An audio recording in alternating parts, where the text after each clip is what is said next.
In an unexpected twist of fate, Han Ming finds himself reborn in 1983, transitioning from a reckless drunkard and gambler to a man of responsibility. With the saying stand at the wind's mouth, even pigs can fly. He is determined to soar high, but he warns that he can just as easily pull you down.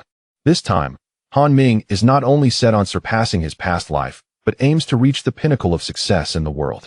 Awakening in a dilapidated living room, with memories flooding back, he realizes he is not just in a different time, but also has a wife, Shin Tingting, whom he barely recognizes.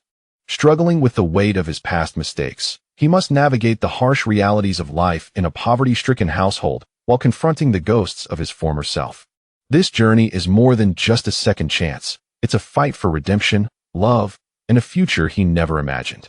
As he grapples with his newfound reality, Han Ming is faced with the challenge of reshaping his destiny, rekindling relationships, and ultimately finding a way to thrive in a world where every choice could lead him closer to greatness or drag him back into despair. In a modest living room, the sound of a woman weeping resounds. "You have taken all the money from our home. How can we afford anything now?" The room reveals its stark poverty, with only a table and chairs in sight, devoid of any electrical appliances like air conditioners or refrigerators. Previously, there was a black and white television on the counter, but it was sold by Han Ming after he lost a gambling bet. Even if it remained, the cable subscription had expired, and they could not afford the annual fee of 130 yuan, rendering the television useless. The cable here refers to the signal receiver, colloquially known as the pot cover. Cups, bowls, and basins are strewn across the floor, with shards of glass scattered everywhere. A man lies on the ground, and such a grim scene has become commonplace in this household throughout the year. In the center of the living room lies Han Ming, who had just struck the girl twice. Perhaps he had exhausted all his strength, for he now sprawls on the floor, reeking of alcohol, filling the air of the room with its stench. Suddenly, Han Ming jolts upright, followed by a painful struggle, rolling back and forth on the ground that "Do not hit me, do not hit me." Seeing this, the girl immediately curls up in the corner, her face etched with fear, tears streaming down her cheeks. Han Ming's body suddenly stiffens, and with a thud, he collapses again. At this moment, no one realizes that the back of his head has struck the ground with precision, and should anyone look now, they would find that Han Ming has ceased to breathe. Moments later, a torrential rain begins to fall outside, accompanied by rumbling thunder. With a loud crash, the thunder echoes across the sky, causing Han Ming's body to jerk upright again. He instinctively reaches for the back of his head, feeling a large bump, which elicits a sharp intake of breath.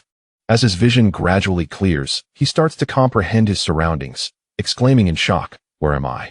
The dilapidated living room, littered with ceramic shards, reveals nothing but a table, some chairs, and a small counter. The walls are bare, a stark depiction of poverty. The sound of a girl crying in the corner instantly captures his attention, and suddenly, a whirlwind of memories stirs within his mind. Shin Tingting, 20 years old, Han Ming's wife. "What the hell, my wife? I can't believe it. But wait, where's this place?" Han Ming cannot fathom the situation, as he notices an old calendar on the wall, dated August 12, 1983. He recalls that he was dining in a luxurious restaurant moments ago, accompanied by several business partners, and if his memory serves him right, he should be in 2021. Confronted with this realization, Han Ming struggles to accept his current predicament. In 2021, he was already a successful entrepreneur with nearly 100 million yuan and a thriving company. Yet, he laments that he was still single at that time, never married. Now inexplicably transported back to 1983, impoverished and with a wife, a feeling of dread washes over him. Han Ming rises, a headache pounding in his skull, and if he recalls correctly, him from earlier must have been intoxicated.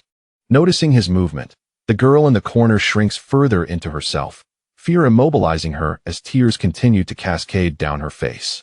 Is this real? Have I been reborn? Suddenly, a sharp pain pierces his head, accompanied by a flood of more memories, causing Han Ming to gasp for breath as he gradually starts to believe in this bizarre reality. This cannot be. I must return. He is unwilling to remain in this unfamiliar home. With a steely determination, Han Ming fixes his gaze on the door and rushes toward it. With a loud thud, a cacophony erupts, startling even the nearby dogs, who begin to bark loudly, while neighbors angrily shout. Who is it, disturbing our sleep? Is someone setting off firecrackers? It must be that grandson from old Lee's family, We'll settle this tomorrow. Han Ming groans in pain as yet another bump forms on his forehead, unfortunate enough to miss the opportunity to lose consciousness as his body rolls across the floor. Han Ming, are you all right? The girl in the corner, momentarily forgetting her fear, rushes over to help him. As Han Ming regains his composure, he glances at Chun Tingting, and his pupils constrict in surprise. Chun Tingting is remarkably beautiful, possessing a pure charm, and without makeup, her tear-streaked face evokes an instinctive sense of sympathy. She stands at approximately 160 centimeters tall, quite impressive among rural girls, though she appears emaciated, lacking any flesh on her frame. Yet her face is undeniably stunning. Han Ming is taken aback, astonished by this revelation. He had not anticipated this. The fact that she is his wife leaves him in disbelief, for in his previous life, he had still been single. Regaining his composure, Han Ming reflects on his past experiences. He had encountered many beautiful women, whether celebrities or internet personalities. At 22 years old, having completed only primary school, he married Chun Tingting a year and a half ago. In this region, it is common for individuals to marry early, with some tying the knot at 17.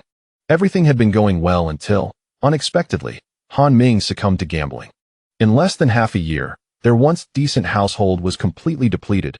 Even their black and white television had been lost to his reckless betting, not to mention any land or possessions, all sold off. In 1983, owning a black and white television was a significant luxury. Certainly, during the 1980s, there weren't many television dramas to enjoy, and only a few channels offered worthwhile content. Yet, people of that era were content with what little they had. In rural areas, among 100 households, no more than 7 or 8 might own a black and white television, let alone a color television, which was virtually unheard of in Linxi village. Han Ming's father, infuriated, had beaten him and cast him out of the home, declaring he would no longer acknowledge him as his son. Every time Chun Tingting received her salary, Han Ming would take it from her that very same day. Eventually, he fell into alcoholism. When he drank, he would become violent. If Chun Tingting refused to give him money, he would strike her, leaving her no courage to resist. Fortunately, Han Ming has a younger sister, 18 years old, who treats Chun Tingting kindly, often bringing her food, or else she might have starved. I am fine. Han Ming dismisses the pain on his forehead, shaking off her support. Excuse me, may I ask, is it now 1983? Indeed. Chun Tingting nodded slightly, though she was perplexed by the question posed to her. Her face still bore traces of fear, for it had been less than an hour since she had endured a beating from Han Ming. She chose to disregard the preceding apology. I am Han Ming? Indeed. Han Ming's expression was exceedingly complex. He was, in essence, Han Ming, yet somehow, upon returning to the year 1983, he had transformed into an entirely different Han Ming. Are you my wife? Chun Tingting, hesitant to speak out of turn, could only nod in response. Although Han Ming's words were nonsensical, she dared not inquire further, aware that more absurdities had transpired during his drunken rants. Han Ming clicked his tongue, inwardly lamenting that this situation was not as it should be. Upon hearing the sound, Chun Tingting was startled, collapsing to the ground in a state of despair. What is wrong with you? Han Ming reached out to assist her, yet she recoiled in fear, tears streaming down her face. Once more, do not come near. Do not come near, Wu. Han Ming was taken aback, finally realizing that, according to the memories he had assimilated, he had indeed harmed her before. I will not approach. I will not approach. Chun Tingting retreated further into the corner, unable to respond to Han Ming, consumed by her tears. Han Ming surveyed his surroundings with a deep sigh, questioning the absurdity of this predicament. Chapter 2. Someone comes to collect a debt. This makes no sense. Han Ming sighed heavily, casting another glance around the barren room, his gaze gradually dimming. There was nothing here, save for a table, a few chairs, and a dilapidated cabinet that stood empty. The sole black and white television had vanished. Everyday appliances like mobile phones, computers, and air conditioners were mere fantasies. You should go to sleep. Don't worry about me. Chun Tingting glanced at Han Ming and responded softly before hastily retreating to her room, wiping away her tears. She had to report to work the following day. Today, she had just received her salary of 46 cents, only to have it snatched away by Han Ming. Just over an hour ago, he had drunkenly returned home, and when she dared to inquire about the missing funds, he unleashed a brutal attack on her. Chun Tingting had contemplated divorcing Han Ming, but in this era, Divorcees were subjected to harsh societal judgments and scorn, particularly women. Her submissive nature made her endure the mistreatment, hoping deep down that Han Ming would revert to his former self. As Han Ming tidied the room, he could not fathom why.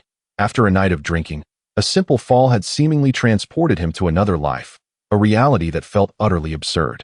I must return, he resolved fiercely, fixing his gaze upon the wooden door before stepping back a few paces. With a thunderous crash, he hurled himself against it with tremendous force, and the impact rendered him unconscious. Chun Tingting emerged from her room to find him sprawled on the floor, a large bump swelling on his forehead. Han Ming, what happened to you? Ouch, it hurts, he groaned as he regained consciousness the following day. Immediately feeling a sharp pain in his forehead and the back of his head, where two prominent lumps had formed. Surveying the room, he found it unchanged, with only an old quilt covering the bed and a few tattered garments strewn about. It became evident to Han Ming that he might not return to his previous life. Yet, he was unwilling to accept this fate.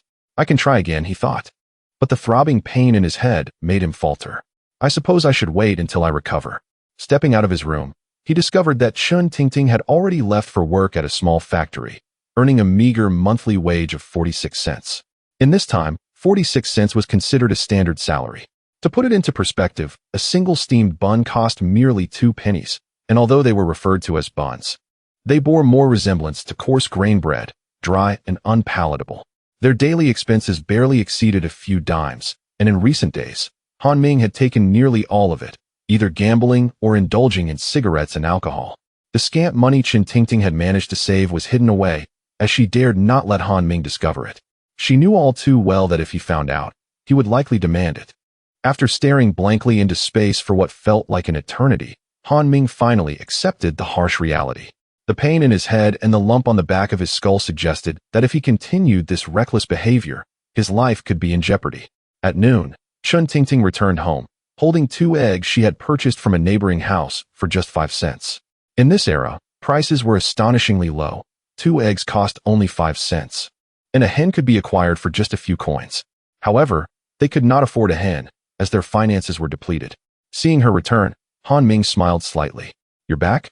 I'll start cooking. I'll do it, he insisted. Chun Tingting gasped, fearing Han Ming would demand money again. We really have no money left. You took everything last night. I'm not asking for money, Han Ming replied with exasperation. I'm serious. This few dimes is all I could borrow from others, and we truly have nothing left. Chun Tingting's voice trembled, on the verge of tears, fearing he would once again demand funds. Han Ming felt a sense of helplessness. Communication seemed futile, but he understood why she was so apprehensive. After all, his past self had caused her immense suffering. Fine, I won't ask for money. Just sit tight. I'll handle the cooking today. Chun Tingting looked at him in disbelief. The previous night, after he had injured himself, she had helped him to bed, astonished that he had even attempted to clean the room. However, she could not comprehend why he had chosen to hurt himself again and chose not to pry. As Han Ming entered the kitchen, he found it devoid of supplies. There were barely any vegetables left, and he could manage only a small dish of stir-fried greens and 2 eggs. How impoverished they had become. Unable even to afford a vegetable. With a sigh, he resigned himself to the task. Chun Tingting murmured, there are no vegetables left. You took all my wages. I only had a few pennies left to buy these 2 eggs, intending to use one for your swelling. Han Ming felt an unexpected wave of gratitude and began to boil water for the eggs. The remaining egg would be fried.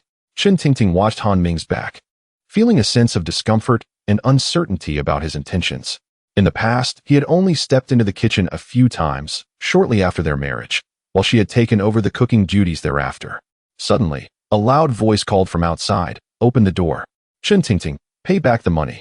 Startled, Chun Tingting cautiously opened the door. Li Gu, I promised to return the 80 cents soon. Please give me some time. Yet you said you would repay me right after payday. Are you trying to back out? Li Gu, I'm genuinely facing difficulties at the moment. Could you wait a few days? I'll borrow from someone else and pay you back. But you just got paid. How could you have spent it all? Did your useless husband gamble it away? Let me make this clear. You must repay me today, whether you like it or not. Chun Tingting felt a surge of fear. How could she explain? It was true that Han Ming had squandered all their money, leaving them utterly broke. I advise you to leave him. That good-for-nothing is of no use. I won't allow you to speak of him that way. Chun Tingting retorted angrily. Then pay me back. I can't wait any longer. Chun Tingting's expression immediately soured, leaving her at a loss for what to do. Li Chong was typically a carefree individual, yet in comparison, Han Ming appeared even more lackadaisical, resembling a good-for-nothing. Previously, when she had borrowed money from him, Li Chong's words were often rather ungracious, and at times, he would even tease her. However, he would not dare to act recklessly, for he had a fierce mother at home, and he was indeed afraid of her. Yet, Chun Tingting found herself in a predicament, having exhausted all her borrowing options. She had no choice but to approach him once more. Chapter 3 Lesson to Li Chong. Hey, you are so beautiful. It would be wonderful to find a wealthy man, and you would never have to worry for the rest of your life. Li Chong, mind your words. I don't need your concern, Chun Tingting retorted angrily. In this era, the expectations placed upon women are exceedingly high. Anyone who harbors such thoughts is destined to be ridiculed and scorned for a lifetime. Even with her typically gentle temperament, Chun Tingting could not tolerate such disrespectful remarks. Ah, are you upset? You look rather lovely when you are angry, Li Chong sneered. I will repay you, but I need you to leave my home immediately. Huh. Before Li Chong could respond, a loud voice from within the house called out, dinner is ready. So this good-for-nothing is still here. I thought he was still asleep, haha. Hearing the commotion, Han Ming stepped out of his room, puzzled. What is happening? Li Chong laughed uproariously. What is happening? Your family owes me money, and I'm here to collect. Hurry up and pay me. Chun Tingting dared not meet Han Ming's gaze, fearing he would create trouble for her again. Upon noticing Chun Tingting's demeanor, Han Ming surmised that she indeed owed money. However, Li Chong's arrogant attitude was particularly irksome to him. No money, no repayment, Han Ming replied curtly. In this world, does borrowing money not require repayment? How absurd. Do they not realize that debtors are at my mercy? Li Chong had mocked him previously, and now he dared to demand his own money back. What a pipe dream. Listen here, Han Ming, repaying debts is a matter of principle. You agreed to pay today, so pay up. You don't want to default on your obligations, do you? Enough. I'm not deaf. Just get lost. Han Ming grumbled. This is the first time I've heard that borrowing money comes with a requirement to repay. Li Chong was infuriated by this remark, nearly brought to tears by the absurdity of the situation. What kind of person is he, so clearly unwilling to repay? You will return my money, or I will not be polite. Oh, and how do you intend to be impolite? Han Ming stepped forward, his gaze fierce. In his previous life, he had served in the military, making him no stranger to physical confrontations. Coupled with his recent good health and strength, he towered over Li Chong, who appeared half his height. Curious neighbors began to emerge, whispering amongst themselves. Is Chun Tingting in debt? I once lent her 50 cents. It seems so. Li Chong is here to collect money. I reckon Han Ming has squandered it all. That kid never does anything worthwhile. Always smoking, drinking, and now gambling. Chun Tingting is unfortunate to be involved with such a person. Keep your voice down. Han Ming is no good. I hear he associates with some unsavory characters. Don't let him over here, or you'll be asking for trouble. Li Chong, noticing the gathering crowd, shouted loudly, Everyone, come see. This family is shameless, refusing to repay their debts. We will repay you, Chun Tingting exclaimed anxiously, concerned that word of this would spread and bring further shame upon her family. In the countryside, gossip travels fast, and people are always eager to spread news. Humph, I demand you repay me now. Li Chong, reveling in the attention, grinned widely. To hell with you. Han Ming's expression darkened as he kicked Li Chong out, sending him crashing to the ground. Why did you hit me? Li Chong cried. I hit you because you deserved it. Leave, or I will continue to hit you. Violence. He hits me for asking for my money back. Is there no justice? Han Ming scoffed. Leave now, or you won't see a penny. I'll call my brothers to keep an eye on you. Let us see if you dare to step outside again. Li Chong's expression shifted. He was well aware of Han Ming's lifestyle, always with a group of delinquents, drinking, smoking, and gambling. He had assumed Han Ming would be asleep and felt emboldened to confront him. Little did he know Han Ming was awake today, a fact that caught him off guard. Han Ming barked, Are you leaving or not? Do you still dare to harass decent women? You must truly wish for your demise. Terrified, Li Chong scrambled away, reminding Han Ming to remember his debt, which elicited laughter from the neighboring onlookers. In this era, the crackdown on crime is severe. Any misstep could lead to arrest, and once one has entered the system, their reputation is tarnished, leaving them with little room to misbehave. Han Ming waved his hand. All right, everyone, if you've had your fill of entertainment, return home quickly. The nearby neighbors chuckled, and, seeing that there was no more excitement, returned to their homes. Tingting, dinner is ready. Chun Tingting followed him inside, where a single cabbage and a fried egg sat on the table, an indication of their meager existence. You cooked this? Chun Tingting asked in disbelief. Yes, let us eat. Chun Tingting nodded, feeling deeply moved, yet somewhat uncomfortable. Han Ming gazed at the meager meal and sighed internally, recognizing the stark reality of their lives. This was their last meal, all prepared by him. He placed a fried egg in Chun Tingting's bowl, aware that the oil available now was far inferior to modern standards, resulting in a darker egg. Chun Tingting hesitated, unsure of Han Ming's intentions. She truly had no more money to spare. What about the other egg? I discarded it. It was inedible. What? Chun Tingting immediately stood up, intending to retrieve the discarded egg. Han Ming stopped her. What are you doing? That is an egg. It cannot be eaten. Yes, it can. Unable to dissuade her, Han Ming relented, allowing her to retrieve the egg. Chun Tingting carefully peeled the egg, and a delightful aroma wafted through the air, causing her to swallow hard, though she ultimately offered it to Han Ming. For me? Han Ming asked, taken aback. Chun Tingting nodded. Very well. Han Ming chuckled, realizing he had initially intended to discard it. Given the food scarcity, he understood her perspective, and he split the egg in half, giving one portion to Chun Tingting while tasting the other himself. The egg was delicious. Having fasted all day, Han Ming savored it despite the porridge being thin. He consumed several large bowls. I'll wash the dishes later. You should rest before heading to work. I'll wash them, Chun Tingting insisted. After all, she has primarily managed this household, and it is indeed a rarity for men in rural areas to wash dishes and cook. No need. I will handle it this time, he said. Chun Tingting responded softly with an refraining from speaking further. After the meal, Han Ming proceeded to wash the pots and bowls, and Chun Tingting left for work, leaving him alone. Previously, Han Ming had been unemployed, spending his days with unworthy companions, indulging in smoking and drinking or gambling, always dreaming of grand business ventures. However, the reality of commerce is far from easy. Even occasional small ventures had resulted in losses. Chapter 4. Fox Friends and Dog Companions. Han Ming sat in his chair, overwhelmed by the oppressive nature of his circumstances. He found it increasingly intolerable, especially without even a mobile phone. Reflecting on his situation, he gingerly touched the large bump on his forehead, sighing, realizing he could not return to his former life. Since retreat was not an option, he must contemplate ways to earn money. After all, the previous Han Ming had brought this family to the brink of ruin, and he could not be compared to that version of himself. He had considered investing in stocks and real estate, knowing these would be lucrative in the upcoming era. However, as for lotteries, he chuckled wryly, having never remembered the numbers. As he stepped outside, he encountered Grandma Li from the neighboring house. It was important to note that Grandma Li was not related to Li Chong. They merely shared the same surname in the same village, which was quite common. Hello, Grandma Li, have you had your meal yet? He greeted. In his memory, Grandma Li had always treated his family kindly, especially Chun Tingting. In the past, when Han Ming was intoxicated, she would intervene to prevent any further trouble. Grandma Li sighed. You, always avoiding work, preferring idleness while your family has nothing to eat. By the way, did you fight with Tingting again last night? I noticed her eyes were a bit red and swollen this morning when she left. No, you misunderstand, he replied hastily. Observing his earnest demeanor, Grandma Li chose not to press further.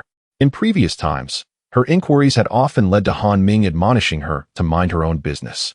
Now, however, he seemed transformed, exhibiting a newfound sincerity that surprised her. After bidding farewell to Grandma Li, Han Ming walked along the country road. Linchi village was rather impoverished. Most residents constructed their own homes and lacked furniture. The majority relied on firewood for cooking, and as it was midday, thick smoke billowed from every household. Han Ming, you're awake, called out a short man named Wu Bo, one of the so-called fox friends and dog companions of Han Ming. It was summertime, and Wu Bo wore a tank top and an old pair of shorts, giving him a somewhat disheveled appearance. His family was relatively well off, owning several acres of land in the village where they cultivated fruit trees and vegetables, which allowed him to avoid employment. Despite his father's persistent urging to assist with family affairs, Wu Bo's laziness rendered him resistant. Are you going somewhere? Han Ming inquired. Xiao Si seems to be up as well. Let us go grab a drink, Wu Bo suggested. Not going, Han Ming replied. What's wrong? Are you out of money? Wu Bo pressed. I am indeed out of funds, Han Ming admitted. That's impossible. Didn't Chun Tingting receive her salary yesterday? We are brothers. Don't try to deceive me, Wu Bo insisted. Don't you have to live? Han Ming shot him a sidelong glance, recognizing that Wu Bo was attempting to swindle him into treating him to a meal. He was no fool. As a member of the elite of the 21st century, he could discern others' intentions. Moreover, he no longer considered Wu Bo a true friend. How can you say that? I've treated you before, and I never held it against you. Yet, you seem to keep score, Wu Bo retorted. Enough, enough. I have matters to attend to. We shall talk later. Han Ming dismissed him, preoccupied with thoughts of how to earn money. All right. I'll find Xiaoxi first and catch you later for a drink, Wu Bo conceded. There was little of interest in the village. Most inhabitants were engaged in farming, and only a handful of shops existed, with the lone convenience store located at the village's entrance. The challenge lay in the fact that he had no money, none whatsoever. Last night's funds had been entirely depleted, primarily lost to gambling. This predicament vexed Han Ming greatly. Fortunately, he possessed some skills that could be advantageous. In his previous life, his father worked as a repairman and owned a repair shop, allowing Han Ming to learn a few things by observation. However, his true expertise lay in the realms of the internet and design. Ultimately, he had amassed considerable wealth through the internet, establishing a successful company worth nearly 100 million. In the 21st century, while numerous wealthy individuals existed, the number of impoverished people was equally significant. It was rare for someone to build a fortune from scratch without any assistance, yet he was one of the few who had achieved such success, showcasing undeniable competence. Now, in this village, even those with black and white televisions were scarce, let alone any form of internet access. Wandering about, he realized he could potentially exploit a gap in the market, for there was not a single repair shop in the entire village. Whenever something broke, residents would have to travel to the county town, which lay over 10 to 20 kilometers away. Without transportation, the journey could take at least 3 hours, and on poorly maintained roads, it might extend to 4 or more. Suddenly, he noticed a man outside a house fiddling with a malfunctioning radio. The device emitted crackling sounds, making it difficult to hear clearly, and at times, it would shut off completely. The man, unaware of how to fix it, continually tapped the radio in hopes of remedying the issue. Uncle Wang, still trying to fix your radio? Han Ming greeted with a smile. Oh, Han Ming. Yes, this radio has been acting up lately. It seems broken, Uncle Wang replied. Your method of tapping it, will that really fix it? Han Ming inquired. Uncle Wang sighed. If it doesn't work, I'll have no choice but to go to the county town for repairs, but that place is so far away. I can only go when I have time. A glimmer of hope sparked within Han Ming. You don't need to go. I can repair it. You can fix it? Uncle Wang questioned skeptically. Han Ming was familiar to him, as they lived in the same village, yet Uncle Wang found it hard to believe Han Ming's claim. Of course, I can fix it. My family used to repair radios. Really? I've never heard anyone mention that before. My father didn't know much either. After failing to earn money, he stopped repairing them. Then please take a look at mine, Uncle Wang requested, resigned to the idea that he might as well try. However, he knew that repairs in the county town could be costly, often several yuan, which he was reluctant to spend. Don't worry, just watch me. Will there be a fee? Han Ming assured him. Ah, there's a charge? Uncle Wang replied, somewhat dismayed. Well, if that's the case, you might as well go to the county town for repairs, Han Ming chuckled. But how much do you expect to pay? Yang Ping fiddled with the radio and then remarked, 2 yuan. However, since we are all acquainted, I shall charge you just 1 yuan and 50 cents. Isn't that rather expensive? Could you possibly lower it a bit? Would 1 yuan suffice? That is not feasible. It is far too little. I shall not repair it then. Oh, come now, how can you say that? 1 yuan and 40 cents, shall we? Very well, very well. After all, you are my first customer, so I shall offer you a favorable price. Yang Ping continued to manipulate the radio, feeling confident that the task at hand would not pose significant difficulties. He then took a screwdriver from Wang Shu and began to disassemble the radio. Wang Shu watched anxiously from the side, fearing that Yang Ping might inadvertently damage the device. However, it was evident that his concerns were unfounded. Chapter 5 The first transaction. Han Ming inquired, Uncle Wang, do you have a soldering iron here? Yes, indeed.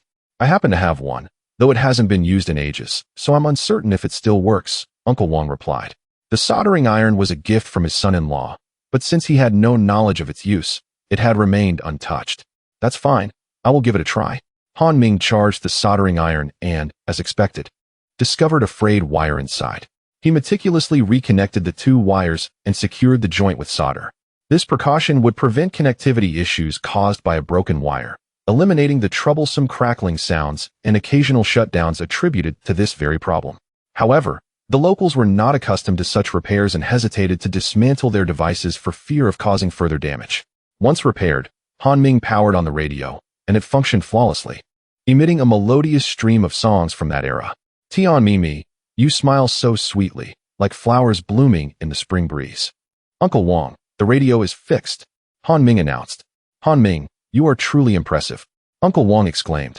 I had some prior knowledge. This sort of thing is no challenge for me, Han Ming chuckled.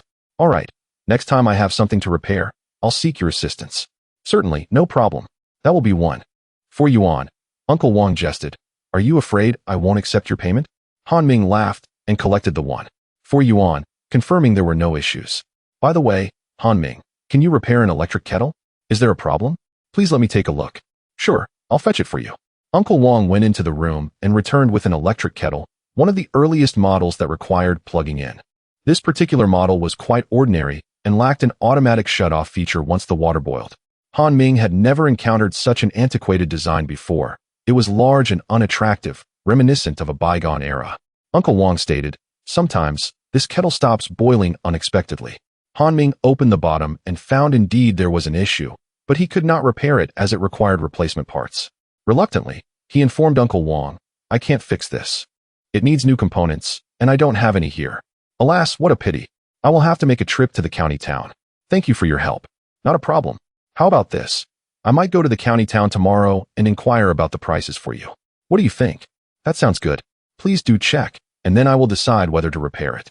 Uncle Wong was apprehensive that Han Ming might quote an exorbitant price, which could deter him from proceeding with the repair. An electric kettle typically cost around 35 yuan, and if Han Ming suggested a price of over 10 or 20 yuan, he would likely forego the repair. All right, that works for me, Han Ming replied. This indeed seemed a lucrative venture, albeit requiring tools, which meant he needed to return home. After bidding farewell to Uncle Wong, Han Ming purchased 6 eggs for 30 cents, along with several steamed buns, some vegetables, and a small portion of pork, spending a total of 1 yuan. He was left with 40 cents, which he exchanged for food coupons to buy rice. In this era, even purchasing rice necessitated food coupons, though changes were gradually occurring. Han Ming was astounded by the low prices. A pound of pork was only 2 yuan, and he bought a small piece for less than a yuan. Little did anyone know that 3 decades later, the price of pork would soar to over 40 yuan per pound, a shocking escalation, albeit brief, nearly matching that of beef. Vegetables were merely a few cents.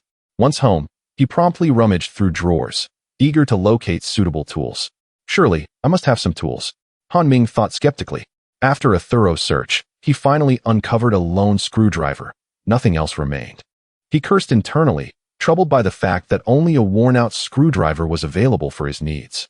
After organizing his purchases, he ventured out again, this time with a bag containing the screwdriver. In the afternoon, a man strolled down the country road, calling out, repairs for radios, cassette players, speakers, electric kettles, and black and white televisions. No charge if I can't fix it. Don't miss out, come check the prices. This loud proclamation immediately captured the attention of many. In Linchi village, there were no repairmen, let alone those who advertised their services vocally. Even if someone conducted minor trades, they rarely called out in such a manner. Isn't that Han Ming? Yes, I heard he wasn't very skilled. Can he really repair anything? Could it be a scam? Who knows? Anyway, we don't have such devices at home. Young man, can you fix an electric kettle? Mine is broken. Certainly, but I need to examine it first. If the internal parts are faulty, they will need to be replaced, and I don't have those parts. All right, just a moment.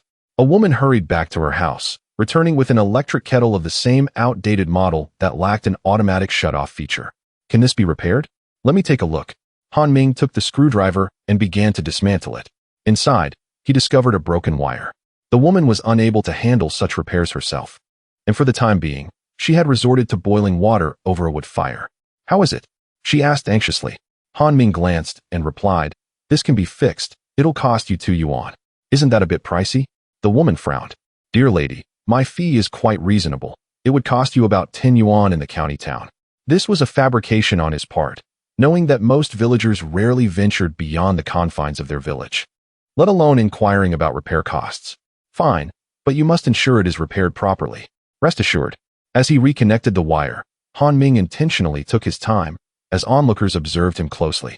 He feigned complexity, dragging out the process for nearly 10 minutes before completing the repair. After all, in this place, one must deliver value for money. If he finished too quickly, people might perceive it as overpriced. The longer he took, the more satisfied they would feel. All right, dear lady, it should be good now. Let us plug it in and test it. Yes, please do, she replied eagerly. Upon reconnecting the kettle to the power source, it was evident within moments that the water had begun to warm. The current model of electric kettle was among the oldest, boiling water at a sluggish pace and lacking an automatic shut-off feature, thus presenting numerous drawbacks. The woman exclaimed with delight, "It really works." "Indeed, dear lady. All is well now." The elderly lady was immensely thrilled, as this spared her considerable trouble. She handed 2 yuan to Han Ming and proceeded to lavish praise upon him. "Everyone, take a look. This young man possesses remarkable skills. He has repaired my electric kettle. If you have anything in need of repair, feel free to bring it over." "Thank you, dear lady," Han Ming replied. He then proclaimed, "Everyone, feel free to bring your items. If they cannot be fixed, there will be no charge. A mere glance costs nothing, and if you find the service unsatisfactory, you are under no obligation to proceed." "Indeed, it was he who restored my electric kettle," others chimed in. Observing this, many hurried back to their homes. "I have a radio that won't power on. I have a small speaker that has become muffled. Can it be repaired?" "I have one as well," Han Ming reassured them. "There is no need to rush. Allow me to examine them first." Chapter 6. Commencing the repair work. The young man is truly remarkable. Indeed, his skills surpass many in the county town, and his prices are quite reasonable. The last time I inquired in the county, they charged me 6 yuan. I refused to proceed with the repair. Indeed. Han Ming, overhearing the conversation of those nearby, smiled faintly as he happily received the repair fees. "Young lad, what if it breaks down again in a few days after repair?" "No trouble at all, sir. If the same issue arises, you can always come back to me, provided it is indeed the same problem." "That sounds good." The elderly gentleman was quite pleased, as he dreaded the thought of something malfunctioning shortly after repair. Throughout the afternoon, Han Ming completed repairs on various small household appliances in the vicinity. He had borrowed a soldering iron from Wang Shu, and for those requiring replacement parts, he could only venture to the county town to procure them and return to replace them afterward. At present, he had earned 34 yuan, primarily from fixing radios and electric kettles, along with one cassette player. The patrons were exceedingly satisfied and hurried home to test their repaired items. An older gentleman approached, inquiring, "Young brother, can you repair black and white televisions?" This was a substantial opportunity, and Han Ming felt a surge of excitement. "Yes, I can. But I must take a look first. Then please accompany me. Let us see if it can be repaired." "No problem." Han Ming hastily reassembled the radio he had been working on. It was relatively simple, as the electronic components on the circuit board were inadequately secured and merely required resoldering. A quick 2 yuan was secured. "Let us proceed. I am eager to see it." Han Ming stood up. "All right." The older gentleman, Lin Feng, was a fruit tree farmer with over 10 acres of land, living quite comfortably in the village. Very few in the village could afford a black and white television, and he was one of the fortunate ones. Han Ming followed him to his home, where a 17-inch Panda brand black and white television awaited. According to Lin Feng, this television had cost around 1,800 yuan, a hefty sum, yet it had malfunctioned within a few years and was no longer usable. At that time, there were no after-sales services. If it broke down, one had to seek repairs elsewhere, as there were no other options available.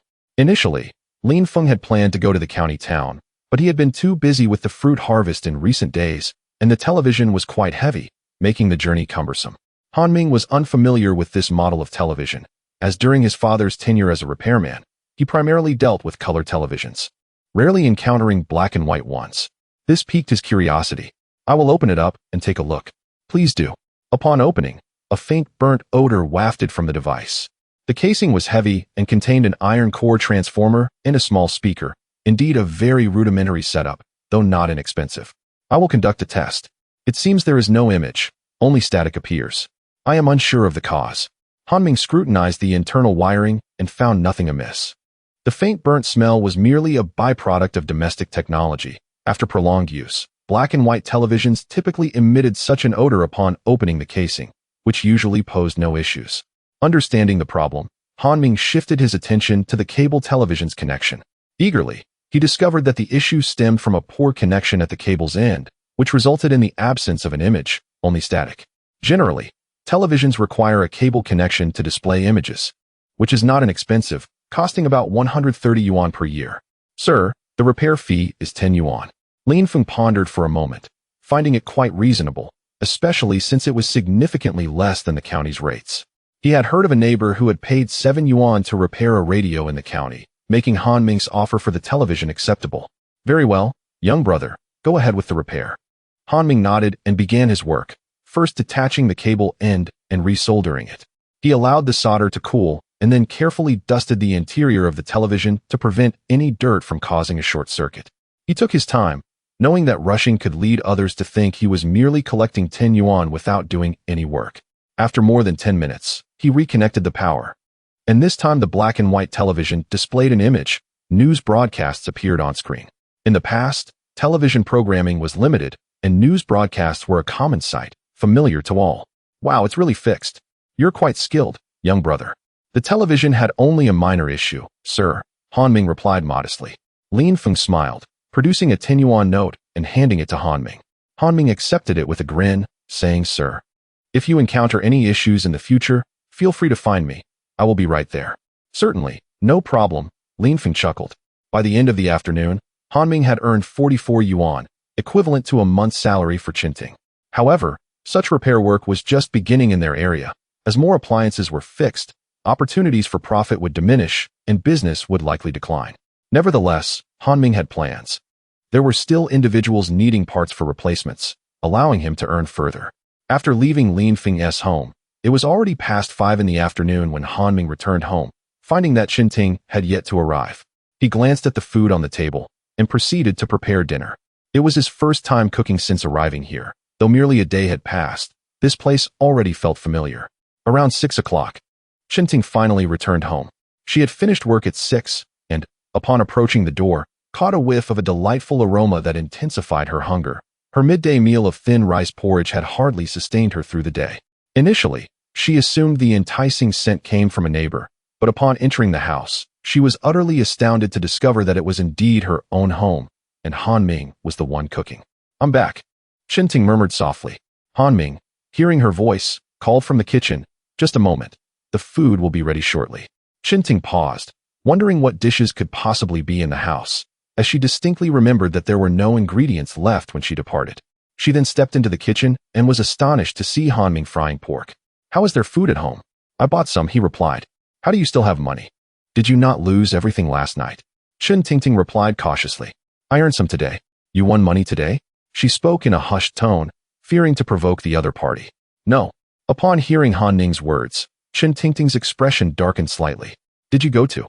Han Ming, aware of what the other party intended to say, quickly interjected, No, I merely went to assist someone with some repairs and was compensated for my efforts. Repairing things? Chapter 7, A Night of Warmth Indeed. I noticed that there isn't a single repair shop in our village. After stepping out for a while, I encountered someone in need of repairs, so I offered my assistance. I have never heard you mention this before. It is something I learned in the past. The vegetables I have are all purchased with the money earned from repairs. Furthermore, here is some money. Han Ming produced 44 yuan, prompting Qinting to exclaim, So much, how is that possible? Why is it not possible? Just eat, Han Ming replied. He understood her concerns. She was likely worried that he might engage in dubious activities, especially given the current crackdown. Her apprehension for his safety was entirely understandable. Han Ming handed her 20 yuan, saying, Take this and return the money to Li Chang tomorrow. It's just 80 cents. If he dares to cause trouble in my house again, I will ensure he regrets it. Please don't act rashly, Qinting cautioned. All right, don't worry. Nonetheless, Qinting remained astonished. She could hardly fathom that Han Ming could earn such a sum, nearly equivalent to her monthly salary. Additionally, she noticed that ever since Han Ming had sustained a bump on his forehead, his demeanor had changed. He was no longer so brash in his speech. However, she refrained from asking, fearing it might provoke him. After dinner, it was Qinting's turn to wash the dishes, while Han Ming chose not to assist. He pondered that he currently possessed only a screwdriver, lacking a soldering iron, which he needed to purchase. There were no shops in the village. He would have to go to the county town for that. Han Ming saved 24 yuan with the intention of buying one, as it was impractical to continually borrow from Uncle Wang.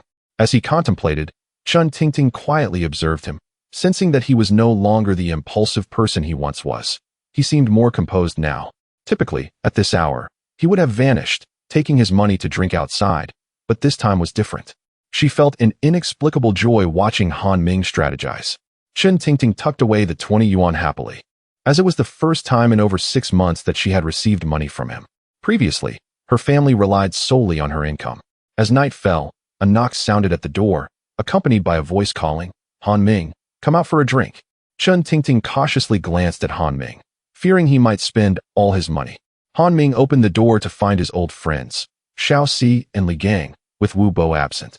They were all idle individuals. In the past, they frequently gathered to drink and gamble, and now they were back, of course, for the same purposes. Han Ming replied curtly, "Not going. I have something to do." "What could be more important?" "Hurry up, let us go." "Wang Fu is here today. He has money, and we could win a bit from him," Xiao Si said with a sly grin. Han Ming was skeptical, recalling how he often lost money to them, treated as an easy target, frequently footing the bill without realizing how foolish he had been. "I have something to attend to tonight, and I have quit drinking. No more for me." "What?" Xiao Si exclaimed, surprised. He had heard from Wu Bo but did not believe it. Now he was taken aback by Han Ming's transformation. Li Gang chuckled, "You must be joking." "I am not joking. I mean it," Han Ming asserted. Li Gang looked puzzled. Was this still the Han Ming he knew? Han Ming waved his hand dismissively. "Enough. You all should leave. I need to sleep. It's only 7:30, and you're going to sleep? I've been having trouble sleeping lately. I need to rest early. Isn't insomnia supposed to keep you up late? I prefer to go to bed early." All right. Xiao Si conceded, then led Li Gang out. Given Han Ming's insistence, they chose not to press further, perhaps assuming he had quarreled with his wife. Chen Tingting hesitantly asked, "Aren't you going out tonight?" "No, I'm not." Hearing this, the girl felt a surge of joy. This time, Li Chang did not come to demand money, likely deterred by Han Ming's kick from the previous night and his subsequent threats. As night enveloped the world, Chen Tingting and Han Ming shared the same bed, without air conditioning. It felt a bit warm, making him restless. Moreover, lying beside a wife who was both familiar and unfamiliar left him somewhat disoriented. "I will be going to the county town tomorrow," he stated. Chen Tingting acknowledged with a soft signaling her understanding. Han Ming continued, "I will no longer drink or gamble with them. You need not worry." Chen Tingting remained silent, uncertain whether he spoke truthfully. He persisted, "I will help repair some electrical appliances in the village to earn some money. Life will improve, and I will quickly repay those debts." Chen Tingting turned over without responding, and he noticed her body began to tremble. Concerned, he looked closer and realized she was crying. It was understandable. After enduring so much, Han Ming's return to a more responsible self must have overwhelmed her. Unsure how to comfort her, he hesitated, his hand hovering in the air before retracting. It was still an unfamiliar role for him. He could only reassure her, "Do not worry. I will ensure you live well." Yet, this only elicited further tremors in her sobs. The following day, Han Ming rose early, preparing breakfast for himself. He ate a few bowls of thin rice porridge and a bun, leaving 2 buns, 2 eggs, and a small dish for Chen Tingting. He then set off for the county town. The journey was not easy, but he moved quickly, reaching his destination in under 3 hours. The county town, named Linha County, was relatively bustling. Upon entering, he witnessed the flow of people. Though there were few vehicles, only a handful of motorcycles passed by, and no cars were in sight. Numerous street vendors were selling various items, including noodles, a stark contrast to Linchi village, where breakfast options were limited to buns. Although he had visited here before, it was not frequently. Relying on his memory, Han Ming navigated to a repair shop to inquire about the prices of parts. He still had several appliances needing repairs, such as a radio and an electric kettle, which required components. The costs were not negligible. A single electronic component for a radio could cost several dimes. The electric kettle components are indeed pricier, costing several yuan, particularly the large resistors, each priced at 3 yuan. Recently, many electric kettles malfunctioned, primarily due to this very part, which is prone to failure. After inquiring about the price, Han Ming had a clear understanding and subsequently purchased 2, exerting considerable effort to negotiate a reduction of 1 yuan from the proprietor. The seller, also a repairman, was the sole source for such components, compelling Han Ming to make his purchase from him. Otherwise, he would have had to go to the factory, which generally imposes a minimum quantity requirement, making it nearly impossible to procure just 1 or 2 items. "It is exceedingly expensive," Han Ming silently cursed, as the seller steadfastly refused to lower the price. The factory price for these components is merely 1 yuan, yet he was charged 3 yuan, which felt like highway robbery. Fortunately, he managed to secure the deal. He then proceeded to buy a soldering iron, spending a total of 18 yuan on the cheapest option available, which heats up rather slowly. However, it mattered little, as his funds were limited, and he had no other choice. Thus, he arrived with 24 yuan, but now only had 1 yuan remaining, which he dared not spend frivolously. After completing his purchases, he did not linger and promptly returned to the city. By the time he arrived back, it was already afternoon. With his last yuan, he bought a bit of vegetables, completely depleting his funds. Now, he had to rely on these 2 large resistors, hoping he could repair them and earn some money from the endeavor. Chapter 8. Sister Han Yu, is this breakfast prepared by him? Chun Tingting awoke to find a table laden with breakfast, a warm sensation enveloping her heart. After enjoying her meal, she departed for work at the factory, where her duties primarily involved garment production. However, the clothing produced in this era was far from aesthetically pleasing, and in their impoverished region, practicality was all that mattered. Upon returning home at noon, she felt a slight emptiness in her heart upon realizing Han Ming was not there. He had mentioned his intention to go to the county town the previous night, and she understood his plans, refraining from voicing any objections. Truthfully, she lacked the courage to do so. As she left that morning, she carried 20 yuan, promptly repaying all the debts owed to her colleagues at the factory. Upon her return, she also returned 80 cents to Li Chong. Li Chong, wary of speaking out of turn, accepted the money with a smile. Ever since Han Ming had given him a stern lesson, he had become cautious, often keeping an eye on his surroundings to avoid crossing paths with him. In the afternoon, as Chun Tingting continued her work, Han Ming had returned and immediately sought out Uncle Wang. Uncle Wang, I have inquired about the replacement parts for your kettle. It will cost 6 yuan, he stated. Isn't that rather expensive? Han Ming quickly clarified. It's reasonable. A large resistor costs 5 yuan, and I will only charge you 1 yuan for labor, which leaves me with no profit. After deliberation, Uncle Wang ultimately agreed to the repair, as he had not used his electric kettle for quite some time and had been boiling water using wood instead. Previously, he had asked his son-in-law to check in the county town, but when he learned the repair would cost 8 yuan, he had hesitated. Now, at 6 yuan, which was 2 yuan cheaper, he consented. Han Ming produced an electric soldering iron, prompting a chuckle from Uncle Wang. Have you bought tools? Han Ming replied with a grin. Yes, otherwise, I'd feel too embarrassed to keep using yours. In our hometown, it's all family, Han Ming added with a smile, then offered a cigarette, which he had purchased in the county town for just a few dimes. He had tried smoking once and was nearly choked by the first puff. He preferred the taste of Zhonghua cigarettes. Uncle Wang lit the cigarette and quietly observed as Han Ming disassembled the kettle.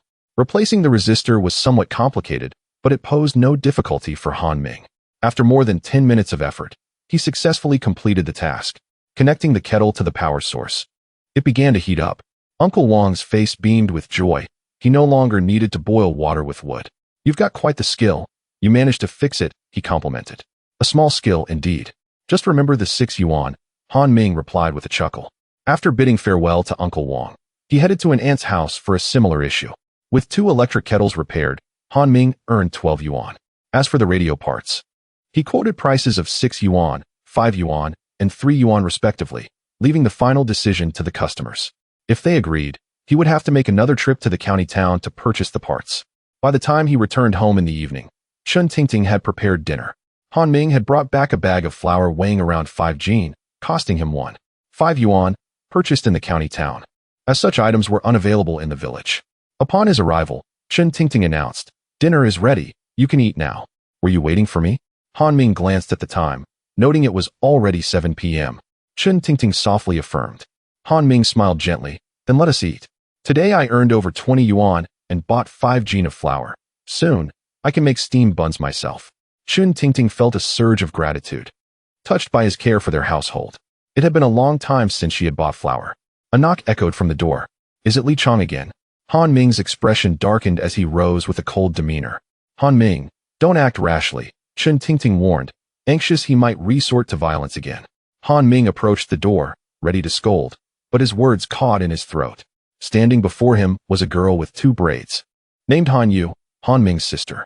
Dressed in a floral dress, she was taken aback to see her brother, as he usually went out drinking at this hour. Han Yu, What are you doing here? She exclaimed. I came to eat, of course. Are you done with your meal? She asked. It was evident she had returned home for dinner. I already ate, he replied. Then come inside. There's still some food left. As she entered, she rushed to Chun Tingting, with whom she had a strained relationship. Had it not been for her brother, their family would not have reached such dire straits, having lost everything he sold off. Sister-in-law, are you eating meat today? Han Yu was astonished. Her visit was initially intended to collect some money for her sister-in-law, but she was surprised to see them feasting on meat. Yes, yeah, come and eat with us. The meat was bought by your brother. Chun Tingting replied with a smile, indicating a friendly rapport. My brother can afford to buy meat? Han Ming interjected. What? Can't your brother buy meat?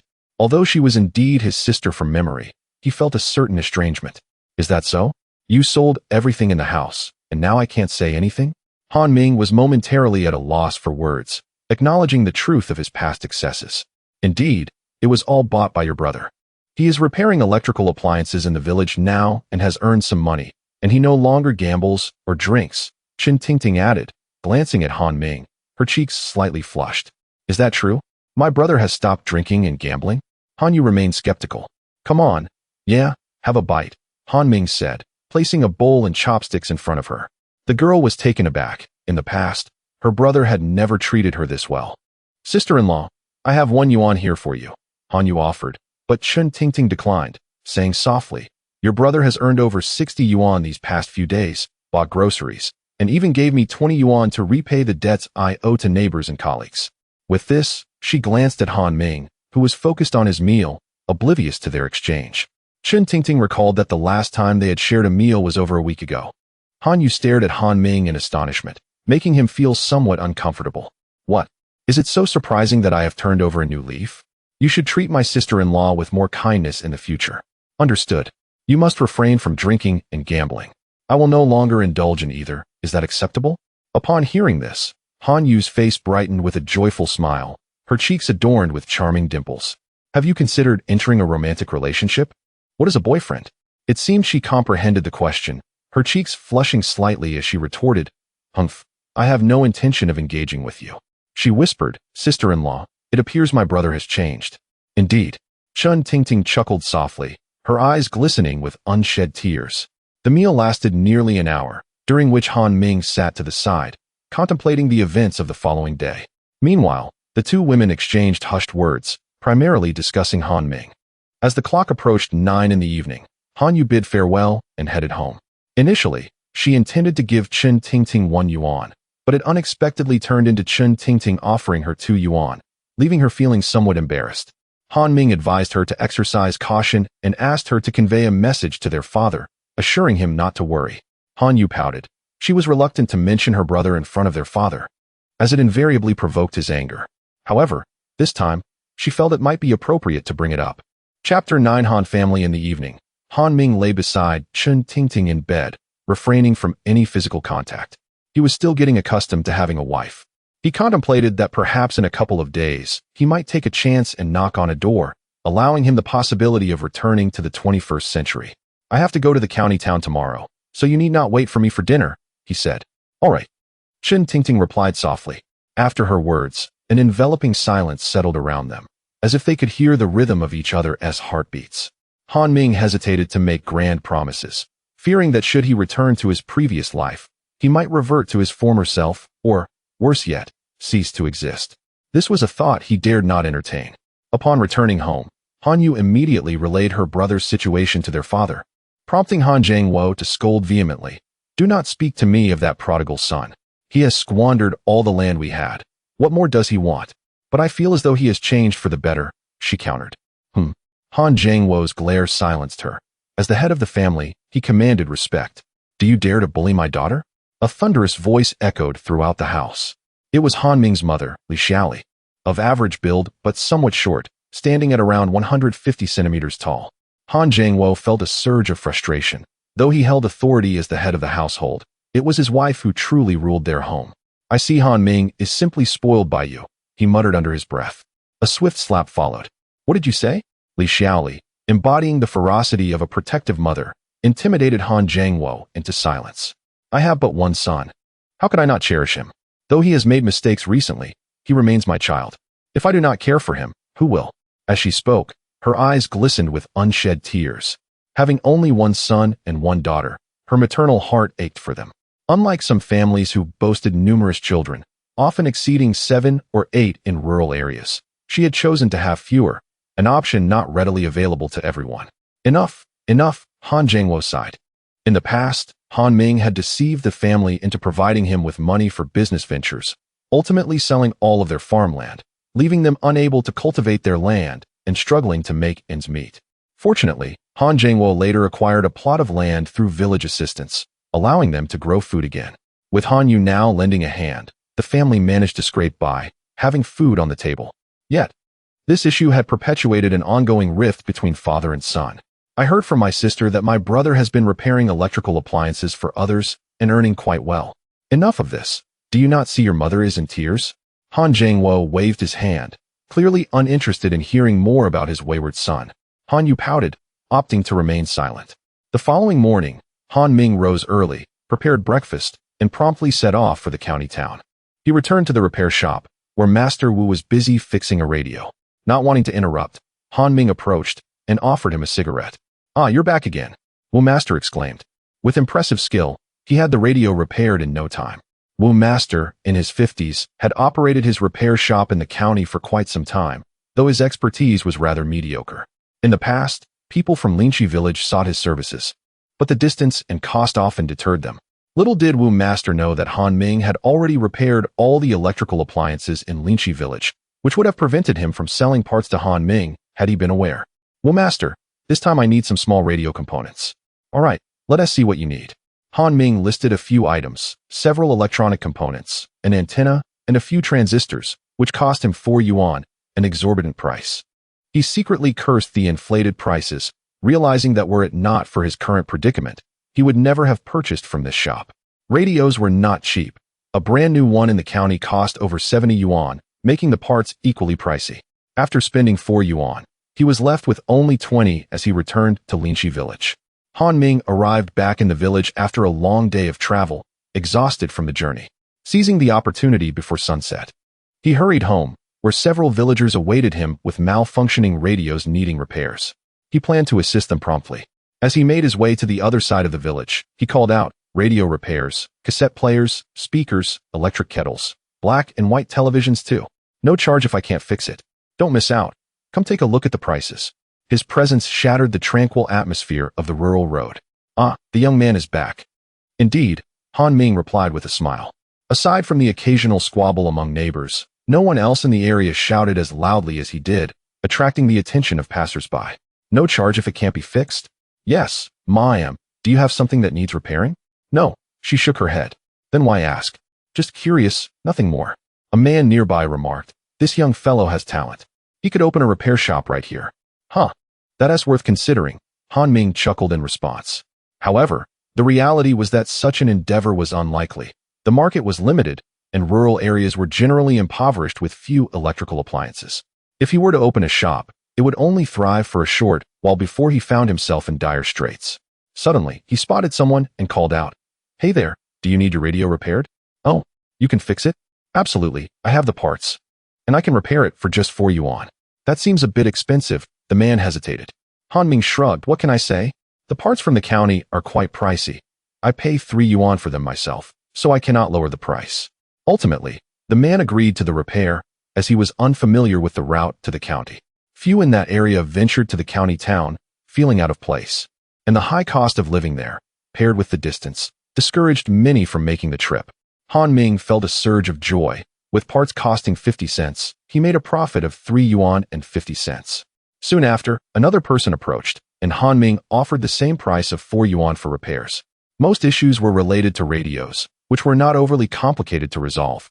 After 2 hours, he had traversed the entire road, completing all necessary repairs, yielding a total income of 38 yuan as the crowd gradually dispersed. It was indeed time to change locations. Han Ming understood that this was not a sustainable solution, for the rural populace had limited means, with only a few able to afford electrical appliances. Most households possessed nothing more than an electric kettle. One could discern the situation at Han Ming's home, where even an electric kettle was absent, as they had always relied on firewood for their needs. rendering their lives exceedingly challenging. Had it not been for his past transgressions, their circumstances would not have been so dire. After addressing these issues, before he could return home, Chen Tingting had already prepared dinner, patiently awaiting his arrival without indulging in the meal herself. Is dinner ready? I am late returning today. It is ready. You need not exert yourself too much. Do you feel sorry for me? Han Ming laughed. Chen Tingting remained silent, her cheeks tinged with a slight blush, for such sentiments were difficult for her to articulate. Chapter 10. Mobile phone?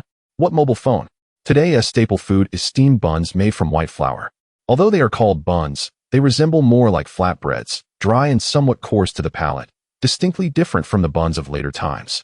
However, they are far more delectable than those made by old Zhang, whose buns, though inexpensive, are made from coarse grains and feel uncomfortable in the throat, lacking any aroma. Fortunately, there are 2 dishes on the table that Han Ming can still enjoy. Having earned several dozen yuan today, he now has a total of 60 yuan. Wow, that is a lot. Chen Tingting exclaimed, astonished, as her monthly salary is only 46 yuan. She never imagined that Han Ming could earn in a few days what she makes in over a month. From now on, just wait to enjoy a life of comfort, preparing to be a young mistress. I have no desire to be a young mistress. I just want to lead a stable life. She simply wishes for Han Ming to improve. As long as he is not the same as before, she will be content. Han Ming chuckled, while Chen Tingting felt a bit shy, embarrassed by his flattering words. After finishing the meal, Chen Tingting took the initiative to wash the dishes, and Han Ming did not stop her. In the 1980s, the general perception in rural areas is that men are meant for labor, not for cooking or washing dishes. Knock, knock, knock. Han Ming opened the door to find Xiao Si had arrived again. Come on, Han Ming, let us go drink. Han Ming waved his hands repeatedly. Xiao Si, I'm allergic to alcohol. I can't drink. When did you suddenly become allergic? I never heard you mention this before. I don't know. Perhaps it's your presence that triggered it. Stop with the nonsense. Li Gang and Wu Bo are waiting for us. I'm not going. You all go have fun. Are you all right? Don't want to drink anymore? Xiao Si looked surprised, unable to believe that Han Ming would say such a thing. From now on, don't call me to drink. I'm allergic and need medication. What if I collapse in front of you? Be careful. The village brigade might come looking for you. Chen Tingting watched nervously from the living room, afraid Han Ming might revert to his old ways of drinking and gambling. Xiao Si, feeling awkward, quickly bid farewell to Han Ming, leaving the place. Finally relieved, Han Ming sighed, fearing the persistent entanglement of his visitor. He was on the verge of taking action against Xiao Si, who had always taken advantage of him. Reflecting on it now still left him quite displeased. You, aren't he going? Chen Tingting asked softly. What? You don't want me to accompany you? Chen Tingting's face flushed, feeling embarrassed by his boldness. As Han Ming gradually integrated into this family, he realized how wonderful Chen Tingting was, like a virtuous helper. He couldn't fathom how he had married such an exceptional wife. What did you say? Nothing. After rejecting Xiao Si, Chen Tingting's mood noticeably improved, and that evening, she spoke quite a bit, despite still appearing somewhat timid. As night fell, the two shared the same bed, exchanging silent breaths amidst the chirping of insects outside. The moonlight softly illuminated Chen Tingting's shoulder, casting a delicate glow. How is it? Has Han Ming arrived? The speaker was Wang Fu, a rare portly figure in the village, whose family was relatively well off. He isn't coming. He claims to be allergic to alcohol and fears dying, Xiao Si replied. Wang Fu scoffed, visibly displeased. I was hoping to win some from him, but he's run away. He even said he's quitting drinking. I don't believe it. That drunkard quitting drinking? Don't listen to his nonsense. He must be out of money now. I say you all must have tricked him last time, especially you, Xiao Si, always urging him to buy alcohol. I didn't urge him. Do you still have alcohol to drink? Xiao Si mumbled. What did you say? Nothing. Xiao Si dared not provoke Wang Fu, knowing that his family was better off than his own. Just looking at Wang Fu's physique intimidated him. Zhao Gang pondered. Have you all noticed that Han Ming seems to have changed significantly? He feels somewhat unfamiliar. I feel the same. When I spoke to him just now, he wasn't like before, and what? He seems to exude some pressure. When he glares, it feels like facing my father. Wu Bo added, I also think he has changed a lot. He wouldn't even go drinking when invited. Stop the nonsense. Let us hurry up and drink, Wang Fu urged, suspecting that Xiao Si was merely making excuses. All right. Xiao Si quickly sat down to continue their night of revelry. Wang Fu took a sip of alcohol and remarked, have you heard? There's a repairman in the village who seems quite skilled, helping others fix many appliances. I've heard. I'm envious. If I had that skill, I could start a business. My father is particularly strict with me now, saying I'm accomplished nothing and haven't even found a wife. Ha ha ha, shall see you. I think Erin I in the village isn't bad. Why don't you give it a try? Not a chance. Erin I is so unattractive, with several large moles on her face. If you want to go, you go. I want tea. I'm already married. What do you think? Wang Fu lit a cigarette, speaking while exhaling thick clouds of smoke mixed with a hint of burnt scent. Han Ming also smoked, but after trying one of the village's cheap cigarettes, he never dared to touch them again, fearing he might end up addicted. Li Gang had been silent, still preoccupied with the topic of Han Ming, lost in thought. Drink up, Li Gang, don't stop. Hearing Xiao Si, Li Gang's thoughts were pulled back, and he resumed joining the drinking festivities. The next day, Han Ming awoke and instinctively reached for his bedside, a habitual action. Where's my mobile phone? What mobile phone? Chen Tingting asked, also just getting up. Huh. Han Ming opened his eyes, groggily glancing around, finally realizing. No. He almost revealed too much, startled. He silently lamented how unfortunate it was. If only he had one more season, he would surely reach the pinnacle of success. After enjoying a bowl of thin porridge, Chen Tingting left for work. Han Ming took the remaining white flour and stepped out of the house, this time intending to pursue a different path. He no longer wished to repair appliances. He planned to sell the white flour instead, as there was no one in the village selling it, presenting him with an opportunity. Chapter 11. Part-time work is synonymous with wholesale fresh white flour for sale. Consuming it will not cause any discomfort and even has beauty-enhancing effects. It is quite filling. A steamed bun made from white flour is equivalent to an entire meal, providing ample energy for a day's labor. His enthusiastic shout immediately drew the attention of passers-by. In this marketplace, no one else advertised their wares with such vigor. Someone recognized Han Ming and exclaimed, "Young man, aren't you an electrician? What brings you to sell white flour?" Han Ming pointed to a nearby wooden board, which read, "Repair services for radios, cassette players, sound systems, electric kettles, and black and white televisions. No charge if not repaired. Don't miss out." The elderly man shook his head, admitting his limited literacy. Han Ming realized he had underestimated the literacy levels in the countryside, and quickly clarified, "I sell white flour as a side job. My main profession is still as a repairman, and I engage in both." "What is a side job?" the man asked, puzzled. Han Ming raised an eyebrow. "You don't understand? Do you know what wholesale is?" The man nodded, indicating his comprehension. Han Ming, spinning a tale on the spot, declared, "Exactly. A side job is wholesale, and wholesale is a side job. You see, wholesale requires a significant quantity to operate. This is something you may not grasp. I must assess if there's demand in the village before I can sell." Understood. How much for the white flour?" the man inquired. 1 yuan per jean.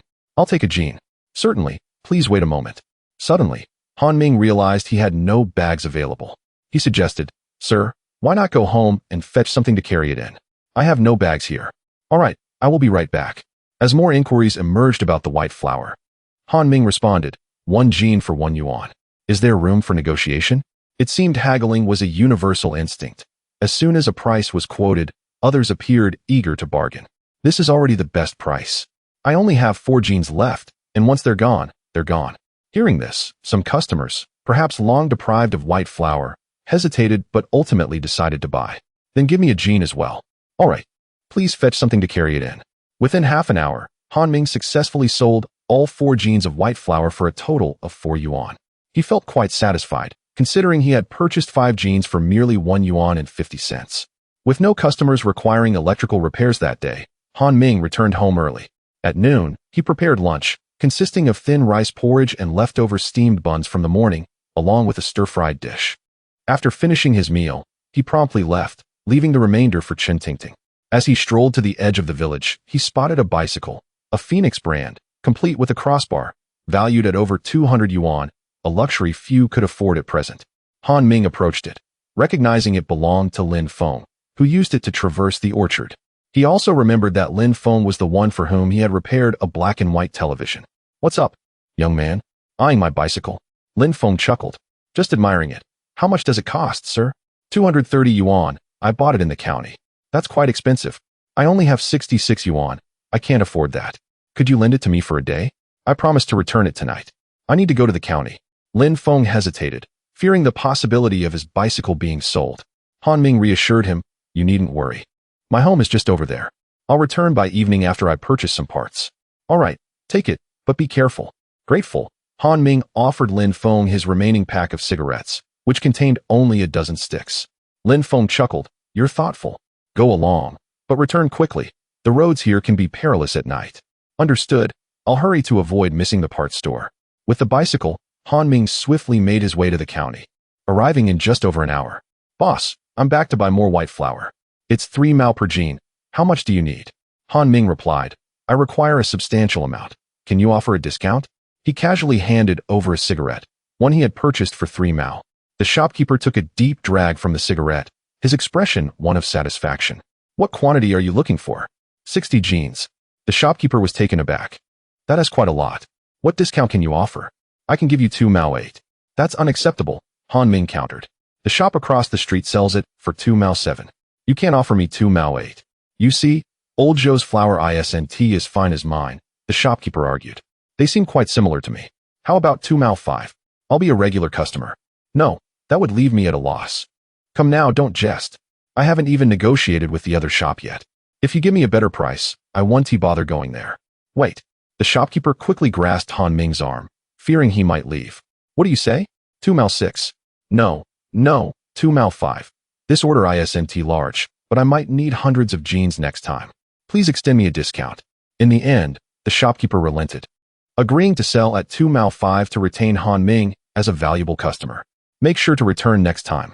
"Absolutely, you can rest assured." With 60 jeans of white flour costing him 15 yuan, Han Ming secured them in 2 bags strapped to the back of the bicycle. He also purchased several packs of cigarettes, a box of mapai oil for 8 mao, and some vegetables before heading back. Upon returning to the village, it was already 5 in the afternoon. He first placed the white flour back at home before returning the bicycle to Lin Feng. He feared Lin Feng might discover his flour business. Thus, he wanted to delay any potential jealousy that could lead to Lin Feng seeking the same venture. "Here is your bicycle back." "Thank you." Lin Feng inspected the bicycle closely, reassured that it was in good condition. "I also brought you something from the county." Upon seeing the cigarettes in Han Ming's hand, Lin Feng was astonished.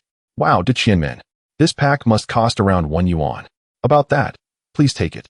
"All right. Just remember to come to me if you need the bicycle again." "Certainly, no problem." Han Ming silently vowed to acquire his own bicycle in the future. Chapter 12. The white flour stall. Upon departing from Lin Feng's residence, Han Ming hastily extracted 2 bags of white flour. He deliberately chose a location farther from Lin Feng's home before commencing his calls. Fresh white flour for sale.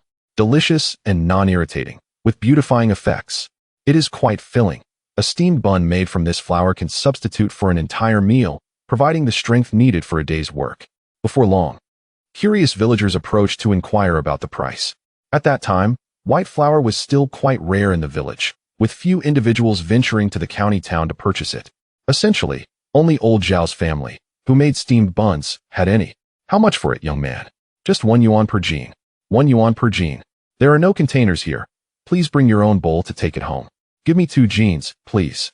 "All right. I will weigh it for you now." After collecting 2 yuan, Han Ming weighed the flour and poured it directly into the customer's iron basin. As he continued to call out, more people gathered. 1 yuan per jean. 1 yuan per jean. Once it's gone, it's gone. Passers-by, don't miss out. "Boss, I'll take 5 jeans. Make that 3 for me. I only need 1 jean." As he weighed the flour, Han Ming smiled and said, "Look at how fine my white flour is. Premium white flour, delicious and filling. Eating just 1 steamed bun can replace an entire meal. You can also use it to make noodles, delightful indeed. It's just like the life of city dwellers." The onlookers chuckled, finding Han Ming's banter entertaining. The quality of the flour was indeed commendable. Otherwise, so many wouldn't have come to buy it.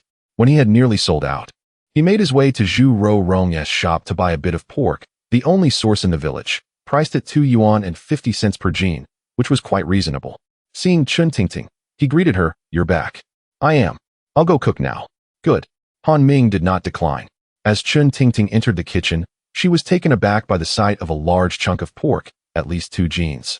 It had been ages since their household had purchased such a quantity of pork. It must have cost quite a bit. "What is going on?" Han Ming inquired. "Why so much pork?" "I bought it. Isn't that very expensive?" Upon hearing this, Chen Tingting felt a warmth in her heart. She realized Han Ming had truly changed. In the living room, Han Ming reassured her, not at all. From now on, we should eat a bit better. Look at you. You're so thin. Health is the most important thing. Understood. His sudden concern brought tears to Chen Tingting's eyes. During dinner that evening, Han Ming presented her with a box of mapai oil he had purchased in the county town. What is this? Mapai oil. It's good for the skin. It's for you. Chen Tingting bit her lip, touched, and tears unexpectedly flowed. Don't. It's just a bottle of mapai oil. Why are you crying? No. It's just that you're giving me something for the first time. Chen Tingting quickly wiped away her tears. Rest assured, life will get better and better. There will be more things to come. Han Ming looked at her, feeling inexplicably bittersweet, knowing how much she had suffered alongside him in the past. Now, he could only strive to make amends. The next day, Han Ming borrowed Lin Feng's bicycle once more. This time, Lin Feng readily lent it to him. Han Ming expressed his gratitude and rode off to the county town. He purchased a larger quantity of white flour this time, a total of 150 jeans. The shopkeeper was overjoyed, bringing out all his stock to sell to Han Ming. As he was leaving, Han Ming advised, next time, please stock up more. I'll be needing quite a bit. Absolutely. No problem, the shopkeeper replied with a smile, handing Han Ming a cigarette. The dynamic between them had subtly shifted. The 150 jeans of white flour cost 37 yuan.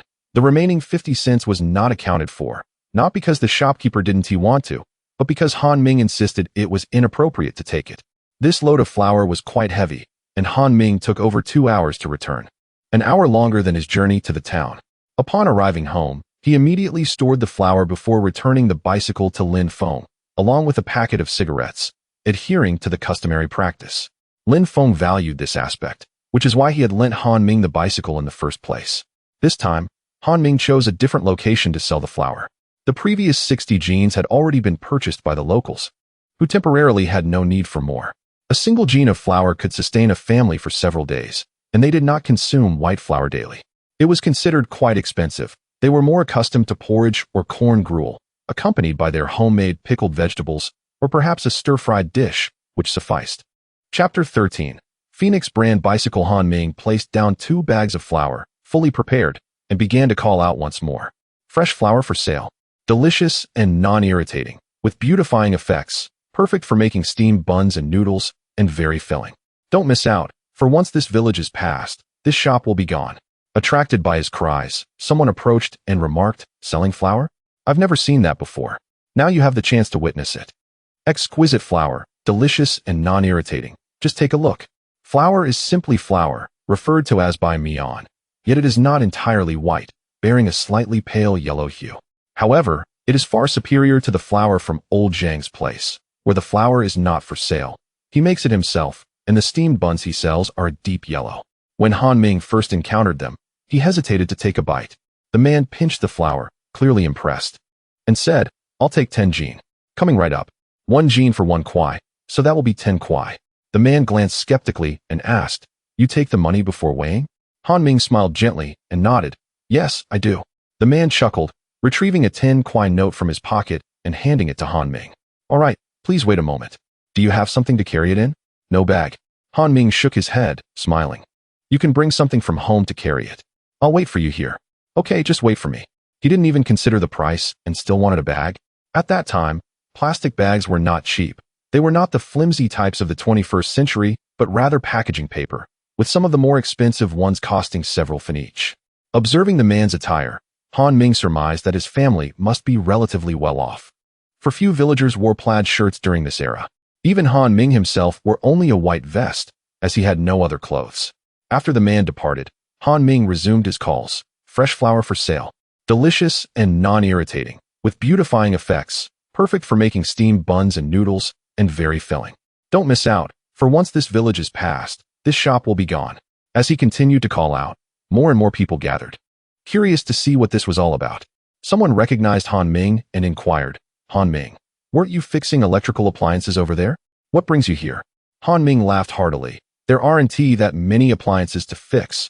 Once they're done, they're done. True, but how much is this flour? 1 kwai per jean, no haggling. Wow, you've left me speechless. All right, I'll take 1 jean. Han Ming weighed the flour and replied, once this flour is sold out, there won't be any left. After autumn, the price will surely rise. Then I'll take 3 jin, to avoid needing to buy later. Upon hearing that the price might increase, those nearby quickly added to their orders, fearing a price hike. It was still not yet September. Autumn wouldn't he arrive so soon. By the end of the afternoon, he had sold nearly all the flour, leaving only a few jin, which he took home for himself. With 148 kwai, plus his previous savings, he now possessed 208 kwai, all in 10 kwai notes. At that time, there were no bills of 100 kwai, so most were in 10 kwai denominations. A few customers paid with cloth tickets, but Han Ming was reluctant to accept them, knowing they would eventually be rendered worthless. When Chun Tingting returned home and saw a pile of money on the table, she was taken aback. "You're back?" Han Ming smiled. "Where did you get so much money?" Chun Tingting asked, alarmed, her joy overshadowed by concern. "Don't worry, this is all from my business." "Repairing electrical appliances?" "No, I sold flour." Chun Tingting gasped. "The one selling flour that's been going around the village? It's you?" "Yes." The girl nervously responded. "Isn't that risky? What if you get caught?" Han Ming chuckled. "Don't be silly. This is legitimate business. Not speculation. The country encourages entrepreneurship. I'm trading, understand? Just like old Zhang selling steamed buns." "Exactly. But why so much money?" Chun Tingting remained anxious. "More money will come in the future. There's no need for alarm." Chun Tingting nodded, ultimately choosing to trust him, and then proceeded to the kitchen to prepare dinner. The country had long been advocating for economic development, but the information was scarce in their village, and people were not well informed. The following day, Han Ming returned to the county town to purchase flour, this time acquiring 200 jin. He planned to sell it all, allowing him to buy a bicycle without having to borrow from Lin Feng anymore, and saving that 1 kwai for cigarettes. Selling 200 jin of flour was challenging as the village was gradually reaching saturation. In the end, he even went to Chun Tingting's factory to buy, doing so while she was away. This series of actions gradually caught Lin Feng's attention, who began to feel he could do the same. "That kid, I didn't expect him to be so clever. From now on, if he comes to borrow, I won't lend him anything. He's truly cunning, claiming to buy parts." His wife, Huang Fun, was frustrated with Lin Feng and remarked, "Look how well he's selling. Those bags of flour are moving quickly, and he's making quite a bit of money while you still lend to him. Enough of that. I'll also go to the county town tomorrow to buy flour and sell it myself." Lin Feng said irritably. "Great. I heard he sells it for 1 kwai per jin.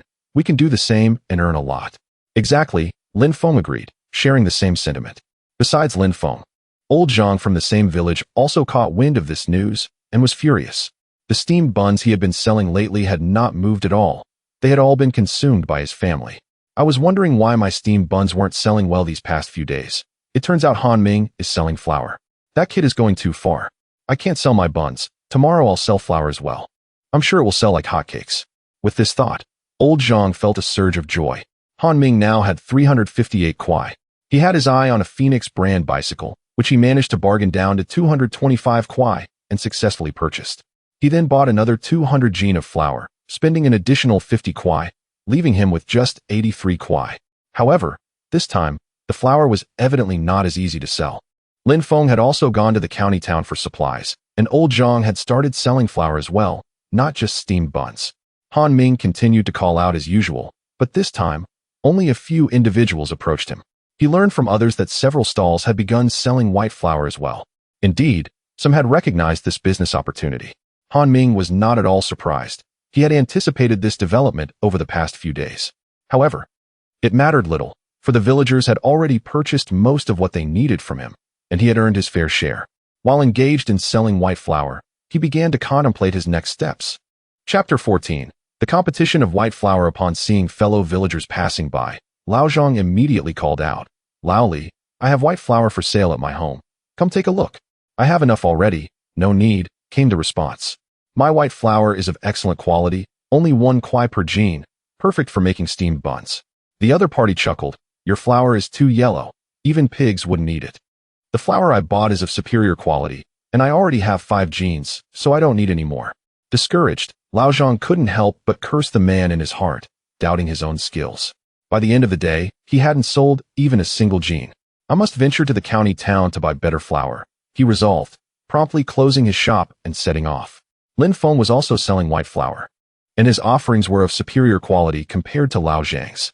He too sold it for 1 kwai per jin, as it was sourced from the county town, just like Han Ming's, making it acceptable to others. Darling, look, we have more customers buying 2 jeans. Indeed, it only costs 3 mao, and we've made a profit of 6 mao. Good, let us keep pushing. We need to sell all 10 jeans and bring back more tomorrow. Unlike others, Han Ming changed locations after selling out, as it was essential to do so. Fortunately, during this crackdown period, the darkness of human nature was kept at bay. Changing to a new spot, he set up at the entrance of Chun Tingting's factory, where many people gathered after work. Upon seeing the crowd buying flour, Chun Tingting exclaimed, "Han Ming, what are you doing here? Hurry and help me collect the money." Busy and overwhelmed, Han Ming found that the sales from just a few minutes at the factory far surpassed his entire day's efforts. Chun Tingting readily joined to assist. Someone inquired, "Tingting, who is this?" She glanced at Han Ming and shyly replied, "He is in charge of my family's affairs." "What a remarkable business you have here. You even bought a bicycle." Chun Tingting was astonished to learn that Han Ming had purchased a Phoenix brand bicycle, which she had not been aware of. With Chun Tingting's help, Han Ming felt particularly at ease, and his sales speed increased significantly. As he weighed the flour, he called out, "Come and see, fresh white flour. Women eat it for beauty, men eat it for strength. It gives you the energy to work hard. So hurry and buy some to take home." Chun Tingting stole a glance at him, her cheeks flushing. Han Ming was quite the charmer with his words. By the end of the day, Han Ming had sold nearly 100 jeans of flour, while the village was gradually reaching its saturation point. Selling that much was already a remarkable feat. Lin Feng managed to sell about 10 jeans, with some remaining, which delighted him. With Chun Tingting riding along and the remaining flour beside them, they slowly headed home. Upon arriving, Chun Tingting hesitated before asking, "When did you buy the bicycle?" "Today, isn't it nice?" Han Ming replied with a smile. "Was it expensive?" "Not too bad, 225 yuan. Chun Tingting was taken aback. That's equivalent to 5 months' salary. "No worries, I've earned quite a bit these days. The bicycle will make it easier to fetch flour from the county town, saving a lot of effort." Chun Tingting nodded in agreement, happy to see a bicycle at home. However, concern soon crossed her face. "But we still have so much flour left. What if we can't sell it all?" "Don't fret, I'll sell more tomorrow. I'm sure we can finish it." On my way back, I think I saw another vendor selling flour. Han Ming responded earnestly. Indeed, when others see it's profitable, they all want to join in. "What shall we do then?" "No need to worry, I have my own strategies." After a long day, "I'm a bit hungry. I'll go prepare dinner." Chun Tingting stood up and quickly headed to the kitchen. The weather was warm, and the pork she had bought yesterday was salted, so it was still good. In the evening, they quietly enjoyed their meal together. Han Ming still had 183 yuan remaining, and the profits from the flour had been quite satisfactory, though it was a short-term venture. The next day, Han Ming headed to the county town to procure 200 jeans of white flour, spending another 50 yuan. This was likely his final purchase. On his way back, he passed Lao Zhang's place, where Lao Zhang was also calling out, repeating the same phrases. His flour was not homemade either. He had also sourced it from the county town, aiming to dominate the market. Meanwhile, Lin Feng was selling as well, and the 3 vendors were all geared up. It seemed a change in tactics was necessary. Han Ming thought to himself, moving once more to a different spot, and called out, "Dear uncles, aunts, brothers, and sisters, white flour for only 9 mao per jean." "You heard me right, just 9 mao per jean. If you don't believe it, go ask around. Everyone else sells for 1 kwai per jean. I have the cheapest here, so come take a look." Engaging in a price war was a tactic he had mastered in his previous life. Upon hearing the word cheap, passers-by began to stop, as people are naturally drawn to bargains. "Is there a limit?" Han Ming replied, "This is already the lowest price. Check out the neighboring stalls. They all sell for 1 kwai per jean." This was no secret, as Lin Feng and Lao Zhang began selling flour. Many villagers were aware of the prevailing price of 1 kwai per jean. At that moment, with his 9 mao offering, the comparison compelled them to buy from him. Of course, he dared not sell in the locations he had previously occupied to avoid being recognized. "Give me 2 jeans. I want 2 jeans as well." "I'll take 3 jeans." "All right, I'll weigh it out for you immediately." The effect of the price drop was positive. Nearly everyone who passed by purchased at least a jean or 2 to take home. Although due to the influx of other sellers, the volume wasn't too overwhelming. Han Ming, undeterred, diligently weighed and packaged the flour for his customers. Xiao Si, wandering around the village, noticed a crowd gathered and, curious, approached. Upon seeing the scene, he exclaimed, "Han Ming, what are you doing here?"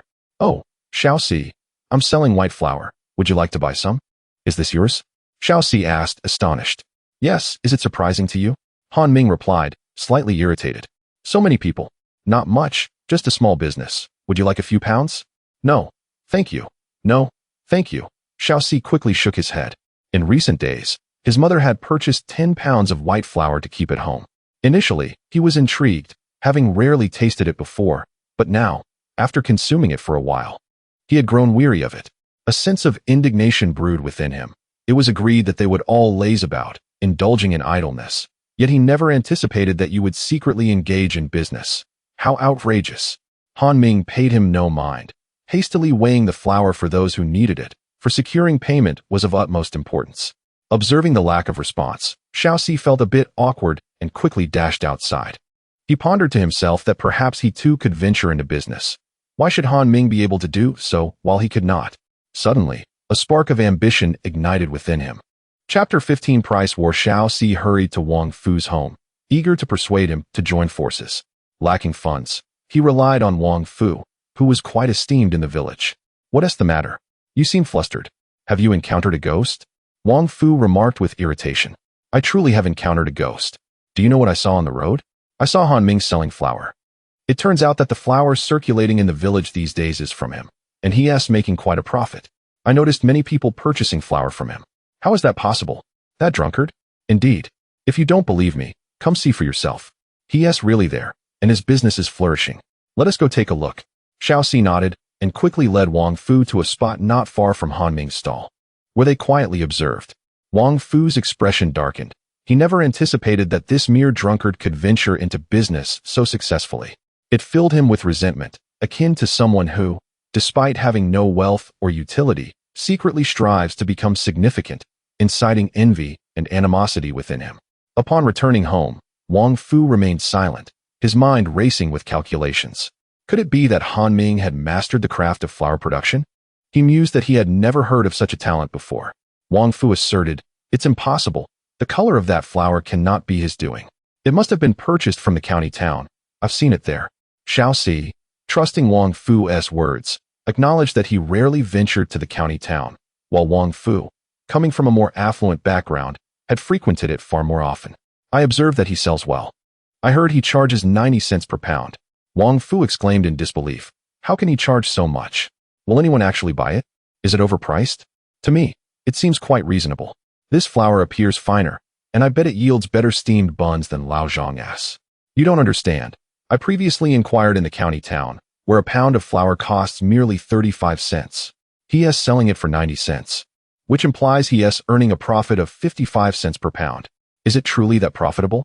Xiaoxi was astonished that flour was so cheap in the county town. You didn't notice he has already bought a bicycle. We must procure some stock.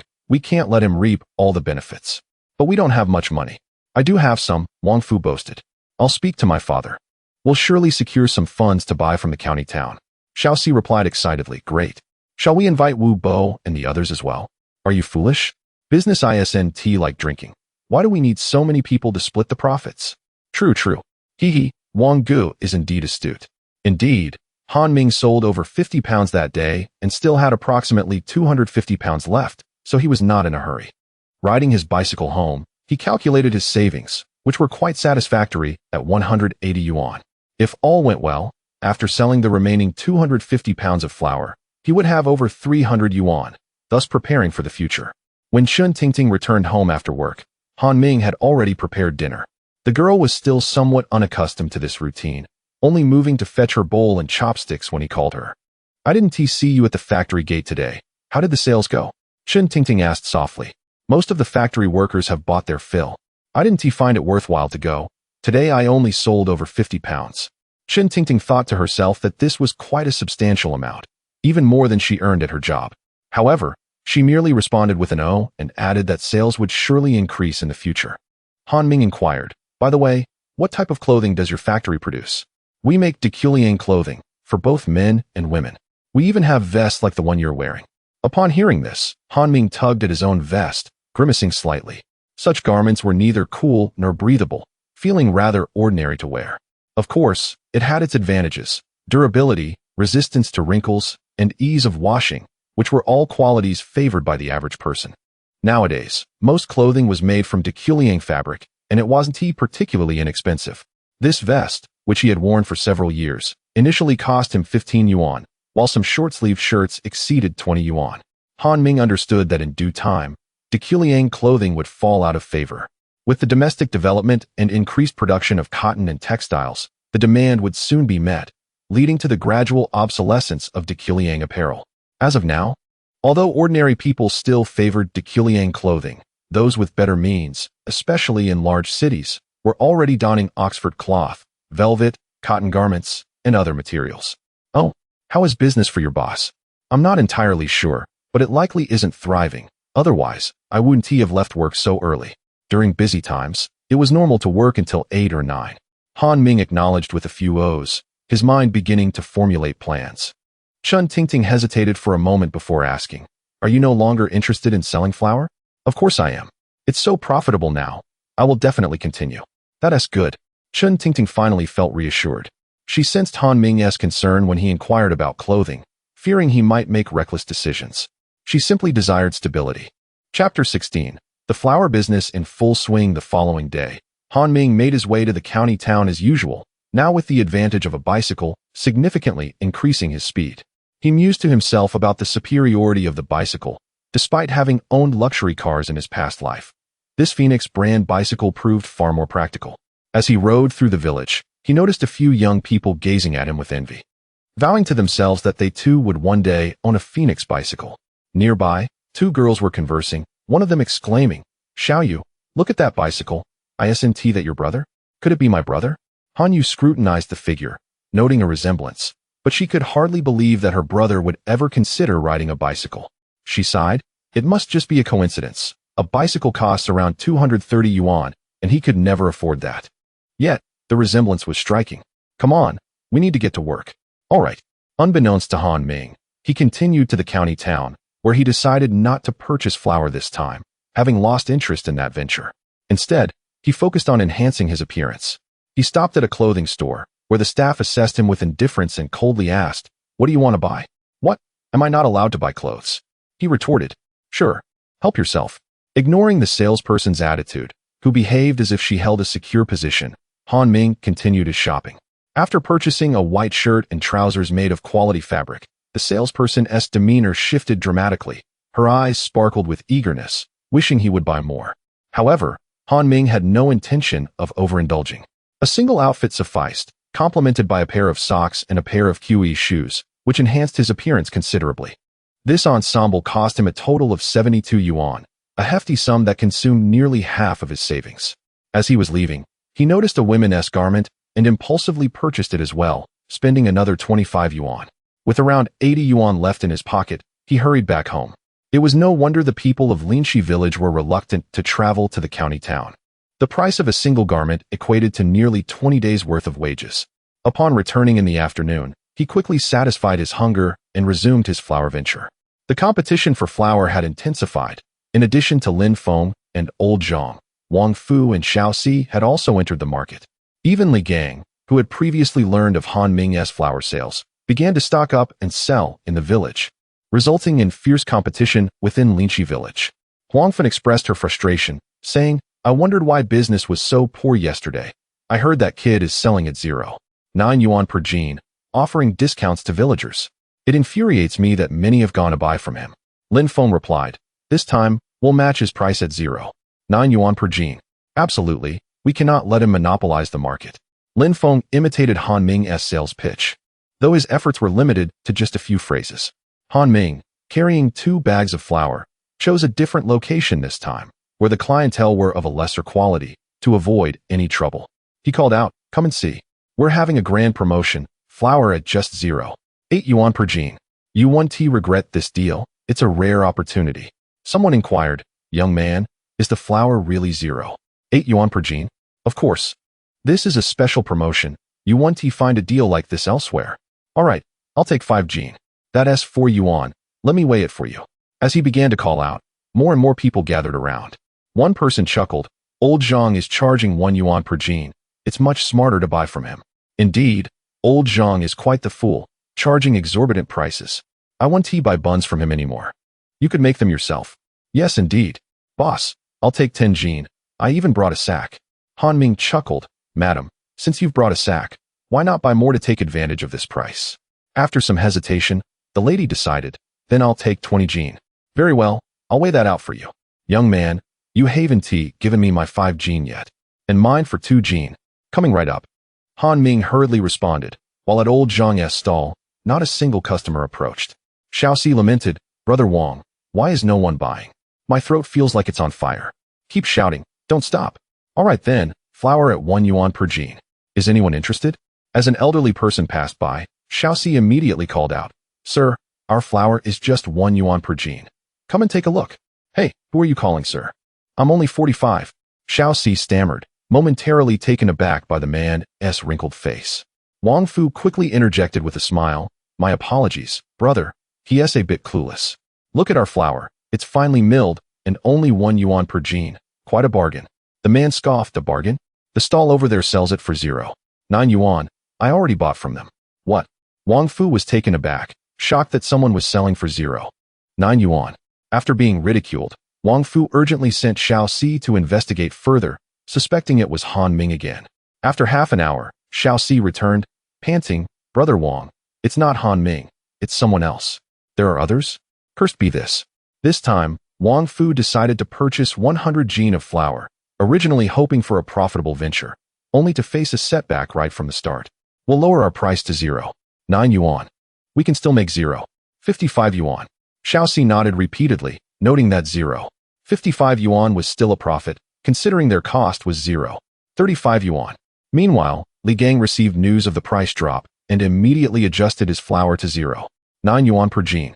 In no time, the village's flour was predominantly priced at 0.9 yuan per jean, leaving only Old Zhang at 1 yuan, naturally attracting no customers.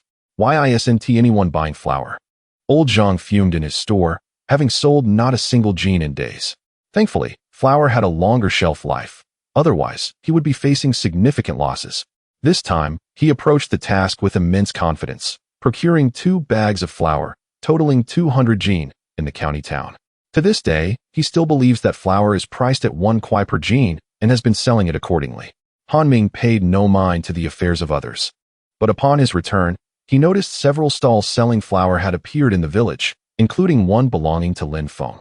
He naturally understood that this was likely a consequence of having lent his bicycle previously, which allowed others to surmise his actions. Nevertheless, it mattered little to him. He had already reaped his profits. Today, he sold 120 jean of flour, leaving approximately 130 jean at home, which posed no significant issue. As he estimated it would only take a few days to sell the remainder, his funds had once again reached 200 kuai, and he had earned a considerable sum through his endeavors. Chapter 17. No returning. Upon returning home from work, Chen Tingting was immediately presented with a piece of fabric known as Dik Liang by Han Ming. Did you buy this? She exclaimed in surprise. I went to the county town today and picked up some clothes. I noticed you were wearing rather old garments, so I thought to buy you this. Chen Tingting felt deeply moved, and tears welled in her eyes as she beheld the pink flowered Dik Liang attire, instantly finding it to her liking. She couldn't recall the last time Han Ming had gifted her clothing, possibly 2 years ago, or even earlier, prior to their marriage. Occasionally, witnessing her colleagues adorned in newly purchased outfits filled her with envy. Was it expensive? How much did it cost? She inquired cautiously. Not at all. It was merely around 20 yuan, Han Ming replied. That is still quite a sum, equivalent to over half a month of my salary. Do not worry. I have been earning quite a bit lately, so do not fret over such trivial amounts. Wear it with confidence, he reassured her, concerned that she might consider returning the item, which would prove difficult given the nature of the stores in the county town. All right, Chen Tingting said, clutching the pink garment with joy. Later that night, as she prepared for bed, she indulged in a bottle of baijiu, becoming pleasantly intoxicated. Thoughts of her previous life lingered in her mind, and she found it hard to part with her family. Although she had relatives here, it was not the same. They were not her true parents. I must return, she resolved, recalling that her initial presence here stemmed from a blow to her head, which she speculated might be a pivotal moment. With renewed hope, Han Ming sprinted towards the door, crashing into it with a loud thud, nearly breaking the wooden barrier, before he succumbed to unconsciousness, a noticeable bump forming on his forehead, symbolizing his boldness. Who on earth is setting off firecrackers at this hour? He grumbled, attributing the disturbance to the mischievous grandson of old Li. Just you wait. I shall settle the score with him tomorrow. Alas, the unfortunate grandson of old Li bore the brunt of the blame again. Ouch, that hurts, Han Ming groaned as he struggled to rise from bed, gingerly touching the bump on his forehead, which had indeed become quite prominent. Glancing around, he sighed, realizing he remained in this place. He had held on to a flicker of hope, but alas, it was extinguished. Han Ming encouraged himself, recognizing that since returning was not an option, he must carve out a life for himself here. Chun Tingting had already left. Upon hearing the commotion last night, she rushed out and found Han Ming sprawled on the floor. Fear gripped her heart for his safety, but upon seeing the lump on his forehead, she felt a wave of relief. This was not their first encounter with such mishaps. She could not comprehend why Han Ming always chose to crash into the door after drinking, as it had happened before. Standing at a height of 183 centimeters and having gained considerable strength from a hearty diet, he proved quite a challenge for Chun Tingting to lift to bed. After rising and having breakfast, Han Ming visited Grandma Li's house to fetch 2 eggs, bringing along 2 pounds of flour as a gesture, knowing she had not previously purchased flour from him due to financial constraints. As he boiled the eggs, he gently massaged the bump on his forehead, grateful for the day off as the effects of the previous night's alcohol still lingered, leaving him somewhat dazed until past noon. However, he considered it inconsequential, for the market for flour in the village had become saturated, and business was slow. As he pondered, a passerby approached Old Zhang's shop, jesting, "Old Zhang, why not sell flour for making steamed buns?" Old Zhang retorted, "Go away. Who needs steamed buns? Don't think I don't know. You all buy flour to make your own." "Ah, but I must say, making buns with flour bought from you is far more satisfying than your own," the passerby laughed. "Scram." Old Zhang snapped, irritated. "Do you know why we don't buy flour from you? It's because you're envious of my success. Don't think I'm oblivious. You profit very little. If you break even, consider yourself fortunate. Yesterday, some were selling for 80 cents a pound. Who would want your overpriced flour at a yuan?" Old Zhang's disbelief was palpable. "What? It's not a yuan? How could it be 80 cents? Just down the road, someone sold it for that price. Don't believe me? Go see for yourself." Naturally, Old Zhang did not trust this claim and hurried to investigate, but Han Ming was long gone. However, on his return, he stumbled upon another stall, Li Gang's. "Uncle Zhang, what brings you here? Are you selling flour too?" Li Gang greeted. "Why would I buy from you when I sell my own?" "Ah, you're selling now? I thought you only sold steamed buns," Old Zhang said, somewhat taken aback. "Stop the chatter. Tell me why you suddenly switched to flour." Li Gang chuckled. "I heard flour is profitable, so I thought I'd give it a try." "What is your price per pound?" Old Zhang inquired. 90 cents, Li Gang replied. 90 cents? I'm selling for a yuan. This 1T do. You must raise your price, or I 1T be able to sell anything." "Hey, Uncle Zhang, it's not that simple. Others are selling at 90 cents too, not just me. If you raise your price alone, it 1T help." Li Gang was unaware that Han Ming had already begun selling at 80 cents since the previous day. "Others are selling flour too?" Old Zhang was astounded, having thought he was the only one. "Indeed. If you don't believe me, head to the east side of the village. There's a stall run by those who cultivate fruit trees." "Damn it. Isn't that Lin Feng's family? Why are they also selling flour?" Old Zhang seethed, realizing why business had been so poor, as he had not sold even a pound. Despite the presence of numerous stalls selling flour at the price of 0.99 yuan, no one seemed inclined to purchase his offering at 1 yuan. Without further inquiry into Li Gang, Lao Zhang promptly returned home and hastily adjusted his price to 0.85 yuan, convinced that there would be buyers for the flour. Flour, fresh flour, just 0.85 yuan per jean, only 0.85 yuan per jean. However, passers-by continued to show no intention of stopping. Chapter 18. The bloodletting sale. After a day of rest, Han Ming resumed his endeavors, cycling with 2 bags of leftover flour, approximately 150 jean remaining. The flour factory had closed down, and the rogue owner, Wang He, had fled with his sister-in-law after accruing debts of 38,000 yuan from indulgent vices. With no other options, they were forced to sell the flour at a meager wage. Currently, the flour was priced at 0.7 yuan per jean. Once sold out, it would be gone for good. Han Ming called out loudly, his voice tinged with a note of despair, making the situation seem all too real. His performance drew the attention of many passers-by, who were immediately captivated by his pricing. Was it truly 0.7 yuan per jean? Surely, there was no mistake. No, this is all that's left. Once it's gone, It's gone. Give me 5 jeans. By the way, who is Wang He? He's the boss, the owner of the flour factory, but he's run off to the county. Oh, the man showed little skepticism, having rarely ventured into the county himself. Meanwhile, Han Ming was bustling with activity while Lao Zhang was on the verge of madness. Wasn't it agreed that lowering prices would attract business? Why was there still no trade? His neighbor, Lao Zhao, chuckled. You're unaware, aren't you? They're selling for 0.8 yuan over there. What? Where? The place you visited yesterday. Upon hearing this, Lao Zhang dashed off to Li Gang's stall once more. You rascal. Didn't you say it was 0.9 yuan per jean yesterday? Now I hear you're selling for 0.8. Li Gang replied helplessly. What can I do, Uncle Zhang? The orchard is selling for 0.8, and if I don't match their price, I won't sell anything. 0.8. This infuriated Lao Zhang, who had yet to sell a single jean, and prices were continuously dropping. Damn it, I'll confront them. Fuming, Lao Zhang rushed towards the orchard, while Li Gang, being clever, chose not to follow suit and continued to peddle his flour. Lin Feng. His voice reached before he did. Hey, what's the matter, Lao Zhang? Want to buy some flour? We're selling flour now. Don't give me that. I'm selling it myself. I heard you've dropped your price to 0.8 per jean, so you're in the flour business too? What's the problem with that? Lin Feng was not surprised, knowing that Lao Zhang's family sold steamed buns and would naturally sell flour as well. What's the problem? I'm selling at 0.9 per jean. What do you mean? What's the problem? Everyone is buying from you. What can I do? 2 days ago, someone was selling at 0.8 per jean. If I don't lower my price, no one will buy from me. 0.8? Lao Zhang nearly fainted. The price had dropped again. Indeed, I wish I could sell it for more, but I have no choice, Lin Feng lamented. He had also heard of someone offering 0.8, which had attracted all the business. Who on earth is it? I have no idea. It could be someone from the neighboring village. I heard that someone over there was selling flour for 0.8 as well. Let us go take a look. All right. Lao Zhang and Lin Feng set off, eager to discover who was selling so cheaply. The stall in the neighboring village was Han Ming's, but he was not there anymore as he had moved his location. Lao Zhang and Lin Feng made a fruitless trip. Passing by Li Gang, he informed them, Uncle Zhang, I heard there's a stall at the village entrance. I saw it before. Let us go? Lao Zhang's face flushed with anger. Observing this, Li Gang quickly packed up his stall, sensing trouble, and prepared to relocate. Brother Wang, are we losing money selling at 0.8?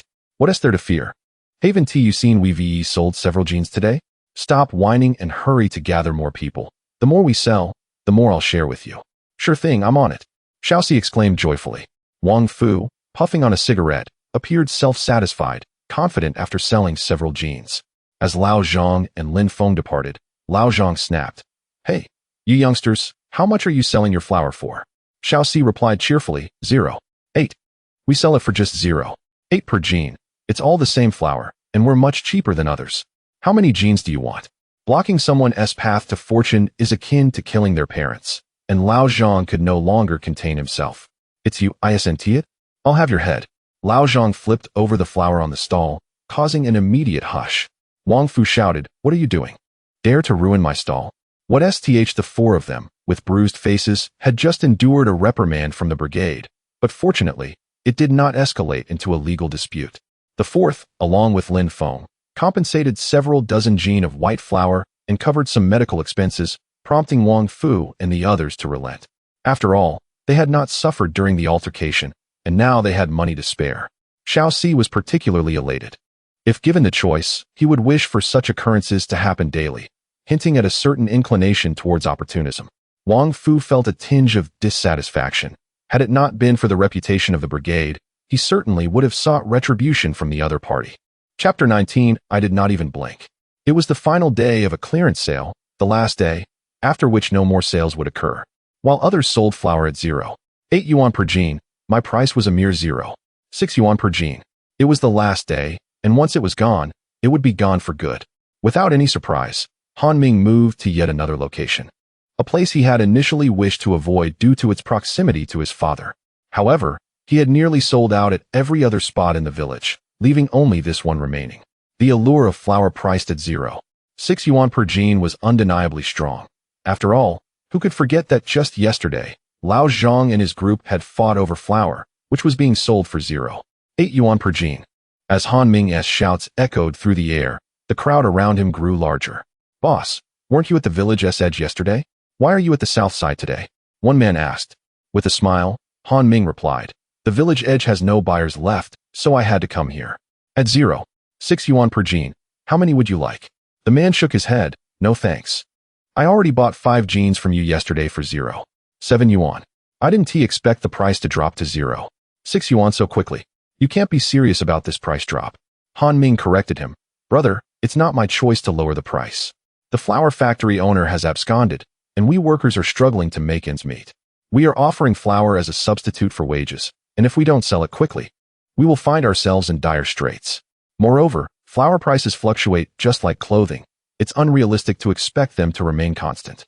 The man scoffed, refusing to make a purchase, stating, I'll wait until tomorrow when it might be 0.5 yuan, or even 0.4 yuan, or perhaps 0.3 yuan. When that time comes, I'll come back to buy. He dismissed the previous day's price of 0.7 yuan. Knowing that Han Ming had a point, even if he complained to the authorities, he would still be in the wrong. Yeah, look at all those people gathered ahead. It seems they're selling flour. Let us go take a look, said Zhao Lizhen, pulling Han Yu along. Let us forget it. Flour is expensive. I heard it's 1 yuan per jean. Zhao Lizhen exclaimed, listen, it's a clearance sale, only 0.6 yuan. Is that true? Boss, flour is 0.6 yuan. Indeed, it's a clearance sale, and it will be gone tomorrow. A man nearby muttered, just yesterday, it was 0.7 yuan, and now it's 0.6 yuan. Do you understand what a clearance sale means? Han Ming glared, feeling frustrated that others were undermining him. He warned, I will blacklist you and won't sell to you anymore. Go buy it for 1 yuan then. Fine, if you don't sell. Then don't sell. The man's expression soured. Being called out in front of so many people was embarrassing.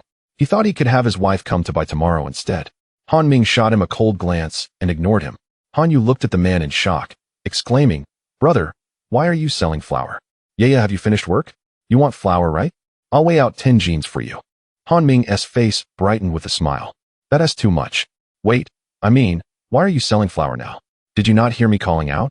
The flour factory owner has fled, the factory has closed down, and I'm selling flour at a discount to the villagers as a substitute for my wages. Isn't that reasonable? Someone nearby praised, this young man is good, benefiting the villagers by selling flour at a low price, only 0.6 yuan. Yes, I heard that Lao Zhang and his crew were selling flour for 0.8 yuan last night. It was practically robbery. I'm glad I didn't buy. I did buy. I wish I had waited. It had been a long time since anyone had encountered such a straightforward person. The crowd exchanged words, leaving Han Yu somewhat bewildered by the mention of Wang He, the flour factory owner, and the factory's closure. News she was hearing for the first time. However, one thing she was certain of was that her brother was lying, as she knew the factory owner's name was actually Wang Xiao. All right, I'm quite busy. Take this 10 jeans, and please say some good words for me in front of Mom and Dad. Han Yu numbly accepted the flour, but couldn't help but smile upon hearing the last part. Brother, I want to buy 2 jeans to take home. All right, sister, I'll weigh 3 jeans here, and you can pay for 2. Thank you, brother Yaya. Everyone, don't crowd. There are less than 20 jeans of flour left. If you want some, hurry and pay. It's the last day of the sale. Tomorrow I won't be here, and you won't be able to buy any. I'll take 4 jeans. Please weigh me 6 jeans. Seeing Han Ming's demeanor, which didn't seem deceptive, the crowd hastened to make their purchases, fearful that the flour would vanish. Han Yu entered the house, shouting, Mom, I'm back. Good to have you back. Why are you so late today? Hurry up and prepare for dinner. Okay, Mom, do you know who I just saw? Who? My brother. He's selling flour and even brought back 10 jeans. Li Xiaoli rushed out from the kitchen, exclaiming, Wow, that is a lot of flour. So your brother is selling flour now? How is he doing? Is everything all right? He's doing well. I saw him selling quite a bit. Many people came to buy, so he must be earning a nice amount. Look, all this flour is what he gave me. Han Yu handed the flour to her mother, beaming with joy. He's really selling flour? Indeed, I'm not lying. It's just out there not far from here. Li Xiaoli shouted, Old Han, Xiao Ming is selling flour. Did you hear that? I heard. He's probably up to something again. Don't pay him any mind. Dad, all the flour sold out today. Business is booming. Is it really that good? Han Jingwo asked, peering in. Han Yu chuckled, absolutely. It sold out so quickly. That's great, but it's none of my business. I don't want to get involved. Yeah, get ready. It's time for dinner. Where are you going? I'll step outside for a smoke first to avoid filling the house with the smell. Han Yu remarked, I bet Dad is going to check on my brother. Li Xiaoli chuckled softly and nodded repeatedly, knowing that was the case and deciding not to follow. Han Zhangwo, while smoking, walked a couple of 100 meters. Finally spotting Han Ming's stall, surrounded by numerous people, faintly hearing Han Ming's voice calling out, "Good for you, kid, finally doing something worthwhile," Han Zhangwo muttered to himself, finishing his cigarette before heading back home. "Old Han, have you gone to check on the kids? What is captivating is that unfilial son. I hardly even flinch. Umph, you only know how to be stubborn with your words. Hurry and fetch the dishes." "Very well." Han Yu chuckled quietly behind, as she could not be easily deceived. She had clearly observed her father walking outside, heading in the direction of her brother. In the evening, Han Zhangwo, having indulged in a few cups of baijiu, appeared to be in exceptionally good spirits. As he was about to pick up a steamed bun, Li Xiaoli interjected with a cold snort. "This bun is made from the fine flour your son brought. Are you still able to keep your composure?" Han Zhangwo. Chapter 20. Fu Guo Clothing Factory. Lin Feng hurriedly approached, exclaiming, Lao Zhang, someone over there has offered 6 mao per jean." "What?" Lao Zhang gasped in astonishment, his anger flaring. "Is it those two from before?" "I don't know. Let's go take a look." "All right, wait for me. I'll close the shop. But we must agree beforehand. We cannot resort to violence this time. I was scolded all day yesterday at the brigade. Do you know how others perceive me? I understand. Let's hurry." However, it was a great pity that by the time they arrived, Han Ming had already finished selling the last of the white flour and returned home, leaving them empty-handed. It was fortunate that Han Ming had been astute, otherwise, trouble would have ensued. Until that moment, they remained oblivious to the fact that the individual offering 6 mao for white flour was none other than him, rather than Wang Fu and Xiao Si. Wang Fu and Xiao Si, on the other hand, had moved to another location, but regrettably, their white flour priced at 8 mao per jean was destined to remain unsold. Throughout the day, they hadn't managed to sell even a single jean. "Brother Wang, can we still sell this? Business has been slow these past few days." "Stop your whining. Keep working. I'll step out for a moment to see if anyone is offering a lower price nearby." "Brother Wang, I'll go with you. Stay here and behave. If we all leave, who will mind the stall?" "Fine." Xiao Si felt quite dejected, thinking Wang Fu wanted to sneak off and rest without him. Having sold the last batch of white flour, Han Ming now had approximately 400 kuai, which was in line with his expectations. He had thoroughly surveyed the village over the past few days and discovered that there were no clothing vendors. At most, there were a few selling pork, Lao Zhang's family, and some small stalls offering eggs, including those selling white flour recently. Compared to the county town, the village was utterly impoverished. This was precisely where his ambition lay. Generally, those wishing to purchase clothing had to venture to the county town, which was far and expensive, and the villagers were quite reluctant to make the trip. Stopping by a roadside barber stall, he spent 1 mao to have his hair tidied up, and he must admit, he felt quite invigorated. Putting on his newly acquired attire, he wore a white shirt on top and black trousers below, paired with white cuirass shoes. Dressed in these new clothes, he appeared remarkably more spirited. If one were unfamiliar with him, they might not even recognize him. When Chun Tingting returned at noon, she was momentarily taken aback. "How do I look?" Han Ming chuckled. "Looks good," Chun Tingting murmured, her cheeks flushing slightly, as this was the first time she had seen him in such a manner. "I've prepared the meal, and I plan to head to the county town." Chun Tingting felt an inexplicable sense of reluctance and concern. Her worries stemmed from the fear that he might encounter other girls in the county town. Otherwise, why would he dress so well? Han Ming smiled gently at her and stepped forward to give her a light embrace. "Don't. It's broad daylight." Han Ming laughed.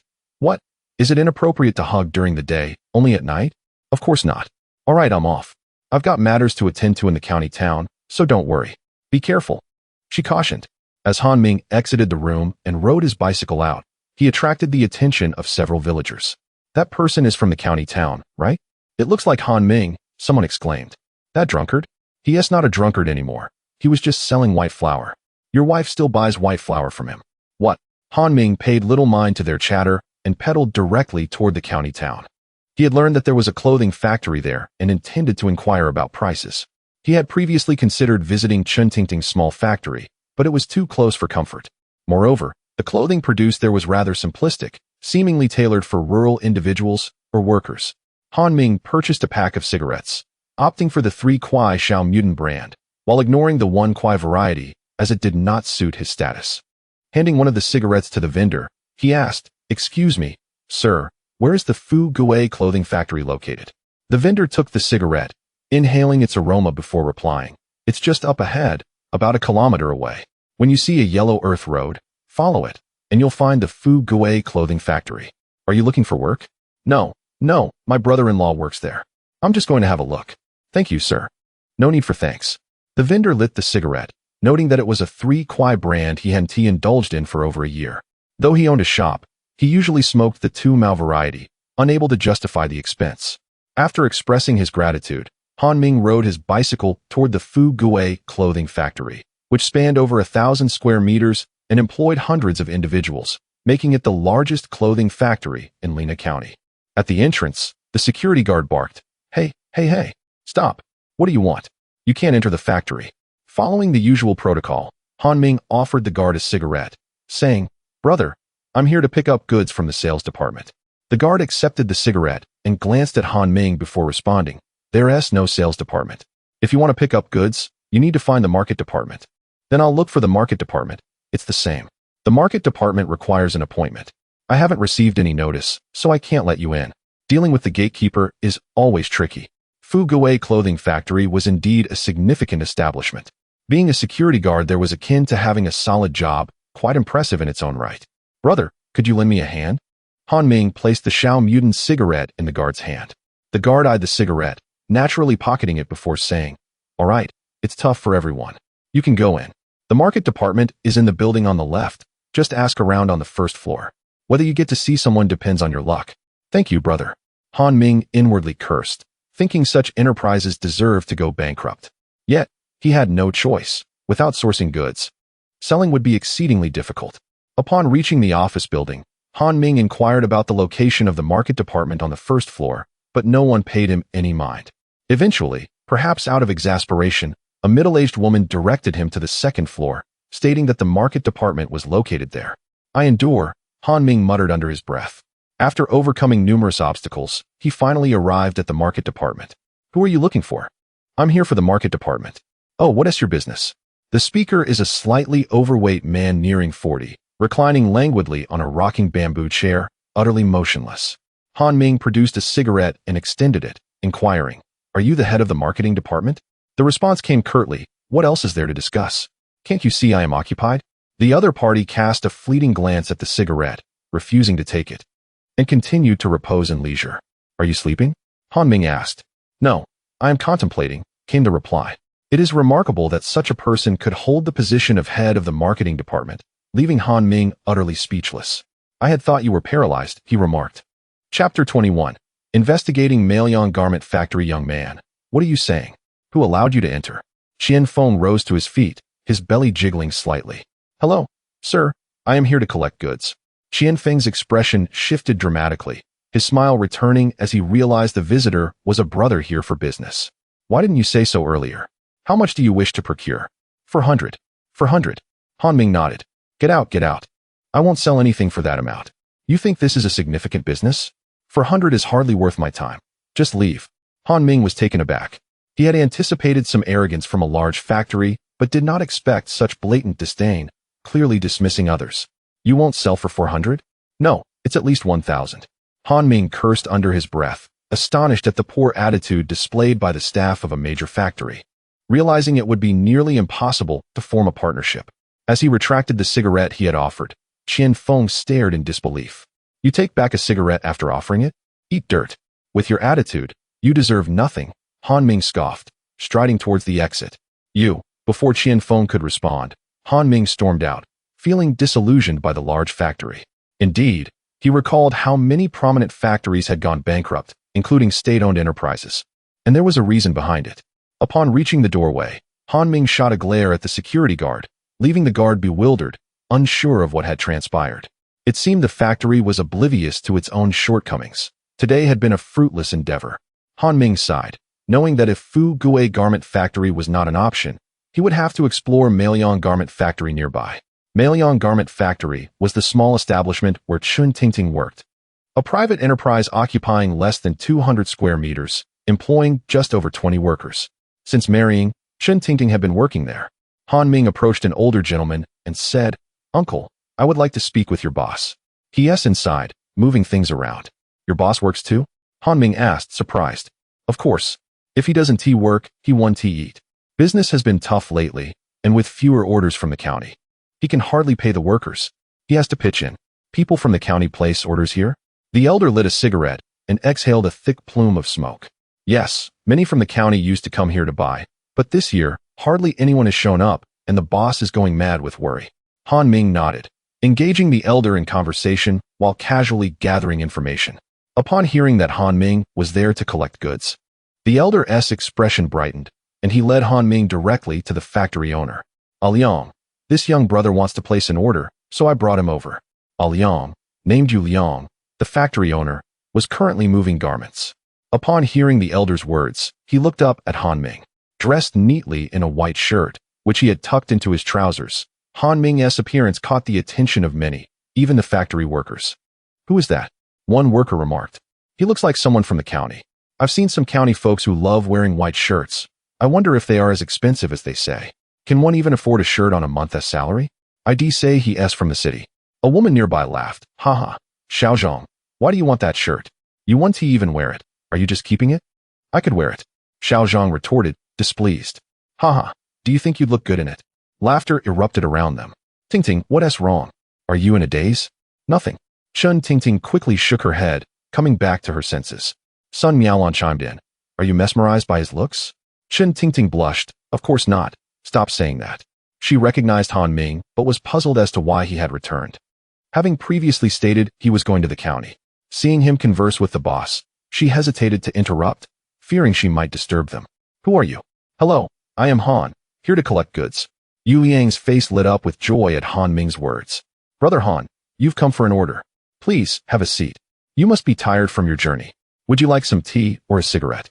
Han Ming accepted a cigarette from him. Recognizing it as the $1 brand he had previously given to Lin Feng, he casually placed his own brand, a $3 cigarette, on the table, presenting it with a certain flair.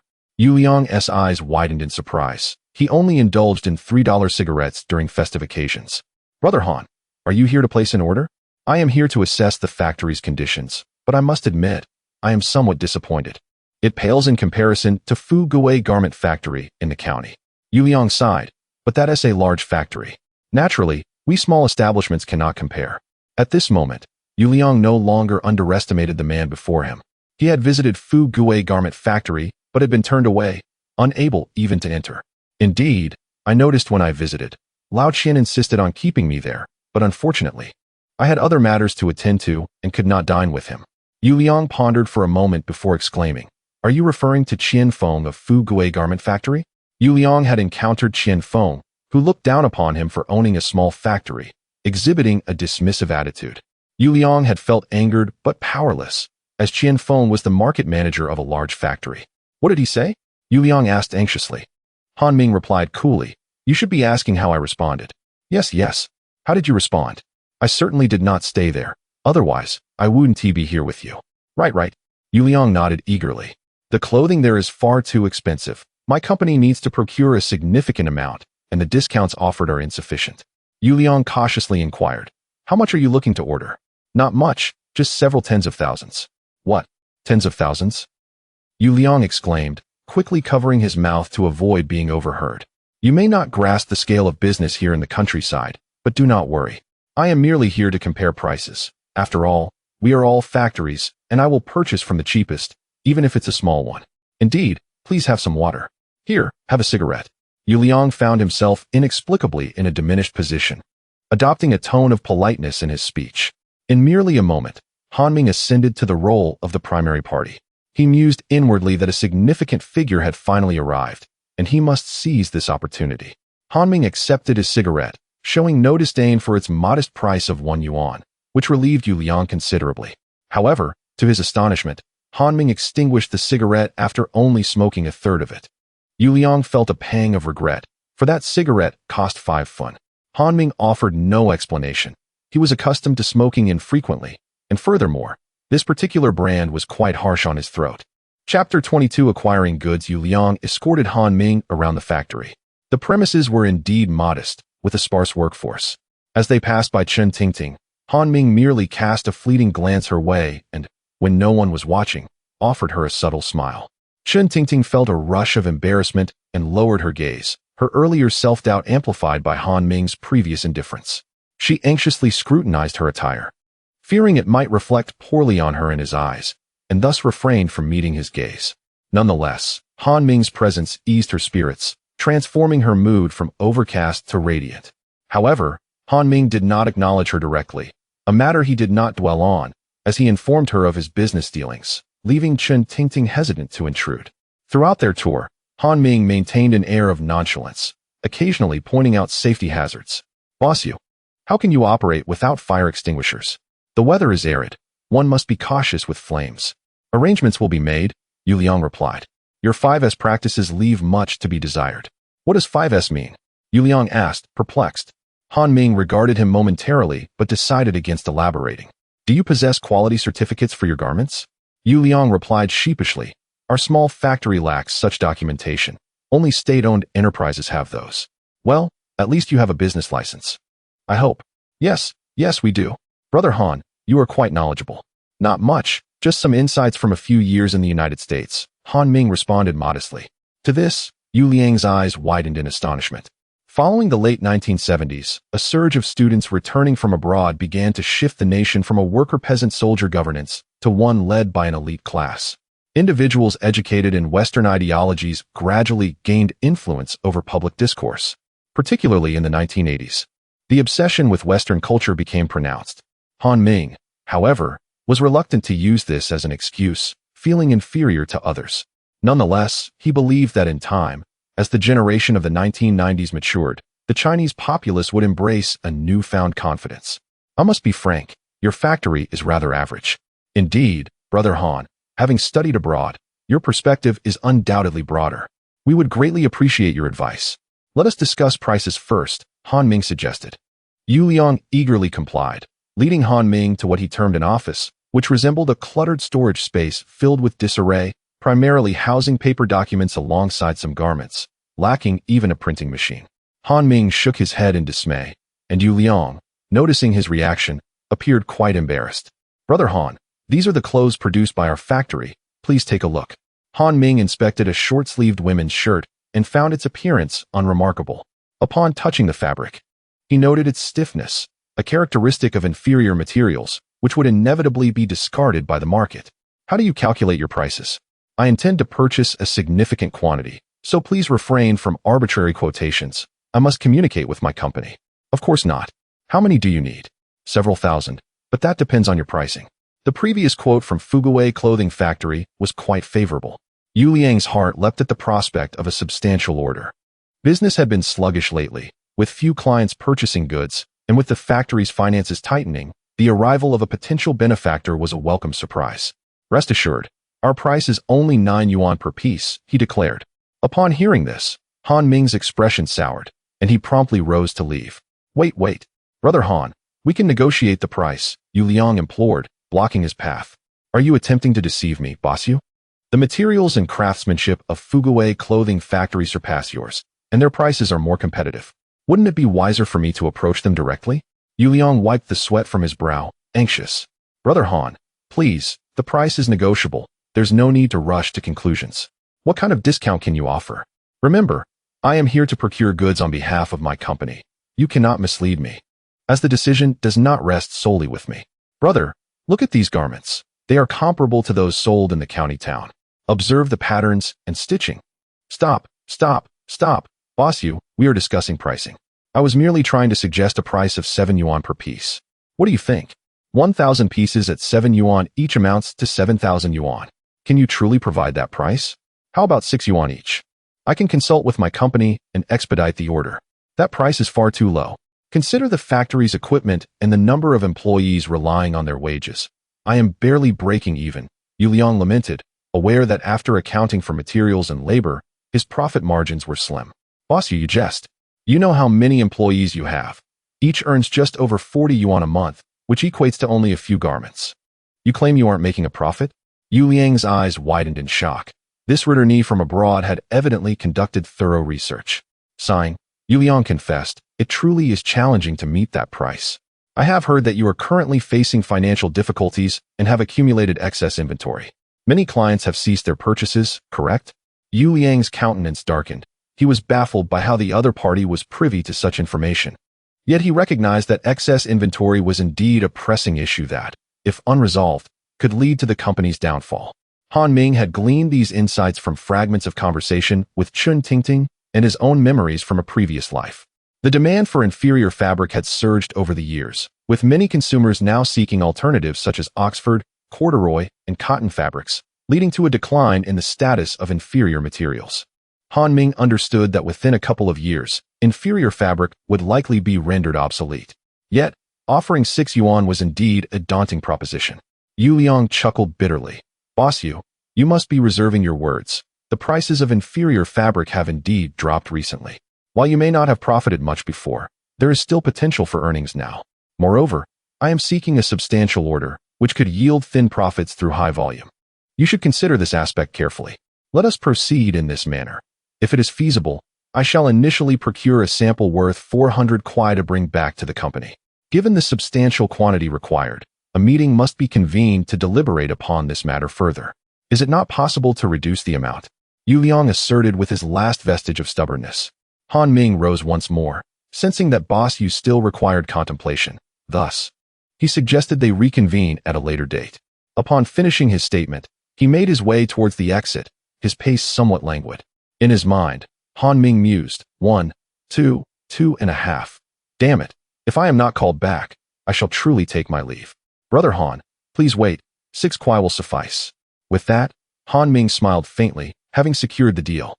Chapter 23. The grand clearance sale of Diculi clothing at 400 yuan.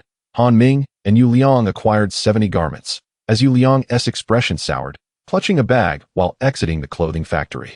Originally, the cost for 70 pieces would amount to 420 yuan, yet Han Ming skillfully persuaded him to defer 20 yuan for another time, which surely contributed to Yu Liang's displeasure, likely robbing him of a restful night ahead. Seizing the afternoon, Han Ming hastily pedaled away on his bicycle, this time targeting a neighboring village, Wenxi Cun, rather than Linxi Cun. The distance was merely about 2 kilometers from the village, and Han Ming's choice of location was made after careful consideration. Upon reaching Wenxi Cun, he promptly set up his stall, his attire immediately capturing the attention of passers-by, who began to gather from afar. Grand clearance sale. Beautiful and stylish Diculi clothing. Available in both large and small sizes. In the county, these would cost 25 yuan each, but here, they are just 15 yuan. Don't miss out. Once they're gone, they're gone. As he shouted, the crowd around him grew increasingly larger. A young man approached, inquiring, "What clothes are you selling?" Han Ming chuckled, "Sir, these are women's garments. They won't suit you." The elder retorted with a hint of indignation. "Can't I buy one for my wife? Who do you think I am?" Han Ming quickly apologized. "My apologies, sir. Just look, Diculi clothing for only 15 yuan each." The elder's face fell at the price. 15 yuan was quite steep for him.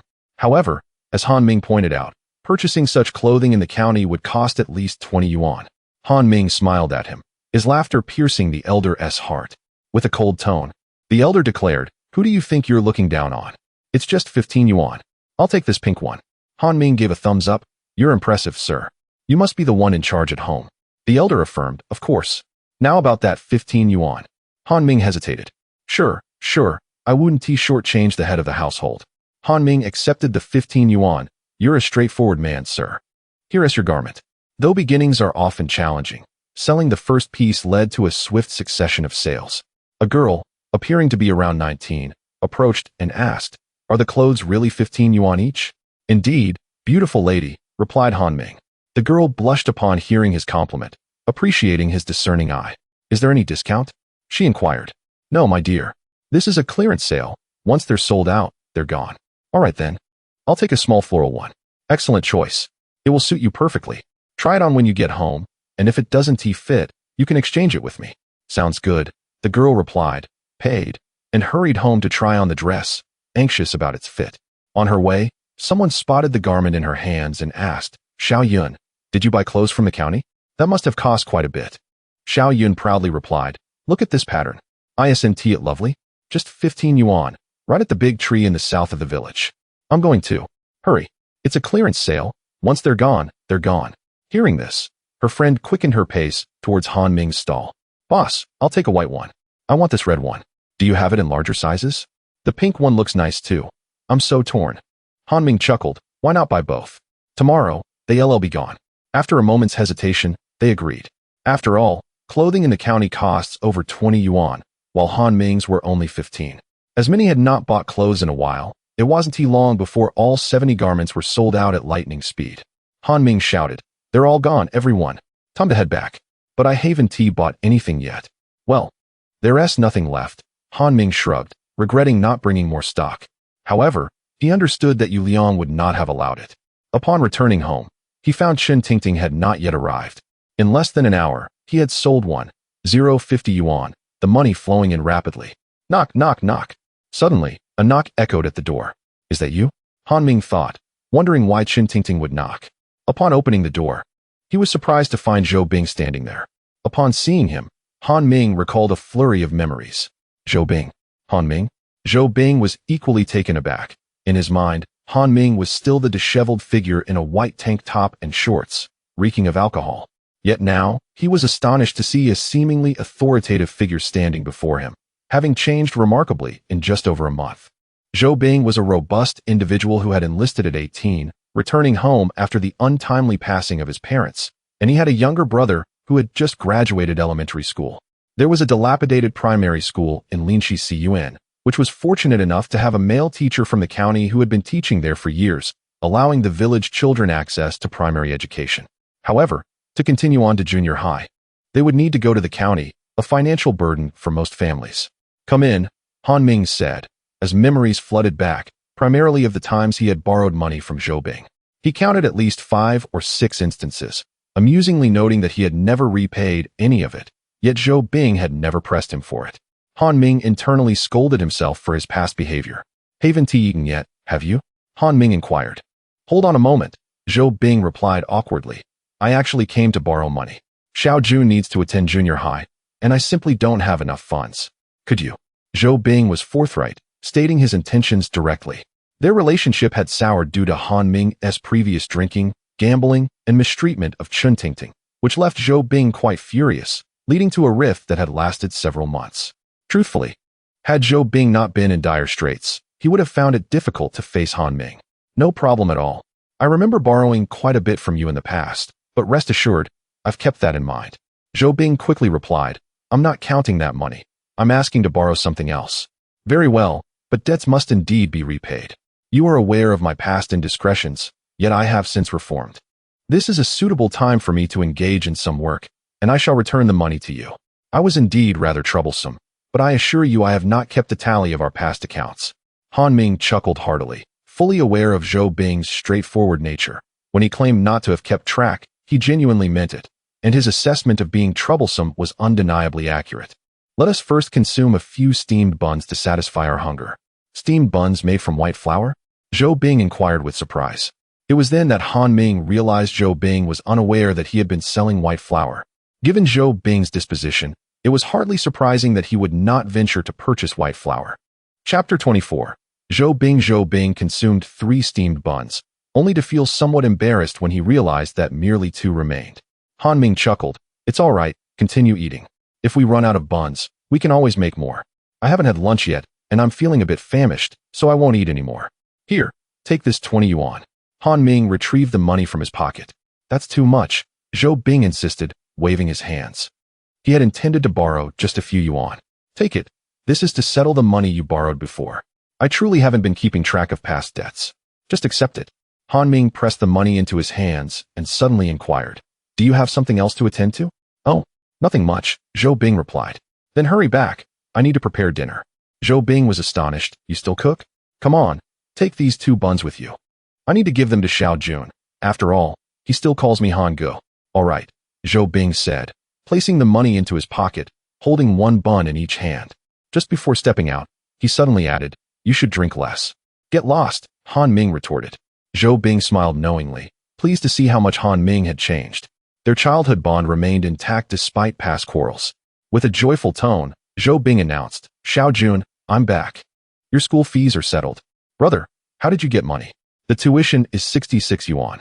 Zhou Jun, Zhou Bing's younger brother, was about to enter junior high, but he was reluctant to go, as the family had no income and relied solely on his brother's labor to make ends meet, let alone afford his schooling. It's fine. Really, it's enough. Han Ming lent me 20 yuan, and with my savings, it's sufficient. That guy? He's just a drunkard. How could he possibly have that much money? Besides, I remember he borrowed money from you before. Zhou Bing gave his brother a light smack on the head. Displeased, what nonsense are you talking? This 20 yuan is what he lent me, and he wanted to return it, but I refused. Zhou Jun pouted, doubting his brother's judgment, rubbing his sore head. He seems different now. Otherwise, he wouldn't just hand over 20 yuan so readily. You shouldn't speak ill of him. Understood. This indeed changed Zhou Jun's impression of Han Ming's drunkenness. By the way, he brought back 2 white steamed buns. Buns? I want to eat. Zhou Jun exclaimed, having not had one in 3 days. Weren't you just saying he was bad? That was earlier. He's better now. Zhou Bing laughed heartily, handing the buns to his brother. Brother, let's each have one. Zhou Bing burped. I already ate 3 at his place. Brother, you should be mindful of your image when it's someone else's home. Zhou Jun complained. Stop chattering. Do you want them or not? Zhou Bing's cheeks flushed with embarrassment. Eat, eat, eat. The 2 brothers shared a delightful moment, the happiest they had experienced in some time, having previously been weighed down by the burden of educational expenses. After work, Chen Tingting hurried home, only to find Han Ming looking at her with a bright smile, which made her feel a bit shy. Shall we eat? Why did you go to our factory today? Chen Tingting asked softly. I was stocking up, preparing for business. You want to sell clothes now, instead of flour? Flour doesn't yield profit. Just keep this a secret, all right? Han Ming winked, and Chen Tingting found it hard to bear, as she felt he had changed so much recently. Almost like a different person. Yet, she liked this new him. Understood, I won't tell anyone. Han Ming didn't mention the money he made from selling clothes, nor did he reveal that he borrowed money from Zhou Bing. She believed that discussing too much might complicate matters for someone like her, a simple rural girl. For instance, with her monthly salary of 46 yuan. How was she supposed to accept that Han Ming could earn over 600 yuan in a day from selling clothes after deducting costs? Do you need help buying clothes? No, just focus on your job. I'll go to the county and buy you something to eat later. Don't waste money. That night, their gentle exchanges filled the air as they drifted into a peaceful slumber. Boss you, I'm back again. This time, Han Ming didn't need the old man at the door to guide him. He walked straight to the workshop. In the distance, Chen Tingting cast a glance, but said nothing. Yu Liang heard the commotion and quickly came out to greet him. Brother Han, I've been waiting for you. I've waited so long that the morning glories have wilted. How did your discussions go? I'm here to address that. The clothes are no problem, but there are too few styles. The last time I took too few samples. Our company has over 40 branches in the province, and each branch barely got 2 pieces. It's impossible to gauge the effect. That's why I'm here again, to take more samples this time. Also, I need to return you 20 yuan, to avoid causing you any concerns about me defaulting. Upon hearing this, Yu Liang felt a bit awkward. It's just 20 yuan, if you don't return it. It's merely a gesture of brotherhood. Don't. Brothers should settle accounts clearly. Let me return this 20 yuan to you, lest you lose sleep over it. Yu Liang was taken aback, quickly saying, Oh, no need. The 2 engaged in a humorous back and forth, akin to a mother negotiating whether to give her child a red envelope during the new year. Despite their playful reluctance, the money was ultimately exchanged, bringing Yu Liang joy while leaving Han Ming less than thrilled. How many samples do you plan to take this time, Brother Han? Since the last batch was insufficient, I plan to take a bit more this time, about 170 pieces. Is that really necessary? Yu Liang was surprised. There are many branches. Each needs several pieces, and I'm worried it won't be enough. All right, I'll go prepare it for you. Yu Liang was naturally delighted. As long as there was profit to be made, he was happy. The previous 400 yuan worth of goods was not much to him, merely covering the salaries of 9 employees, a temporary fix at best. However, this time with 170 pieces, he calculated it to be 6 yuan per piece, totaling 20 yuan. Yet, he was dismayed to find that there was still a 20 yuan debt to settle. Ironically, just as he received 20 yuan from Han Ming, he found himself having to give it back again. At present, Han Ming is a person one cannot afford to offend. It is acceptable to owe him, as he is still willing to accept it. As long as the other party continues to procure goods, the factory can sustain its operations, and thus everything remains in order. Over the past few days, Han Ming has been the sole individual to collect goods from him, which clearly indicates the scarcity of orders at this establishment. Han Ming sighed, feigning a rueful smile, and said, "Boss you, I still owe you 20 yuan. I can only repay you next time." "Brother Han, there is no need for concern over a mere 20 yuan. I only hope that once your company's sample trials are successful, you will place more orders with our factory. Rest assured, boss you, as soon as I finalize the discussions, I will promptly inform you to place an order. You can have complete confidence in that." "Very well, I shall await the news from Brother Han." Yu Liang sighed, anticipating yet another late night ahead. Chapter 25 Encounter with Robbery. Good news. Look here, look over there, and if you don't look, you will regret it for a lifetime. The sale of high-quality clothing is happening now. Only 15 yuan per piece, and once they are gone, they are gone. This announcement echoed in everyone's ears in an instant. Han Ming, situated at the center of Wenxi village, soon found himself surrounded by onlookers, including those who had missed out the previous day. Someone shouted from the roadside, "The boss selling clothes is here. I must hurry to buy. I couldn't get any yesterday." "Me too." This time, Han Ming had brought along some men's clothing, all short-sleeved, as vests were priced separately. He had both men's and women's attire available, assuring customers that exchanges were permitted if the sizes were unsuitable. "I want this large size," called out an ant. "Please pay first. This is a small business." The ant replied, "It's just 15 yuan. Do you think I won't pay?" "Thank you, ma'am. If it doesn't fit, you can come back for an exchange." "Well, that is more like it." In the village, the ants and older women were the most challenging customers. Their chatter was relentless. Han Ming continued to shout, "Everyone, please pay first if you wish to buy. The quality of these clothes is excellent. Feel the fabric. It's truly remarkable. And touching one tea cost you anything." After some felt the material, they nodded in agreement. "Indeed, this fabric is quite good. I'll buy one."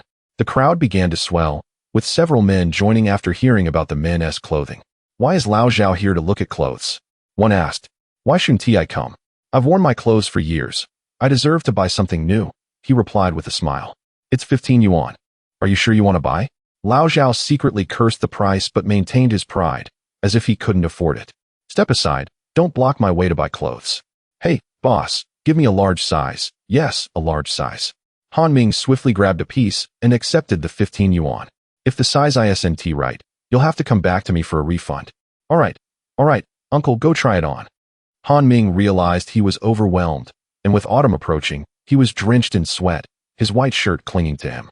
This was a drawback of high-quality fabric. Its breathability was poor, making it quite stifling in summer. Additionally, its moisture absorption was mediocre, causing sweat to cling to the skin and detracting from the wearing experience. As more clothes were sold, the crowd gradually dispersed, leaving him with only a dozen pieces remaining, which took him nearly 2 hours to sell. Han Ming understood that the market in Wenxi village was nearly exhausted. If he returned, sales would likely dwindle. By around 6 in the evening, he began packing up his bicycle, with his bag filled to the brim with money. Suddenly, he was being followed. "It's him. He's leaving. Let us hurry. How dare that outsider earn so much from our village? We can't let this go unpunished." "Yes. Quick, chase him down. He's already leaving." Unbeknownst to Han Ming, he had attracted the attention of several local ruffians, idlers much like he once was. Seeing him earn so much money ignited their malicious intent, and they trailed him closely. Within 5 minutes, 4 of them were panting heavily. "Hurry, keep up. He's getting away." "Damn, having a bicycle is great. I'm running as fast as I can, but I can't catch up." "He has stopped. Let us hurry." Han Ming encountered Zhou Bing at the entrance of Linxi village, where they were engaged in conversation. Zhou Bing was preparing to go out to work, as his family had no adult supervision. He was solely responsible for earning money for himself and his brother. Han Ming asked, "Zhou Bing, it's getting late. Are you still going out?" Zhou Bing replied sheepishly, "Uncle Lin Feng needs someone to watch his orchard at night. I'm helping him out." "Is it that busy?" "I've heard there are many animals and mosquitoes in the orchard at night. You need to be careful." "It's fine." Zhou Bing glanced back at the figures following Han Ming and asked, "Are those guys behind you your friends? Why are they tailing you?" "What?" Han Ming exclaimed, quickly turning to look, cursing himself for being careless. It seemed someone had seen him making money and was plotting to rob him. The 4 individuals approached swiftly, and as Han Ming noticed them, their pace quickened, reaching him in mere seconds. The leader shouted, "You bastard! How dare you ride so fast? Why shouldn't I ride fast?" Han Ming retorted. Zhou Bing interjected sternly, "What do you want? Kid, stay out of this. It's none of your business." Han Ming smiled lightly. "Are you planning to rob me?" You should be aware that the crackdown on crime is severe. Aren't you afraid of going to jail? Rob? What are you talking about? Hand over our money. That money is from my sales, not yours. I don't believe you. Let me see. The man lunged to reach into Han Ming's pocket, but Han Ming quickly twisted his arm, gaining control. The man screamed in pain, ouch. Let me go, you bastard. You dare to try and rob me? Han Ming scolded, recalling his training as a soldier. Although he later became a businessman, he had not forgotten the skills he acquired. Seeing their companion subdued, the remaining three rushed forward. What are you doing? Zhou Bing shouted, not willing to stand by idly. Get him. With a snap, Han Ming swiftly dislocated the arm of the man in front of. Upon encountering the dagger, Han Ming's expression grew grave, necessitating utmost caution. A single misstep could lead to dire consequences. The adversary bellowed loudly and lunged forward, the blade aimed directly at Han Ming. In this critical moment, Han Ming instinctively narrowed his eyes, focusing on the opponent's wrist. As he deftly evaded the menacing blade, he seized the adversary's wrist with both hands and forcefully twisted it. The opponent let out a wail of agony, and as Han Ming applied further pressure, the cries intensified. Observing this predicament, Han Ming swiftly grasped the opponent's arm and with a sharp crack, dislocated it once more. Chapter 26. Hiring Zhou Bing. All of this transpired within mere seconds, showcasing Han Ming's remarkable swiftness. He turned to face Zhou Bing, who was handling the situation adeptly. Having served in the military, he was well equipped to deal with two assailants. As their altercation unfolded, the villagers gradually became aware of the commotion. In rural areas, any excitement invariably draws a crowd. The four assailants fell to the ground, wailing and lamenting. Han Ming called out, I kindly ask everyone to assist in calling the police. They are here to abduct the village's children, truly despicable. If you do not report this, you may find your own children missing in the future, and you will have no one to blame. Upon hearing that it was a case of child abduction, the villagers were instantly filled with righteous anger and rushed to help. I will go fetch the police, one person declared, sprinting away. At that time, rural residents preferred to refer to the police as gongan, unlike later times when they predominantly used the term police. We are not kidnappers. We didn't do anything. They protested. Beat them to death. Beat them to death. The heinousness associated with child abduction was universally reviled, and several individuals could no longer contain themselves and took action. Han Ming desperately intervened, fearing that if they were killed, he would have to bear the consequences. However, without the pretext of child abduction, the villagers might not have felt compelled to call the police, as they were also wary of attracting trouble. Within half an hour, the police arrived and apprehended the four individuals, while Han Ming and Zhou Bing were also taken in for questioning. The robbers, faced with undeniable evidence and witnesses, confessed the details of the incident upon entering the police station. Following the event, an officer admonished Han Ming, who repeatedly nodded in acknowledgement of his mistakes, stating that the mention of child abduction had been a desperate tactic. Given the current crackdown on crime, the consequences for those four were evident. They would face severe repercussions without mercy. At 10 p.m., he and Zhou Bing finally returned to the village. Han Ming expressed his gratitude, saying, Thank you, Zhou Bing. Your skills are quite impressive. You must have trained rigorously. Zhou Bing replied, I train occasionally. Otherwise, I feel quite unwell. By the way, how did those robbers end up targeting you? Han Ming explained, I recently engaged in some business, and perhaps they were envious. This incident served as a stark warning for Han Ming to proceed with caution in his future endeavors to avoid unforeseen troubles. Well then, I must visit Uncle Feng's orchard. We shall talk tomorrow. All right, Zhou Bing replied. After bidding farewell to Zhou Bing, Han Ming returned home to find Chun Tingting waiting for him at the door. Having not yet eaten, as soon as he appeared, she rushed to him, tears streaming down her face. Why did you return so late? I heard from Granny Li that you went to the police station. I was so worried about you. Han Ming felt a warmth in his heart. It's all right. I'm back now. I was so scared. I kept praying to the heavens for your safety. I would do anything as long as you are unharmed. Do not worry, my dear girl. This was an unexpected incident, but I merely cooperated with the police. There was nothing to fret about. With such a devoted wife, what more could a man desire? Have you eaten? I prepared dinner and was waiting for you. Why didn't you eat first? You must be starving, he replied. I'm not hungry. Chun Tingting shook her head. Come, let us eat. Tomorrow I will take some things to Granny Li. So you needn't worry too much. Your husband is quite capable.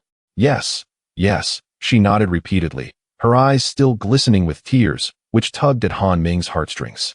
Throughout the day, Han Ming had sold all 170 items, earning 550 yuan, all in 10 yuan notes, filling an entire bag. He marveled at the situation, realizing why the robbers were envious. He too would have been tempted if he were in their shoes. That night, Chen Tingting, perhaps fearing the loss of Han Ming, held him tightly and gradually fell asleep. Han Ming gazed at her profile, deeply moved.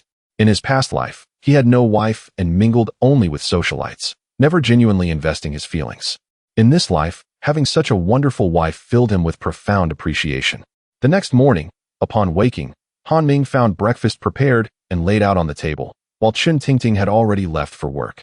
After finishing his meal, he headed straight to Zhou Bing's house, which was only about 500 meters away. Upon seeing Han Ming approach, Zhou Jun shouted, "Brother, Han Ge is here to see you." "Coming, coming," Han Ming replied, holding a bowl of steamed buns that Chen Tingting had prepared that morning. He smiled. "So, you're not calling me a drunkard anymore?" Zhou Jun whispered, "Brother said you've improved, so you're no longer a drunkard. The boy knows how to talk.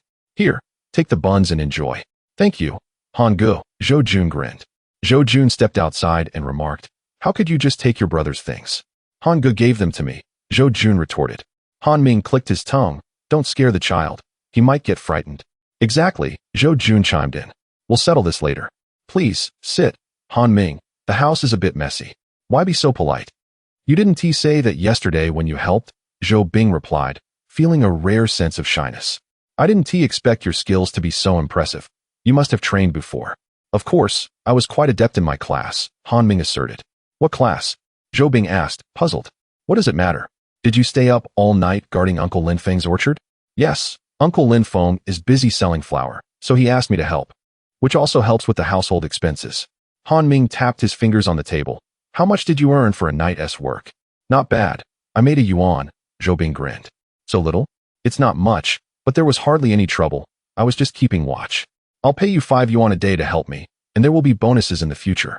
What do you think?" Zhou Bing was taken aback.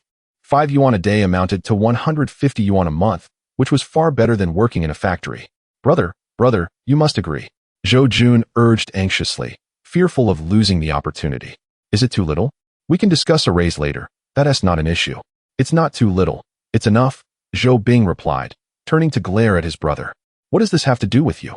Go to your homework." Han Ming chuckled. "Aren't you going to ask me what I do? Aren't you in business? I must clarify that the job involves helping me, and at times also acting as a bodyguard. Just look at what happened yesterday. Someone attempted to rob me. Are you willing to take that risk?" Zhou Bing laughed heartily. "No problem. I can take on 10 of those thugs myself." "Ha ha ha. As long as you understand, that's good. Please rest well, and I will come to find you at work tomorrow." "Very well," Zhou Bing readily agreed, his mind untroubled by other matters, for he was well aware that Han Ming had recently embarked on a lucrative venture, and it seemed to be flourishing. After Han Ming departed, Zhou Jun exclaimed with excitement, "Brother, that amounts to 5 yuan a day. That's far more than Uncle Lin Feng's salary."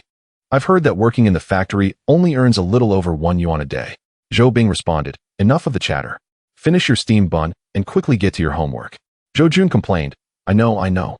All you ever say is to do my homework, but homework doesn't fill my stomach." Chapter 27. Call me Han Zong. In the afternoon, Lin Feng arrived at Zhou Bing's home, smoking a cigarette and shouting, "Zhou Bing, are you on night watch again tonight?" During this period, with Han Ming absent from the market selling flour, the others gradually stabilized, with prices settling at 0.6 yuan per jean. In a village with 4 stalls selling flour, it was no small feat, including Lin Feng, Lao Zhang, Li Gang, Wang Fu, and Xiao Si. Thankfully, the competition had stabilized, albeit with modest profits, leading them to curse those who insisted on lowering prices, unaware that it was Han Ming. Zhou Bing replied apologetically, "Uncle Lin Feng, I have to work tomorrow, so I won't be able to help you with the night watch." "What madness is this? Is there such a good job out there?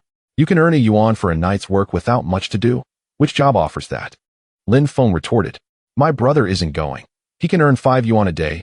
Zhou Bing's younger brother, Xiao Jun, chimed in. Zhou Bing glared at his brother. "Xiao Jun, don't speak recklessly. Isn't that true?" Lin Feng scoffed. "Zhou Bing, are you overthinking this? Do you even grasp what earning 5 yuan a day means? The leaders at the village factory make barely over 70 yuan a month, while you, on the other hand, are set to make 150 a month. I'm sorry, uncle, but I promised someone else I'd help, so I can't go," Zhou Bing insisted. "Fine, If you won't go, then that's that. Opportunities like this need to be seized, or they might vanish, Lin Feng warned. Yes, uncle, your words are wise, Zhou Bing replied, somewhat helplessly, as he turned down the offer. Upon returning home, Lin Feng expressed his frustration that Zhou Bing fellow, refusing to guard the orchard, thinks the pay is too low. His wife, Huang Fun, interjected him. That poor lad. We offered him the job out of concern for his well-being. Does he think we're deceiving him? He said someone suggested he help for 5 yuan a day, Lin Feng added. 5 yuan a day? Has he lost his mind over money? No, I must speak to him about this, Huang Fun declared. Lin Feng stopped her, saying, enough, don't go. If he ends up not making any money, he'll come running back to me. This ungrateful wretch is infuriating. By the way, how did the flour sell today? He inquired. We sold 6 jeans, which is decent, she replied. Lin Feng nodded, pleased with the 1.5 yuan income for the day, hoping to earn more once the fruits matured. What a pity, previously it was 1 yuan per jean, and now it's only 0.6. Should we raise the price? Huang Feng suggested. Lin Feng sighed. How can we raise the price? There are other stalls. If we increase our prices, no one will come to buy from us. Whoever reduced the prices, I wish I knew who it was, ruining our profits. The next day, Han Ming donned his only new outfit and opened the door, only to be startled by the scene outside. Zhou Bing, what are you doing here? I'm waiting for you, Zhou Bing replied. You scared me. Have you eaten?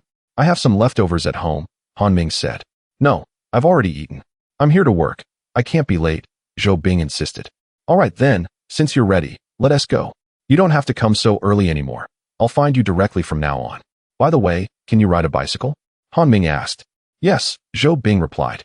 Good. Then you can give me a ride. Han Ming lit a cigarette, but Zhou Bing declined, stating he didn't smoke. Zhou Bing admired Han Ming's Phoenix bicycle, a rare sight in the village. However, he preferred motorcycles since he had experience riding them during his military service, though they were too expensive. Where are we headed? Zhou Bing asked. To the Maoyang garment factory in the east, Han Ming replied. That small factory? Zhou Bing was taken aback. You'll find out when we get there, Han Ming said, confident in his plans. With 550 yuan in hand, Han Ming aimed to make a significant move, intending to capture the market in nearby villages and even venture into the county town, uncertain if it would be sufficient. Upon arriving at the Maoyang garment factory, Han Ming confidently walked straight to the office, whispering to Zhou Bing, brother, when we go in, call me Han Zong, understood? Ah, yes. Understood, Zhou Bing replied, though uncertain of Han Ming's intentions. Upon seeing them, Yu Liang exclaimed excitedly, Ah, Han brother, you finally made it. I've been waiting for you, losing sleep over it. Please, you boss, you flatter me, Han Ming replied. And who is this? Yu Liang inquired. Han Ming introduced. Oh, this is my bodyguard. With so much merchandise, I can't carry it all by myself, especially when I'm transporting tens of thousands. Of course. Han brother, you think ahead, Yu Liang remarked. Zhou Bing was taken aback, realizing he had been unexpectedly cast in the role of a bodyguard, with the mention of tens of thousands adding to his surprise. Han brother, how did your company consider the last shipment? Yu Liang asked. Han Ming sighed. The company was not satisfied and is considering sourcing from the Fuguwei garment factory instead. Yu Liang grew anxious. Oh, Han brother, while Fuguwei is indeed better, their prices are higher. My prices are more competitive. You can't compare the two.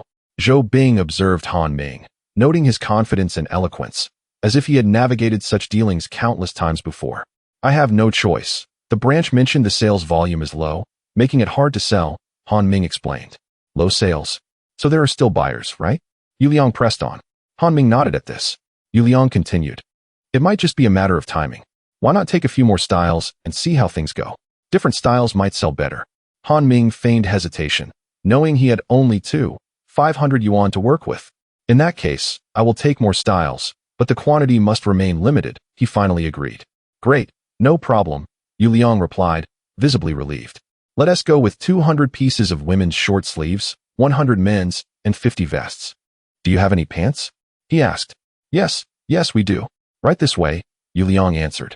Han Ming shook his head, finding the pants styles outdated and unappealing. The pants were ordinary work trousers, loose and baggy, while Yu Liang was unaware of the emerging popularity of bell-bottoms. Yu Liang, somewhat confused, felt a bit embarrassed. All right, let's add 50 pairs of pants as well. Sure, I'll note that down, Yu Liang said, scribbling in his notebook. Appearing as if he were an employee. Zhou Bing, Please confirm the quantities here, Han Ming instructed. Yes, Han Zong, Zhou Bing replied. Han Ming nodded, offering an encouraging glance to the other party. Yu Liang summoned an individual to retrieve the goods, with Zhou Bing following closely behind. Boss Yu, this vest surely does not amount to 6 yuan, does it? Not at all, Brother Han. I can offer you 5 yuan for the vest. But it cannot be any less, Yu Liang replied, a sorrowful expression on his face. All right, let us tally the accounts. 200 pieces of women's clothing, totaling 1,200 yuan. 100 pieces of men's clothing, amounting to 600 yuan. 50 vests, costing 250 yuan. And 50 pairs of trousers, priced at 300 yuan. In total, that amounts to 2,350 yuan. This time, Han Ming indeed has sufficient funds. Chapter 28. Capturing the market of the nearby village. This endeavor cost Han Ming a total of 2,350 yuan, along with the repayment of a previous debt of 20 yuan. Yu Liang was exceedingly pleased this time, as there were no outstanding debts, and the transaction was flawless, allowing him to finally enjoy a sound sleep. The 400 pieces of clothing were indeed quite heavy, filling 2 large bags. Ultimately, Han Ming could only carry a portion, while the remainder was transported by bicycle.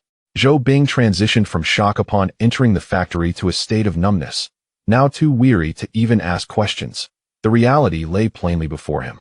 Han Ming chuckled. Aren't you going to inquire why I bought so many clothes? There was no need to ask. It was evident that such a multitude of garments was destined for sale.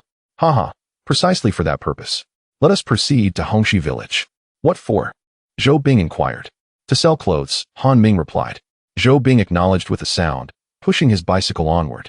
The distance to Hongxi village was still considerable, but proximity was not always advantageous. As experienced previously with Wenxi village, being too close had attracted unwanted attention. During this journey, Zhou Bing did not even inquire about the prices of the clothing, prompting a nod of approval from Han Ming. The entire collection was being sold at a loss, with both men's and women's attire available for 15 yuan each, and sales would conclude the following day. Zhou Bing, unfold the clothes. All right. Once the garments were arranged, Han Ming called out, gradually attracting the attention of passers-by in Hongxi village.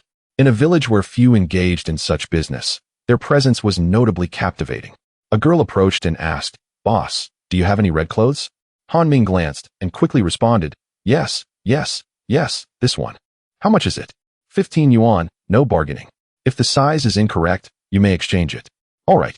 The girl paid promptly, clutching her cherished garment as she hurried home. It must be said, business in the village was thriving, surpassing that of the county town. However, Han Ming understood that this demand was merely fleeting. The villagers had not purchased clothing for an extended period, hence their current need. Once they bought, a garment would last them for 3 years of patching and mending, and they would likely not purchase again. This was precisely why he mentioned leaving the next day. This was no jest, for business would undoubtedly dwindle thereafter. Young man, do you have men's clothes?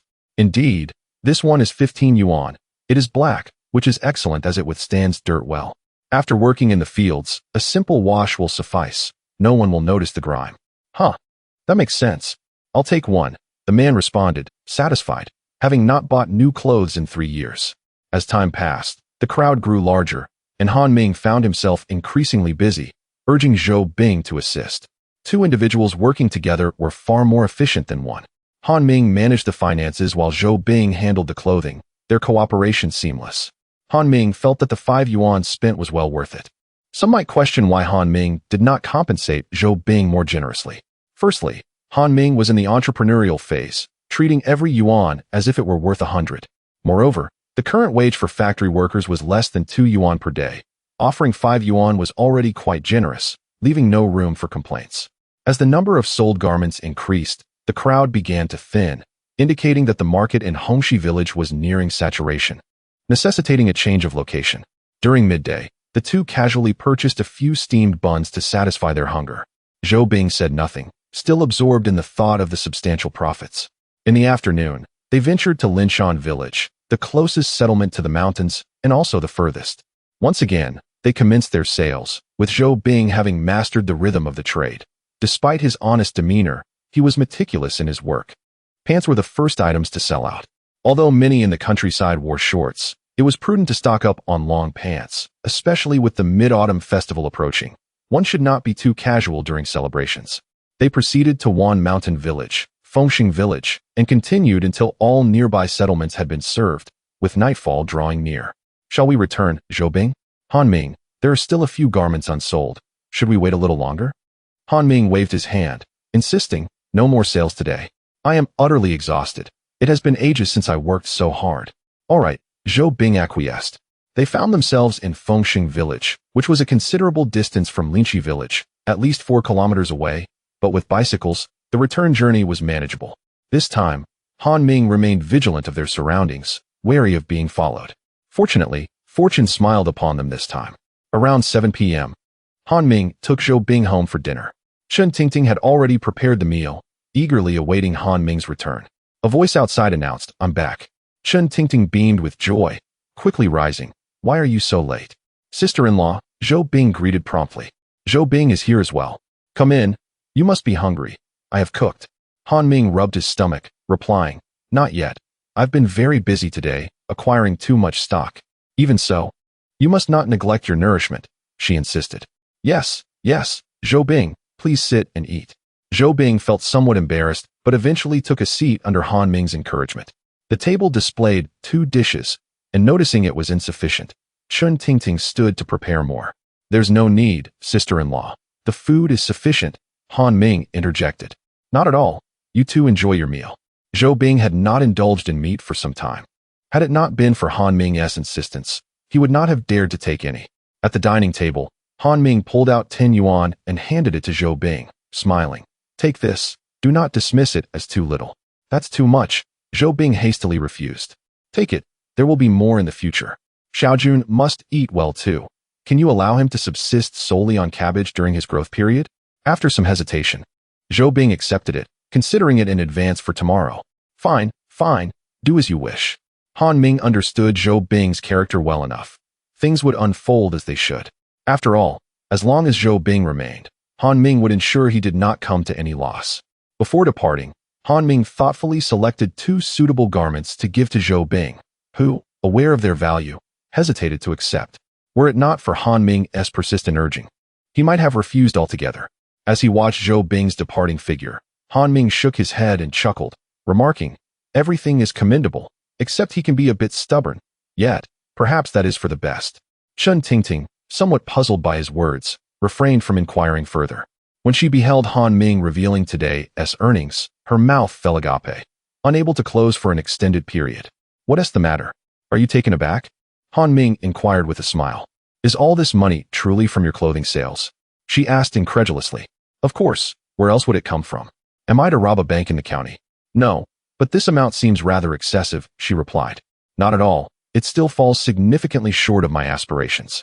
It was then that Chen Tingting comprehended the magnitude of Han Ming's ambitions. He was not only content, but felt he had yet to earn enough. Chapter 29. Wan Yuan. Who as time gradually passed, September arrived in the blink of an eye. During this period, Han Ming had successfully sold all the goods from the neighboring villages, leaving him with a stock of 100 pieces of clothing in his room, along with several tens of thousands of yuan in cash. He had officially become a Wan Yuan Hu. At this time, being a Wan Yuan Hu was quite impressive, especially since he possessed a considerable amount of money, enough to appear on television. However, despite his wealth, he was hesitant to deposit it, fearing that such a large sum might attract unwanted scrutiny. Han Ming suggested, What do you think about buying a television? Isn't that too much money? But we do have some money now. We can afford a television that costs a few thousand yuan. Chen Tingting felt a pang of reluctance, not wanting to squander such a significant amount. All right, let us do it this way. I'll head to the county town this afternoon. During this time, Chen Tingting's health had improved significantly. She no longer appeared as frail as before. She had grown accustomed to conversing with Han Ming without fear, a stark contrast to her previous demeanor. Han Ming informed Zhou that he could take the day off, relieving him of work for the day. Zhou was fine with it, but his younger brother was overjoyed, prompting Zhou to give him a playful smack on the head, expressing mild annoyance. On this trip to the county town, besides purchasing a television, Han Ming also intended to acquire a motorcycle. Motorcycles had become quite rare, often only seen in the county town, while the rural areas rarely witnessed more than a few throughout the year. He had his eye on a Jialing 70. But upon inquiring about the price, he was taken aback to discover it cost 3,800 yuan. It felt as though they believed money grew on trees. To put things into perspective, Chen Tingting earned only 46 yuan a month. Purchasing a motorcycle would require nearly 7 years of work. The salesperson, after sizing up Han Ming, remarked dismissively, "That's the price. There's no test ride available, but you can sit on it." Han Ming cursed under his breath, feeling that the salesperson underestimated him, believing he could not afford it. Salespeople in county town shops tended to have an unpleasant disposition, considering their positions secure and irreplaceable. They were oblivious to the fact that, by the 1990s, their so-called iron rice bowls would gradually transform into mere basic jobs, lacking scarcity. "All right, I'll take this one," Han Ming declared. The salesperson chuckled, clearly skeptical. Observing Han Ming's attire, which seemed to be worth no more than 20 yuan, she found it hard to believe he could afford a jialing 70. "Are you reluctant to sell?" "Not at all. It just depends on your funds. Payment is no issue." Han Ming counted a thick stack of bills in his hand. 800 yuan, not a cent less. "Count it." Upon hearing this, the salesperson's demeanor shifted instantly, her face brightening with a smile. "All right, this motorcycle is yours." Han Ming remarked, "What about the vehicle registration?" Yes, I'll have it ready for you right away." "Lao Shao, come here." A voice called from the back. "What's up?" "Quickly prepare the paperwork for this esteemed customer." "Coming right up." The registration was nothing more than a small booklet containing the motorcycle's details and a black and white photo, requiring Han Ming to simply fill in his name. He was aware that this was the standard process for motorcycles at that time, serving as proof of ownership. "Thank you, have a great day." With the salesperson's support, Han Ming rode the motorcycle out of the shop. He intended to buy a television as well. Previously, his family owned a black and white television, but he had sold it to gamble. He knew that the Panda brand was renowned for its black and white televisions. Yet, as more brands emerged, such as Sony and Hitachi, competition intensified. Domestic brands like Jingxing, Modu, Jinxing, and Mutin also flourished, creating a vibrant market. Ultimately, Han Ming purchased a 21-inch Jinxing color television for 4,000 yuan, as it was the best option available. The television ticket required an additional 200 yuan to finalize the purchase. Indeed, one had to present a ticket to buy a television, but he was aware that domestic prospects would improve in the future, despite current technological shortcomings. The 21-inch color television resembled a large box, displaying the Jinxing logo upon startup. For the rural folk, the meaning was lost on them. They simply cared that it functioned. Riding his motorcycle with the color television in tow, Han Ming also took the opportunity to pay the cable television fee for his home, which amounted to 130 yuan for the year. Now that he had money, such payments were feasible. In the past, it would have been impossible. In the county town, many households possessed color televisions, while black and white sets were still prevalent. In contrast, Linxi village had only 7 or 8 families with black and white televisions, with the rest lacking them entirely. As he rode, the roar of the motorcycle drew attention from many passers-by. Few people in the county town own motorcycles, let alone in rural areas. One figure, attracted by the sound, exclaimed, "Han Ming?" Han Ming halted and greeted, "Uncle Lin Feng, have you eaten?" Lin Feng huffed, displaying his dissatisfaction, stemming from a prior incident where Han Ming borrowed a bicycle to buy flour. Han Ming smiled amiably, not taking offense at Lin Feng's demeanor, and casually offered him a cigarette. Upon seeing it was a Xiao Mutant brand, Lin Feng hesitated but ultimately accepted, as it was a fine smoke that tempted him. "Are you no longer selling flour?" Han Ming chuckled, "Not anymore. I heard you were selling flour. So I decided against it. I didn't want to interfere with your business." "You speak nicely. Did you stop because you started making money?" No. I only sold for a couple of days. You can ask the villagers if you don't believe me." "You, with a motorcycle and a television, what are you up to?" "Nothing at all. I'm just helping a boss with business. No profits involved," Han Ming replied with a grin. Lin Feng scrutinized the motorcycle, expressing skepticism. "All right, Uncle Lin Feng, I must head back. I truly haven't bought flour, so you can continue your work without worry." Upon hearing this, Lin Feng's expression softened. With one less vendor selling flour, his business might improve. "Do what you want, no one is stopping you." After listening, Han Ming waved his hand and accelerated, the motorcycle roaring back to life. This fellow truly had no idea what fortuitous luck had befallen him. He had managed to purchase both a motorcycle and a television, which must have cost him several thousand. Lin Feng muttered to himself. Han Ming, however, was indifferent, harboring no resentment towards the other. If they wished to be angry, so be it, for he was not in the business of selling flour. Nevertheless, as they were from the same village. It was essential to maintain a cordial relationship, given that there was no significant conflict between them. It would be prudent to preserve some goodwill to avoid an unpleasant situation. Of course, should the other party be overly aggressive, he was not one to be trifled with. Along the way, wherever he passed, curious onlookers emerged, and those acquainted with Han Ming were left in a state of astonishment. That drunkard? Han Ming has bought a motorcycle? Chapter 30. Still want to raise prices? Whose family is this? They actually have a motorcycle. Indeed, such a sight is rare in the village, only occasionally seen during festivals when some townsfolk visit. That one looks like it belongs to Han Ming. No way. That drunkard. Drunkard? He is not like that anymore. He used to sell flour in the village. Him? Upon returning home, Chen Tingting had not yet arrived. Han Ming first connected the television and turned it on. After a brief wait, the screen displayed an image. Indeed, it was far inferior to the LCD televisions of his previous life. Han Ming sighed. However, it was functional, so he would make do. Han Ming had considered delving into technology, as it could be quite lucrative, but upon closer reflection, he realized it was utterly impractical. Firstly, he lacked the necessary skills. During his time learning from his father, he had only managed to replace parts and perform basic soldering, while more complex coding and intricate technologies eluded him. Secondly, the current technological landscape was underdeveloped, especially domestically, with much of it imported from abroad, making it costly and lagging behind. Thus, he abandoned this notion. High-tech ventures were the most financially draining, and what he needed most at present was money.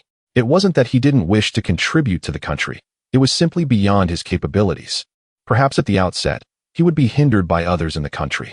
The television was playing The Legend of the Condor Heroes, featuring Huang Rihua. With little else to do, Han Ming left it on. He pushed the motorcycle into the living room, fearing it might be stolen, and secured it properly. When Chen Tingting entered, she was momentarily taken aback to see Han Ming watching television. Han Ming turned to her and said, "You're back. Dinner is ready. Let us eat." "You bought a television? And a motorcycle?" "Yes, I bought them today.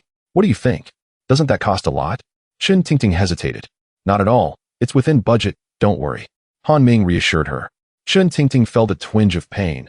She was an ordinary rural woman who found it hard to spend so much. "Rest assured, there's still money left," Han Ming smiled. It must be said that a color television holds immense allure for common folk. After finishing dinner, Chen Tingting settled in front of the television, utterly enchanted. Han Ming chuckled. "So what do you think? Is it enjoyable?" "Very enjoyable," Chen Tingting replied, her cheeks slightly flushed, having not watched television since they sold the old black and white set. "All right, enjoy it. I'll run over to Zhou Bing's place. Be careful. From now on, you can ride the bicycle to work. I won't need it." Chen Tingting expressed concern. "What if it gets stolen?" "Don't worry. If it's stolen, I'll just buy another one. Just use it for now." "Okay." With that, Han Ming headed to Zhou Bing's place. The latter charged a daily rate, and since there was no work, he would still pay. "Xiao Jun, where's your brother?" "My brother is taking a shower." "I'll go call him." "Never mind. There's 10 yuan. Please give it to him." Zhou Jun was pleasantly surprised, but felt a bit awkward accepting it. "Tell him we need to work together tomorrow." "Sure, I'll let my brother know." After handing over the money, Han Ming prepared to return home. The reason for purchasing the motorcycle was to facilitate business. The clothing market in nearby villages was saturated, making sales challenging. He intended to sell clothes in the county town. He currently had 30,000 yuan, which would suffice for stock. As he procured more clothing, Yu Liang became increasingly convinced of Han Ming's capabilities. Each time Han Ming visited, Yu Liang greeted him with great respect, having even set up an office specifically to welcome him. By September, he was the only one left with orders in this area. Previously, there had been more orders, but they all ceased to come through him. However, Han Ming's single order was enough to surpass all others. This time, Han Ming placed an order for 500 pieces, a substantial order indeed, causing Yu Liang to beam with delight. "Rest assured, Brother Han, I will expedite your order. There are still 500 pieces ready. You can take those first." Han Ming replied with dissatisfaction. "Boss Yu, if you don't hurry with this order, the company may find it difficult to procure goods from you again." Last time, wasting 2 days caused dissatisfaction among company higher-ups. Yu Liang hastily reassured him. "That won't happen. I guarantee I will complete your order within 3 days, ensuring no delay on your end." He certainly did not want to lose such a significant order. Without Han Ming's business, it wouldn't be long before he had to announce bankruptcy. "You understand, that's an 8,000 yuan deposit. with 3,000 for the 500 pieces, and the remainder is a deposit. I will return in 3 days to collect the goods. Yu Liang hesitated, feeling the deposit was a bit low and fearing the risk involved. He was also somewhat dissatisfied because most prior goods had been surplus that had lingered too long without interest, sold at a mere 6 yuan each. Now that the warehouse was cleared of backlog, he intended to raise prices. Han Ming continued, I will return in 3 days. You can be assured that I won't take less than agreed. Brother Han, the 6 yuan price is a bit difficult to manage. Han Ming frowned. What do you mean? This was the price we just agreed upon. Prices are rising, and we need to pay employees for overtime, which incurs additional costs, Yu Liang lamented. That is not my concern. I'm simply here to procure goods, not to manage your factory. If you're unwilling to comply, I'll seek out Fuguwei Garment Factory instead. Han Ming turned to leave. Yu Liang quickly smiled and said, Wait. I was just expressing my concerns. Rest assured, Brother Han, you can come back in 3 days to collect part of the goods. With no other orders in sight, Yu Liang had no choice but to acquiesce, relying solely on Han Ming. An order worth tens of thousands of yuan could sustain this small factory for quite some time. Under normal circumstances, processing several thousand pieces of clothing would take over 2 weeks. Now, with no other options, they would have to work overtime to complete the garments. When Han Ming left, his expression was somewhat displeased. Yu Liang's attitude had irked him, as he had not only refused to lower prices, but was also contemplating raising them. Is it truly just this amount? A mere 500 items? Zhou Bing inquired. It seemed that Yu Liang intended to raise the price, perhaps unaware of who was acquiring such a substantial quantity from him. Otherwise, how could he continue production? Zhou Bing chose not to delve into these matters, for he lacked understanding of such intricacies. Shall we proceed now? Let us go.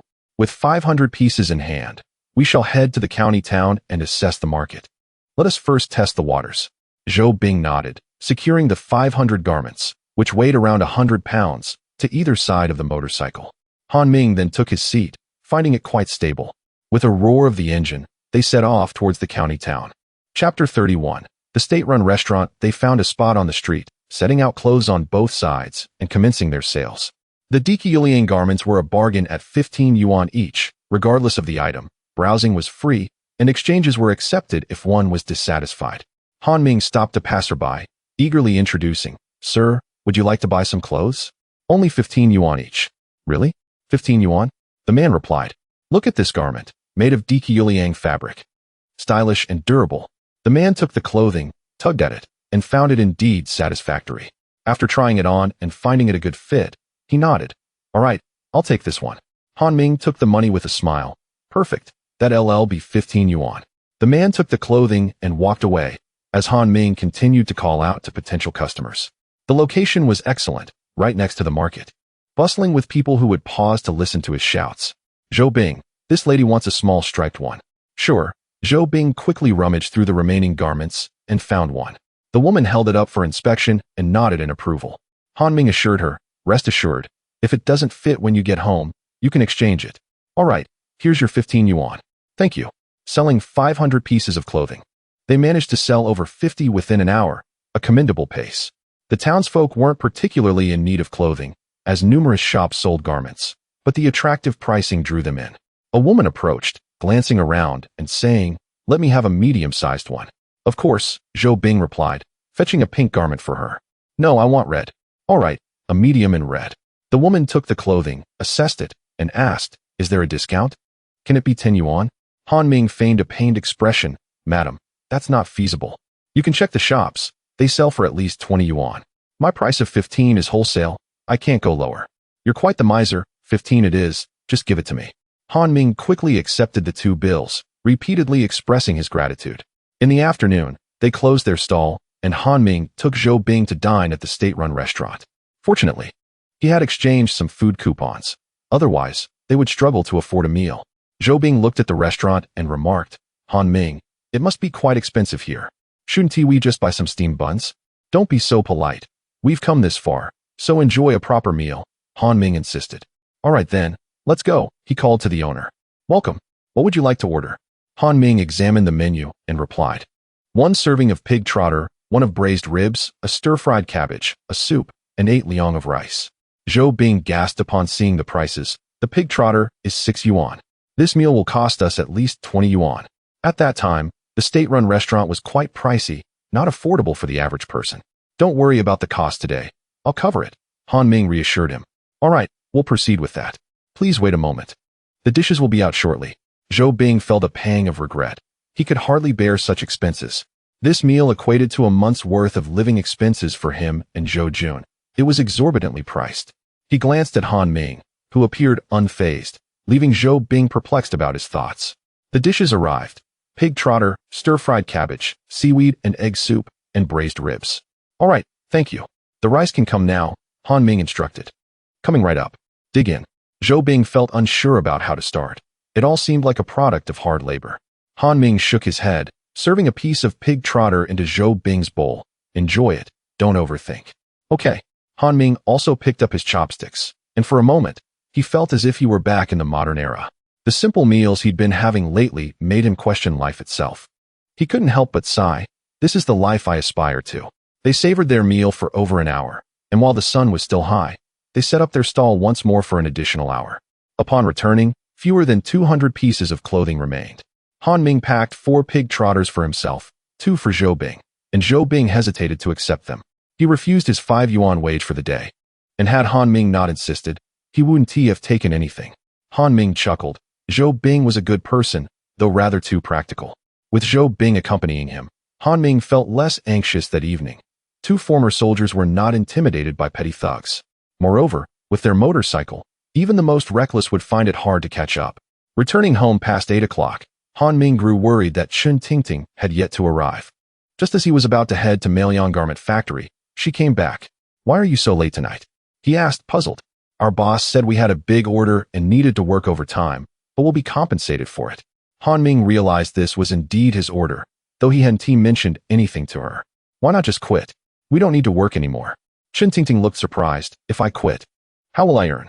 Stay home and rest, become a housewife. Originally, Han Ming had planned to wait until they reached the city before suggesting she quit, intending to settle there. Now, due to this work situation, he couldn't make plans as he wished. No way. My salary is 50 yuan.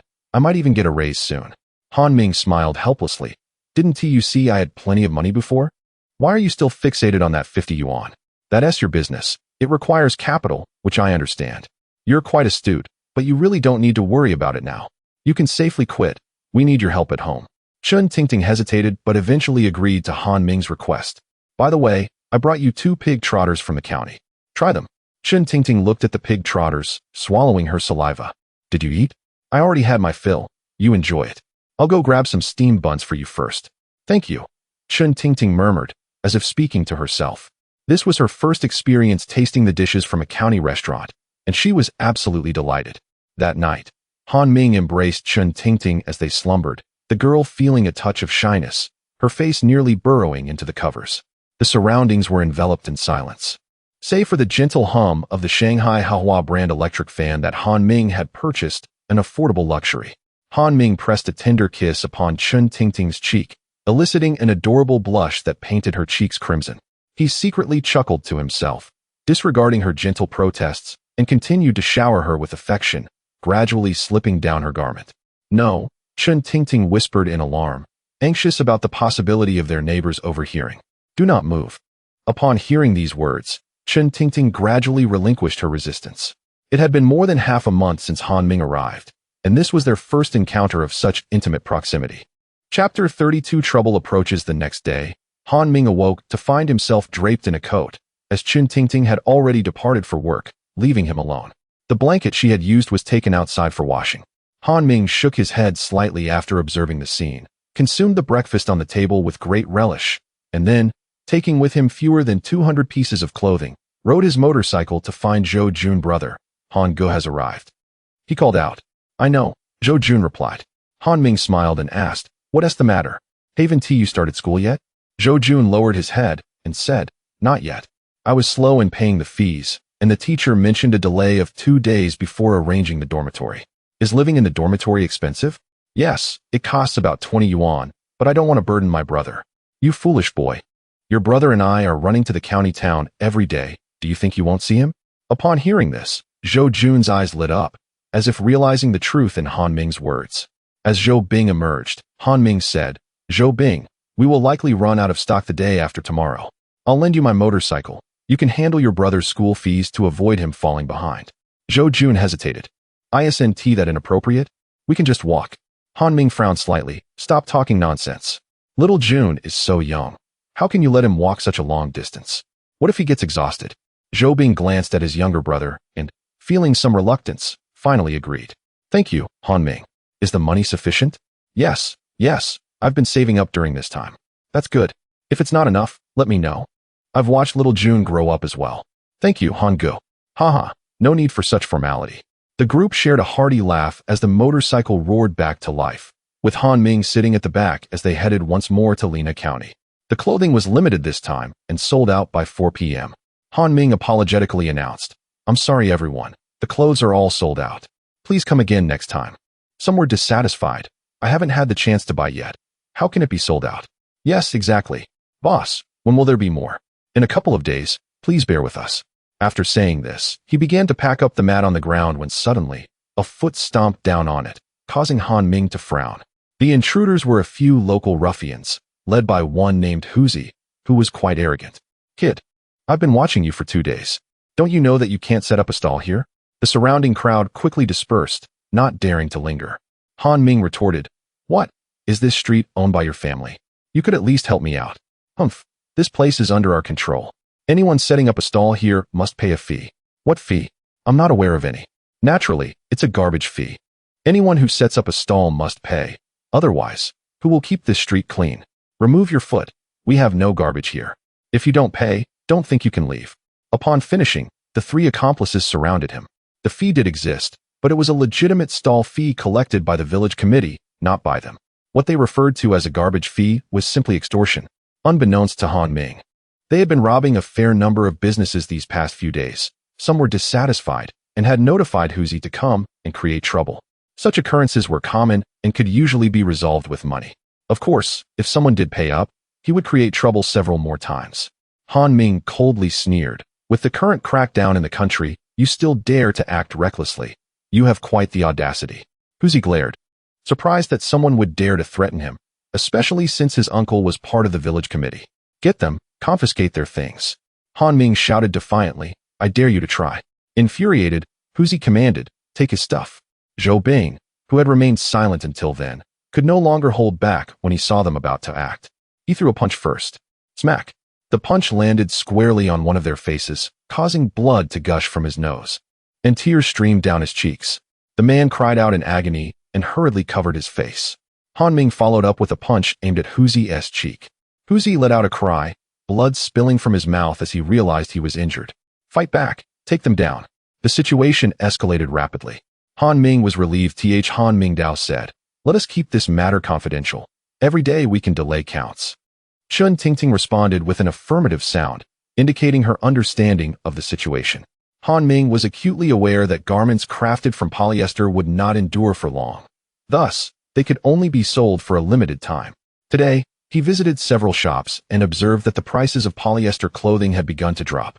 Additionally, new arrivals made from other fabrics such as Oxford cloth, velvet, and pure cotton were also present in some stores.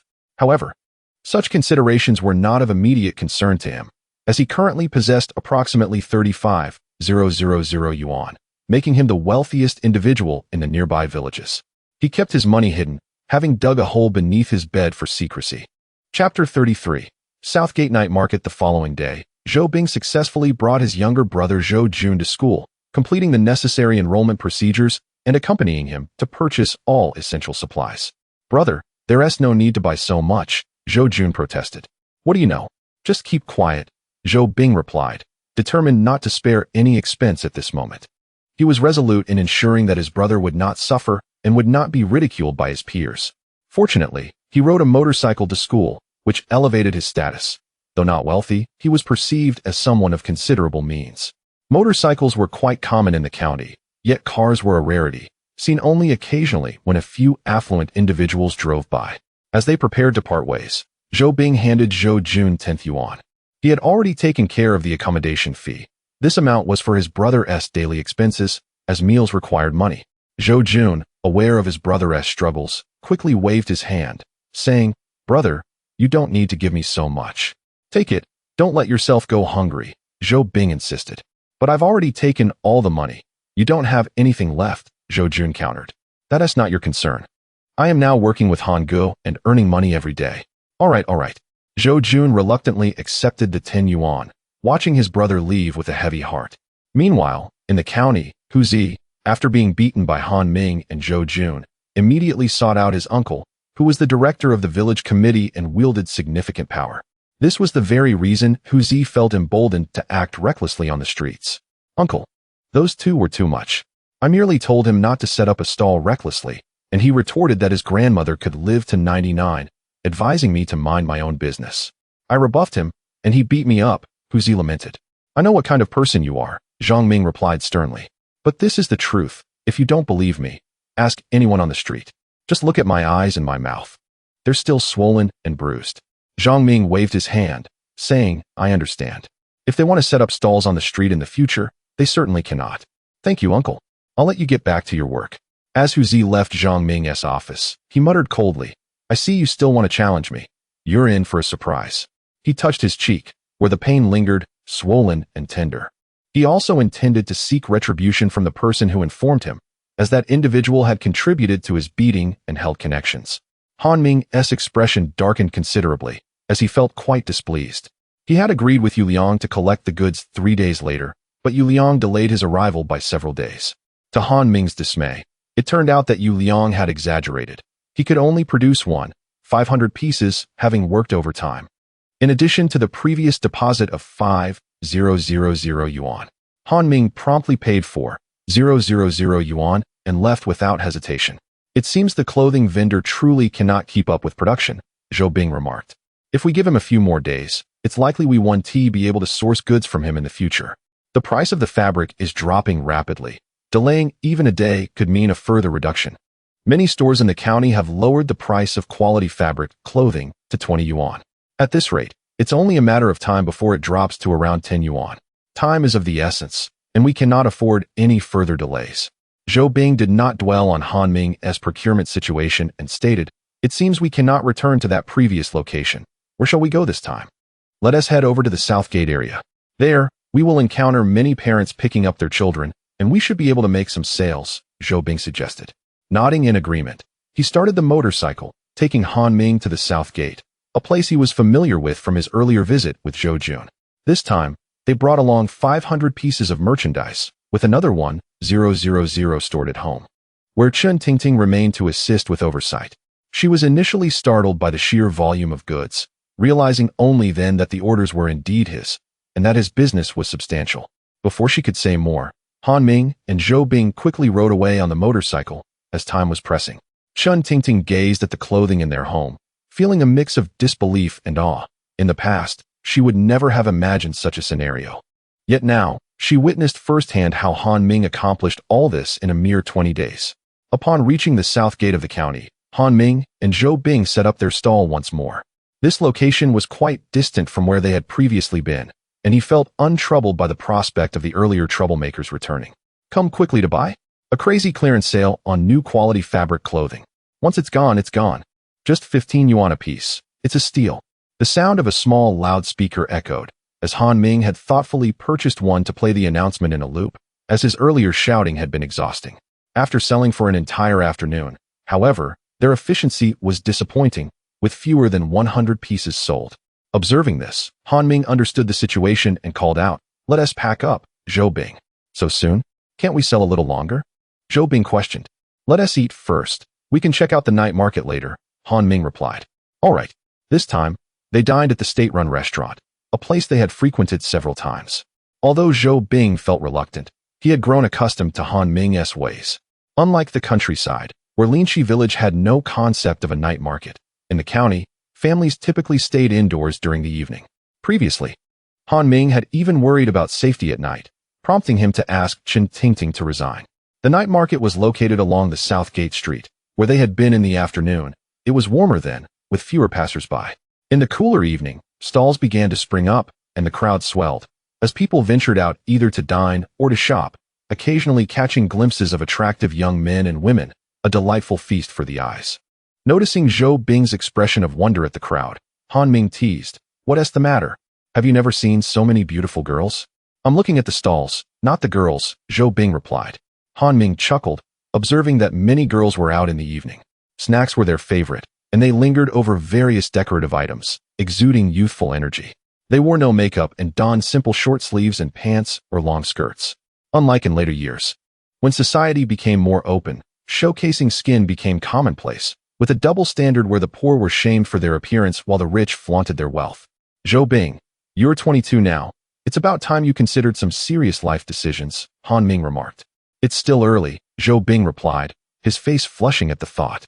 In rural areas, most people tended to marry early. For instance, Han Ming had wed Chun Tingting at the age of 20, while she was just 18 at the time.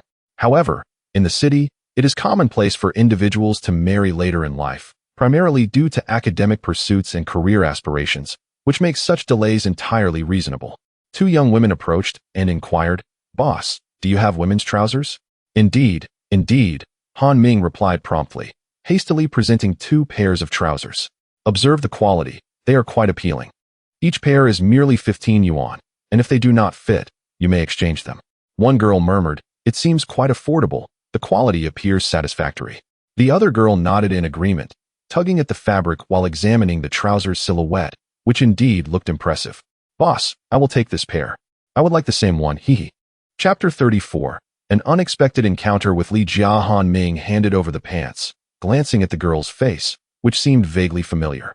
The girl accepted the pants and looked at Han Ming, uncertainly asking, "Are you Han Ming?" "You, Li Jia?" Han Ming was astonished to see her here.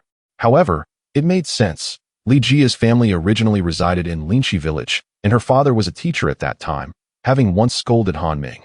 Unlike Chun Tingting's sharp features, Li Jia possessed a cherubic face that, when she smiled, made her eyes curve like crescent moons, as if her eyes themselves were laughing. After her father received a promotion, Li Jia's family moved to the county town. The last time Han Ming saw her was during his graduation, which turned out to be their final encounter. After that, he never saw Li Jia again, although he heard she returned a couple of years later. But they never crossed paths. As for Teacher Li, Han Ming did see him. During one of his strolls in the village while smoking, Teacher Li caught him and scolded him for over 20 minutes. Fear engulfed him, and whenever he spotted Teacher Li returning during festivals, Han Ming would hastily disappear. Han Ming chuckled, "Old classmate, I'll give you a discount. 2 pairs of pants for just 20 yuan. Wang Jingyi looked at Han Ming and whispered, "Jia, how come I've never seen you mention this classmate before?" "Quite unexpected. It's normal. We were elementary school classmates," Li Jia replied, her gaze on Han Ming bringing forth memories from their childhood. Han Ming was exceptionally bright back then, ranking among the top in class. He was also quite imaginative. While others made small slingshots, he crafted larger ones and occasionally climbed trees to raid bird nests, claiming he needed to supplement his nutrition and boost his immunity. Li Jia believed him and followed him to eat bird eggs, but they were soon discovered by Teacher Li and reprimanded, standing under the tree for an hour as punishment. Later, when Li Jia returned to the village looking for Han Ming, he had already hidden upon hearing that Teacher Li was back, and so they never met. Li Jia remarked, "Han Ming, you haven't changed much. Still as handsome as ever, and still as thick-skinned." He retorted with a laugh. They exchanged glances, the familiarity of their old camaraderie evident. Li Jia turned to Zhou Bing beside Han Ming and asked, "Are you Zhou Bing?" "Hello, Li Jia. You've changed a lot." Zhou Bing scratched his head awkwardly. He had been so thin as a child, but now he was robust, resembling a bull, suggesting that his recent meals had been quite satisfactory. Han Ming laughed, "Old classmates looking after the business. I'll give you a discount, 2 pairs for 20 yuan. "Wow, you're so generous, Han boss. 10 yuan for a discount?" Li Jia pretended to exaggerate. "Of course, I'm counting on you to speak well of me in front of Teacher Li," he replied. "You wouldn't believe it, my father used to mention you, saying if you studied seriously, you would surely make it to university. Who would have thought he caught you smoking and scolded you so much that his mouth nearly swelled up?" Han Ming felt a wave of embarrassment. How could she say such things in front of so many people? Someone nearby chimed in, "Boss, I want a pair of pants for 10 yuan too." Han Ming shot a glance at him. "That's my old classmate. You aren't one of us. 15 yuan, no bargaining." "I could be your classmate too," the stranger countered. "Sorry, I graduated from elementary school." The other laughed. "What a pity. I graduated from high school." Han Ming nearly burst out in anger. Since his rebirth here, Aside from making money, he had been troubled by his educational background. Education was immensely important.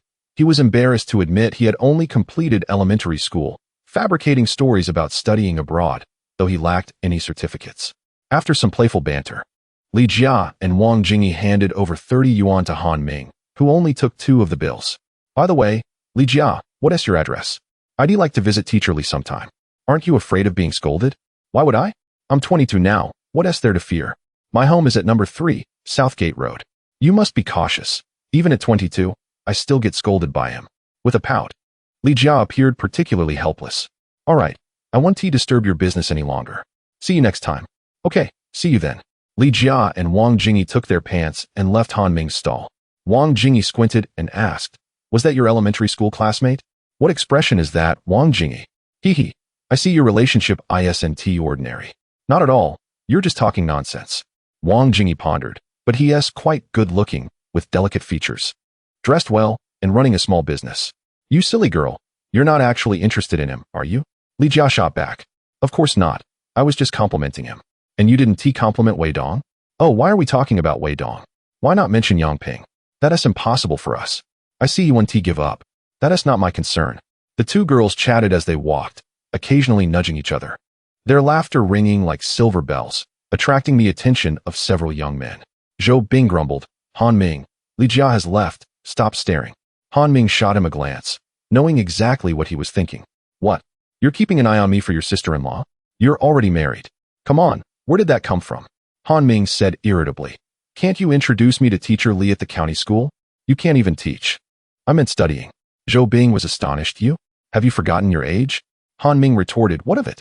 Even an 80-year-old can attend university. Why can't I? Where did you hear that? I certainly haven't heard of it. Forget it, you wouldn't understand. By the way, do you want to attend university? Zhou Bing sighed. Spare me. Do I look like the type to study? If you don't study, don't regret it. I get sleepy as soon as I start studying. Han Ming waved his hand. All right, let us sell some clothes. Boss, I want a men's shirt. Here, this medium size should fit you. A man asked, are the prices the same for large and medium sizes? Both are 15 yuan. I want the large size. Han Ming sized him up. I think the medium fits you just right. The large might be too big. Mind your own business. I want the large. Han Ming cursed inwardly and retrieved a large size to hand over. 15 yuan. Here. The night market was indeed bustling. By the end of the evening, they had sold all the remaining clothes. By the time they returned home, it was nearly 10 o'clock. Chapter 35. Visiting Teacher Li for several consecutive days. They set up their stall at the night market, where each evening required a payment of 3 yuan for the stall space. On the second night, someone approached them for the fee. Han Ming was aware of this and dutifully paid, continuing to operate his stall. After successfully selling the remaining 1,000 pieces of clothing, he returned to procure more goods from Yu Liang. Nearly a week had passed, and little did he know that this would infuriate Han Ming. Yu Liang expressed his apologies, saying, Brother Han, after this batch, the next one will see an increase of 1 yuan. Han Ming retorted with a cold laugh. Boss Yu, this is not what we agreed upon. Yu Liang sighed. There's no choice. The price of fabric has risen, and I must adjust accordingly. His expression was one of resignation. I find that hard to believe, Han Ming replied. The price of polyester clothing has actually decreased during this period. How can the cost of polyester fabric possibly rise? Are you attempting to deceive me? Well, I suggest you discuss this later, Yu Liang said dismissively, having learned that Han Ming was Chun Tingting's husband and was not, as he had presumed, a student studying abroad. Thus, he no longer believed Han Ming's claims about the company. Fine, I will discuss it, Han Ming said. Feeling a surge of anger at the immorality of the other party, he took back the remaining 1,500 pieces and returned 9,000 yuan, concluding this transaction. According to Yu Liang, the next batch would cost 8 yuan per piece, a prospect that Han Ming naturally resented. How absurd. Does Yu Liang really think I am a fool? He can keep his inflated prices for himself. What shall we do next? Zhou Bing inquired. First, we will sell this batch of goods, and then we can plan further. With the prices of polyester clothing steadily decreasing, Han Ming had been contemplating whether to continue this venture, but Yu Liang's words extinguished that thought entirely. His capital had accumulated significantly, and if all went as expected, selling this batch would yield him over 50,000 yuan. Even if he pursued other endeavors, he now had the financial backing to do so without fear. To that end, he opened a savings account in the county town depositing 500 yuan. Han Ming was cautious not to deposit too much at once, fearing it might attract unwanted attention. During his time at the black market stall, he encountered a ruffian named Huzi. However, this time, Huzi was powerless against him, as staff intervened, causing Huzi to flee in disgrace, much to Zhou Bing's amusement. Han Ming understood that Huzi would not give up easily, but that was of little concern to him. Once he sold this batch, he would be done with this line of work. After obtaining an address from Li Jia, Han Ming purchased some fruit and a pack of cigarettes, then made his way to number 3, Lane 2, Southgate Road. The house had a clear number, making it easy to locate. Standing before the residence, Han Ming confirmed, number 3, Lane 2, this is definitely the place. The building was a standard rectangular residential structure, characteristic of the well-planned county town where houses were uniformly built, primarily 2 stories high. In contrast, Linchi Village was a haphazard assortment of illegal constructions, where homeowners aspired to have larger properties, resulting in a chaotic appearance. Here, the houses were neatly aligned, though they lacked courtyards, which was somewhat regrettable. Knock, knock, knock. Han Ming gently rapped on the door. Who is it? Came a voice from inside. One that Han Ming recognized all too well. It was Teacher Li, and he could not mistake it. Is that you, Teacher Li? It's Han Ming. The door swung open to reveal Li Tongfu, who appeared considerably older than before. Han Ming? It truly is you. Li Tongfu exclaimed in astonishment. Han Ming responded with a smile. Ah, Teacher Li remembers me. It is indeed a stroke of fortune. Enough of this flattery. I watched you grow up. How could I forget? Indeed, Teacher Li is astute. Please, come in and have a seat. Jia Jia mentioned you were running a stall? Han Ming nodded yes. Stop with all this nonsense. Have you graduated high school? Han Ming hesitated. No. How many times have I told you? Only through diligent study can one find a way forward. Have you forgotten? Li Tongfu's disapproval was evident, as Han Ming had been one of his top students. Even more capable than Li Jia, and it was shocking to learn that he hadn't even completed high school. I dare not, Teacher Li.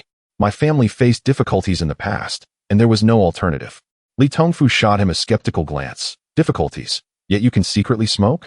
That was a misunderstanding, Han Ming replied awkwardly. A misunderstanding? I hear that every time I return to the village, you hide from me? Who leaked that? Han Ming exclaimed. No one. I was merely working in the fields and didn't see you. I visited your home, and your father told me you hadn't done any field work at all. Han Ming felt a wave of embarrassment. It seemed Li Tongfu had thoroughly investigated him. Now, tell me, you didn't come here just to wish me a happy Mid-Autumn festival, did you? Han Ming chuckled. Teacher Li, what do you take me for? If I'm not here to wish you a happy Mid-Autumn festival, what else could it be? Where's Zhou Bing?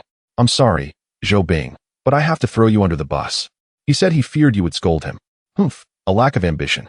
Han Ming cautiously asked, Teacher Li, I heard university has started enrolling students? Li Tongfu shot him a curious glance. What do you want to know? I have felt the allure of knowledge. It has illuminated the past and present for me, rescuing me from confusion and solitude. Knowledge is power. Knowledge transforms lives. Li Tongfu waved his hand dismissively. Speak plainly. I wish to attend university, Han Ming stated plainly. You haven't even graduated high school, and you want to go to university? Are you out of your mind? I never even graduated middle school. That's impossible, Han Ming asserted. Throughout history, there have been grandfathers aged 80 who graduated, grandmothers aged 60 who scavenged to attend university, and 50-year-old janitors studying in libraries. Why should I not be able to attend university? Li Tongfu appeared bewildered. I've never heard of such cases. Oh, Teacher Li, those details are unimportant. What matters is my desire to attend university. With a quavering voice, Han Ming continued, my father raised me with great effort. He sold land when I was young, hoping that one day I could attend university and return to educate the village. Yet now, I feel I have let him down. His son cannot improve the dire state of education in Linchi village. I have brought shame upon him. Li Tongfu sighed, but such a thing has never occurred. You haven't even passed high school. How can you expect to attend university? Moreover, considering your age, being the same as Li Jia at 22 years old, she is on the verge of graduating from university, while you are still contemplating your studies. Han Ming was utterly astonished. Li Jia had actually been accepted into university. It is important to recognize that during this period, gaining admission to university was akin to navigating a treacherous path, an arduous endeavor that only a select few could accomplish. To think that Li Jia had succeeded was indeed remarkable. You must first complete high school and pass the entrance examinations. How about this? If you participate in the middle school examinations, gain admission to a high school, study for a few more years, and then pursue university. What do you think? Han Ming scoffed, suggesting that by that time, his own children would be entering elementary school while he would still be attending university. What do you think of that? Chapter 36. The Mid-Autumn Festival. This matter ended without further discussion. According to Li Tongfu, Han Ming must take the Zhongkao before he can attempt the Gaokao and subsequently attend university. Skipping grades is not an option. Han Ming could hardly afford to waste any more time, and his plans were dashed, much to his dismay. Upon exiting, he encountered Li Jia, and they exchanged a few casual words before Han Ming began to leave.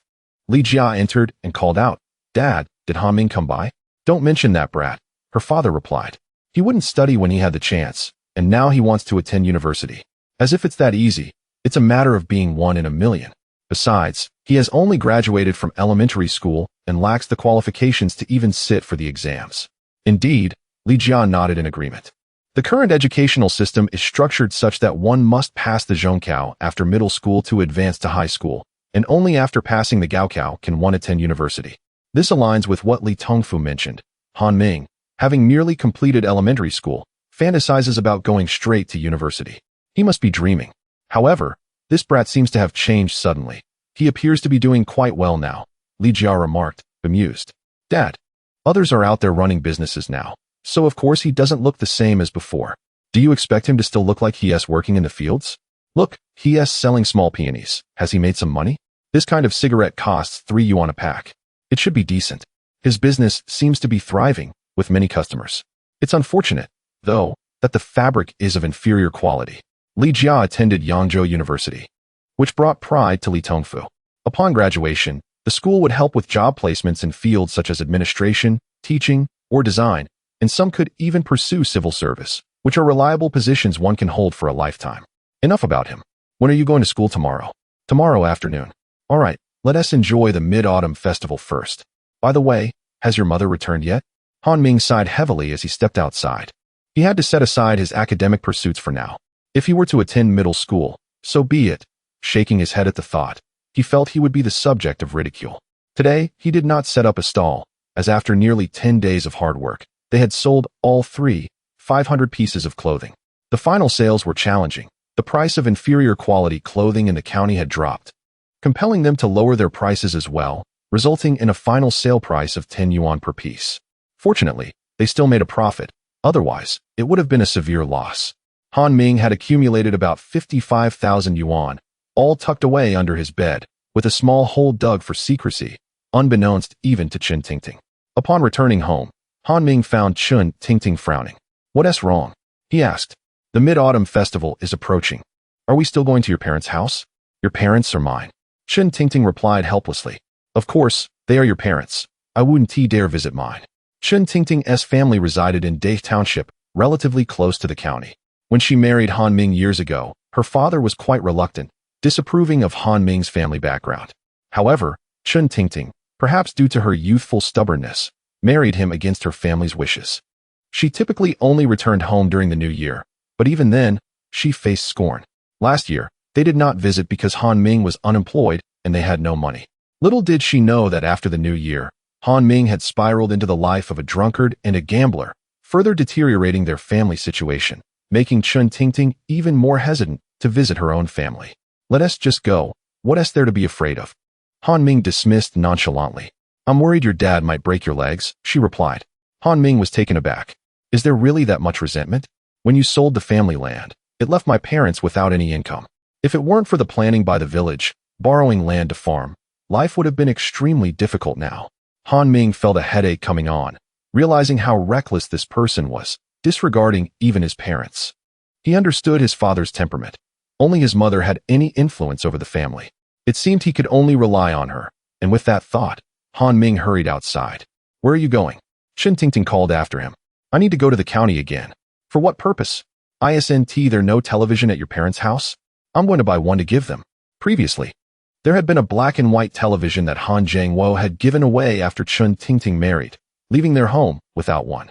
Although Chen Tingting felt a pang of regret over the expense, seeing Han Ming's dutiful demeanor made her relent. After about an hour, Han Ming arrived in Lena County, a place he had become quite familiar with. He parked his motorcycle outside the television store and walked straight in. The sales clerk recognized him immediately and greeted him with a smile. "The boss is here. Are you here to buy a television? I'd like the same one, a 21-inch Jin Xing, coming right up. I'll arrange that for you." The clerk beamed, knowing she would earn a nice commission from the sale. Han Ming ignored her enthusiasm and waited patiently. Her cordiality was merely a reflection of his status as a regular customer. The process was swift, and she demonstrated the television, which functioned well. Although he found it unremarkable, it was indeed a precious appliance at the moment. "Sir, the television is in perfect condition and can be installed now," she stated. "All right, let us proceed with the installation," Han Ming replied, then inquired about the price, which remained at 4,000 yuan, unchanged. For the color television, he paid 200 yuan as before. Presently, color televisions were somewhat pricier, but in a few years, as domestic technology advanced, prices would drop. For now, Han Ming obediently settled the payment. As the sun began to set, he returned to Linxi village, carrying a television, a pack of cigarettes, a pound of tea, and some food, including mooncakes, all of which he could still afford. Chun Tingting, seeing the plethora of items, felt a pang of reluctance despite their expense, but she held her tongue, knowing these were meant for his parents. "All set. We'll take these over tomorrow. Let us hurry and eat, it's getting late." Han Ming nodded and began his meal. Meanwhile, he continued to pay Zhou Bing during the holiday, as he would still require Zhou Bing's assistance once things settled down. These days, Chun Tingting's life resembled that of a housewife, spending her days cleaning, preparing meals, watching television, and occasionally visiting Grandma Li. Grandmother Li had once extended her kindness by assisting her frequently and often bringing her various gifts, a favor she has always cherished. In contrast, some other neighbors had held her in disdain, either speaking ill of her family behind her back or relentlessly pursuing debts owed. Now that the debts have been settled, those same individuals, upon witnessing Han Ming's success, have begun to ingratiate themselves with Chun Tingting, offering her compliments at every turn. Chun Tingting, in return, greets them with a warm smile and reciprocates their salutations, yet she has seldom visited them socially. Chapter 37. Visiting Father S. house. As the Mid-Autumn Festival arrived, an unmistakable air of festivity enveloped the village. Students returned home for the holiday, their laughter mingling with the sound of firecrackers, while many from the county also made their way back to their roots, creating a lively atmosphere. Han Zhengwo resided in the southern part of the village. In the past, when Han Ming set up his stall selling flour, he dared not approach too closely, but eventually, he was spotted by Han Yu. As the cacophony of noise subsided, Han Ming halted in front of an aging house. This was it. Gazing at the structure, he couldn't help but sigh. In his recollections, this house had accompanied him for over a decade, until his marriage to Chun Tingting prompted a move to another residence, which was either newly built or merely renovated. At that time, Han Zhengwo had invested a significant portion of his savings, leaving their current home increasingly dilapidated, while he could no longer afford renovations. The house before him measured less than 60 square meters, with the only redeeming feature being a spacious courtyard that created an illusion of expansiveness. A twinge of envy stirred within Han Ming, a feeling foreign to him, yet the indelible bond of familial affection surged forth unexpectedly. Chun Tingting observed Han Ming, sensing the weight of the moment. Steeling himself, he took a deep breath and said, "Let us go in." "All right. Knock, knock, knock." It was Chun Tingting at the door. "Mom and Dad, we're here." A voice filled with surprise echoed from the courtyard. It was the sound of his sister-in-law. Yeah, hurry and open the door." "Okay." Creak. "Brother, sister-in-law, you've come," Han Yu exclaimed, turning to the courtyard. Han Ming smiled faintly, stepping into the courtyard for the first time. His mother emerged from the house, while his father lounged in the yard. Upon seeing Han Ming, he promptly shut his eyes, feigning indifference. "Mom, Dad, we're here. Happy Mid-Autumn Festival. I brought some things." Li Xiaoli noticed Han Ming's attire, and her eyes glistened with emotion. Initially skeptical of Han Yu's claims about Han Ming's transformation, she was taken aback by the reality. "Foolish child, why buy so many things? It's a waste of money. It's fine, we can eat at home.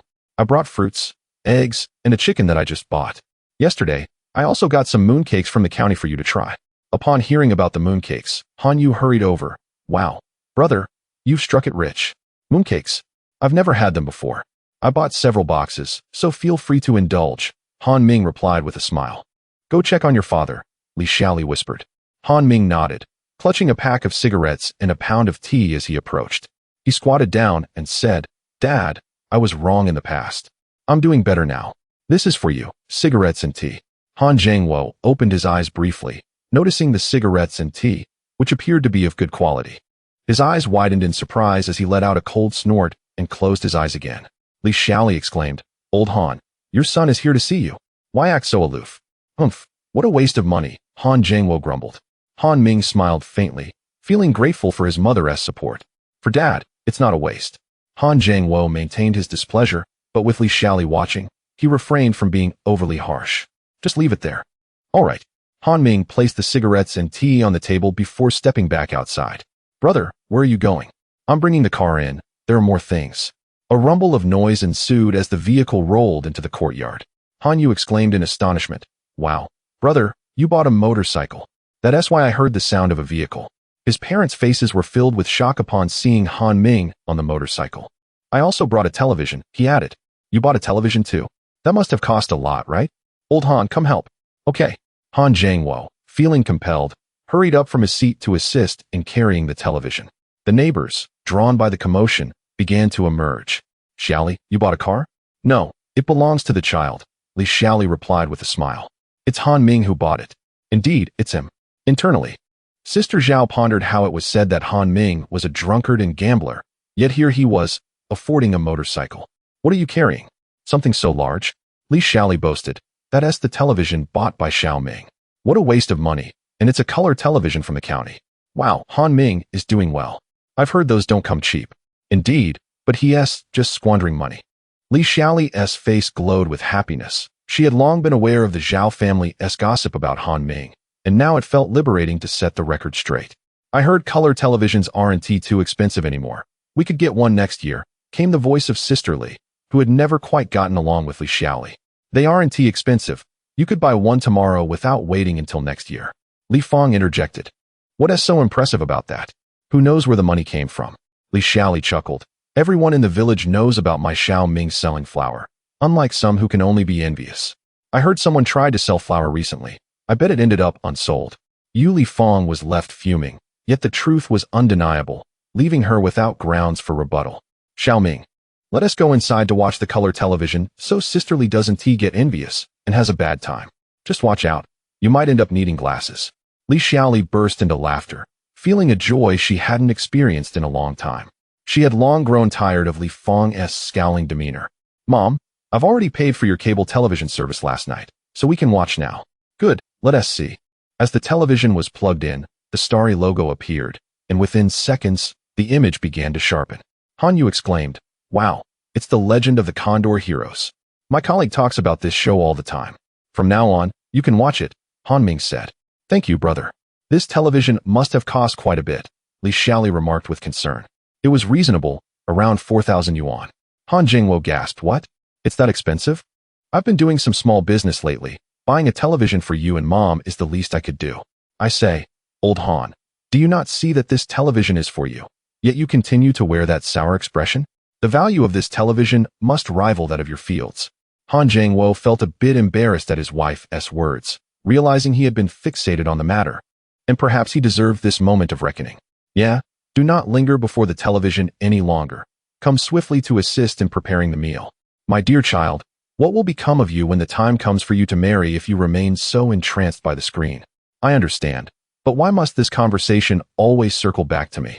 Han Yu expressed her grievance, her eyes reluctantly departing from the television as she followed her mother into the kitchen. "Mother, I shall lend you a hand," Chen Tingting declared. The family basked in a harmonious atmosphere, their bonds noticeably strengthened due to Han Ming's transformation. As for grandfather and grandmother, they had long since departed from this world. Chapter 38. My business at the dining table. Han Ming opened a bottle of baijiu and filled his father's glass. This time, Han Zhangwo did not refuse, and his expression softened considerably. Han Ming smiled slightly and said, "Dad, this sorghum baijiu is quite fragrant." Han Zhangwo nodded, took a sip from his bowl, and exclaimed that it was indeed good. "Old Han, you should drink a little less today. We still have moon gazing later tonight," Han Yu chimed in. "I know," he replied. Han Yu chuckled to herself. This was always the case at home. Whenever there was something going on, her mother would intervene. As they enjoyed their meal and watched television, Han Yu exclaimed, "Wow, this television is amazing, so much better than the old black and white ones. Of course, didn't you hear your brother? It cost 4,000 yuan. Mom, I have 1,000 yuan for you to take. You can use it later." "Why do you need to give me so much money? You two should keep it for yourselves," she replied. "It's fine. I still have enough, and besides, I'm in business now and have made quite a bit." Li Xiaoli shot a glance of reproach at her son, but ultimately accepted the 1,000 yuan, which was a thick stack of 110 yuan bills. Han Yu stared in amazement. She had never seen so much money before. "Brother, what kind of business are you doing to earn so much?" "Yes, Xiaoming," Han Ming replied. "Previously, I was selling flour, as Yaya probably knows." "Yes, but I saw others in the village selling flour too, and they don't seem to make much. That's because I took advantage of the best opportunities. Now I'm selling quality clothes in the county." "Tingting, bring the bags of clothes for Mom and Dad." Chun Tingting complied immediately and brought out the clothes that Han Ming had set aside for his family. What beautiful clothes! Han Yu couldn't take her eyes off them, as girls are often defenseless against lovely garments. As for Han Jiangwo, he wore a vest with several small holes. This time, Han Ming had brought back several vests specifically for him, as they hadn't bought new clothes in a long time, and he was naturally very pleased. Li Xiaoli exclaimed, "That's enough. Why do you have so many? You should sell them instead." Chun Tingting smiled and said, "It's fine, Mom. Han Ming has brought plenty of clothes. You kids, don't waste money." As they were about to eat, Li Xiaoli collected all the clothes. Just as they started their meal, a loud shout came from outside. "Uncle, uncle, my dad wants you to come over for dinner." Li Xiaoli went to open the door. It was Xiao Han. "We are already eating. Have you all finished?" "Aunt, we haven't eaten yet. My dad wants you to come over." Xiao Han was the child of Han Jiangwo's younger brother and was now 15 years old. The two families had a good relationship. Last year during the Mid-Autumn Festival, when Han Ming and the others did not come, it was Xiao Han who invited his uncle and aunt over for dinner. "Xiao Han, this year your Ming Ji is here. There are too many people, so we won't go over. Please tell your dad," Li Xiaoli said. "Ming Ji?" Xiao Han glanced inside and was astonished to see how lively it was, with a television too. "Xiao Han, would you like to stay and eat with us?" Li Xiaoli asked, pulling him toward the table. Xiao Han quickly replied, "Aunt, I can't eat. I need to go back. My dad is waiting for news from me." "You child, very well. Be careful on your way back. After dinner, you can come over to enjoy the moon. This year your Ming Ji brought a lot of goodies, including mooncakes." "Mooncakes? Just wait, I'll get you a piece." Xiao Han joyfully accepted the mooncake and shouted, "Thank you, Uncle, Aunt, Ming Ji. I'm going back now. Remember to tell your dad." "Got it." As he left, Xiao Han glanced at the motorcycle in the yard. It looked very new and caught his eye. He had just seen that his uncle's family had a television. "I have to tell my parents about this," he thought, and immediately ran off. The Han Jiamin family was enjoying a harmonious moment. He had 3 children, and Xiao Han, being the youngest, often ran errands. Zhao Jiao warned, "When you drink with your uncle, don't drink too much." "I know, women talk too much," Han Jiamin thought, somewhat baffled by how similar he was becoming to his sister-in-law. Xiao Han ran over shouting, "Mom, Ming Ji is here this year. Aunt said they won't come over because there are too many people." "All right, let's eat. Xiaoxi, go get the bowls and chopsticks." "Okay," came the reply. Han Jiamin puffed on his cigarette, grumbling, "This little rascal finally decided to come back. Where has he been all this time?" "Dad, look. Aunt gave me mooncakes. And she said we can go enjoy the moon tonight." Xiao Han exclaimed, holding up the mooncake. "What mooncake? Let me see." Han Sisi rushed over to take it, but Xiao Han quickly dodged her. At 16, Han Sisi was the second child and had never seen a mooncake before. If she got her hands on it, she wouldn't return it. "Dad, look at my brother. He won't share his mooncake with me." "Xiao Han, I won't share. I only have one." "Oh, by the way, Dad, Uncle's house has a color television, and there's a motorcycle in the yard. It's really nice." Han Jiamin exchanged incredulous glances with Zhao Jiao. He knew his elder brother's family well. They had been struggling for years, especially with the son marrying and gambling debts piling up. How could they possibly have a motorcycle and a color television? "It's true," Xiao Han affirmed. "All right, everyone sit down and eat. After dinner, we can all go over to your uncle's place to celebrate, okay?" "Sure." The children eagerly agreed, wanting to see if what their brother said was true. During the Mid-Autumn Festival, the family gathered together. Han Jiangwo drank half a jean of baijiu, his face flushed, laughing heartily at the television programs, occasionally clinking glasses with Han Ming. The father and son felt as if there were no more barriers between them. Li Xiaoli and Chun Tingting watched them, also wearing happy expressions. Old Han, that's enough drinking. Ming-ji can't drink like you do. Han Ming shrugged. With his alcohol tolerance, half a gene was no problem. In his previous life, many business deals were discussed over drinks, and although he disliked this practice, it was often the most effective means of communication. Aunt, we're here. It's Xiao Han. I'll go open the door. Li Xiaoli hurried to open the door, and the arrival of her second uncle's family instantly filled the home with lively chatter. The children exclaimed in delight, as they had never encountered such novelty before. Second uncle and second aunt greeted Han Ming and Chun Tingting warmly, while Han Jianmin nodded with a chuckle, marveling at Han Ming's transformation. Han Zhengwo, holding a bottle of sorghum liquor, said, Jianmin, come, sit down and have a drink. Xiao Ming brought this from the county. Brother, I heard from Xiao Han that you have a motorcycle and a television here. I was skeptical at first, but now I believe it. That belongs to Xiao Ming. He purchased the television as well. Chapter 39. Yu Liang arrives. The sudden arrival of Heir Shu caught Han Ming off guard. When Han Ming came, he had not given it much thought and had brought nothing but a generous supply of mooncakes. Han Sisi said sweetly, Minggu, I heard from Yaya Jia that you were selling white flour. Is that true? Heir Shu was relatively short, even shorter than his younger brother Han Han, who had only graduated from elementary school. The only son in Heir Shu's family, Han Han, was currently in middle school, while the eldest son had not pursued any education. I am not selling anymore. Here, take these mooncakes. Thank you, Minggu. Han Sisi was overjoyed, as it was her first experience with mooncakes, having only seen them on television before. The eldest, Han Wei, was 20 years old and nearing the age of marriage. He usually helped with the farming at home. Upon seeing Han Ming, he chuckled foolishly, having always enjoyed following Han Ming around as a child. Ah Wei, have a mooncake. Han Ming handed him one, which Han Wei quickly accepted, saying, Thank you, Minggu. How about in the village? Have you seen anyone suitable yet? Not yet, Han Wei said shyly. Han Ming chuckled. At 20, it's about time to find someone. I will keep an eye out for you. Thank you, Minggu. Is Ah Wei still working in the village? Yes. Nearby, Zhao Jiao teased. Ah Wei is just too honest. If you need any help, let him know. Yes, I can help. All right. I won't hesitate to ask if I need anything, Han Ming replied. Don't be polite with us. I see he's been in the village too long. His mind is a bit slow. It's good for you, though, Han Ming. I heard from Yaya that you've been going to the county town, right? It's much better than the village. Actually, it's not that different. I might even go to the city later. Haha, Han Ming is capable.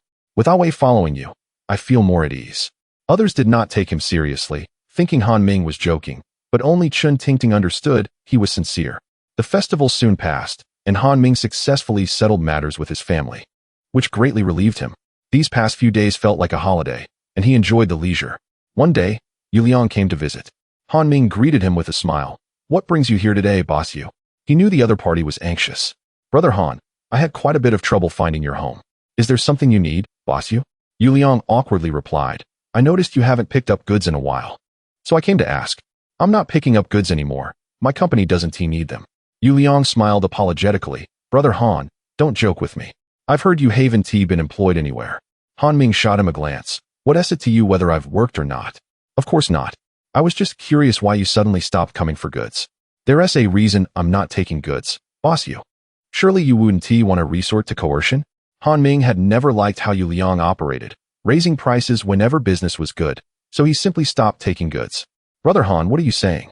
I'm not that kind of person. I admit I was wrong to charge 7 yuan before. How about we stick to 6 yuan for the goods now? Yu Liang's obsequious demeanor would have drawn stares from his factory workers. At that moment, Chun Tingting returned and greeted him. Oh, it's Tingting. I only learned from the staff that Brother Han is your husband. You've hidden him well. With such a wealthy husband, why would you need to work for me? No, I only found out afterward, which is why I resigned. Chun Tingting replied apologetically. That's fine, resigning is fine. If it were me, I would have quit long ago, ha. Brother Han, what do you think? Han Ming took a cigarette from Yu Liang and said, Boss Yu, it's not that I don't want to take goods. It's that I simply can't. You should understand the market. The prices for Dichuan clothing have plummeted, and I nearly lost money on my last sale. How can you expect me to take goods? Even if I could earn 5 dimes, I would buy, but the reality is that I can't make a profit. Brother Han, that shouldn't be the case. You've taken so many goods, it's impossible that they wouldn't sell. I genuinely can't, boss Yu. I'm no longer in the clothing business. I suggest you take a look at the market. But, Yu Liang's expression darkened. He had come seeking assistance, thinking Han Ming would buy again. He had prepared thousands of garments, waiting for Han Ming to come and raise the price to 7 yuan. But now, with Han Ming not in business, what was he to do? If they can't sell, let us collaborate next time, Han Ming concluded, signaling that it was time for Yu Liang to leave. What else could Yu Liang do? They were both in business. He couldn't force Han Ming, especially with the current strict regulations. With no other option, Yu Liang had to depart. Chun Tingting approached, concerned. Do you really not want to continue in the clothing business? I think it was quite promising. Han Ming shook his head. Dichuan clothing is difficult to sell now, even in the county. Besides, I've already sold a batch. Selling more now is not easy. You don't know how drastically the prices have dropped. Even in the city, people wear Dichuan clothing less frequently. The market is limited for further sales. He refrained from mentioning that in 2 months, the fabric rationing would cease. Previously, only Dichuan clothing didn't require ration tickets, allowing anyone to purchase and sell freely. However, that advantage would soon vanish. Chun Tingting responded with a soft, "Oh," as she didn't fully understand this, only knowing that the previous sales had been quite good. It seemed unfortunate to stop now.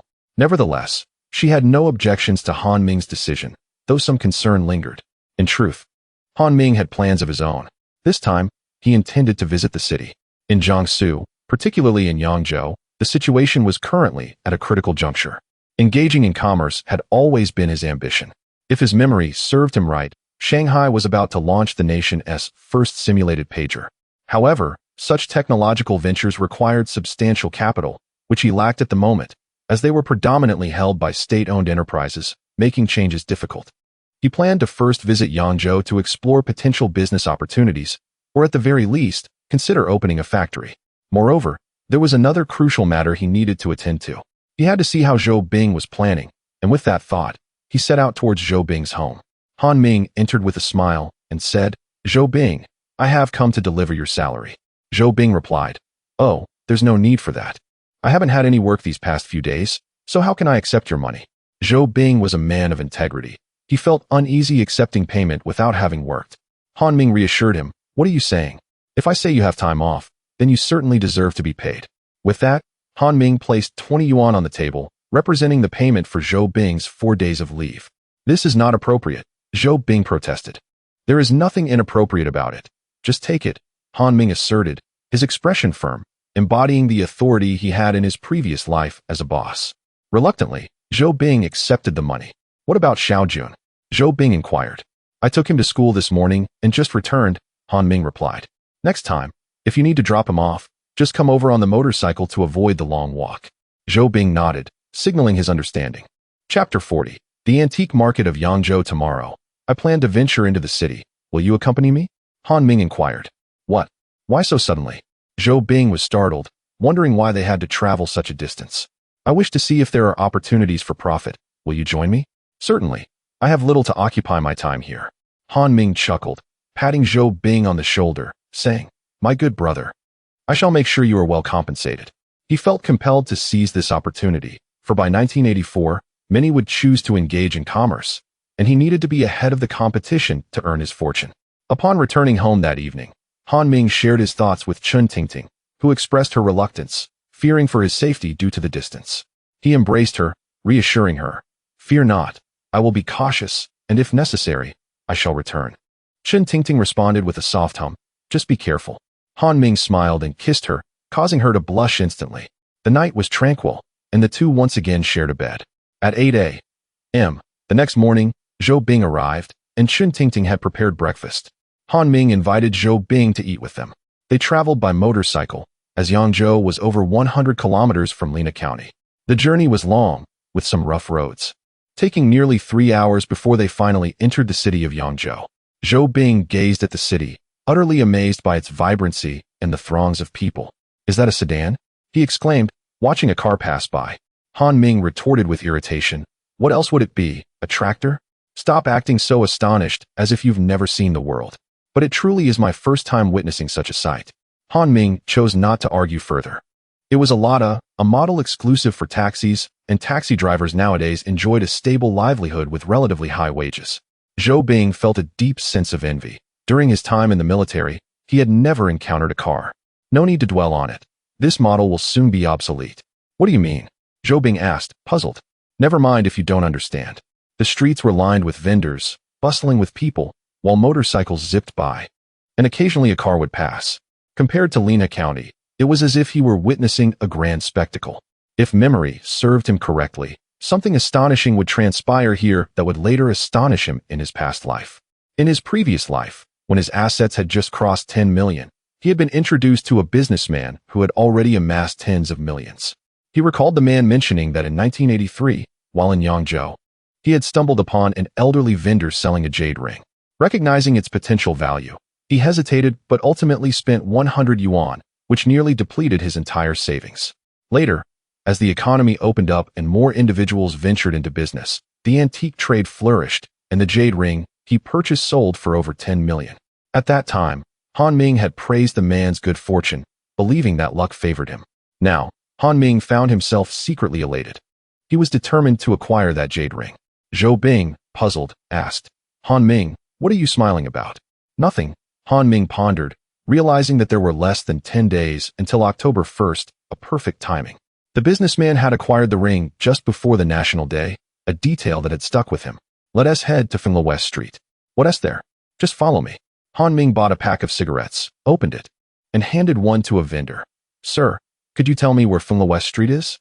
The vendor chuckled, pocketing the cigarette, and replied, It's 3 streets over, just head straight. Thank you. Han Ming glanced at Zhou Bing, urging him to follow.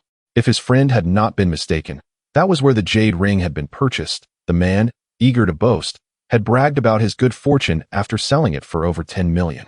Fengla West Street was known as the antique market, where numerous stalls and vendors displayed a plethora of porcelain, the authenticity of which was often dubious, enticing buyers based on their discernment. This is the place, Han Ming said, feeling a surge of excitement. Han Ming, what are we doing here? There is nothing of interest. You wouldn't understand. This is antiques. Zhou Bing retorted, bemused. Just these broken trinkets?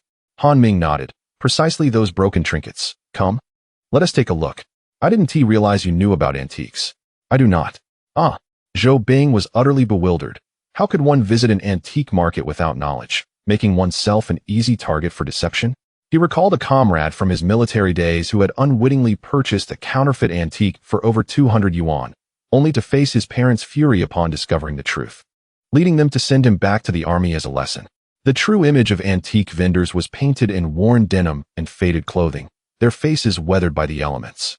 Beneath their seemingly rustic exteriors lay shrewd eyes, as they set up stalls day after day, appearing desolate, yet knowing that a single unsuspecting customer could sustain them for an extended period.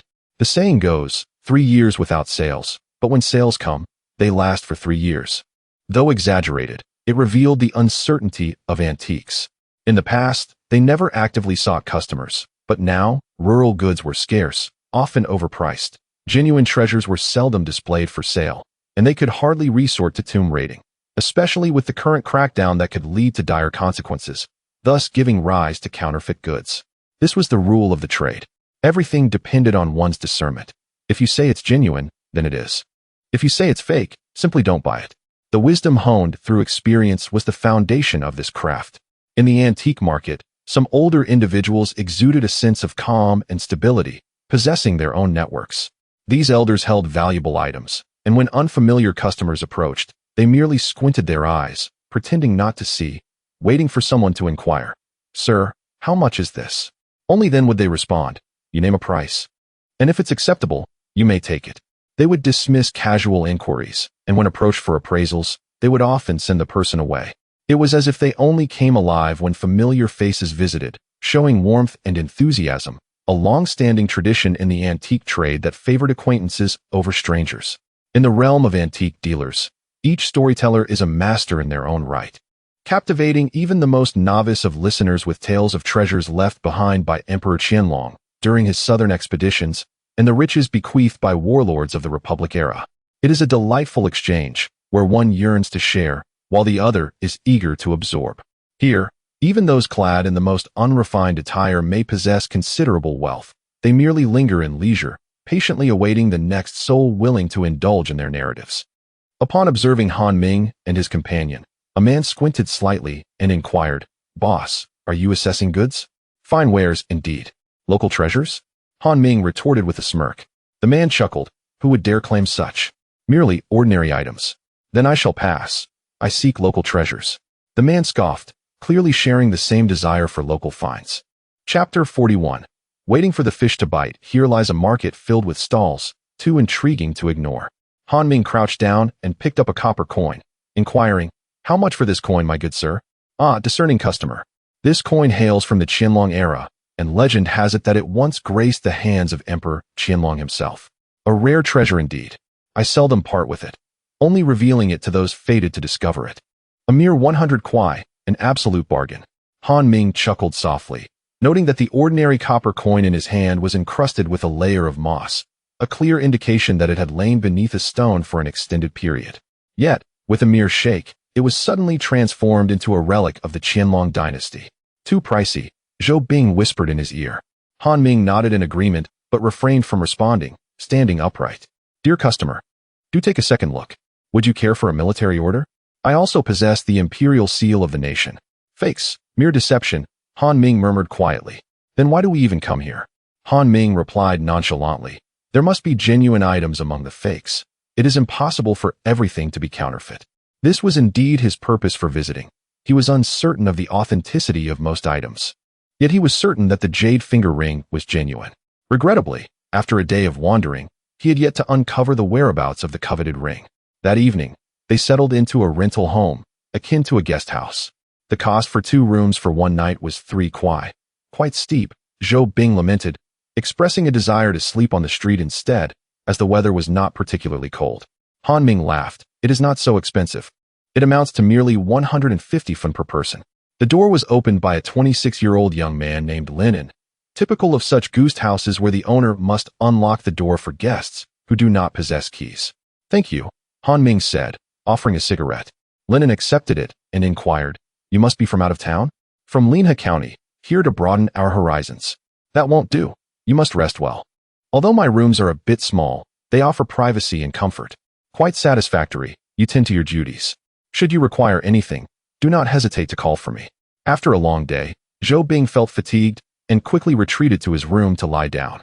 As for the motorcycle, he wheeled it into the living room, as the current state of public safety was far from reassuring, and theft was a constant threat. The night passed quietly. On the following morning, they set off again towards Fengla Street West. It was now September 22nd, leaving only 7 days until their deadline. Time was of the essence. Sometimes, without the right fate, encounters can be exceedingly rare. During their exploration, Han Ming purchased 2 trinkets, a bracelet and a small bowl, items he found rather intriguing. The seller had initially priced them at 500 yuan, but Han Ming procured them for a mere 5. If all went as expected, these were likely to be fakes. "Are you truly convinced these are from the Qing dynasty?" "Not at all. They are merely for casual amusement," Han Ming replied. Zhou Bing muttered, 5 kwai is still a bit steep. They had become well acquainted with the street, many stall owners recognizing the 2 seasoned antique enthusiasts who roamed daily, occasionally purchasing minor items. "Friend, take a look at this vase. Authentic blue and white porcelain. Only 80 kwai.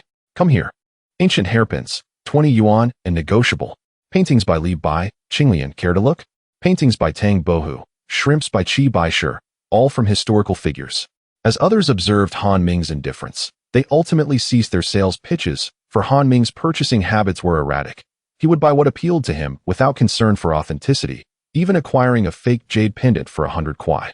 The seller was nearly overwhelmed with joy, having made a profit of 99 yuan.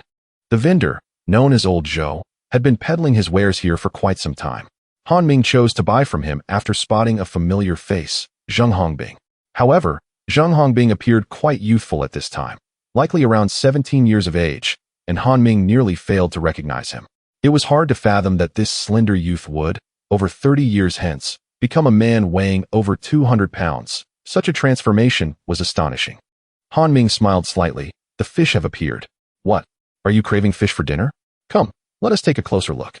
Zheng Hongbing and Old Zhou were engaged in a lively bargaining duel, each attempting to outmaneuver the other, bringing the price of a jade pendant down from 500 to 100 yuan, indicating Zheng Hongbing's lack of experience and his youthful naivety. 100 yuan is my final offer. I cannot reduce it further. This piece is authentic. Come on, good sir, can we settle at 90? Not a chance. If you lack the funds, then leave. I will not sell. Old Zhou was unusually resolute. Nearby vendors observed the exchange, unable to suppress their laughter, whispering, "Who knew old Zhou had such acting skills? Indeed, it seems this young man has walked right into a trap." Quite so. Such is the nature of the antique market. One party is willing to barter while the other is prepared to endure. It all hinges upon one's discernment. Zheng Hongbing's face was flushed with frustration, and onlookers perceived him as having fallen into a trap. Yet he knew that the jade pendant was likely genuine. However, his anxious demeanor made him an easy target for the vendor, who steadfastly refused to lower the price. He was simply too young. He had only 50 kwai on hand, and returning home to retrieve more would likely not be met with approval from his parents. Thus, he found himself locked in this quarrel. 50 is all I can offer right now. Friend, we agreed on 100. If you offer 50, I cannot sell. Your prices are exorbitant. Who would be willing to pay such amounts? The 50 kwai represented months of savings, and given his family's circumstances, it was a significant sum. Humph, that is none of your concern, the vendor retorted confidently, knowing full well that Zheng Hongbing was invested in the transaction. Frustrated, Zheng Hongbing cursed under his breath and glanced around before storming off. He resolved to return home to secure the funds. No matter the difficulty, he would persuade his parents to part with 50 kwai. With arms crossed and a confident demeanor, the vendor proclaimed to the gathering crowd, "Ladies and gentlemen, behold, this jade pendant is undoubtedly a fine piece. Do not let this opportunity slip away. Just 100 kwai, and it is yours." Laughter erupted from the crowd. "Who believes you, old Zhou? I previously bought a small ding from you, and you claimed it was from the Tang dynasty. What a joke." Indeed, old Zhou is not to be trusted. His prices are outrageous. Laughter erupted all around, primarily from the newcomers who were oblivious to the situation at hand. The familiar faces among them, however, were well aware of each other's intentions. Lao Zhou let out a cold snort and remarked, "Isn't the antique market governed by the principle of cash exchange for goods? If you haven't examined the items properly, don't blame me. It seems you've acquired valuable treasures and profited from them. Yet you don't consider sharing a portion of your earnings with me." His argument held some merit, as the antique market has always operated on such a premise. "I predict that fellow will be here shortly, and you shall reap great rewards," someone chimed in. Lao Zhou waved them off, declaring, go on, do not disturb my business here. I conduct my dealings with utmost integrity. How can you assert that I am the one profiting? It's as if you imply I am peddling counterfeit goods." The surrounding crowd chuckled and soon dispersed, aware that some things should not be stated too bluntly, for they too were engaged in this trade, and every opportunity to deceive was an opportunity seized. Chapter 42. The fisherman gains. As the crowd dispersed, Lao Zhou returned to his stall, eagerly awaiting the arrival of Zheng Hongbing. Securing this deal would alleviate his financial worries for several months. With no one around, Han Ming approached Zhou Bin. Lao Zhou recognized him. Whenever Han Ming was present, it was certain that someone would profit. After every sale, Han Ming would casually remark that it didn't matter whether the goods were genuine or not, as he was merely engaging in the thrill of the trade, unfazed by the financial aspect. Consequently, many were eager for him to peruse their stalls, knowing that even if the items were counterfeit, he would still make a purchase. However, his penchant for bargaining was a source of annoyance for the vendors who preferred to play the fool rather than engage in haggling. Lao Zhou quickly offered Han Ming a cigarette. "Brother Han, care to take a look?" Han Ming approached, feeling the jade pendant and commenting, "It's beautiful. I could buy it for some fun." "No problem. I'll wrap it up for you," Lao Zhou replied excitedly, tearfully anticipating a profit of 99 yuan. 80 yuan, Han Ming stated nonchalantly. "Brother Han, that's 100, Lao Zhou corrected. 100? Too pricey." Han Ming shook his head. Lao Zhou insisted, "Did you see that young man earlier? I offered him 100 and didn't he budge. 80 is my final offer," Han Ming countered. Lao Zhou hesitated, knowing that selling it would yield a meager profit of 79 yuan. Yet, if he didn't sell it now, it might not find a buyer later. He pondered that it was better to secure some cash than rely on that earlier buyer. Han Ming's gaze fell upon the stall, and his expression shifted slightly as he spotted the jade ring. He had previously visited Lao Zhou and purchased an incense burner, unaware of the jade ring's existence at that time. But now, with the ring's sudden appearance, he wondered if it was related to Zheng Hongbing. Han Ming silently acknowledged that Zheng Hongbing was indeed exceptional. His arrival seemed to coincide with the ring's emergence, as if it were destined for him. "This is rather troublesome," Lao Zhou mused. Han Ming picked up the jade ring and suggested, Let us add this jade ring to the deal. Lao Zhou glanced at Han Ming, recognizing the ring as something he had acquired earlier for just 2 yuan due to its decent quality. Now that Han Ming had taken an interest in it, Lao Zhou found himself questioning whether it might truly be valuable. However, observing Han Ming's indifferent demeanor alleviated some of his doubts. If it doesn't work out, so be it. I'm just having some fun, Han Ming said, preparing to leave without hesitation. Oh, how could I doubt him? Lao Zhou thought, reassuring himself that if he were to be skeptical, it should not be towards Han Ming. Wait, Brother Han, let us do it your way. I'm just playing around. If you're hesitant, I won't pressure you. Lao Zhou smiled. How could I possibly refuse? Brother Han, your reputation has grown significantly. I would be more than willing to sell it to you. Han Ming internally scoffed, recognizing that his reputation was merely that of a fool. In less than a week, he had already spent over 1,000 yuan. If it were anyone else, their reputation would also be substantial. The transaction concluded successfully, and he joyfully tucked away the jade ring and pendant, exhilarated by the prospect of their future value, potentially worth millions. He wondered if Lao Zhou would feel regret when the time came. Beside him, Zhou Bin sighed again, realizing they were about to spend more money. He had grown accustomed to Han Ming's behavior. Whenever he inquired, Han Ming would always claim to have a plan. In Zhou Bin's eyes, there was nothing strategic about it. It was merely frivolous spending. After gathering their belongings, Han Ming beckoned Zhou Bin to leave. Zhou Bin asked in surprise, "Aren't we going to browse a bit more? Do you want to buy something? You're the one who should be buying." "I'm done buying," Han Ming replied, perplexed by Zhou Bin's thoughts. Zhou Bin questioned, "Is it true that you're only purchasing 2 items today? That is unlike you." Han Ming retorted, "Of course. What do you think I've been doing? Everything was for today. I don't understand." "If you don't understand, then forget it. Are you really not going to stay in the house?" Linen lamented, having hosted Han Ming for over a week, during which he profited significantly. "I'm leaving. Thank you for your hospitality. I'll come back if I need anything in the future." "All right," Linen conceded reluctantly. "Where to now?" "To the factory," Han Ming asserted, having contemplated this matter for quite some time before arriving at his decision. As for the jade ring and pendant, they were not yet valuable. They would need to wait for the right person to come along to fetch a price in the millions. "The factory?" Zhou Bin inquired, somewhat puzzled as to why they suddenly wanted to visit one. Han Ming recalled that a factory was on the verge of closing, which had become his target.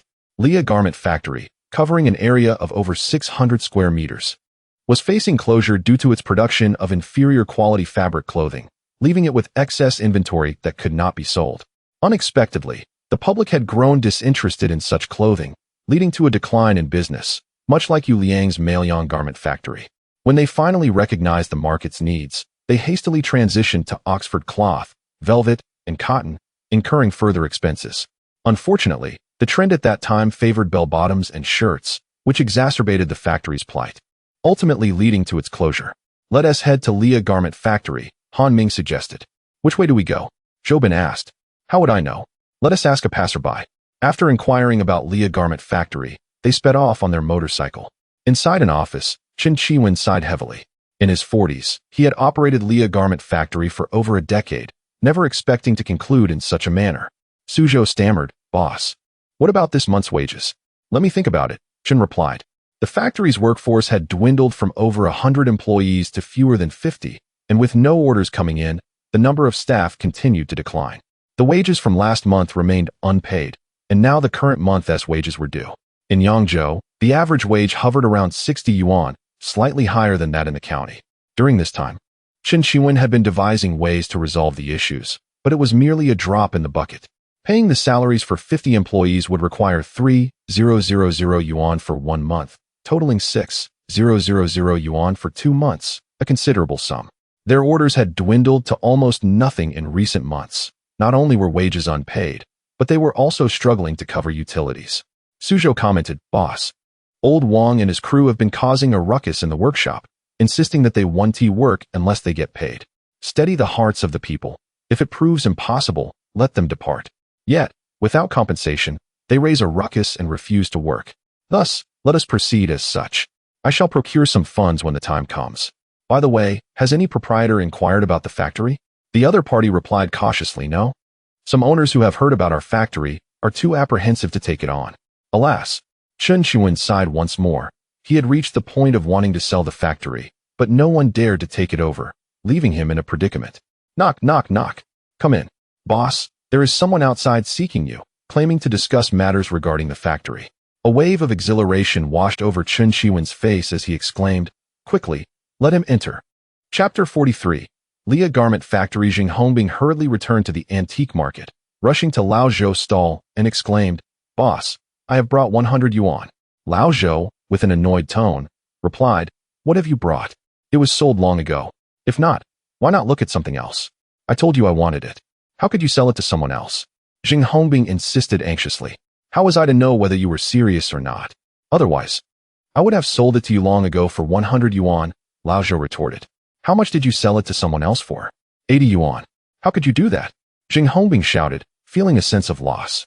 Lao Zhou, exasperated, remarked, You said you wanted it, but you didn't make it clear. You just turned around and left.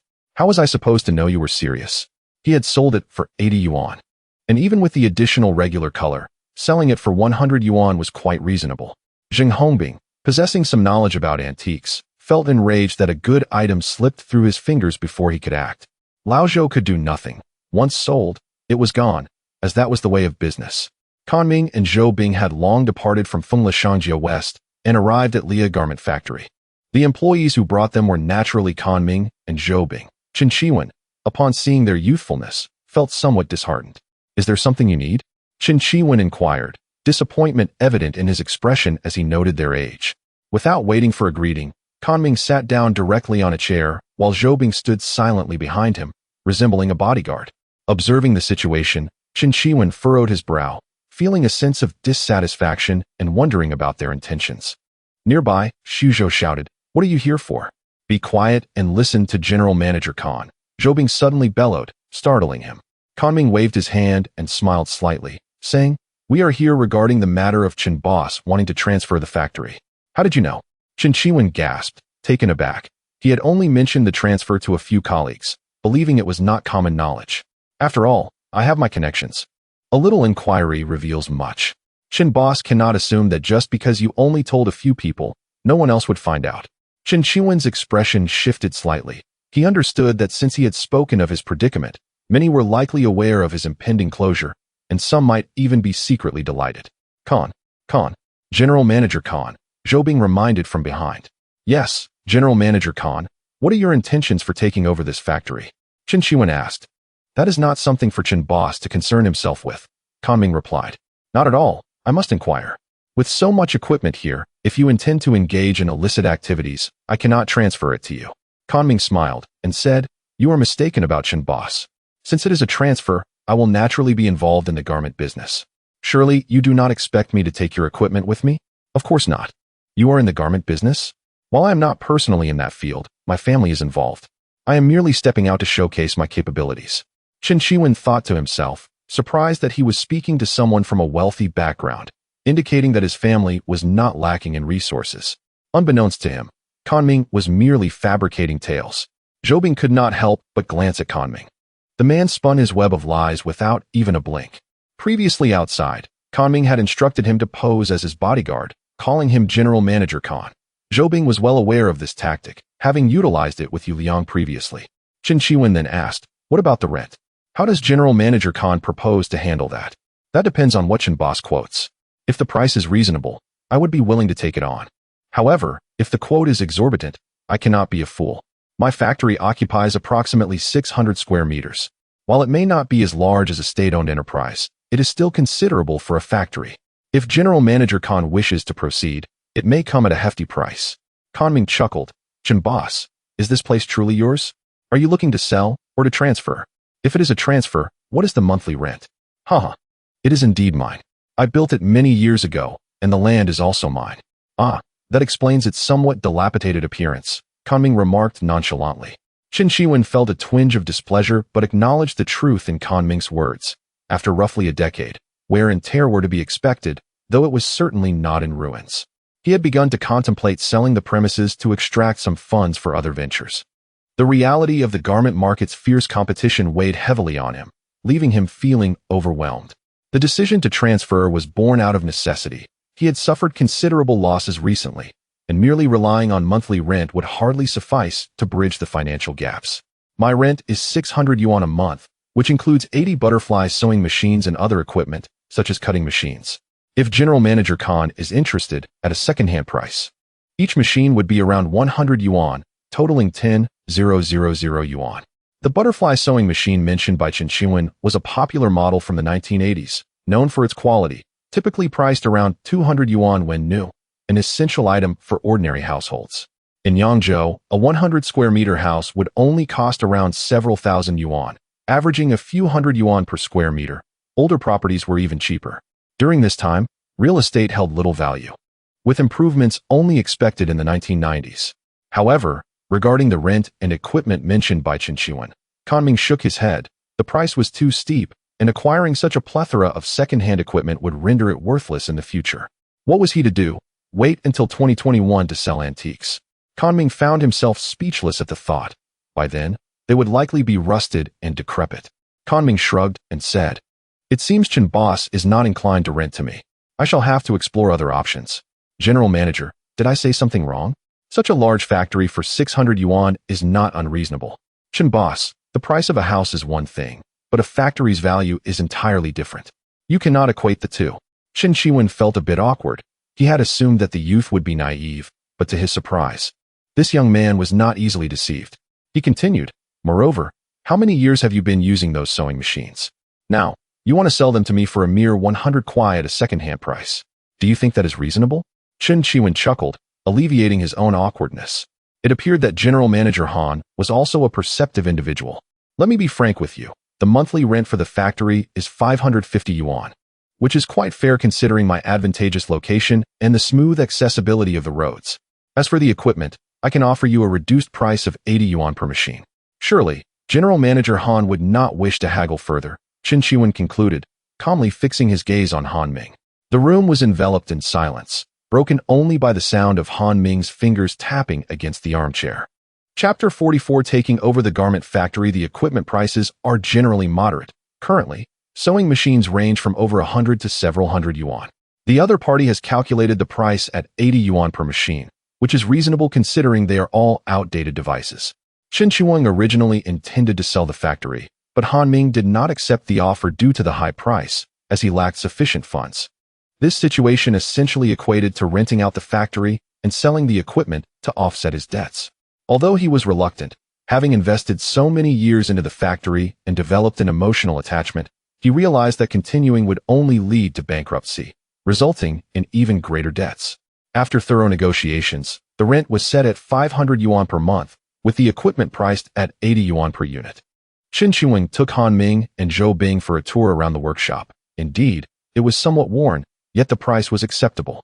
Regarding the machinery, everything had been meticulously organized, and there were no issues with quantity. Perhaps Chen Qiwen had already contemplated transferring or selling the business, as he had prepared everything quite comprehensively, including the contract. Han Ming chuckled softly, noting that while there were no significant issues, it seemed that the employees' wages had not yet been paid by Boss Chen. At that moment, Chen Qiwen admired Han Ming. During their brief tour of the workshop, Han Ming raised several questions that Chen Qiwen could not answer. Matters concerning labor laws, employee benefits, holiday policies, overtime pay, and the 5S system were foreign to him. He simply followed a practice of giving small gifts during holidays and either required employees to work overtime or not, as the factory was not short of manpower. The contract was for 1 year, with Han Ming required to pay 500 yuan in rent each month, or else face penalties for breach of contract. As for the equipment, he was asked to make an advance payment totaling 500 yuan. Utility expenses would be the responsibility of Han Ming, which Chen Qiwen would not oversee. Everything was in order, with the only remaining items being some stock fabrics and garments. Chen Qiwen planned to transfer all of these to them. Han Ming shook his head repeatedly, stating that there were indeed several thousand pieces of polyester clothing, and given the current difficulty in selling polyester, he could not possibly sell that many garments. Chen Qiwen, acknowledging his own shortcomings, smiled and suggested a price reduction, asserting that since they were transferring the goods, it would not be feasible for Han Ming to take them without any items in return. At his suggested price of 5 yuan per piece, Chen Qiwen insisted he was being honest, noting that most of the items were summer clothing, which was in high demand at that time. Han Ming calmly expressed his wish for Chen Qiwen to take everything, as polyester clothing was genuinely unsellable. "That cannot be, Han Zong," Chen Qiwing responded. Although Han Ming was relatively young, Chen Qiwing had not underestimated him. In fact, he now regarded him with great importance. I will not prolong this. Let us agree on 4 yuan per piece for a unified package. That price is far too low, Chen Qiwing exclaimed in distress. Do you not have some leftover fabric? If so, why not use it all to make additional garments and sell them to me for 5 yuan each? I can afford to wait. Chen Qiwing began to contemplate. The leftover fabric was limited, and he would have to sell it at factory price.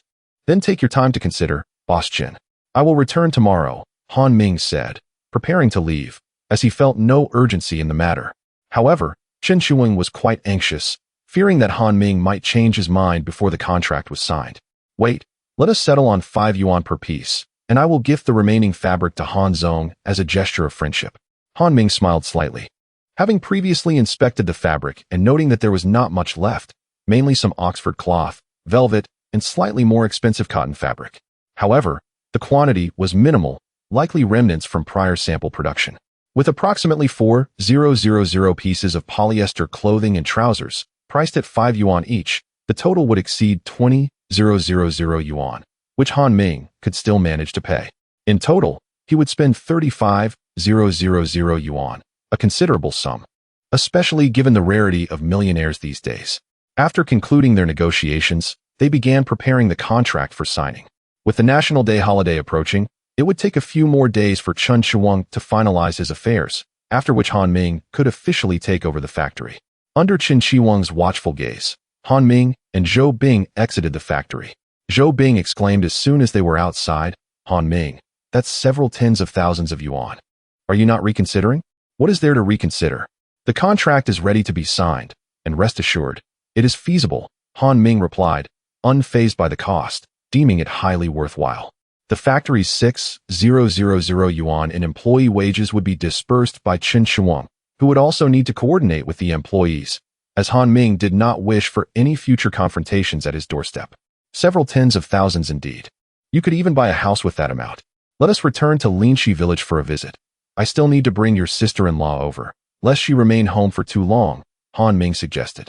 Indeed, Zhou Bing agreed, feeling homesick after being away for 10 days, spending nearly all of it wandering around the antique market, which had begun to wear on him. By the time they returned to Linxi village, it was already evening. Upon seeing Han Ming, Chen Tingting's eyes were red, and she stared blankly at him. Zhou Bing, noticing this, quickly excused himself and returned home. Why did you take so long? I thought. Chen Tingting's voice trembled, evoking deep sympathy. Han Ming stepped forward to embrace her, reassuring, it is all right now. I am back, just handling some matters. It was quite busy. Chen Tingting gently pushed him away, her cheeks flushed. Have you eaten? I will prepare a meal for you. All right. Han Ming had no choice but to be away for an extended period. He could not delay matters concerning Zheng Hongbing. He was not omniscient, unable to perfectly time every situation, and thus had to proceed as he did. Upon returning home, Zhou Bing found that the National Day holiday had begun, and his brother Zhou Jun had also returned from school. Seeing Zhou Bing, Zhou Jun complained, Brother, where have you been? If I hadn't gone to ask Sister Tingting, I would have thought you were missing. I went into business with Han Ming. By the way, why are you back? National Day, of course I would return for the holiday. Zhou Bing suddenly realized, no wonder I saw you when I got back. Have you eaten? Having finished his meal, I have saved some for you. Zhou Bing grinned widely, gazing at his brother Zhou Jun, sensing that his siblings seemed to have suddenly matured. I will fetch you a bowl. Hurry and eat. Why are you staring at me? He chuckled. Xiao Jun, I am about to venture to Yangzhou with Han Ming to earn some money. Ah, why go so far? Zhou Jun exclaimed in astonishment. Han Ming has rented a factory there.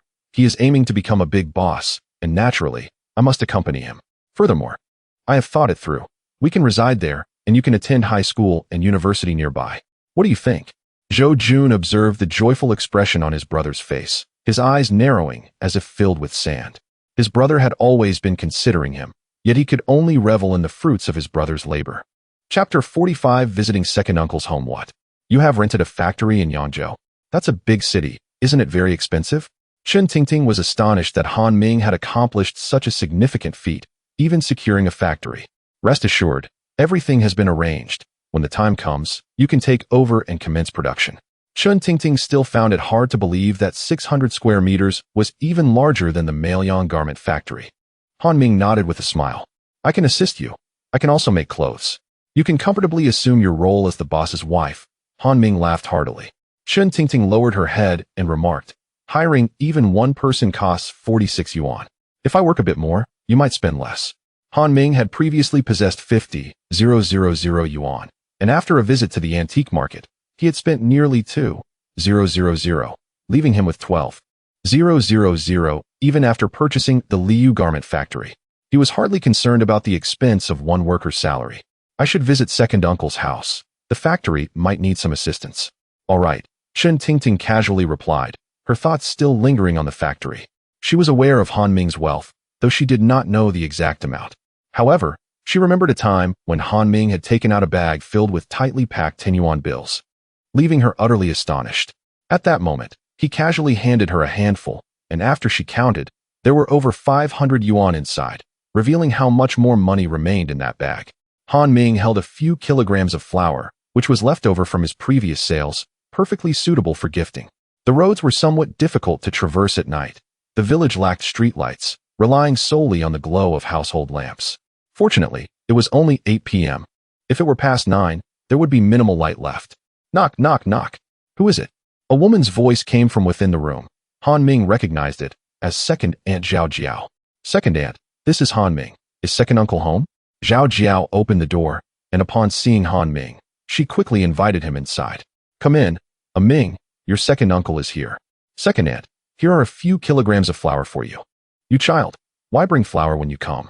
Zhao Jiao feigned annoyance, but Han Ming understood that this was typical, much like how children feign modesty when receiving red envelopes during the new year.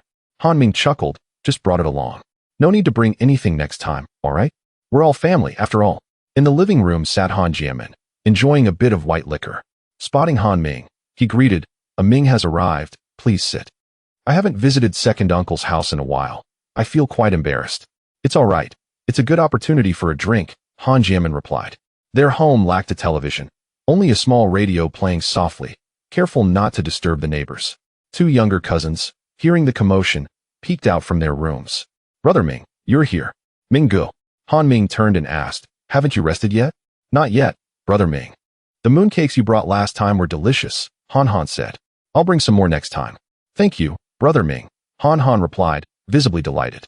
Zhao Jiao huffed, hurry back to your room. All you think about is eating. Ming, don't mind him. This little Han has been spoiled. It's fine, Han Ming waved his hand. Mooncakes aren't worth much. They probably haven't had any before, and likely won't want to touch them again in the future. Second uncle, I previously borrowed some money from you. I'm here to repay you now.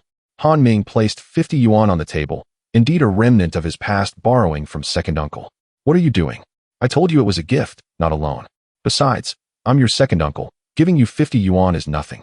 Zhao Jiao felt a pang of reluctance at Han Jiamin's words, but remained silent.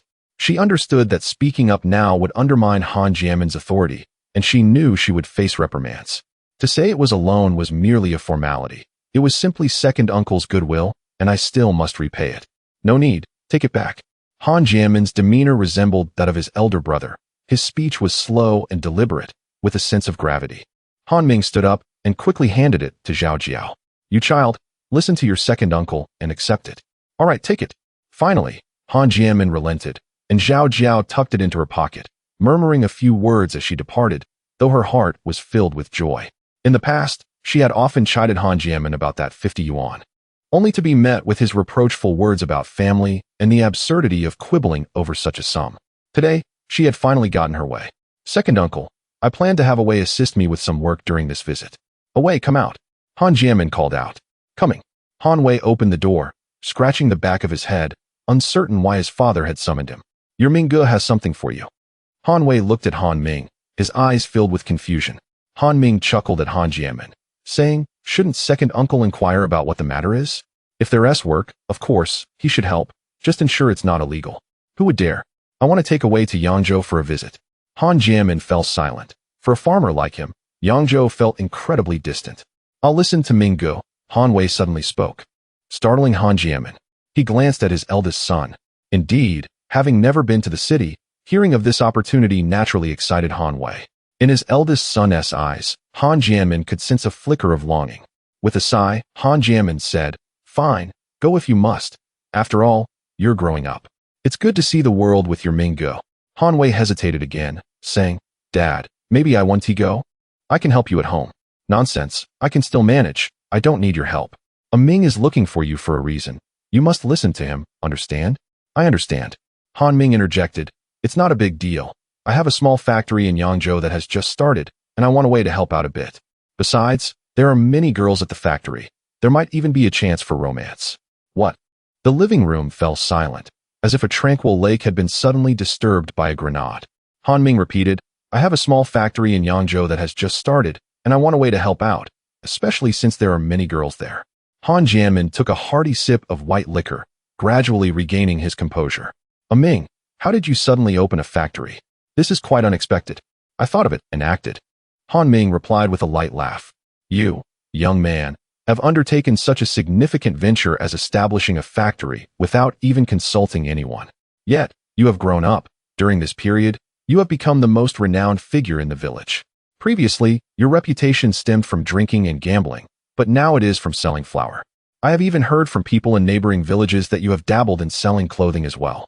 It seems that numerous business owners have sought you out.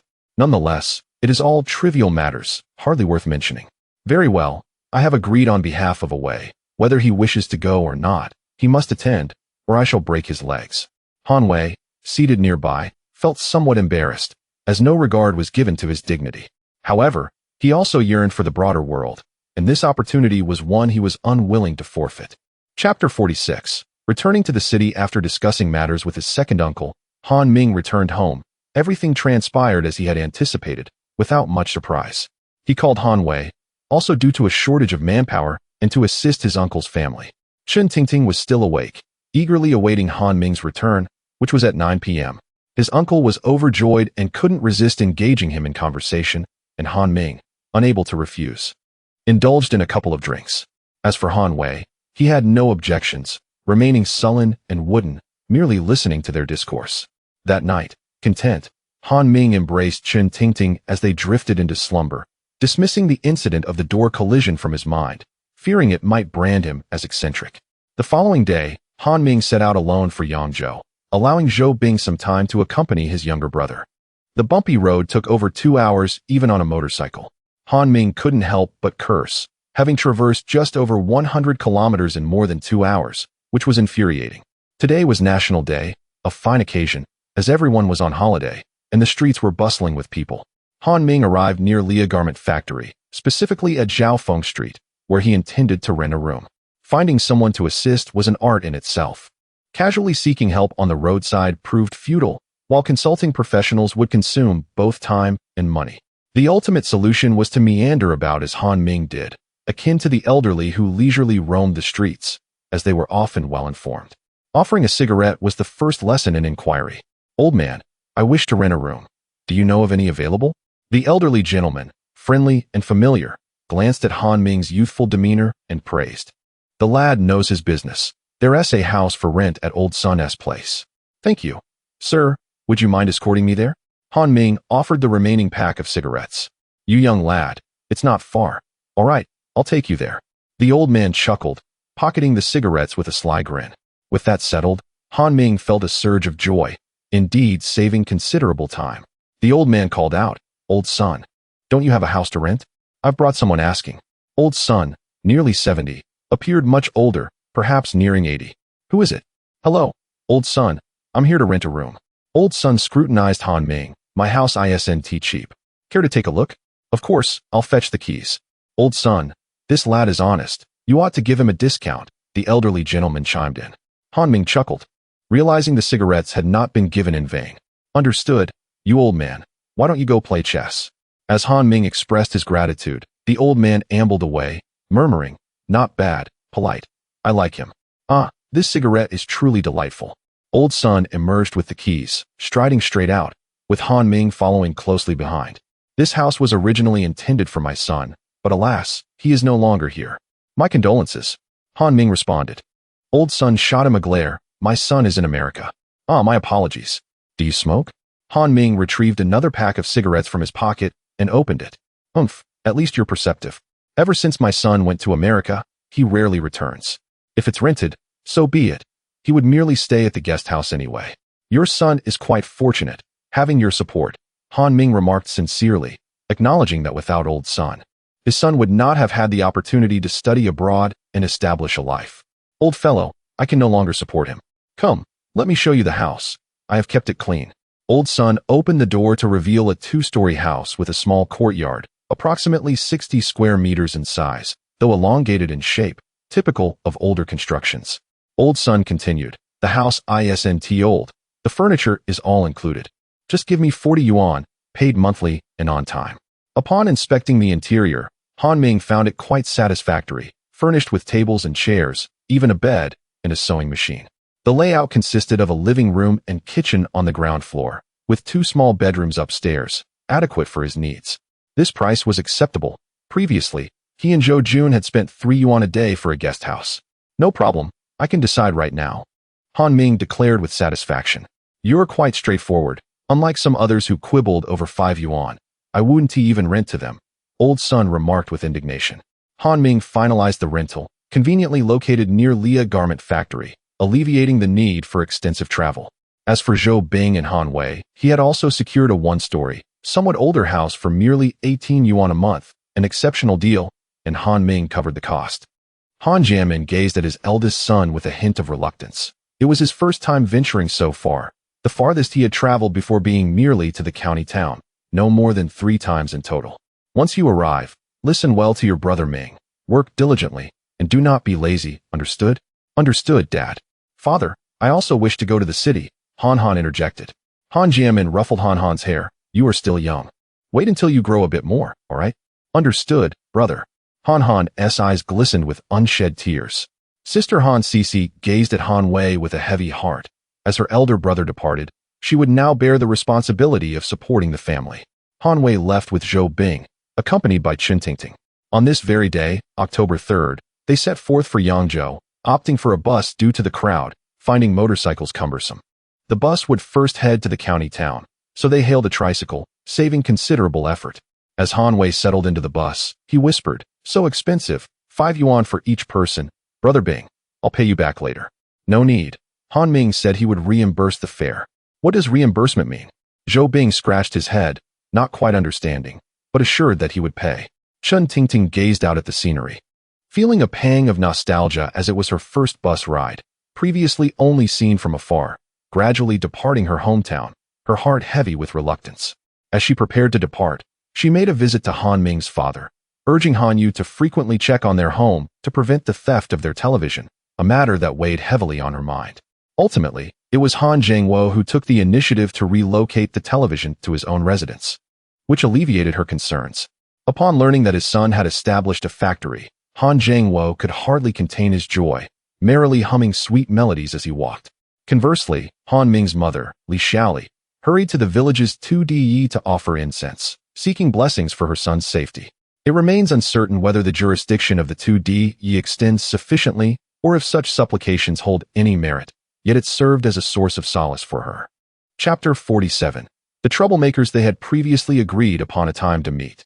At noon, Han Ming waited at the intersection for their arrival, having witnessed several buses pass by without seeing them. Just as he was beginning to worry, a bus arrived, and out stepped Zhou Bing and his companions.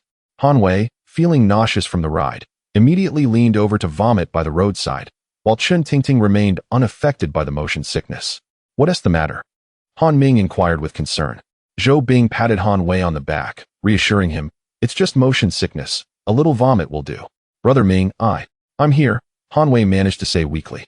All right, take a moment to rest. Are you feeling all right? Han Ming approached Chen Tingting, still concerned. I'm fine. Although it's my first time on a bus, it's been quite a unique experience, and I didn't feel unwell at all. Good, let me take you to our place. I've already rented a house. Chen Tingting nodded, and Zhou Bing supported Han Wei as they followed behind Han Ming. Wow, this is our room, and it's 2 stories. It must have cost quite a bit, Chen Tingting exclaimed. Don't worry, it's not expensive. Zhou Bing and Han Wei's place is just ahead. Let me show you, Han Ming replied. Thank you, Brother Ming, Han Wei said weakly. All right. Once we're there, you can rest properly, Han Ming assured him. They arrived at the house, which, although only a single story, was quite satisfactory given that they were in the city, Having a place to stay was already a blessing. Han Wei lay weakly on the bed, appearing somewhat distressed. Let him rest well. We'll tidy up and prepare to eat. We can bring him something later, Han Ming suggested. Zhou Bing nodded and closed the door behind them as he followed Han Ming. They headed to the state-run restaurant for a meal. Zhou Bing was already accustomed to it, while Chun Tingting felt a pang of sympathy, as the prices were rather steep for her.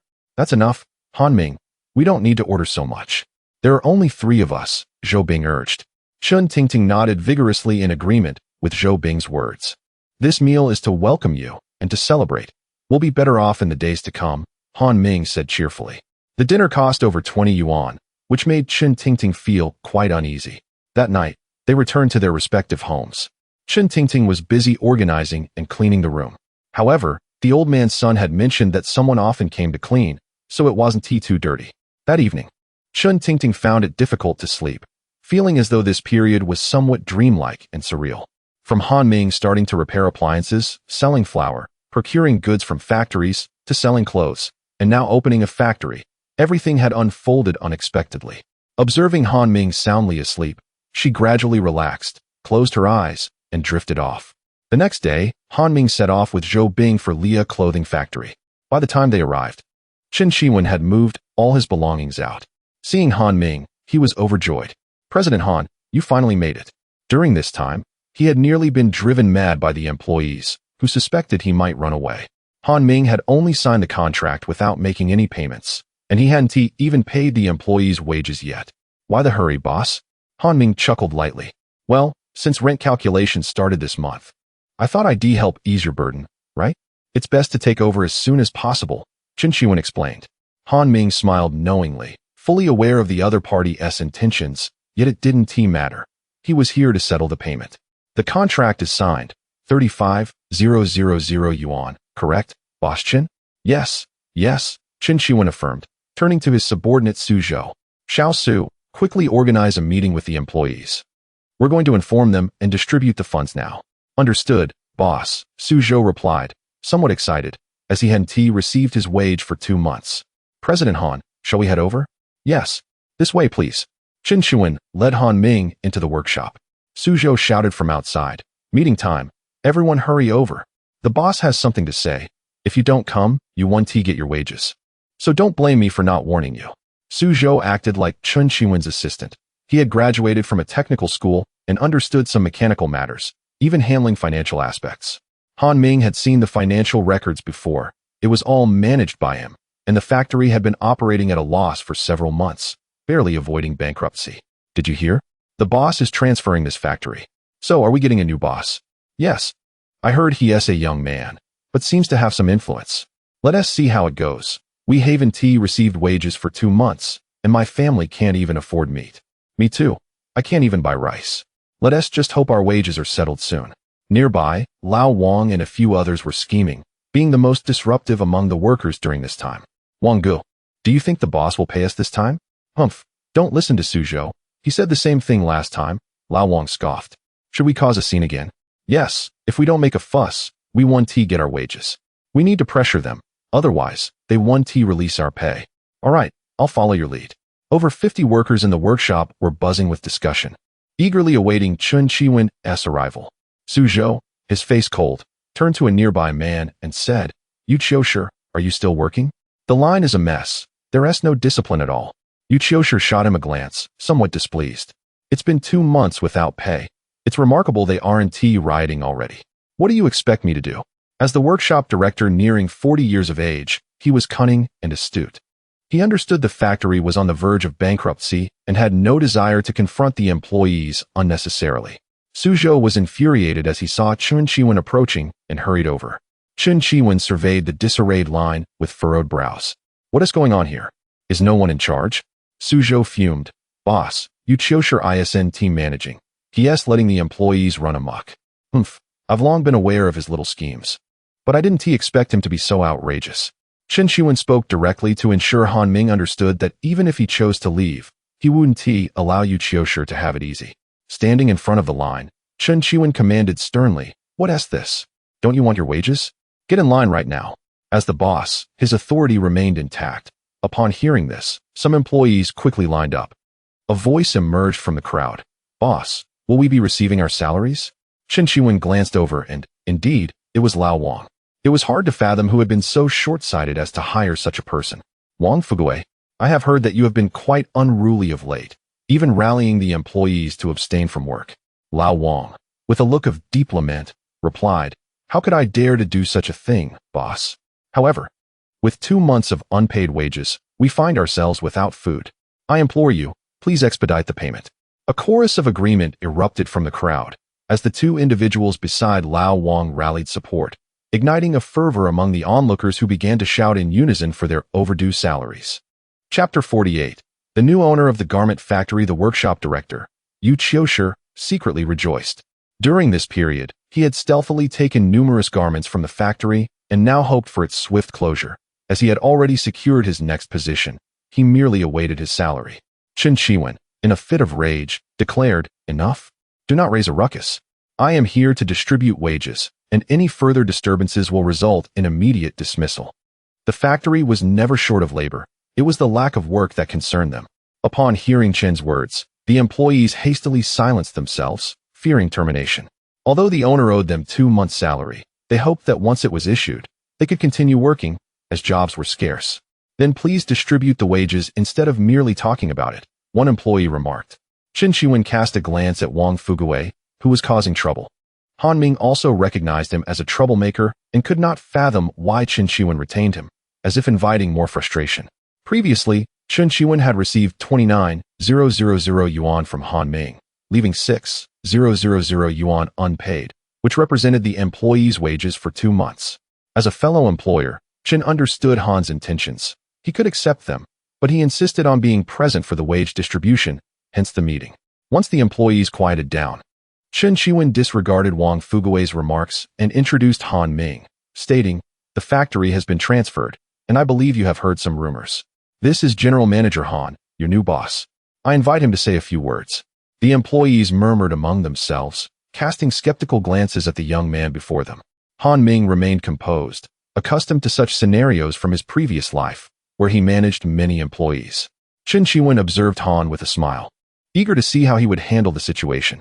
Han Ming clapped his hands to garner everyone's attention and said, hello everyone, my name is Han Ming. You may call me General Manager Han, or simply boss. I am aware of the situation with the former owner, which is why I have taken over this garment factory. I hope we can all work harmoniously moving forward. He then produced a thick stack of cash from his bag and chuckled. This contains your 2 months' salary, which I am now prepared to distribute. The sight of the young man holding a substantial amount of cash ignited excitement among the employees. Their wages were finally about to be paid. However, he cautioned, please refrain from causing any disturbances. Should any money go missing, I will report it to the police and ensure that the responsible employee is dismissed from the factory permanently. Upon hearing this, the employees felt a tightening in their hearts and dared not speak out. Everyone, please line up. Those who do not queue will have to wait until tomorrow for their wages. I can afford to wait, Suzhou shouted. Let us form an orderly line as before and refrain from whispering. He was eager to present himself favorably before Han Ming, knowing he would need to remain after Chen Qiwen's departure. Upon hearing about the wage distribution, the employees quickly formed a line, silencing their chatter. Han Ming nodded in satisfaction and continued, as I take over this factory, I expect everyone to continue working as usual. By the way, who is the team leader? Silence enveloped the room. The group leader? Suzhou stepped forward and whispered, General Manager Han, we only have a workshop director. Oh, the workshop director. Who is that? Han Ming inquired. It's me. Yu Qiushi stepped forward, appearing indifferent, secretly thinking that this young fellow would be easy to deal with. Previously, he had overheard Chen Qiwen conversing with Suzhou, and it was clear that the workshop director had neglected his duties during the factory's troubled times, merely coasting on his salary. Han Ming's voice turned cold as he addressed Yu Qiushi, workshop director. Your lack of diligence has led to chaos in the workshop, devoid of any discipline. I hereby inform you that you are dismissed. Pack your belongings and take your wages with you. The employees erupted in shock. You cannot do this. I am a long-standing employee, having worked diligently for many years. You cannot treat me this way. Yu Qiushi protested, fearing the damage to his reputation and his prospects for future employment. Indeed, Director Yu has contributed for many years. He deserves some recognition. Others chimed in, echoing his sentiments. Yes, that's right. came Wang Fugui's voice, as he attempted to sway the employees. This is unreasonable. The murmurs grew, yet no one dared to step forward, fearing repercussions. Han Ming scoffed. Who is the boss here, you or I? Speak further, and not a single one of you will remain. I have noticed some discrepancies in the factory's inventory. It seems an investigation into the workshop director is warranted. I have not done anything wrong. Do not slander me, Yu Qiushi stammered, his face pale. But to Han Ming, he appeared as if confessing. My doubts are now resolved. Suzhou, report to the police and have them come for an investigation. Suzhou was taken aback, but upon seeing Han Ming's serious demeanor, he quickly ran outside. Yu Qiushi was utterly terrified, feeling guilty as he desperately sought to escape the scene. Zhou Bing intercepted him, preventing his escape. What do you intend to do? Han Ming sneered. What? Are you trying to flee? If you have committed no wrongdoing, why fear the police? Yu Qiushi replied anxiously. I have done nothing wrong. Please let me go. I have matters at home. Not a chance, Han Ming shouted. If you are innocent, why are you so afraid of a police investigation? Who is advocating for you just now? Step forward. Silence fell over the crowd. No one dared to speak. Wang Fugui, step forward. Curse it. Wang Fugui's expression darkened. He realized his earlier antics had drawn Han Ming's attention. Han Ming smiled at Chen Qiwen, a gesture of acknowledgement, then declared, Wang Fugui, your lack of seriousness and laziness in work, alongside inciting disorder among the employees, leads to your dismissal as well. Take your wages and leave. I refuse. Wang Fugui retorted defiantly. Refusal is futile. This is my factory. When the police arrive, you may discuss it with them. Upon hearing this, Wang Fugui fell silent. The remaining employees feared to speak, understanding the gravity of the situation and the potential consequences of their previous murmurs, lest they face the same fate as Wang Fugui. The same apprehension held true for Wang Jiejun and Hu Wei. Having concluded the matter, we now commence our duties. In the afternoon, wages will be dispersed. Those summoned may return. Once Wang Fugui and his associates have collected their remuneration, they shall depart. Han Ming's decisive and resolute manner has been witnessed by all, instilling a sense of caution that deters any dissent. After awaiting this moment for several days, an additional delay holds little consequence. Shortly thereafter, Suzhou arrived accompanied by personnel from the Public Security Bureau, who meticulously examined all documentation. Ultimately, Yu Qiushi was taken for further inquiry. It is believed that news will soon emerge. Chapter 49. The factory officially commences operations with a resounding beat of the gavel. It is time to reward the workers. At noon, Han Ming convened another meeting, this time to announce good news. He raised all employee salaries by 2 yuan, increasing the original amount from 60 yuan to 62 yuan. When Suzhou returned, Han Ming instructed him to call in a person, and the wages were disbursed smoothly, bringing a sense of relief to the employees. Shortly thereafter, a piece of favorable news arrived. Yu Qiushi had been apprehended, and the truth behind the clothing theft incident in the factory elevated many employees' perceptions of this new boss, leading some to speculate that he had insiders. Han Ming chose not to address this matter directly. Suzhou continued in his previous role, opting not to follow Chen Qiwen, as he had been with the factory for several years, with familial responsibilities weighing on him. The former boss had no other projects, making it unwise to leave. His salary was set at 75 yuan, but Han Ming generously increased it to 80 yuan, bringing Suzhou immense joy. By the way, Suzhou, are there any exceptionally capable individuals in the factory? After some contemplation, Suzhou replied, Indeed, Qin Tao is quite remarkable, and so is Shi Jinrong. Summon them, Han Ming instructed. Very well. Suzhou hurriedly went out to fetch the two. Shi Jinrong, anxious outside, asked, Su Gu, why did the boss call for us? Is it possible he intends to dismiss us? You've asked that 3 times already. There's nothing to worry about, Suzhou retorted, slightly exasperated by his friend's slow wit. In contrast, Qin Tao whispered, if he intended to dismiss us, he would have done so already. Surely, something good is about to happen. Shi Jinrong, being more straightforward, did not ponder too deeply. While Qin Tao, quick-witted yet slight of build at about 1.60 meters, was more astute. Well done, Xiao Tao, your mind works swiftly. I hope there's a benefit in this for you. Just don't forget about me. Qin Tao thought to himself that this was indeed the case, quickly assuring, no problem, I will definitely treat Su Gu to a meal. That's all well and good, just keep it simple. The new boss dislikes excessive formalities. I'm also expected to draft a notice, which will be announced shortly. I'd rather not face any misfortune. Knock, knock, knock. Come in. Suzhou entered and announced, Boss, Qin Tao and Shi Jinrong are here. All right, you may return to your duties. Suzhou immediately complied. Han Ming set aside the documents he was reviewing, which contained the profiles of the two men. Both were middle school graduates. A stark contrast to the many in Linxi village who had received little to no education. Qin Tao, age 23, was unmarried, while Shi Jinrong, 27, had been married for a few years. Please take a seat, Han Ming said. Yes, boss, the two responded, exchanging glances before sitting down. The reason I called you both here is straightforward. You are aware that the workshop director has just been appointed, correct? They nodded. As the news had spread throughout the factory. Good. Shi Jinrong, you will assume the role of workshop manager, taking on the responsibilities of a team leader, with a base salary of 70 yuan per month, which may increase based on performance. Shi Jinrong, filled with excitement, promptly stood and exclaimed, Thank you. Thank you, boss. Han Ming gestured for him to sit down, and Shi Jinrong complied, his heart brimming with joy. As for Qin Tao, he was designated as a sales representative, tasked with assisting Zhou Bing in selling goods. Commissions would be earned on the garments sold, and his monthly earnings would depend on his own abilities. No problem, boss. I assure you I will fulfill the task, Qin Tao replied earnestly, as he had a knack for understanding people. A notice will be issued tomorrow. You may return to work now. Zhou Bing will accompany Qin Tao to the warehouse to retrieve 500 pieces of quality clothing and prepare for sales starting tomorrow. Zhou Bing acknowledged the instructions and promptly left with the two men. Over the past few days, they had become familiar with the factory's operations. Han Wei was appointed as the warehouse manager, as the previous one was a relative of Yu Qiushi, who was involved in the theft and was also detained. As for Chen Tingting, Han Ming had intended for her to stay home, but she insisted on coming to help.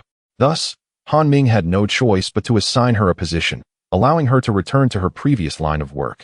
Production continued in the factory, albeit with a notable shift. They were now manufacturing trendy clothing such as shirts and bell-bottom pants, under Han Ming's guidance, who provided clear instructions on the processes involved.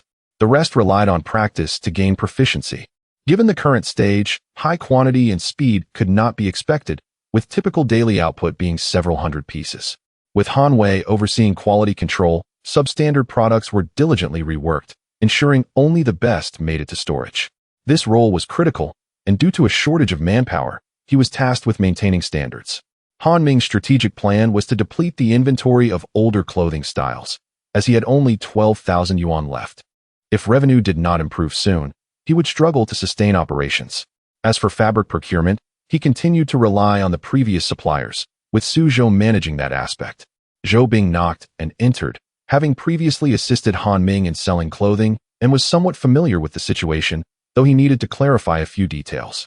Han Ming tapped his fingers on the table and proposed, I suggest we venture into some of the surrounding underdeveloped villages for sales. The current market price is approximately 15 yuan. You could sell for 12. By the way, our village has not yet engaged in sales, so you might want to give it a try. That sounds feasible. I will take the motorcycle there.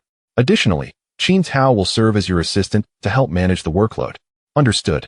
As Zhou Bing prepared to leave, Han Ming added, Zhou Bing, I will pay you 200 yuan per month. Focus on your work without worry. You will not be shortchanged. Zhou Bing felt a bit bashful, knowing that others earned only 70 to 80 yuan at most while he would receive 200. That's great. Let us work hard to sell this batch of goods, and we can celebrate together afterward. Zhou Bing nodded, thoroughly satisfied with his current remuneration. The following day, during a meeting, Han Ming formally appointed Shi Jinrong as the team leader responsible for managing the workshop, while Qin Tao was assigned to sales and tasked with external selling. Their unexpected promotions evoked envy among the other employees, especially as their salaries increased. Han Ming continued, as long as everyone works diligently, future promotions will be prioritized for factory employees. Chen Tingting observed Han Ming's commanding presence during the meeting, her eyes sparkling with admiration. Upon hearing this news, the employees were naturally elated, especially considering that the factory employed a significant number of female workers, for whom advancement opportunities were scarce. With this newfound chance, everyone was eager to demonstrate their capabilities. As the morning meeting concluded, everyone returned to their respective posts. Shi Jinrong oversaw the workshop, markedly different from the previous workshop director, as he lacked a personal office and had only a simple desk at his disposal. Meanwhile, Zhou Bing mounted his motorcycle. Taking Qin Tao with him, transporting an additional 500 garments. This time, Zhou Bing heeded Han Ming's counsel, heading directly towards Linxi village, aiming to seize the last opportunity for profit. The price was indeed acceptable, at 12 yuan per piece for the Didiang fabric clothing, which was several yuan cheaper than the stores in the county town. One concern lingered, however, the possibility of Yu Liang from Maoyang Garment Factory emerging to compete for market share. Chapter 50. Jean Fan Fabric Factory. Upon returning home, Han Ming stretched lazily, exhausted from the incessant demands of the past few days. Chun Tingting, concerned, remarked, "You must be tired, but now that the factory is on the right track, things should ease up, right?" "One can only hope," Han Ming replied. "In less than 2 months, December 1st marks the date when the domestic fabric rationing will be lifted. At that point, it will be nearly impossible to sell any Daiquiliang garments." Han Ming anticipated that by November, he would need to introduce new clothing lines and prepare his inventory to avoid being caught off guard. "It seems I'll need to visit the suppliers then," he added. "Is something the matter?" Chun Tingting inquired. "I need to check the prices of new fabrics. Are you managing well in the workshop? If not, you can always stay at home." "It's quite dull at home," she replied. Han Ming chuckled lightly. "How about we have a baby then?" "You are becoming increasingly frivolous," Chun Tingting said shyly, her voice barely above a whisper. Later, during lunchtime, Han Ming headed to the state-run restaurant. It took 2 days of persuasion for Su Zhou to successfully invite the owner of Jean Fan Fabric Factory. The lavish spread, costing over 100 yuan, was the restaurant's grandest offering. The owner of Jean Fan Fabric Factory, Yu Fan, a local, had supplied fabrics to Liya Clothing Factory for many years. He had intended to discuss matters with Chen Qiwen, but was surprised to learn that the factory had been leased out. Upon Han Ming's arrival, Su Zhou immediately approached him, whispering, "Boss, this is Yu Fan, the owner of Jean Fan Fabric Factory." "Hello, Mr. Yu." Han Ming extended his hand. "Greetings," Yu Fan responded, shaking hands briefly before releasing. "Mr. Han is our new boss," Su Zhou continued. "Pleasure to meet you. I've heard that Mr. Han has achieved quite a feat by acquiring Liya Clothing Factory. Your future is promising. May I inquire about your family's business?" Han Ming replied nonchalantly, "Acquiring a clothing factory is merely a small matter. As long as it remains operational, Mr. Yu can rest assured that we will continue to procure supplies from you. My family is also in the clothing business, but they consider these minor skirmishes beneath their notice and allow me to dabble." This assurance put Yu Fan at ease. He had previously visited Chen Qiwen and discussed Han Ming, who, according to Chen Qiwen, likely had some background. Otherwise, he would not have been able to produce such funds. However, Yu Fan noticed that Han Ming's demeanor suggested he had received a high-level education and managed affairs exceptionally well. Showing no fear during meetings, Su Zhou opened a bottle of matai, filling their glasses. The price of matai varied widely, but in state-run restaurants, it typically ranged from 8 yuan to several dozens. As they clinked glasses, Han Ming remarked, "It appears that Mr. Yu's business is thriving." "Ah, it's not as easy as it seems. Business is tough, not just for your clothing factory, but for fabrics as well," Yu Fan lamented. Previously, he had stocked a considerable amount of Daiquiliang fabric, but he was taken aback by the emergence of alternative fabrics. Even Chen Qiwen had been seeking cotton and Oxford cloth, leaving him at a loss for where to source these materials, much to his frustration. "Indeed, we hardly produce Daiquiliang anymore. The prices have plummeted from 70 or 80 yuan to just 15, he noted with a wry smile. "Mr. Han, you seem well connected. How about I offer you my Daiquiliang stock? Free of charge?" Han Ming teased. "In business, how can one not charge? I actually need cotton fabric. I came here to discuss that with you, Mr. Yu." "Our factory requires a batch," Han Ming stated. Yu Fan smiled knowingly, exuding confidence. Han Ming inwardly cursed. Aside from Jean Fan Fabric Factory, the only other significant player in Yangzhou was a state-run textile factory employing over 1,000 workers. His current business was insufficient to engage with the state factory due to high costs. The smaller workshops could hardly fulfill timely orders. "What will be your price for the Daiquiliang fabric?" "Still the previous price." "That is unacceptable," Han Ming firmly rejected. "Do you take me for a fool?" "Unfortunately, Mr. Han, that was the price I paid when I acquired the fabric. You wouldn't want me to sell at a loss, would you?" Yu Fan feigned a distressed expression. "Given the current market, Daiquiliang garments are hard to sell. If you price it so high, I might as well purchase from Jiangyin County, where prices are lower." At that time, Jiangyin was merely a county under the jurisdiction of Wuxi City, which would later become a city in 1987, establishing its reputation.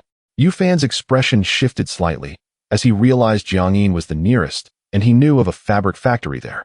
He was puzzled by how Han Ming had obtained this information, as there was a significant information gap between the two cities. However, a sudden realization struck him. Chen Qiwen had mentioned that Han Ming's family was also in the clothing business, which explained his knowledge. Mr. Han, transportation costs alone will be substantial, Yu Fan remarked. That is unfortunate. You set the price too high, Han Ming replied. I can give you a 90 discount. As a gesture of friendship. 70 seems unreasonable. Tycoon garments are failing to sell, and you still propose such a high price? Han Ming pondered. A single piece of fabric could yield a garment costing less than a yuan. Despite his desire to acquire Yu Fan's stock, he recognized the additional advantage of Tycoon garments. They were not sold based on fabric tickets, but offered at a discount, a boon for those lacking sufficient fabric tickets. Only after December 1st would the state abolish fabric tickets, thereby liberating the supply of cotton fabric, eliminating concerns over fabric ticket limitations. Conversely, Tycoon garments would lose this significant advantage, gradually fading from the market. That simply won't do. Fabric prices are too low to sustain. Han Ming chuckled softly. Mr. Yu, how long has your Tycoon fabric been in storage? A month or 3. You surely understand that few are seeking this fabric now. Are you not concerned about it spoiling? Yu Fan's expression soured. That is not your concern, Mr. Han. The upper management of state-owned textile factories had progressively shifted to producing Oxford, plush, cotton, and other fabrics, leading to an increasing market for such clothing. Small factories depended on larger ones for survival, similarly evolving in this direction. However, Han Ming was acutely aware that the situation remained precarious for the Deqiang, primarily due to the backwardness of rural areas, leading urban dwellers to swiftly discard it. No worries. In the realm of commerce, integrity prevails. Boss Yu, look at these vegetables. They must be consumed before they cool down, for they cannot be stored for long and will soon be discarded. Would you wait until they mold before throwing them away? Haha. Yu Fan's expression grew increasingly grim as he realized this remark was directed at him. Suzhou secretly swallowed hard. If they chose not to cooperate, so be it. Why resort to such verbal daggers when one could simply abstain? Chapter 51. Do you think this cabbage resembles fabric? After a meal, Yu Fan found his spirits utterly dampened, largely due to Han Ming's incessant mockery from the side. Remarks such as everything depreciates, just like fabric, and I've heard that pork spoils within half a month filled the air. He glanced at the time and noted that autumn had arrived. The winds would soon pick up, leading to a damp warehouse. The absurdity of claiming that autumn would be humid was simply ludicrous. Suzhou, observing Yu Fan's plight, felt a surge of compassion and hurried to refill his glass. With each taunt from Han Ming, Yu Fan took a sip, and after a while, he could bear it no longer. Please stop talking, he finally snapped, his face darkening with anger. Suzhou was not surprised. He too would have struggled to endure such torment. Oh, Boss Yu Fan, do you think this cabbage looks like fabric? Han Ming asked with a smirk. Yu Fan replied with resignation, 80%, I might sell it to you. He understood that accumulating goods was not a viable solution. If this batch of high-quality fabric remained unsold, his warehouse would soon be overflowing. Han Ming smiled slightly. Deal. I look forward to good news from you, Boss Yu Fan. The meal left Yu Fan utterly exasperated. The clothing factory was small, and with the large quantity of fabric he possessed, being so close to a tiny individual business did not offer a feasible resolution. For the past 2 months, while Chen Qiwen had been in charge, he had hardly come to collect goods, leaving Yu Fan with a significant surplus. His naturally lean and dark complexion deepened in hue as his frustration mounted. With matters settled, Han Ming turned his attention to the issue of ownership. He planned to transfer the factory into his name and entrusted Suzhou with all the necessary arrangements, including business registration. Poor Suzhou, short-staffed, would have to make several trips. Wandering around the workshop, Han Ming was approached by Shi Jinrong, who immediately came over. How is it going with the supervision? Han Ming asked with a grin. I've started to get used to it, Shi Jinrong replied with some embarrassment. Keep up the good work. Sure, he said, before heading to the warehouse where Han Wei was busy adjusting garments. Han Ming nodded slightly. It seemed his cousin was becoming more adept. Zhou Bing and Qin Tao had been frequenting Linxi village these past few days, and the sales appeared to be going well. It was quite challenging in the city, as very few people came to collect goods, which was the predicament Chen Qiwen had faced before. Selling was nearly impossible, leaving him with a significant burden. However, Han Ming was unperturbed, conserving his strength and waiting for Yufan's batch of fabric to arrive so he could make his move. Zhou Bing, why are you selling clothes in the village? Asked Han Yu, looking puzzled. Wasn't it said you were going to Yangzhou? Yeah, these are your brother's clothes. We're here to sell them, Zhou Bing replied, adeptly gathering money with impressive speed.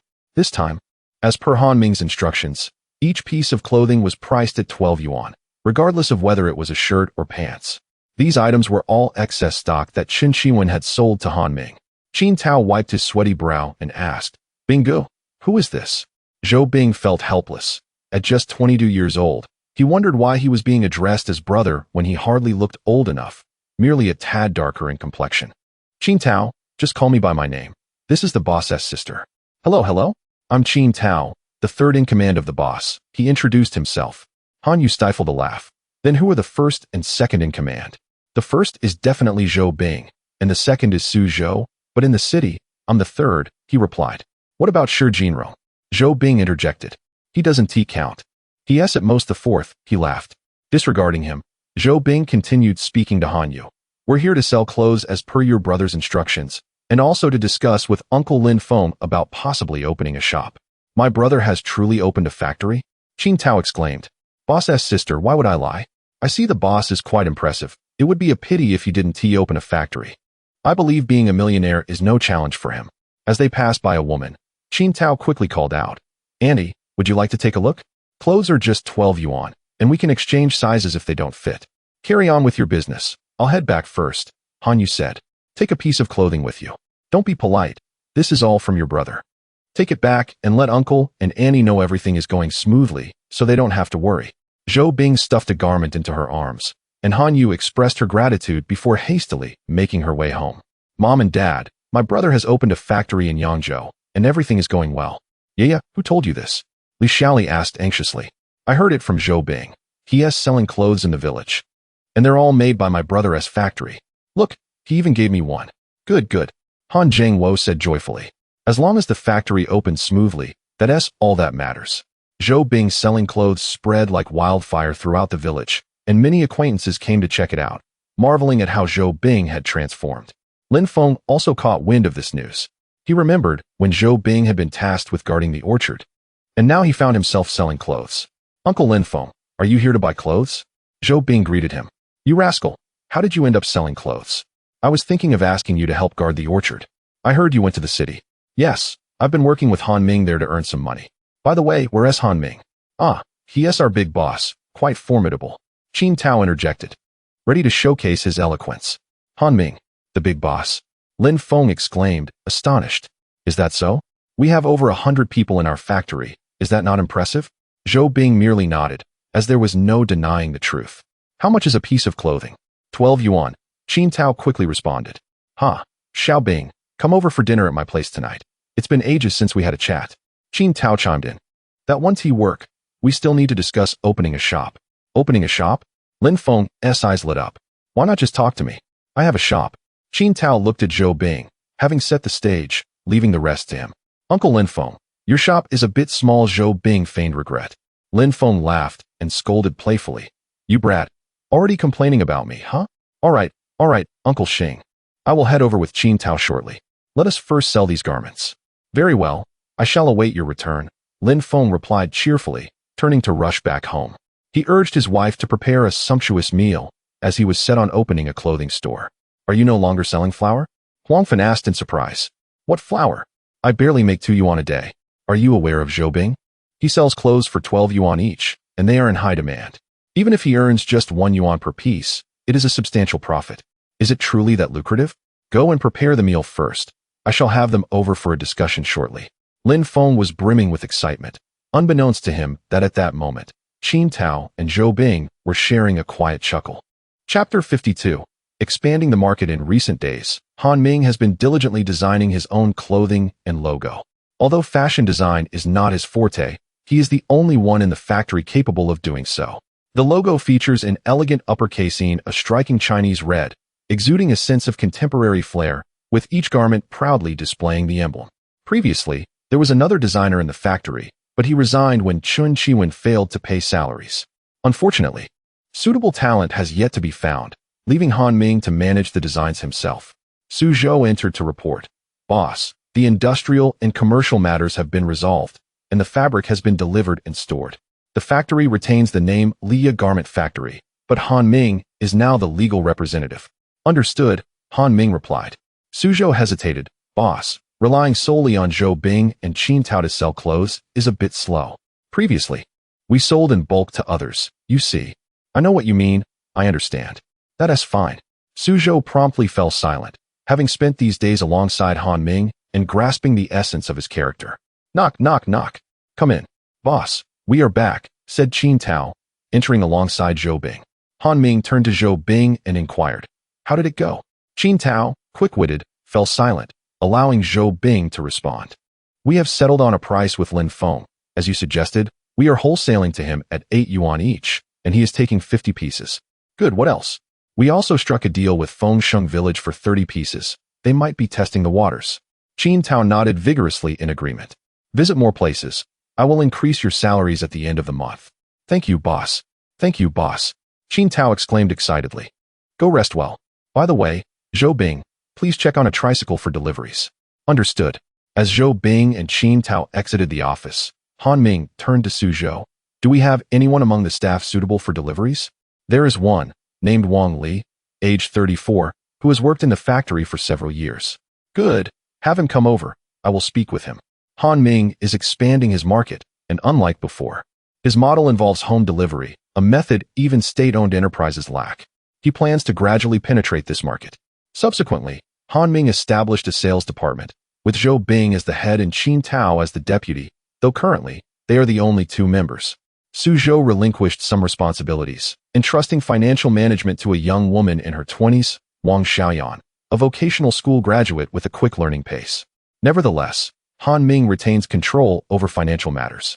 When informed about the delegation of financial management, Suzhou was taken aback, as he has family responsibilities and a decent salary of 120 yuan, fearing termination.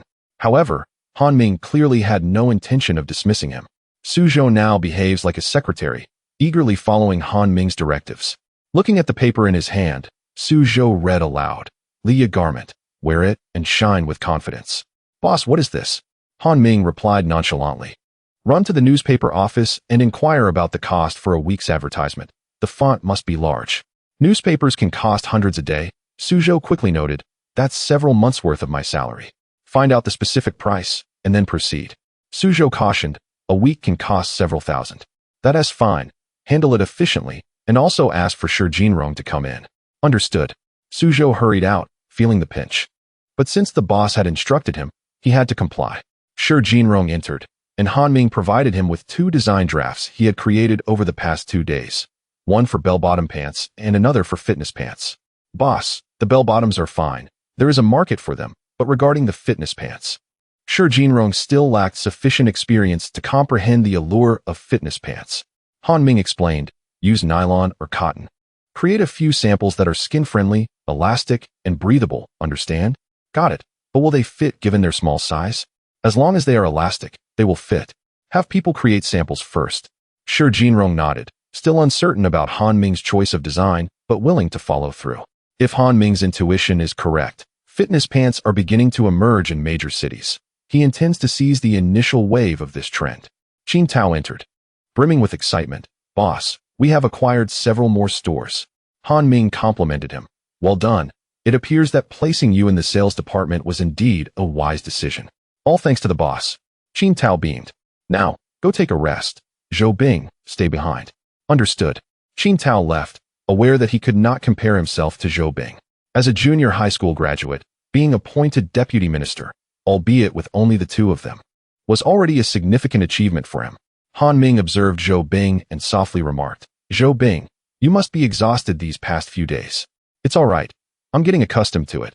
Zhou Bing replied with a smile, having spent considerable time running around and getting sunburned. If you find it too tiring, I can assign you to a different position. No need. This is quite good. Han Ming nodded, recognizing the factory's busyness during this period and hoping they could endure. Zhou Bing understood that he had hardly spent time with Han Ming lately, as Han Ming was focused on factory operations while he concentrated on client acquisition. Nevertheless, the results were remarkably significant. They had secured 7 stores across different villages. Meanwhile, Wang Li, perpetually busy with deliveries on his tricycle, was scarcely seen, managing to ship hundreds of pieces daily. Now that the factory is on a stable path, the workforce has grown to over 60 employees and is still recruiting. In the afternoon, Han Ming inquired about Wang Li's whereabouts and learned he was still out delivering. Wang Li returned around 5 o'clock and immediately rushed to Han Ming's office. "Boss, I heard you were looking for me." "Wang Li, how many deliveries do you make in a day?" "A few hundred pieces, though the routes are somewhat long." Wang Li replied with an embarrassed smile, acknowledging the inconvenience. "Keep up the good work. I will increase your salary to 70 yuan next month." "Thank you, boss. Thank you, boss," Wang Li exclaimed, thrilled, as his previous salary was 62 yuan. "By the way, I heard your wife works diligently at the factory. I plan to appoint her as a quality inspector to check the garment's compliance. What do you think?" "Thank you very much, boss." Wang Li's words are quite limited. He tends to repeat the same few phrases, reflecting his straightforward character, which is typical of rural folk. "All right, you may take a rest now." Han Ming chuckled lightly and waved his hand. "Certainly, thank you, boss." Over the past 10 days, Wang Li has delivered goods to as many as 7 locations each day. He leaves early in the morning, often unseen, only to return close to evening. On average, he manages to deliver several hundred items daily, utilizing the inventory that had previously been stored, thus earning a modest profit for Han Ming. However, as long as the fabric coupons remain valid, the production of the factory's high-quality fabric will continue unabated. Chapter 53. The popularity of bell-bottoms. An investment exceeding 2,000 yuan was placed in the newspapers, prominently displayed by Leah Garment Factory for the following week. Leah Garment Factory, clothing that instills confidence and radiates brilliance.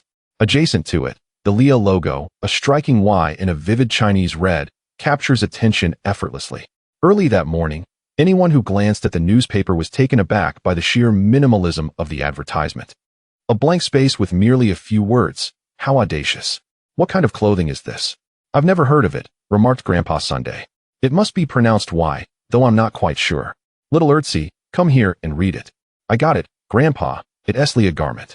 That grandson is quite sharp. Indeed, not just them, but others too began to recognize the name of this garment factory, gradually embedding it into the public consciousness. It was inevitable. Seeing such a stark blank page day after day with only that line of text made it hard to forget. Coupled with the recent sale of a batch of shirts and bell-bottoms, specifically floral shirts and bell-bottoms, Leah successfully penetrated the Yangzhou market. Most notably, the bell-bottoms, rarely seen even in the city, ignited a wave of enthusiasm among ordinary citizens. One might think bell-bottoms were exclusive to the metropolis, but lo and behold, they also found their place in Yangzhou. Suzhou excitedly exclaimed, "Boss, the bell-bottoms are flying off the shelves. Priced at 45 yuan, people are clamoring for them." Stay calm, stay calm. Have Wang Li introduce this style to the wholesalers. The price is set at 35 yuan. Also, instruct Wang Li to deliver only when the quantity reaches 100 pieces. Insufficient stock 1T be delivered. Understood, I'll inform him when I return this evening. They had established a Leah specialty store in the city, showcasing new products, and unexpectedly, on the very first day, the bell-bottoms became a sensation, fully embraced by the public. During this period, the factory primarily focused on producing floral shirts and bell-bottoms, with conventional short-sleeved work pants being produced in minimal quantities, primarily relying on existing inventory.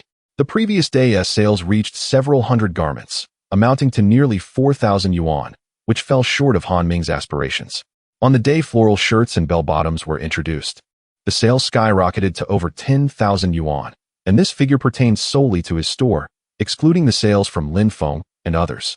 The factory had previously stocked thousands of garments, all of which were now put to good use. With a shortage of workers, Suzhou hastened to recruit externally, and within a week, the workshop's workforce swelled to 80 employees, now led by 2 team leaders, one being Shi Jinrong and the other a newly promoted female employee, Li Honghua. Li Honghua led a team dedicated to crafting fitness pants, and from her initial lack of understanding, she became captivated by the allure of fitness pants. However, Han Ming was not yet prepared to launch the fitness pants. The timing was not right, as the current market lacked sufficient fabric tickets for purchase, unlike the readily available materials for the existing garments. Due to the surging popularity of bell-bottoms, Zhou Bing and Qin Tao negotiated with several stores in the city, all eager to procure their stock, primarily consisting of bell-bottoms and floral shirts. Zhou Bing, How is it that the boss's vision is so astute, even producing such pants?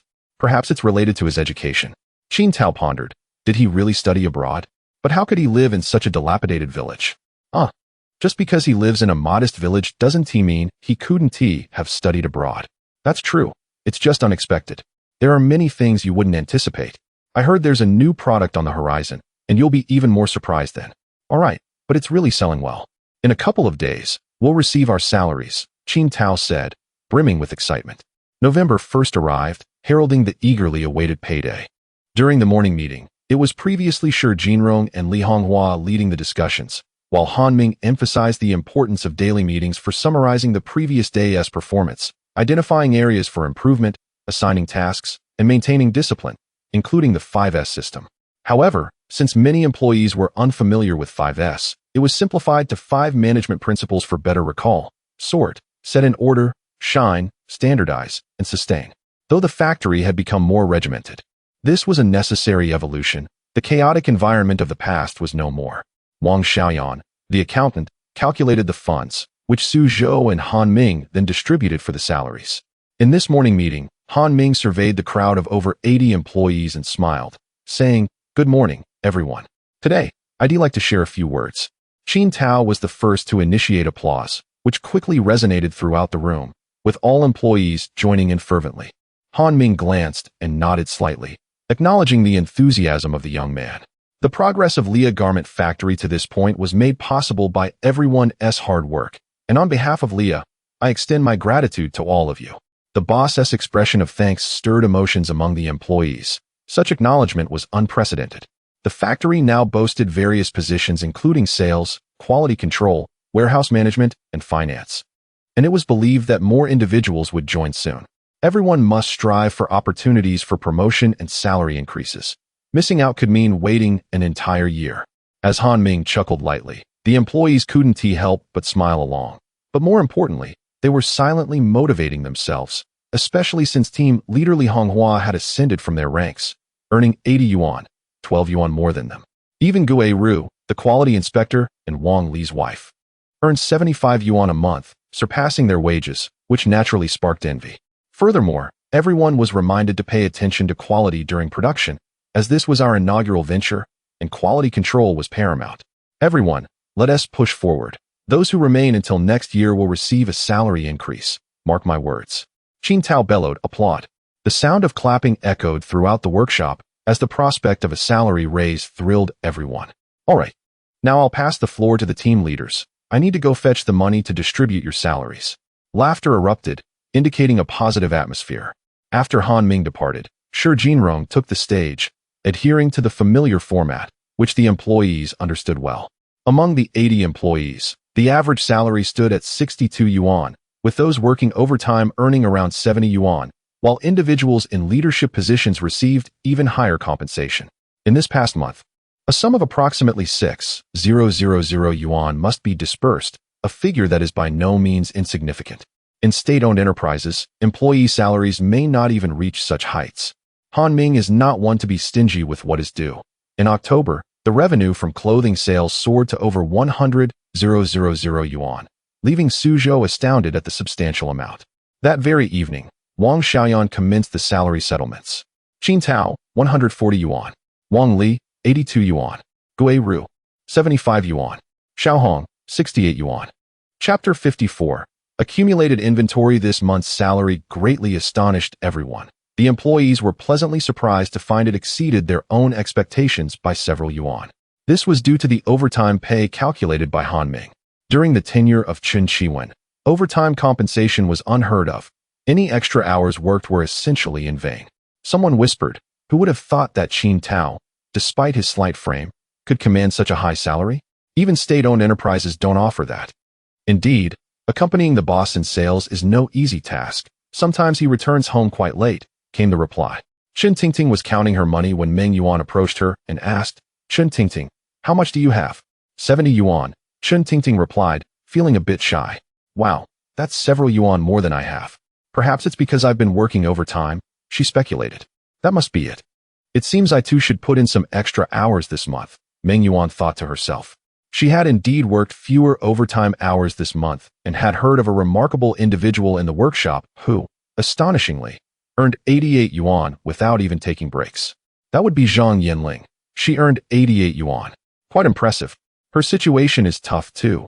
She has to pay for her child's education, and with her husband gone, she relies solely on her own earnings. Indeed, Chen Tingting said, ignoring the others. She was quite content with her 70 yuan, particularly since she had only earned 46 yuan a month while in Linqi village. Upon returning home, she immediately saw that Han Ming had prepared a meal and was waiting for her. "You're home early today," Chen Tingting remarked in surprise. Han Ming chuckled lightly. "Well, without a salary to collect, I had no choice but to come home to cook." Chen Tingting covered her mouth and laughed. "Don't kid me. I saw how you were during the morning meeting. Of course, that was in front of the employees. By the way, how much did you earn?" "I have 70 yuan, which is more than I made in the village," Chen Tingting replied happily. "Why aren't you being a good boss's wife and instead helping out in the workshop?"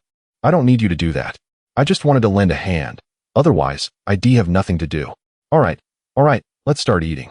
Han Ming felt that perhaps it was time for them to consider having a child. In November, there was indeed a slight surge in demand. Wang Li informed Su Zhou that a minimum of 100 items was required for home delivery, which caused dissatisfaction among several small shops.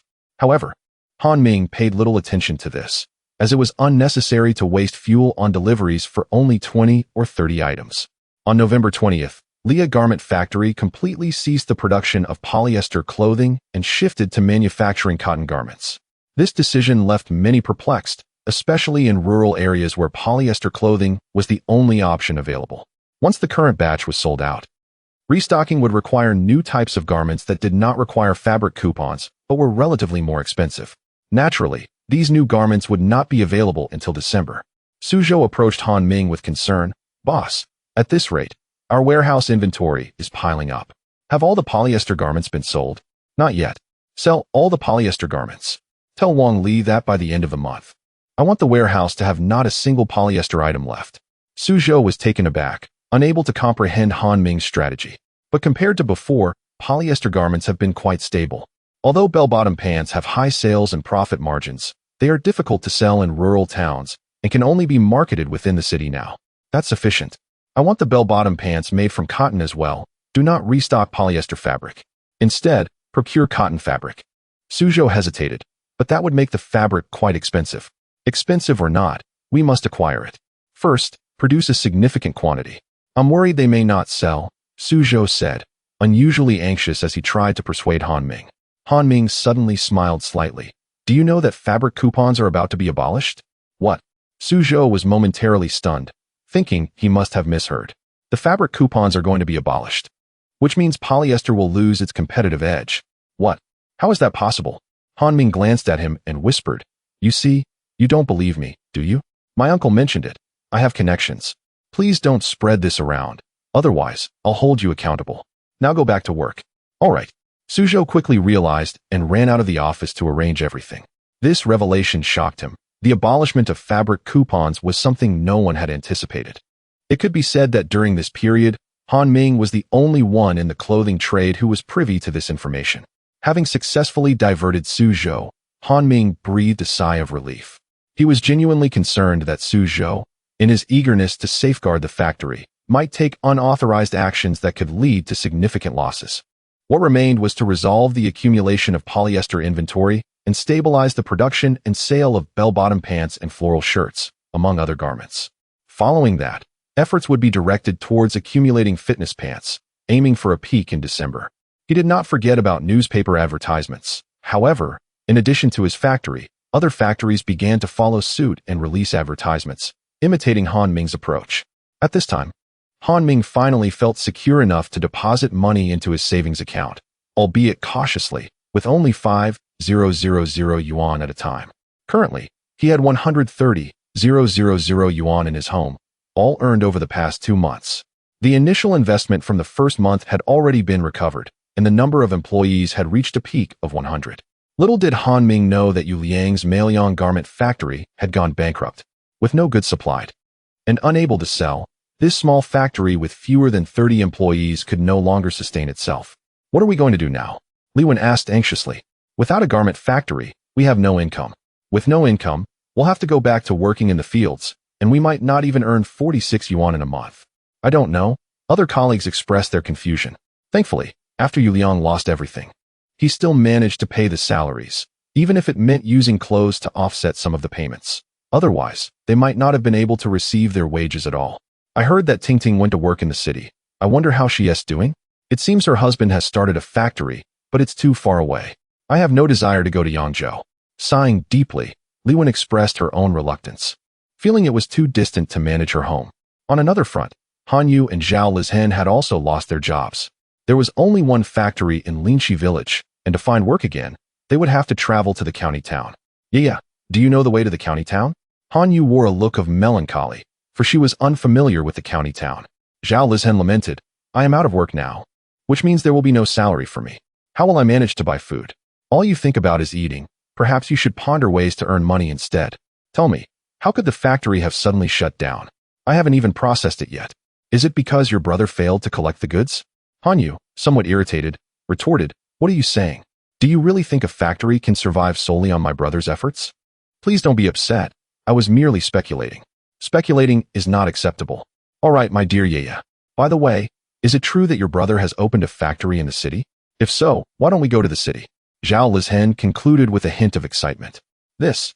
Chapter 55. The cancellation of fabric rationing this day, a day of national significance, marked a transformation in the way people adorned themselves. On December 1st, fabric rationing was abolished. Have you heard? The fabric rationing has been lifted. Oh, really? Who said that? It appears you haven't ventured outside. They've hung banners everywhere, and it's being broadcast on television and reported in the newspapers. You haven't been paying attention, have you? Is it true? So, I can purchase clothing without fabric coupons now. Yes, but only if you have money. Without funds, you won't be able to buy anything. The young man pleaded, Dad, I need new clothes. My old ones are tattered. Go ask your mother. It's not my problem, his father replied dismissively. This conversation echoed in many households, with the cancellation of fabric rationing becoming the hottest topic of discussion. If it were to trend today, it would undoubtedly dominate the charts for several days. People's living conditions experienced a remarkable improvement overnight. At the Leah boutique, the store overflowed with customers, packed 3 layers deep. They had received a fresh shipment of clothing overnight, featuring bell-bottom pants and a variety of vibrant floral shirts. Additionally, a new style of trench coat had arrived. In December, as the weather turned chilly, many had packed away their summer attire, short-sleeve shirts, shorts, and tank tops, in favor of long sleeves and trousers. The arrival of the trench coat instantly captured everyone's attention, especially the black ones, which exuded an air of sophistication. A customer inquired, how much is this coat? The sales assistant replied cheerfully, this is a trench coat, designed by our factory's top designer, who has studied abroad and participated in numerous international competitions, winning many awards. Even foreigners cannot rival his talent, and he currently works here as our designer. The customers in the store were momentarily taken aback by her words. They were unsure of their veracity, but the impressive credentials lent an air of prestige to the trench coat, instantly elevating its status. I'll take one. How much? The sales assistant responded, each coat is priced at 90 yuan, but today, on our first day of launch, we're offering a 20% discount, so it's only 72 yuan. If you want to buy, hurry up. There won't be discounts tomorrow. Some gasped in surprise at the price, while others found it intriguing. After all, the trench coat was remarkably stylish, and with such an illustrious reputation, it would enhance their own allure. Furthermore, due to Suzhou's tireless promotion at the newspaper, many had become aware of the Leah brand, which had gained considerable fame in the city. I want one. Me too. The sales assistant hastily packaged the garments, each carefully wrapped in a premium bag that cost an additional 2 jiao. What a beautiful bag! Someone exclaimed. The sales assistant smiled and replied, this is our store's high-end clothing. Naturally, it deserves exquisite packaging. Remember, tomorrow there will be no discounts. The trench coat will revert to its original price of 90 yuan each. The atmosphere in the store was electric, with 3 sales assistants struggling to keep up with demand, while 2 others beckoned customers from outside. In no time, the Leah trench coat brand became a household name, familiar to everyone. Now, when people gathered with friends, they would ask, have you heard of Leah? Do you own any Leah clothing? Upon seeing a friend in a trench coat, they would exclaim, wow, you even got a Leah trench coat. You're really wealthy. Suzhou was ecstatic, exclaiming, Boss, the clothes are selling like hotcakes. Su Gu, look at you. So uncomposed, Qin Tao remarked. Xiao Tao, you have no idea. There's a line at the store. Especially for the trench coats at 72 yuan. They are flying off the shelves. Han Ming chuckled. You should take a page from Qin Tao's book and remain calm. How many have we sold? 800 pieces. 800 pieces, and that's still not enough. We're sending more over. What? Qin Tao gasped. Suzhou glanced over and said, Xiao Tao, stay calm. It's just 800 pieces. But that's still an enormous quantity. If converted to money, that's over 50,000 yuan. Didn't you just say to remain calm? Why the surprise now? Qin Tao smiled nervously. Su Gu, my dear brother, I'm only reacting to the situation. I still need to look to you. Humph, go cool off. Han Ming continued. Send all the trench coats in the warehouse over. We can't distribute them to others just yet. Boss, you are truly wise. This move was spot on. Some in the factory were skeptical about this issue. Qin Tao raised his hand. I've always believed in the boss. Han Ming waved him off. Stop with the flattery. Su, make sure Shijinrong can keep up with production. Of course, no problem. In the days that followed, a supply shortage of trench coats emerged. Had it not been for Han Ming's foresight to stock up in advance, the demand would have far outstripped supply. The day's revenue reached 70,000 yuan, a clear indication of the volume sold. Han Ming now had over 300,000 yuan, an impressive sum that could buy 10 ordinary houses in the city. Wang Li was busier than ever. Although small village shops didn't order much, county towns were bustling with demand. Thanks to the efforts of Zhou Bing and Qin Tao, they had visited every county town, resulting in an influx of orders, particularly for bell-bottom pants and floral shirts, causing the factory's production to struggle to keep pace. Eventually, Suzhou had no choice but to recruit another person in the workshop to handle deliveries. Wang Wensheng was overjoyed that this responsibility had fallen to him. At just 23 years old, he had only been in the factory for a little over a month, earning 30 yuan for his first half-month of work, which satisfied him greatly and made him determined to stay. In the following month, after several overtime shifts, he earned a total of 65 yuan. Although this was modest compared to others, it was still 10 yuan more than his previous job, and being called to assist with deliveries by Suzhou was an opportunity he eagerly embraced. After all, Wang Li had earned 85 yuan in the last 2 months. He felt confident that he could achieve at least 75 yuan monthly. This kind of income was something even ordinary employees at state-owned enterprises might not attain. Thank you, Su Gu. I will certainly work hard. Suzhou cautioned. Do take care not to damage the tricycle I purchased for you, or I shall have to deduct from your wages. No problem, no problem. Thank you, Brother Su, came the reply. Suzhou nodded and departed from the workshop, as he still needed to recruit workers outside. Due to production demands, he primarily hired women, be they young girls or older ladies, all of whom were incorporated into the workforce under the direction of the team leader. Lia Garment Factory had become well known within the city, thus recruitment had become quite effortless compared to the past. With the increase in production, space within the factory had also become a pressing issue.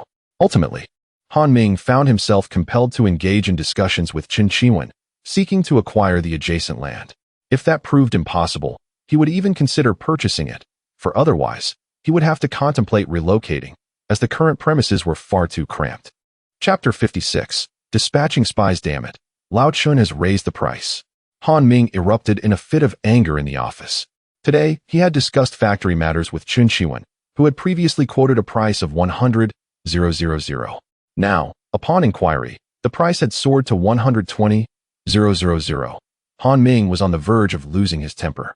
Suzhou, standing nearby, remarked helplessly, he must have seen that business at the factory has improved, prompting him to increase the price. Han Ming retorted sharply, expanding our scale is urgent. If not, I will purchase land next door. Shall I negotiate? Suzhou offered. Forget it, I'll handle it myself. Acquiring a piece of land isn't difficult, but the real challenge lies in the reconstruction, which is quite time-consuming. Right now, what I need most is time. Currently, the workshop employed 120 individuals, already at peak capacity, and adding more would be challenging. Fortunately, some employees were willing to work overtime, allowing production to gradually keep pace. The sales of trench coats were steadily declining and entering a stable phase. Han Ming understood this well and felt no dissatisfaction. It took a full month before the trench coats were sold to his wholesalers, naturally at wholesale prices, with a minimum order of 100 pieces. As the advantages of the materials diminished, the market began to plummet, leading many raw material factories to receive fewer orders, which were pitifully scant. When Han Ming sought raw materials, Chen Qiwen became anxious upon learning this. Su Zhou, the messenger, was quietly relaying all of Han Ming's actions to Chen Qiwen. Chen Qiwen frowned and inquired, "Is this true? Has Han Ming really sought out other factories?" He scrutinized Su Zhou with skepticism, having not seen Han Ming for several months. Su Zhou reassured him, "How could I deceive you? This is what I have gathered. After all, you were the one who guided me, so I must inform you." "How did he fare?" Chen Qiwen pressed. Su Zhou continued, "Just a couple of days ago, after leaving your office, he appeared quite displeased and visited another factory yesterday, seemingly intent on acquiring it." Chen Qiwen fell silent, realizing he had intentionally hiked the price by 20,000, considering how much profit Han Ming had amassed. However, he did not anticipate that Han Ming would actually disregard his offer and seek alternatives. "Do you remember when the fabric rationing was lifted?" Chen Qiwen nodded. "He has connections. It is said that Han Ming's uncle informed him about this. No one else knows, not even I. Otherwise, I would have told you sooner." Chen Qiwen snorted coldly, initially irked at Su Zhou for failing to share such significant news, only to realize that even Su Zhou was unaware. "My price should not be an issue for him. It is indeed a problem. You clearly intend to take advantage of him. So how could he possibly acquiesce?" Chen Qiwen fell silent once more. In the world of commerce, one seeks profit. Previously, he had aimed to sell for 100,000, but Han Ming had declined. Now that Han Ming was ready to buy, it was only natural for him to raise the price, yet unexpectedly, Han Ming was unwilling to compromise. Suddenly, Su Zhou's eyes glimmered with an idea. "Boss, I heard you plan to send Xiao Wu abroad for study, which can be quite costly. Living in the United States entails considerable expenses. A few tens of thousands would hardly suffice." Many who arrived in the 1980s were somewhat enamored with foreign cultures, believing the United States to be superior in every aspect. Likely due to the stark contrast between domestic and American economic standards at the time, especially with the influx of technology. They perceived studying abroad as a means to gain prestige, returning as high-end talents. Only when the children of the 80s grow up will such views begin to change. Little did Chen Qiwen know that in the future, as the economy developed, studying abroad would become commonplace, particularly for the 90s generation, who would stand tall, no longer viewing studying abroad as a remarkable achievement. Moreover, the aughts generation is brimming with confidence, determined to see China ascend to the pinnacle of the world.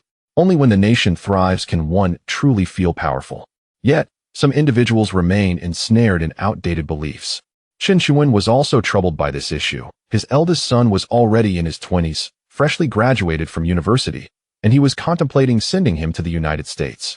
However, due to the factory's severe losses over the past 6 months, he had no choice but to consider selling to Han Ming for 100,000. As this thought crossed his mind, Chen Qiwen suddenly had an epiphany, looking up at Su Zhou with a gentle smile. "I see. You are speaking on Han Ming's behalf." Su Zhou hurriedly explained, "Boss, you cannot wrongfully accuse me. I've been with you for 7 or 8 years. Have I not always been concerned for your interests?" Chen Qiwen silently acknowledged this. Perhaps he had overthought the matter. "So what do you suggest now?" Su Zhou leaned in and whispered, "Honestly, this factory isn't worth 100,000, and you should know this. But that piece of land next door belongs to you as well. You might consider selling it too. Keeping it serves no purpose. Why not convert it into funds for Xiao Wu's education? Once he returns, with your support, he won't struggle to establish a large company." "That makes sense, but," Chen Qiwen mused, "of course, we shouldn't sell it to Han Ming for a pittance. His business is doing well, so we should discreetly increase the price, but not excessively, lest he refuse." Chen Qiwen looked at Su Zhou and suddenly chuckled. "Xiao Su, it seems my investment in you has not been misguided." Su Zhou inwardly cursed. "Pa, investment in you?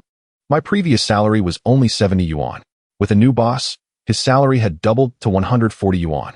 If I could, I'd love to leave right now, but I still have to complete Han Ming's task. As for this matter," Su Zhou quickly reassured him, "No worries. I'll ensure it's handled beautifully and to your satisfaction." "All right, I need to rest now. Inform me if anything arises." "Certainly. You take care." Su Zhou beamed as he exited, turning around with a disdainful expression. Chen Qiwen was rather stingy. If it weren't for Han Ming's assignment, he wouldn't have come at all.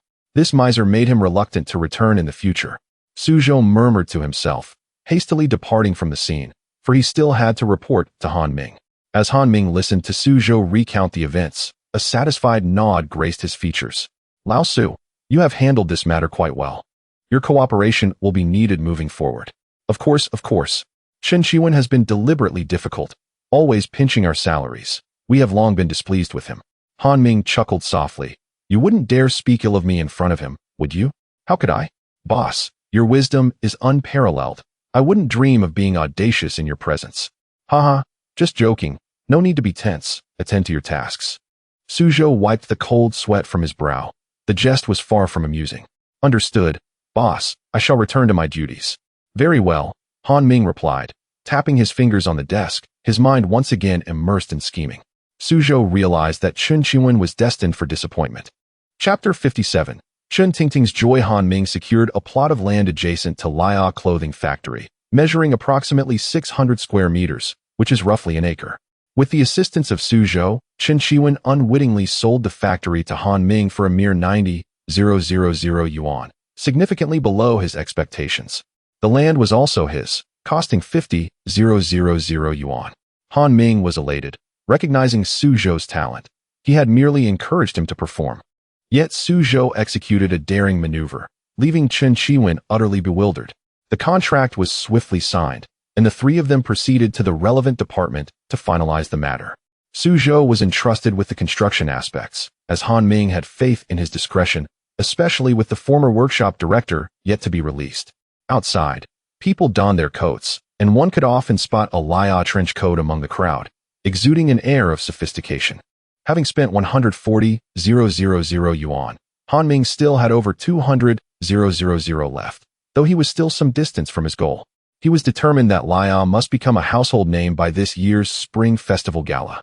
Han Ming intended to seize this opportunity, aware that advertisements during the gala currently cost merely hundreds of thousands, a far cry from the millions that future events would command for just a few minutes of airtime.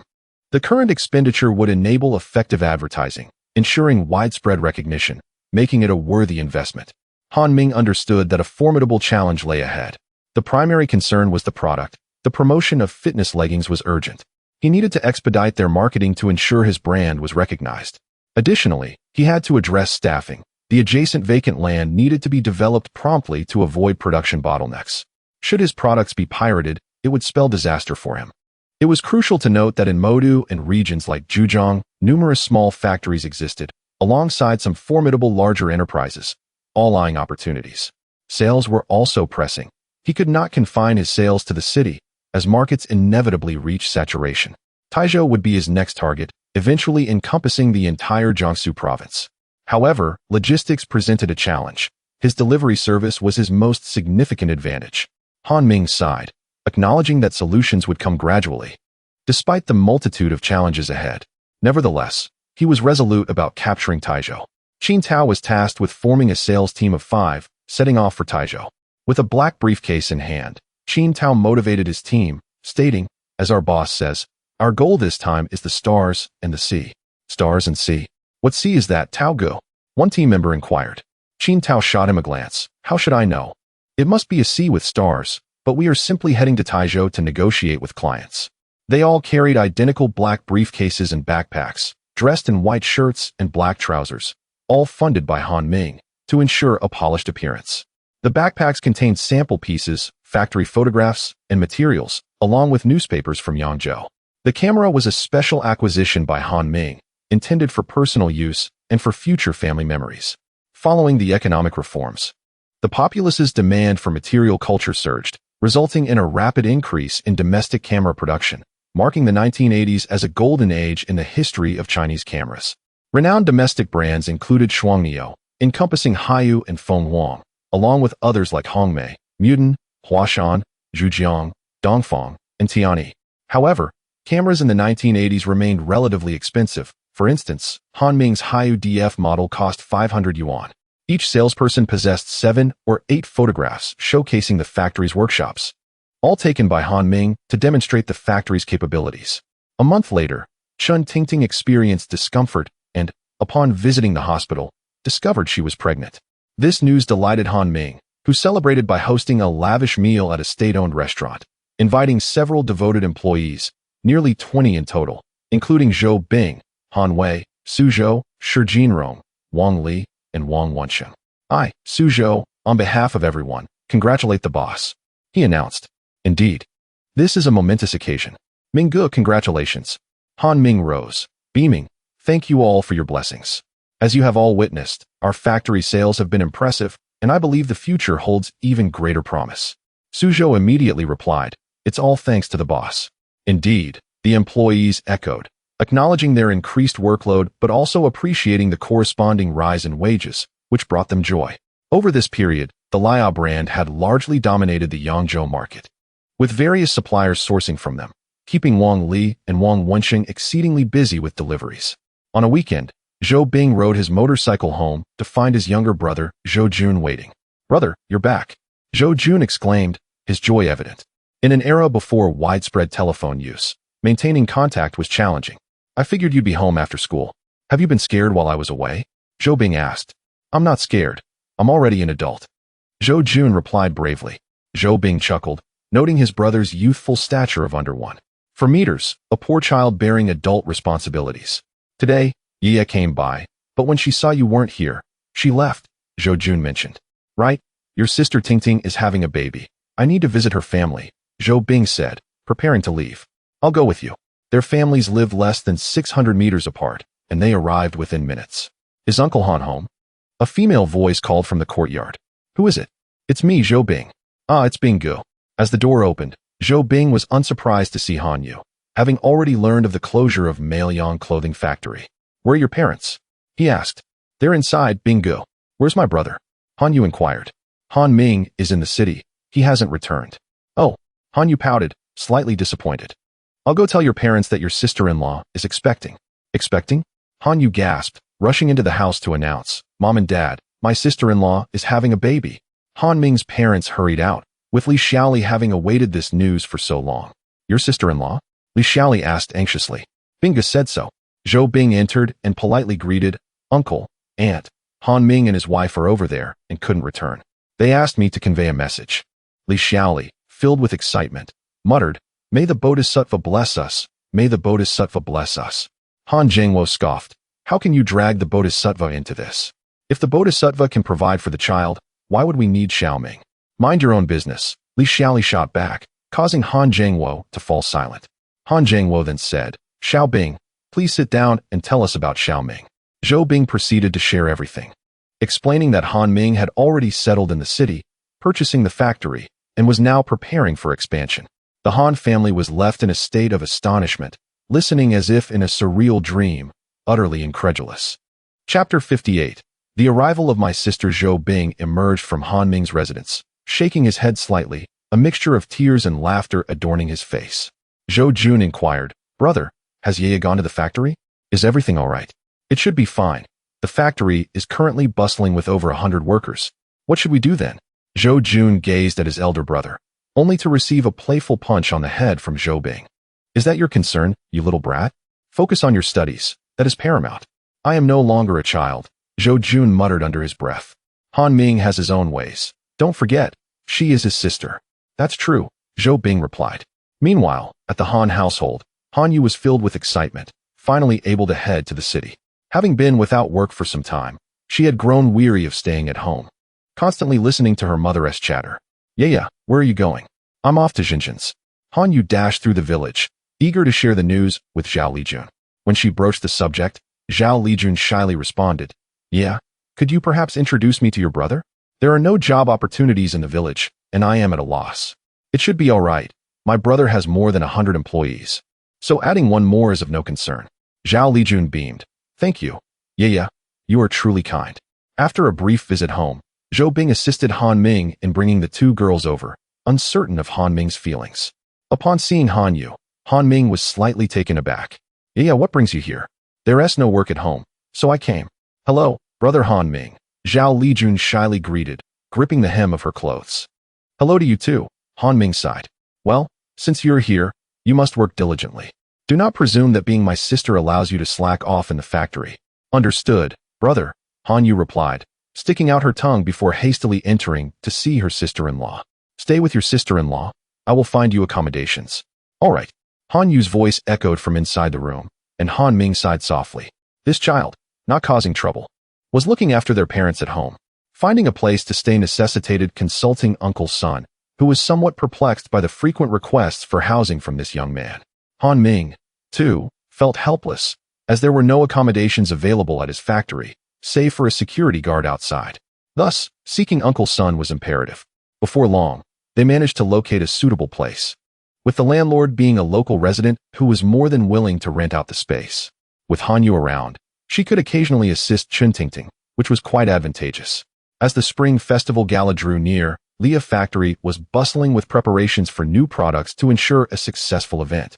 Han Ming spent his time in the office designing samples, occasionally checking in on the workshop. Han Yu was relatively obedient, having previously worked in a clothing factory, so she was quick with her tasks. Observing her, he nodded in approval. Had she been too unruly, he would have sent her back immediately, regardless of her noise. After 6 days, Qin Tao and his small team returned, promptly seeking out Han Ming. Boss, we are back. Qin Tao grinned, though the 5 of them appeared somewhat disheveled, unlike their fresh-faced departure, indicating they had been quite busy. Have a seat and share your findings. The group exchanged glances before settling down. Qin Tao reported, Boss, we visited over 20 stores to introduce our trench coats and flared pants. Overall, they were quite satisfied. However, many have their own suppliers, and some were not agreeable. Did you inform them that we handle delivery? Qin Tao flattered. Indeed, I did. Your brilliance, boss, was evident. Upon hearing about delivery, 3 stores immediately agreed to place orders. Han Ming remarked, spare me the flattery, but I must commend your efforts. Have you noted down the addresses of the stores that agreed to purchase? I have, Qin Tao replied. Let me see. Examining the list, Han Ming nodded slightly, pleased that 15 stores were willing to order, albeit in modest quantities. He understood that apprehensions were normal for first-time collaborators. With time, this would improve. Han Ming approved. Well done. You will receive a bonus this month. Let us have lunch together at the state-run restaurant. I will treat you to a celebratory meal. Thank you, boss. Thank you. The group responded joyfully. Han Ming was pleased with the team Qin Tao had assembled, several of whom were fresh recruits, but with Qin Tao at the helm, he felt reassured. The expenses for this trip were covered by Han Ming, and since they were reasonable, he did not scrutinize them closely. At noon, Han Ming, along with Su Zhou, Zhou Bing, and Qin Tao's 5 salespeople, entered the state-run restaurant, ordering a lavish spread. The newcomers were taken aback by the grandeur, exchanging excited glances. Han Ming chuckled. You all must be exhausted from the hustle. Take a couple of days to rest. Thank you, boss. You are magnificent. Su Zhou scoffed. This little Tao is indeed a charmer. We were right to introduce him to you. Qin Tao beamed. That's because Su Gu has keen insight. My gratitude goes to you. All right, let us eat. Xiao Guan and Xiao Li, you join us too. With Han Ming's encouragement, the sales team eagerly began their meal. Most of them were new employees, dining alongside the leadership, which made them somewhat nervous. During this period, Qin Tao had been guiding them as if they were newcomers, which must have been quite taxing. However, once they overcame this phase, things would improve. With Zhou Bing joining them, the team would gradually adapt, and running smaller stores would pose no issue. Han Ming felt relieved as the sales department was almost complete, and his focus shifted to establishing the new factory. It had been nearly 2 months, yet the new factory remained merely a concept. Finalizing it before the year's end would prove challenging. As the days passed, Chun Tingting's nausea intensified, and ultimately, Han Yu was called upon to care for her. While Han Ming spent time at home with his wife and sister, he also dedicated himself to designing dresses, which was another new product line. If the leggings were predominantly black and easy to design, crafting dresses presented a greater challenge. Han Ming sighed softly, realizing he needed to hire a designer. Spending all day on designs was proving to be a considerable waste of time. However, it is quite challenging to find individuals in the design industry, particularly in the current era where there is a significant scarcity of design professionals. Han Ming suddenly recalled his old classmate, Li Jia. Among the candidates applying at Yangzhou University, it should be feasible to find a few who possess the skills in drawing and design, and the salary expectations need not be excessively high.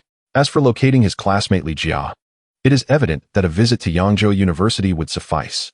Chapter 59 Designer Jiang Yuqian Han Ming stood outside Yangzhou University, his face betraying a hint of impatience. He had been waiting for 2 hours, yet not a shadow of Li Jia had appeared. The The security guard at the entrance occasionally cast glances in his direction, wary as if he were a potential troublemaker. Not having a mobile phone is truly inconvenient, Han Ming muttered under his breath. Mobile phone? What mobile phone? Han Ming was startled and turned around abruptly to find Li Jia standing behind him. Li Jia, what are you doing outside? Aren't you supposed to be in school? He inquired. Li Jia retorted, I'm about to graduate. How could you possibly not know that? Then why have you come back to campus? Han Ming pressed. To stay, of course. I haven't moved out yet, and I'm still interning, Li Jia explained, puzzled. Then what are you doing here? Waiting for you. Waiting for me? Li Jia was taken aback. Inside a state-run restaurant, Han Ming and Li Jia shared a meal. Li Jia had visited this establishment a few times, and she was surprised that he could afford to treat her here. You've struck it rich selling clothes, and now you're treating me to a meal at a state-run restaurant, she joked, covering her mouth with a laugh. Just a modest profit. I wanted to ask if any of your classmates design clothes or anything of the sort. How would I know? Our school doesn't teach that, she replied dismissively. But doesn't your school have a design major? Han Ming pressed further. You're thinking too much. Our school doesn't have a design program, she retorted. Han Ming was momentarily stunned, suddenly recalling memories from his previous life. Goodness. It wasn't until 1992 that Yangzhou University established an art major, and the arts department didn't emerge until 1993. He had come too early. What do you want to achieve? Li Jia asked, confused by his silence. Han Ming sighed. I was hoping to find a designer to help me with clothing designs, but it seems I arrived too soon. I should have come 10 years later.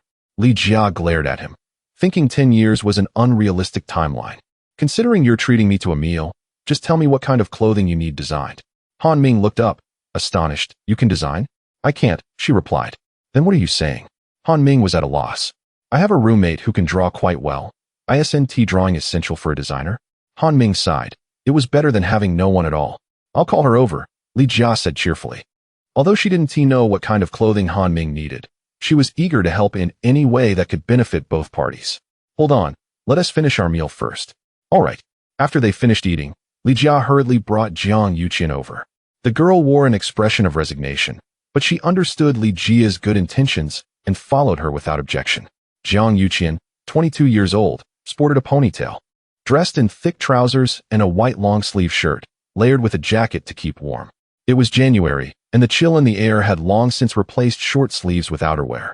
Jia, slow down. Come on, my old classmate's clothes sold well in the county. You should try his. All right, I know. At this moment, Li Jia was unaware that Han Ming was the owner of Leah Clothing, and the outfit she wore was from the Leah brand. Han Ming, I've brought her. This is my good friend, Jiang Yuqian. The girl greeted him politely. Hello, I am Jiang Yuqian. Hello, I am Han Ming. I urgently need a designer, and Li Jia mentioned you could draw, so I wanted to meet you, he said. Jiang Yuqian nodded, confidence swelling within her.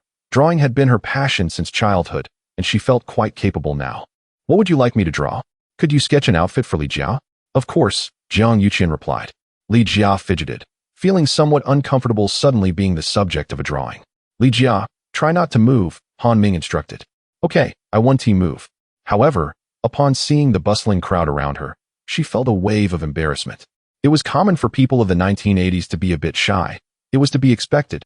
Just wait until you see how many people are filming short videos in the streets, dancing, singing, and performing.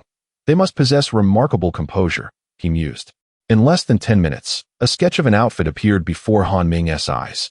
Impressive, Han Ming praised. I've been drawing since elementary school, Jiang Yuqian replied.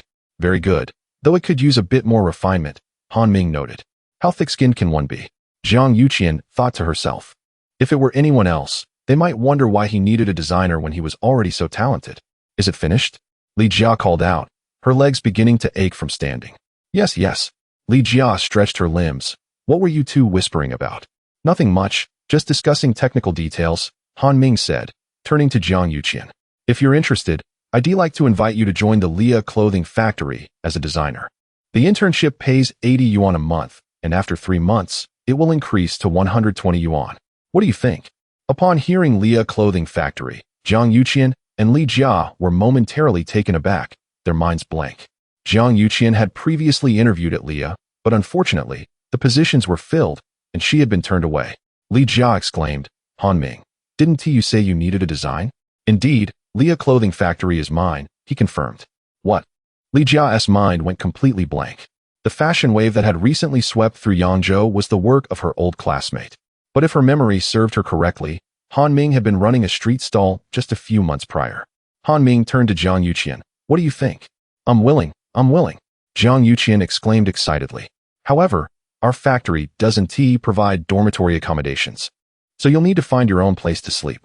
As for meals, we don't have a canteen just yet, but it will be set up soon, and then you won't have to pay for food. Having said that, Han Ming laughed heartily, as if he were teasing. Jiang Yuqian could hardly conceal her excitement. That's fine. I'm still staying at school for now, and meals won't be an issue. I eat very little. I can manage with something simple. 120 yuan a month as a full-time salary is quite good. Even the workshop supervisors earn about that much, she thought. All right, I'll wait for you at the entrance of Leah tomorrow. Thank you, boss, Jiang Yuqian whispered, her cheeks flushed with an unusual shyness. Han Ming had departed, leaving Li Jia momentarily dazed, still reeling from the revelation that Han Ming was the proprietor of Leah Garment Factory.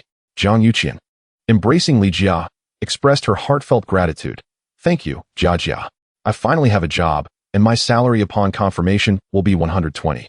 Reflecting on the past, she recalled her struggle to secure even a position that offered a mere 60 a month. She never anticipated that happiness would grace her life so swiftly. Oh, no need for thanks, Li Jia replied, somewhat bewildered, pondering how it was that he suddenly became the owner of Leah Garment Factory. No, I must verify this. Chapter 60. Marching into Modu the following day, Jiang Yuqian awaited at the factory gate, accompanied by Li Jia, both anticipating Han Ming's arrival. She could hardly fathom how Han Ming had suddenly become the proprietor of Leah Clothing Factory, the most renowned apparel establishment in the city, celebrated for its popular garments. As employees traversed the entrance, they cast casual glances at the two girls. It was apparent they were neither applicants nor mere visitors. This scene had become commonplace, with many accustomed to such occurrences. Wow, so many people! Li Jia exclaimed in astonishment. Indeed, Jiang Yuqian replied, feeling a hint of embarrassment as onlookers regarded them. Jia, are you sure it's all right not to go to work today? I worry about you, Jiang Yuqian expressed with concern. Li Jia hesitated to voice her suspicions that Han Ming might be a fraud, knowing that reality would ultimately speak for itself. As soon as Han Ming appeared, he effortlessly captivated the attention of many. Spotting Jiang Yuqian and Li Jia at the entrance, he smiled broadly. Good morning, boss, the employees greeted him. Good morning, he replied, striding confidently towards the two girls. Let us head back. Is this truly your factory? Li Jia asked wide-eyed. As they walked, numerous employees greeted Han Ming, leaving no doubt as to his status. Would I deceive you? Come in. I just set up an office yesterday, he asserted. All right. Upon entering the factory, Li Jia gasped in awe at the bustling environment, noting the neatly organized areas and well-arranged equipment. Despite the factory's somewhat aged exterior, the interior was well-maintained and appeared quite impressive. Jiang Yuqian and Li Jia exchanged astonished glances, recognizing the shared sense of disbelief. Suzhou approached Han Ming briskly. Boss, you're here. How is the office coming along? It's ready, he replied, casting a glance at the two girls while pondering. Didn't you say it was just one designer? Why are there two here? Let us take a look. The office, vacated by Suzhou, had previously housed outdated documents, which Han Ming had set aside as they were of little use. Suzhou stepped away to retrieve a resume. Despite Han Ming's recruitment, necessary documentation was still required. The modest office, scarcely 20 square meters, contained a large desk at its center, flanked by two cabinets and a few chairs, very simplistic indeed. Han Ming turned to the girls. This is it. You must have seen the new factory next door. That also belongs to me. Eventually, the office will be relocated there, and I will get you a printer. Li Jia gasped. Is it true, Han Ming? Have you really become this wealthy? As the saying goes, after 3 days apart, one must view each other with new eyes. Yet, her astonishment was palpable. Han Ming disregarded Li Jia's exclamations and inquired, What do you think? Jiang Yuqian quickly nodded. I can manage. This is already quite good.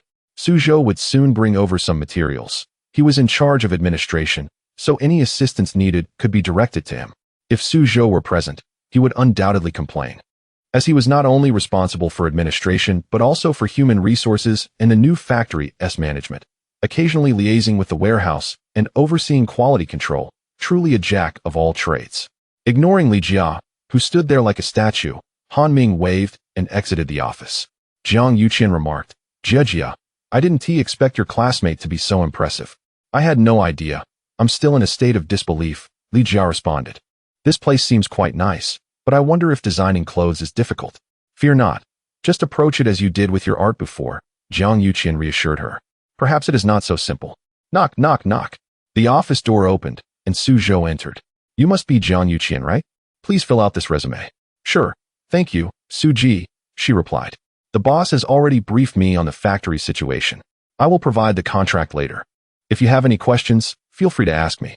Thank you for your assistance. A loud call from outside interrupted. Old Su. Apologies, I must excuse myself, Suzhou said, hastily exiting. Han Ming twirled a pen, his gaze resting on a blank sheet of paper emblazoned with the words Modu. Modu, a city of alluring charm and a core metropolis within the urban agglomeration, was an opportunity he could not overlook. Boss, is something amiss? Suzhou inquired upon returning. Han Ming lifted his gaze. What are your thoughts on Modu? Modu? It's fantastic. The place is incredibly vibrant. I once visited with Boss Chun and was utterly dazzled, Suzhou replied. I am not inquiring about its vibrancy. I am well aware of that, Han Ming retorted, recalling how, even before his flared trousers were produced in Yangzhou, Modu had already embraced such fashion. Fortunately, his swift actions had yielded profits around Yangzhou, which were commendable. However, he could not let go of the prospect that Modu presented. In a firm voice, he declared, I intend to open a store there. That area is quite expensive, Suzhou cautioned. Costly as it may be, we must establish our brand. Otherwise, we shall never attain that status, Han Ming countered. Suzhou faced a dilemma. Although familiar with local conditions, he had not been to Modu in years and felt uncertain. I shall personally make the trip, Han Ming decided. Seeing the seriousness in Han Ming's demeanor, Suzhou realized this journey was a significant gamble for him. I will accompany you. There's no need. Just oversee the factory, Han Ming instructed. Perhaps enlist an experienced employee to accompany you? Suzhou understood that not all senior staff could abandon the factory, lest chaos ensue. As for why Han Ming did not invite Zhou Bing along, it was precisely because he feared Suzhou might cause trouble within the factory. It was better to be cautious. Moreover, his cousin Han Wei should continue working in the warehouse for now, as he had only just acclimated to the environment. Finally, Suzhou summoned a certain individual, Duan Jinhong. Duan, one of the earliest employees, was now 28 years old, married, and a father, yet still worked there. Previously, he had toiled under the miserly Qin Chiwen, and even as a long-serving employee, his salary had barely increased, earning only 67 yuan. It was not until Han Ming took over the factory that, in October, he received a commendable sum of 74 yuan, which was quite respectable among the employees. Furthermore, he was one of the earliest employees, and Suzhou felt a sense of reluctance. Qin Chiwen had squandered so many years with his loyal employees, offering them nothing in return, while he hoarded money to send his own son to study abroad in the United States. This prompted Suzhou to ally with Han Ming against him, as it was evident that Qin's conduct was far from honorable. Chapter 61. The Lia Boutique in Modu. On the eve of their departure, Han Ming instructed his sister to refrain from work and assist in taking care of Qin Tingting. Suzhou was overseeing matters at the factory, while Zhou Bing kept a close watch on him. Jiang Yuqian was busy designing garments, and Han Ming had assigned her specific tasks. The journey to Modu spanned approximately 300 kilometers, and they boarded a green train for this trip. The green train was characterized by its less than ideal travel conditions. It was far from comfortable. Nonetheless, due to its affordable ticket prices, it held significant market appeal during that era, as ordinary citizens relied on it for travel.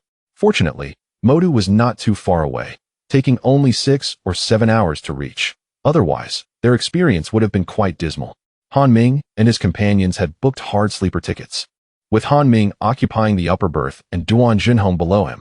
Duan Jinhong embodied the archetype of a laborer from that time.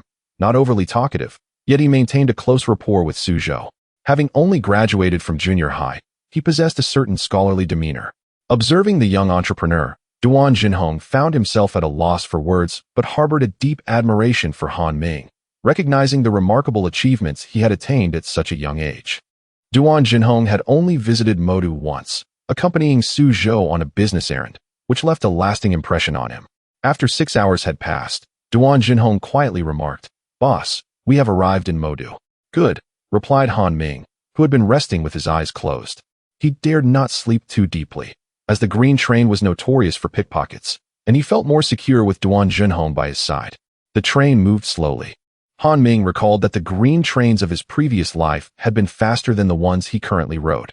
Huating Road in the Suwei district was at the forefront of Han Ming's considerations, home to a bustling clothing market that was undoubtedly the prime choice for wholesale. The entire market was dedicated to apparel and accessories. However, competition in Modu was incredibly fierce, especially after a major factory had recently hosted a fashion show that garnered significant attention and skyrocketed sales, causing many shops to source their inventory from that factory. As Han Ming observed the throngs in the clothing market, he couldn't help but shake his head in dismay. The competition was truly overwhelming. Furthermore, the distance from Yangzhou posed challenges for transportation. Duan Junhong gazed at the crowd in astonishment, exclaiming, "Boss, this place is bustling. It seems like everyone is here to procure goods." Han Ming sighed. Indeed, with so many wholesale shops, it will be exceedingly difficult for Liao to stand out. Duan Junhong remained silent. It was indeed a formidable challenge. Every conceivable garment, including the newly popular flared pants that had just emerged in Yangzhou, could be found here, and they appeared to be selling quite well. People continued to move about, carrying large bags of clothes, and the sheer volume was staggering. The more Han Ming observed, the more he felt a headache coming on. The clothing market was nearly saturated. Even if he managed to break into the scene, establishing a foothold among so many manufacturers would be a Herculean task. "Let us move on," he finally said. Duan Junhong hesitated and asked, "Boss, where shall we go?" "First, let's find a place to stay for a couple of days," Han Ming replied. "It seems that wholesale shops will be difficult to manage, so we must focus on direct sales." However, another issue loomed. Once a direct sales store opened, price competition would be inevitable, as local vendors engaged in relentless price wars. To divert customers' attention from cost, the focus would need to be on branding. "There is still a long road ahead," Han Ming lamented. Despite having prepared for this journey, he now realized that he had underestimated the complexities. Moda was not Yangzhou. Lodging at a guest house was no longer feasible without a letter of introduction, forcing them to seek hotels, which were considerably pricier. In his room, Han Ming pondered the path ahead. The number of clothing factories in Modu was substantial, including one particularly large facility with nearly 1,000 employees. Its strength dwarfed Han Ming's own factory. Nanjing Road, lined with numerous historic buildings, served as a renowned commercial street. While it was bustling with activity, it did not quite compare to the visual appeal of Huating Road when it came to clothing. "This place," Duan Junhong expressed uncertainty, still preferring Huating Road. Han Ming insisted, "This is a good location. Nanjing East Road is one of the commercial centers, right in the heart of Modu. Opening a direct sales store here should yield favorable results. But it must be expensive, given its popularity," Duan Junhong replied. "Precisely for that reason. We must have access to its vibrancy. Let us go and see if there are any shops available for rent or sale." "What? For sale? Boss, wait for me." Duan Junhong hurried to catch up with Han Ming. The streets were teeming with vehicles and motorcycles, a sight that left Duan Junhong in awe. The vibrancy was beyond anything he had ever witnessed. Han Ming's demeanor soured as he inquired about rental prices. Discovering that leasing a shop would cost over 1,000 yuan per month, several times the price he had previously paid for his factory. "That is a factory, not a shop," he muttered. "That's exorbitant. It feels like highway robbery." "Boss, let us leave. We cannot afford to rent here," Duan Junhong protested. Han Ming nodded in agreement, acknowledging the validity of his companion's concerns. "We will not rent. We shall buy outright instead." "What?" Duan Junhong gaped, unable to process this sudden decision. "Boss, think it over. If renting is that expensive, purchasing will surely cost even more."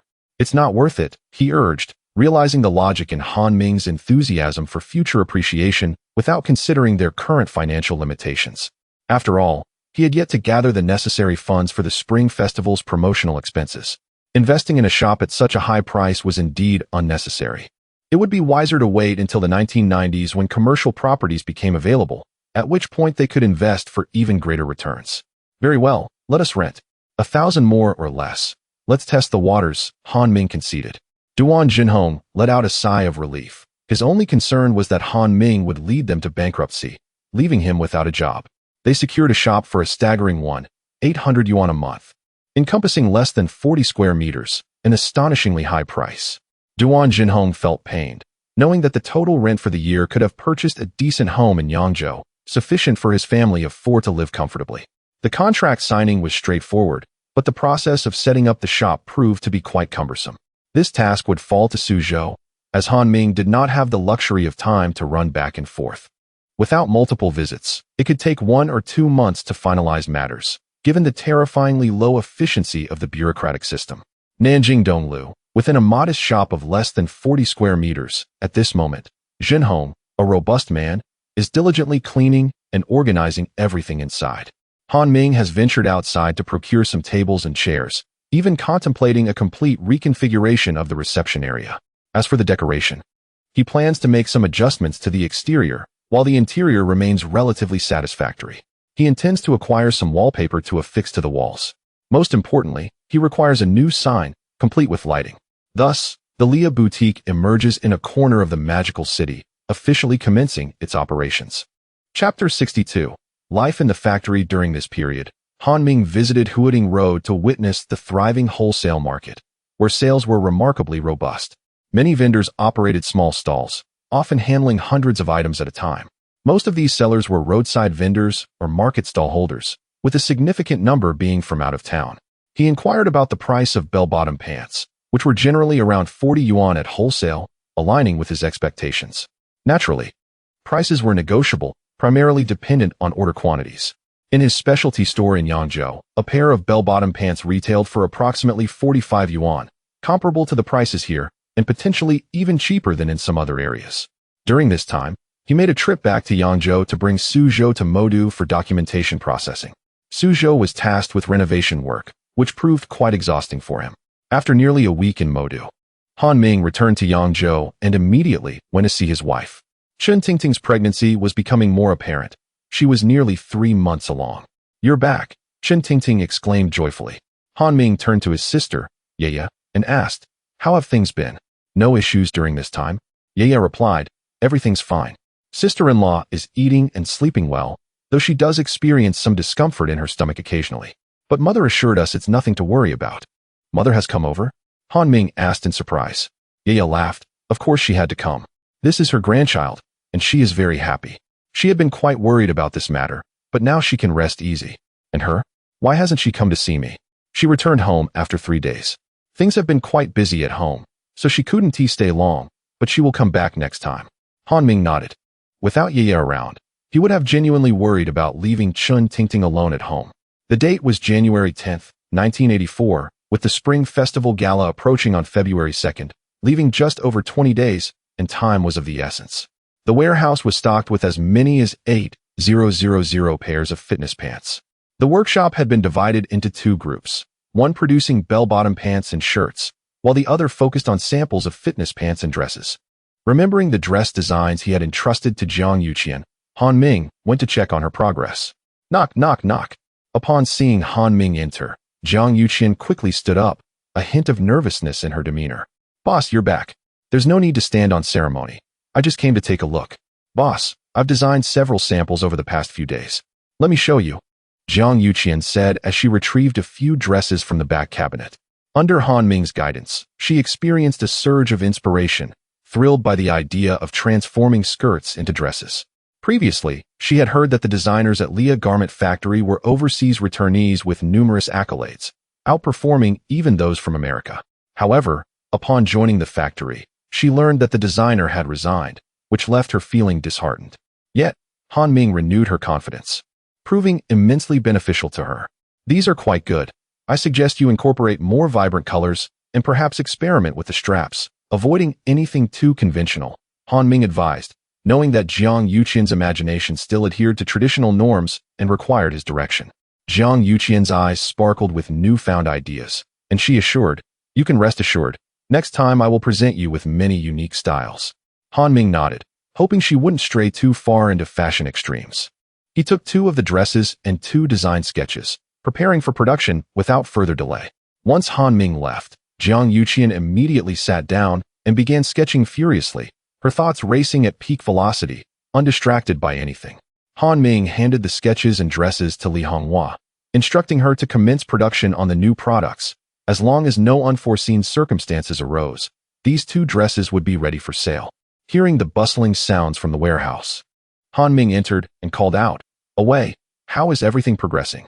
Brother Ming, Han Wei exclaimed joyfully, promptly setting aside his work to approach. I can handle it. You needn't worry. I've become quite familiar over these past 2 months. Do your best. We are all family. I wouldn't entrust this important position to anyone else, Han Ming encouraged. Han Wei shyly nodded. I will strive to do well. Have you gone home at all during this time? Han Ming inquired. No, there's no rush. I'll return for the new year. It's the same, Han Wei replied. If you miss home, just have a chat with Zhou Bing. It won't take much time. Absolutely not. Han Wei shook his head vigorously, as he genuinely felt uneasy about delegating responsibilities to others, fearing they might not manage well. With several tens of thousands of garments in the warehouse, any misstep could lead to significant disasters. And he could not afford to be careless. Han Ming felt reassured by Han Wei, knowing he had been diligently working, and the warehouse was organized efficiently, often receiving praise from Suzhou. Han Ming refrained from further discussion. He would leave Han Wei's decisions regarding returning home to him. However, the current situation was indeed pressing. With such a large inventory, he couldn't comfortably leave things to anyone else, save for Zhou Bing. The warehouse was overstocked, but thankfully, the sales of bell-bottom pants and shirts were keeping the cash flow stable. Otherwise, Han Ming would find himself in a precarious position. Employees were not without their speculations, puzzled as to why the stored goods were not being sold. Han Ming ensured timely salary payments, as any delay could easily induce panic among the staff. Additionally, both team leaders had been performing exceptionally well, managing the workshop personnel adeptly, intervening whenever employees spoke out of turn. Han Ming noticed Wang Li's wife, Guo Ru, performing her duties quite well, thoroughly inspecting the quality and flagging any defective items for rework. Even if she failed to catch something, Han Wei would promptly ensure it was addressed. Several of these workers were long-standing employees of the factory, many introduced by Suzhou, known for their diligence and earnestness. Given Chen Qiwen's frugal nature, those who could not tolerate it had long since left, leaving behind a committed workforce. This was encouraging. After so many years of dedication to the factory, they deserved recognition. The new factory was already halfway constructed, with the foundation laid successfully after more than 2 months of work, and with Suzhou's vigilant oversight. Progress was commendable. Han Ming brought 3 packs of cigarettes this time, costing less than 100 yuan, to distribute among the workers. Approaching with a smile, Han Ming said, Masters, please take some cigarettes to share. The workers expressed their gratitude, saying, Thank you, boss. They were delighted, as the boss's generosity invigorated their spirits for work. In contrast, Suzhou could never be so magnanimous. At most, he would hand out a few packs of cigarettes, knowing he would need to claim reimbursement later. Consequently, several workers criticized him for being stingy. Once the matter was settled, Han Ming booked a ticket to the capital, embarking on his journey once again. Meanwhile, Suzhou was still monitoring the situation of the stores in Modu, constantly shuttling between the 2 locations, fully occupied. Chapter 63. Journey to the capital. Before even entering the train station, an older woman cast a sly glance and whispered, Young man, are you looking for a lady? No, that is not necessary, he replied hastily. We have lovely, fair-skinned young women. I assure you'll be pleased. Han Ming waved his hands in rejection and quickly departed. Hey, the kind with ample bosoms and curvy figures. Throughout the journey, 5 individuals had approached him, incessantly inquiring about finding a companion, massages, accommodations, and more, an incessant annoyance. He had no interest in such pursuits, as he was already devoted to a delicate wife at home. Sighing, he thought to himself, today is going to be a challenging one. Upon entering the dilapidated train station, Han Ming boarded a green train, feeling quite disheartened. Lacking the foresight of Suzhou to book tickets in advance, he was relegated to a hard seat, which was quite uncomfortable. A vendor wandered through the carriage, loudly proclaiming, sunflower seeds, peanuts, nougat, very cheap. Excuse me, please make way. This is mine, number 12. Hey, young man, could you step aside a bit? My bag is rather large. Of course, Han Ming quickly moved aside to accommodate the man. Noticing Han Ming's curiosity about the bag, the older gentleman chuckled. These are sweet potatoes I grew at home. I brought them to sell in the county. Quite handy. They help with household expenses. Han Ming nodded in agreement. Excuse me, I'm also here. A female voice interrupted. Han Ming turned to see a girl of about 20, her foot obstructed by the bag of sweet potatoes, looking somewhat distressed. Oh dear, let me help you, he offered. Thank you, sir, she replied. The girl settled opposite Han Ming in the aisle seat. She appeared to be a student, carrying a backpack and taking out an English book to study. After a moment, she stood up again, placing her backpack in the overhead compartment, stuffing it in with some effort. Initially, she had intended to keep it beside her, but the older man's belongings took up too much space. Han Ming also carried a backpack, but it contained money, clothing, and toiletries, no books whatsoever. Soon after, a young man entered and took the seat beside Han Ming, followed by an older woman who sat at the end of the row, forming a three-seat configuration. The young man looked as though he worked on construction sites, his face smeared with dirt, yet he bore an air of youth, likely around 21 or 22. In contrast, Han Ming, at nearly 23, presented himself with a maturity that could easily lead one to believe he was 25. Clad in a white shirt and black trousers, he exuded an air of sophistication reminiscent of a white-collar worker. The green train was typically arranged with a longer three-seat row on one side and a two-seat row facing each other. The green seats were devoid of any cushioning. The early models of hard seats lacked seat covers or cushion pads, enveloped only in ordinary leather, offering minimal comfort. Han Ming found this particularly vexing, knowing the trip to the capital would exceed 15 hours, covering a vast distance. Fortunately, his backpack provided some cushioning, sparing him from discomfort and the fear of theft. The train lacked hot water and wash basins, offering only a single restroom with a rather unpleasant odor. Although it was winter, the mingled stench was not as overpowering as in summer, yet the strong scent of tobacco lingered, differing from his expectations. The older man beside him chattered incessantly, noticing the girl flipping through her book and commenting enviously. The young lady is quite dedicated to her studies, isn't she? Thank you, sir. The girl, Su Wenyan, shyly responded. She was from the capital but studying in Jiangsu, returning home for winter break. How impressive. We in the countryside barely recognize a few characters. The times are indeed changing. What is your name, young lady? My name is Su Wenyan. Han Ming glanced at her, realizing her family must possess some education, as such a name would not be common otherwise. If it were his father, Han Jiangwo, it would likely be something like Ming or Yu, and he had once quipped that had he had a younger brother, he would be named Henri. Han Ming found himself speechless at the thought, grateful that he did not have a younger sibling. The older woman chimed in. This young lady certainly appears to be a top student, am I right? Not really. My studies are average, Su Wenyan replied candidly. Well, if you were truly exceptional, you wouldn't be studying in Jiangsu. You'd be in Tsinghua or Peking University, wouldn't you? There are many prestigious universities in the capital. Young man, what do you do? The older gentleman inquired, directing his attention to Han Ming. Han Ming hesitated briefly before answering. I am a designer, specializing in clothing. The older man responded with an O, as the term designer held a relatively modest standing in his mind, akin to factory workers. However, the young man beside Han Ming exclaimed, Wow, a designer. What do you design? I design clothing, Han Ming reiterated.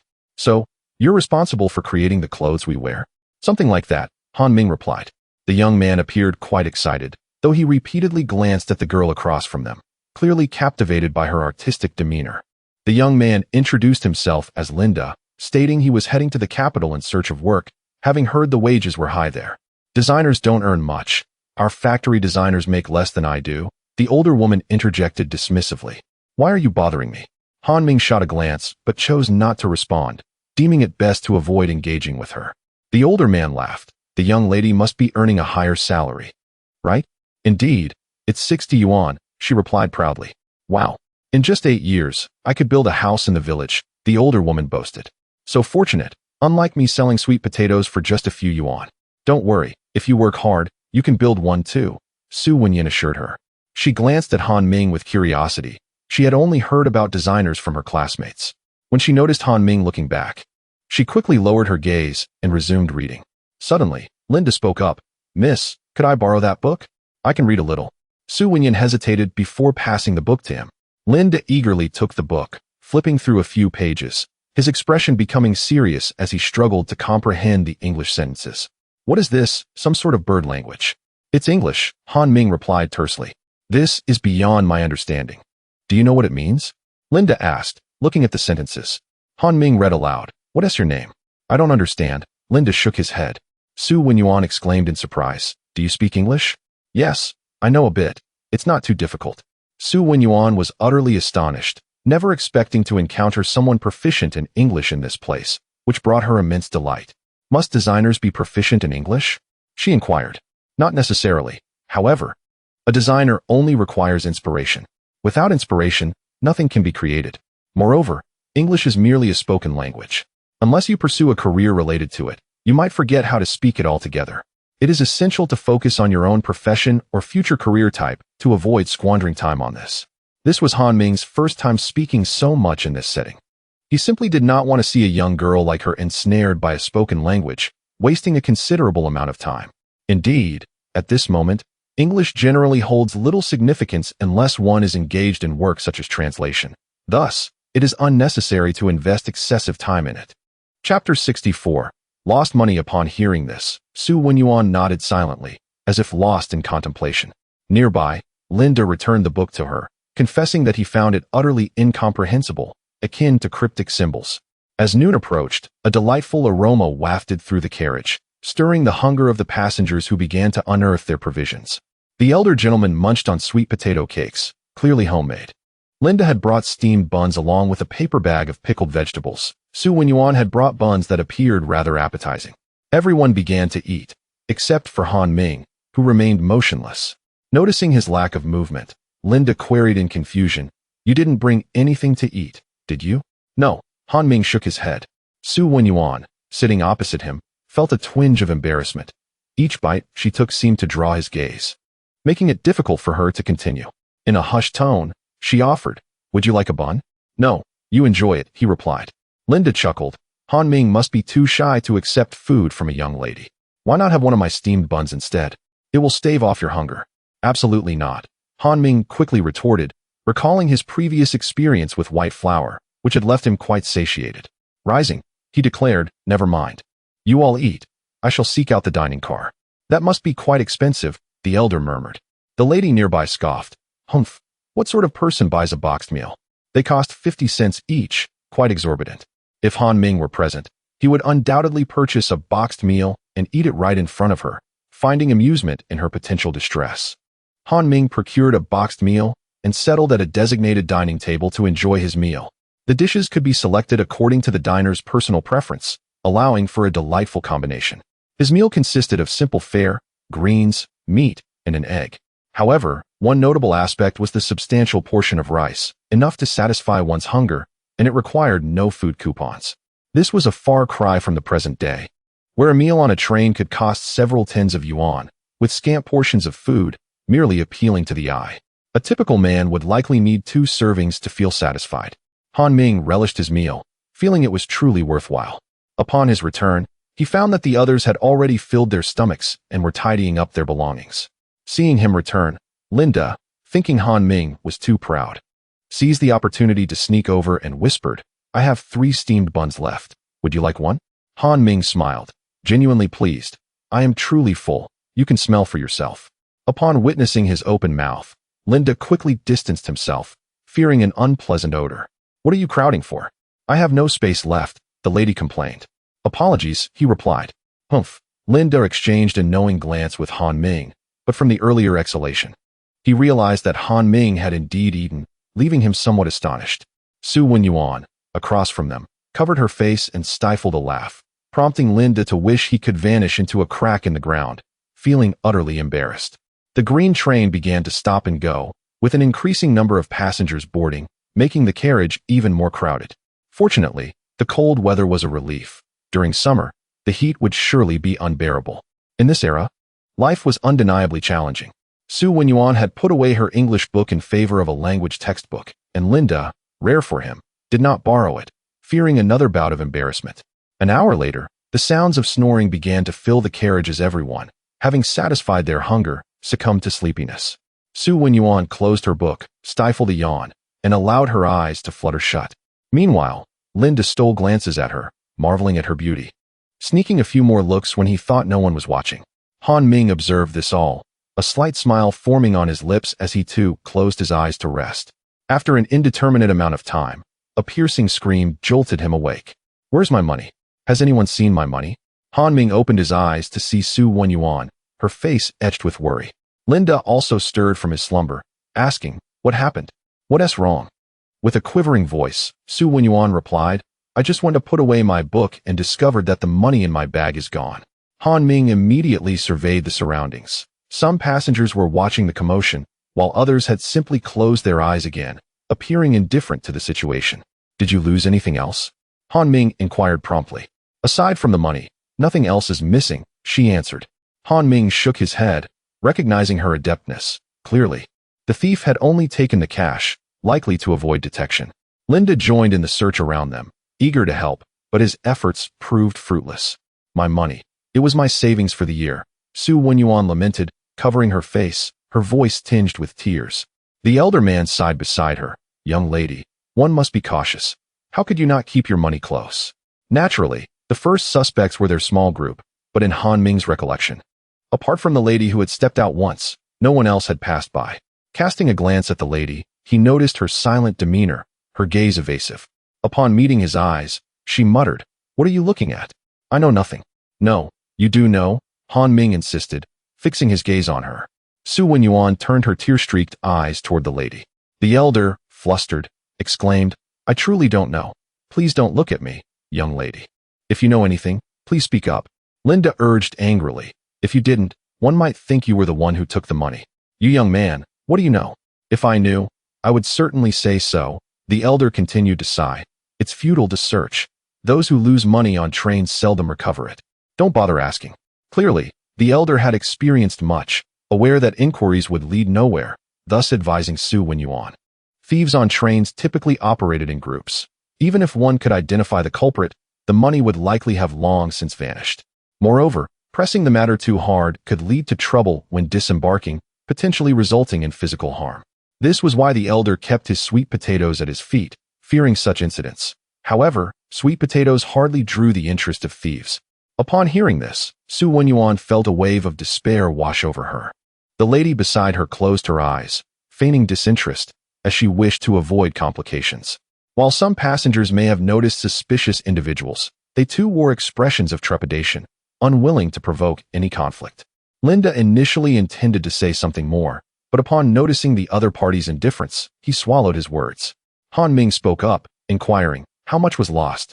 120 yuan, Su Wenyuan replied, her voice tinged with grievance. Linda's mouth fell open in astonishment. "My goodness, that is indeed a considerable sum." The older man beside them continued to sigh, lamenting the fact that once lost, it was undoubtedly gone. "What about the ticket?" he asked. "It's still with me, but what will I do when I exit the station? My home is far away. I can't even manage to catch a ride," Su Wenyuan said, her tears flowing anew, which evoked a sense of compassion in Linda. Yet, he found himself at a loss. He could not possibly use his own money to compensate her, for he was not foolish. Chapter 65 The hardship of riding the green train. After a moment of contemplation, Han Ming suggested, "How about this? If you can, once we disembark, you can accompany me. I will escort you back. It just so happens that I have recently arrived in Jingqing, and having you guide me would help me become familiar with the area." "Really?" Su Wenyuan blinked in surprise. "Indeed. After all, the train fare is quite negligible." Su Wenyuan expressed her gratitude. "Thank you truly." Observing Han Ming's growing affection for the girl, Linda scratched his head, feeling somewhat awkward. He wished to display similar charm, but upon feeling the small pocket sewn into his trousers, he instantly felt deflated, realizing he lacked the means to do so. Han Ming noticed that the strap of his backpack was protruding into the aisle, likely catching the attention of a thief who, unable to access the bag beneath him, had fixated on the one above. He felt a sense of relief, as his backpack contained several sample garments and some pocket money. For his larger savings, he had sewn a waterproof pouch into his trousers, where he kept his bankbook.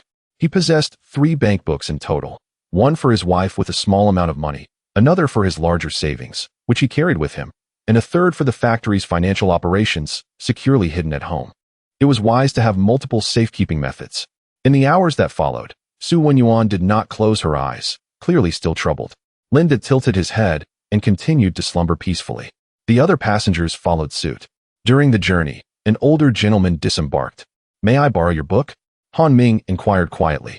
Of course, Su Wenyuan quickly handed over her Chinese textbook, having already stowed away her English book.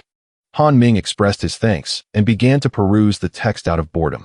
The book appeared pristine and well-maintained, indicating Su Wenyuan's diligent care, likely in preparation for future reviews with her younger siblings. Such was the nature of her generation. At 9 p.m., the temperature dropped even further, especially as they approached Jingqing.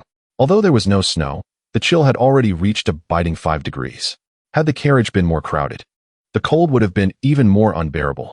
Su Wenyuan awoke, roused by the cold, her lips trembling slightly. Awake? Han Ming looked up. Yes, Su Wenyuan replied. It's a bit chilly. Are you still reading? Almost done.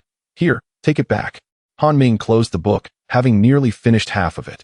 Much of the content was familiar to him from his past life, serving merely as a refresher. Su Wenyuan took the book and placed it on the table. Feeling the cold seep into her, she stood up to fetch some hot water, hoping to dispel the chill. Nearby, Linda smacked his lips, appearing to sleep soundly, though he occasionally shifted positions, perhaps uncomfortable from prolonged sitting. Han Ming found the discomfort unbearable despite the backpack cushioning him. His backside still ached. Looking up, he noticed a large clock above, indicating it was 9:10 p.m., meaning over 9 hours had passed since he boarded.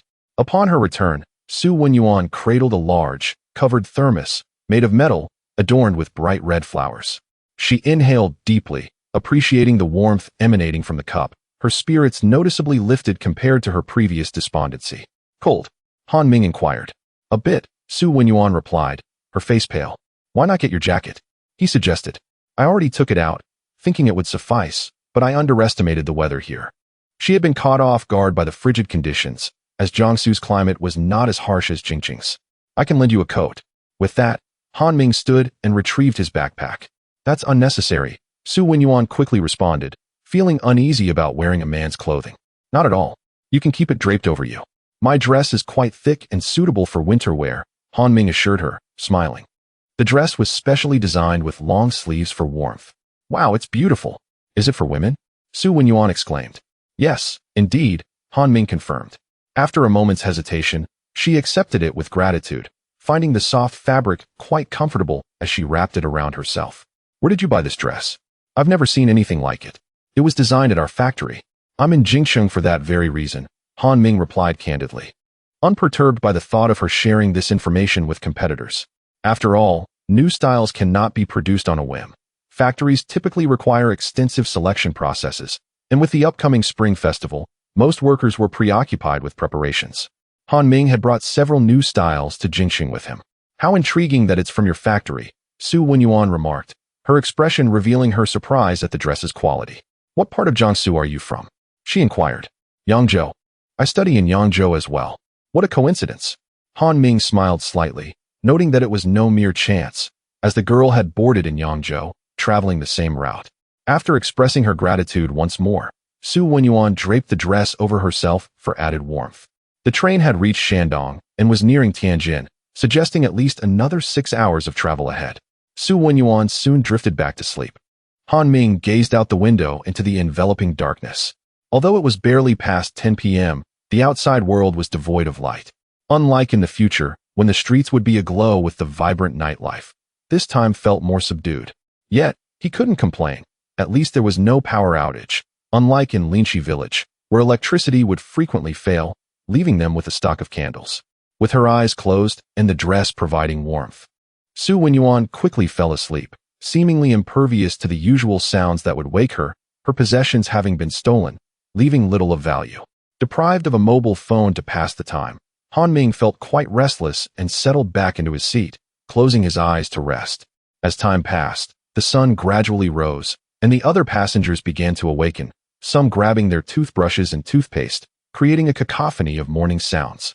Han Ming and the others stirred awake, with Linda stretching widely, almost striking Han Ming in the process. Apologies. He chuckled. Han Ming shook his head, picked up his backpack, and followed to the restroom to freshen up and regain his composure. At last, the moment had arrived. Han Ming could not help but exclaim that this journey by train had been exceedingly protracted. He vowed that next time, he would certainly opt for a flight. However, traveling by air was not as simple as it seemed. It required a letter of introduction, and typically, only the affluent or the privileged could afford such means of transport, which was also quite costly. Considering his current situation, Han Ming thought better of it. Even if he wished to fly, it was uncertain whether he could secure a seat. Chapter 66. Su Wenyan's home. The ant was the second to disembark, heading towards the Tianjin area, yet Han Ming and his companions held no fondness for her.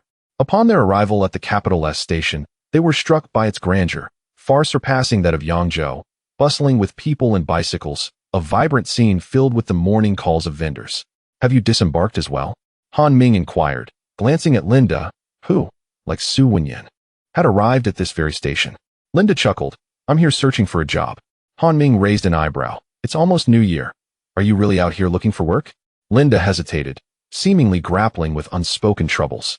Not wanting to pry, Han Ming decided to let it be. Freshly made doji and youtiao were enticing, while the aroma of jianbing filled the air. An egg jianbing with soy milk made for a satisfying breakfast. "You haven't truly visited the capital until you've had a bowl of Beijing's zhajiangmian," Han Ming remarked. "It's only 20 cents a bowl, and if it's not delicious, you won't be charged." As he listened to the nearby calls of vendors, Han Ming felt his stomach growl. "Are you hungry? Shall we grab breakfast first? Is that appropriate?" Su Wenyan hesitated, still shadowed by the recent theft of her money. "Don't worry, let's go." Han Ming reassured her. "All right. Thank you, brother," Linda chimed in, quickly recognizing the dynamic and addressing Han Ming as brother given their age difference. After enjoying the meal Linda treated them to, his demeanor noticeably improved. "What do you do for a living?" he asked curiously. "I work in clothing," Han Ming replied. "That's great. I've heard clothing is selling remarkably well nowadays," Linda remarked. Han Ming shot him a quizzical glance. "You didn't travel all the way to the capital just to seek work, did you?" "Indeed. I heard the wages are higher here, so I came," Linda affirmed. "Do you have family here?" Han Ming queried. Linda shook his head. "Friends?" Again, Linda shook his head. Han Ming sighed inwardly. It seemed yet another person was drifting in the currents of the capital. While wages were indeed higher in the capital, so too were living expenses. Relying solely on a salary to make a living was often less viable than running a small business in one's hometown. Nevertheless, should one seize the right opportunities in the capital, the potential for wealth was significantly greater. After breakfast, Han Ming followed Su Wenyan as they prepared to take the bus home. He glanced back and noticed Linda trailing behind, pondering the reasoning behind his presence. One moment you speak of making a name for yourself in the capital, and the next, you're following us. What is your intention? Han Ming questioned. Seeing Han Ming's gaze, Linda awkwardly smiled. "I've just arrived. I'm simply trying to familiarize myself with the area by following you." "Very well, you may accompany us," Han Ming conceded. Su Wenyan, indifferent, was solely focused on returning home to shed her fatigue. On the bus, Han Ming paid for Su Wenyan's fare, which was 10 cents per person, while Linda covered his own. "Hanggu, I'll repay you when we reach my home," Su Wenyan murmured shyly, her voice barely audible. Han Ming waved dismissively, indicating it was of no concern. After several stops and a transfer, they finally arrived at Su Wenyan's residence. Her home was a sihiyuan, a common dwelling in the area, devoid of skyscrapers and the bustling nightlife, embodying the simplicity of traditional architecture. Even the locals could not have anticipated that such sihiyuan would become a hallmark of the capital, and at a premium.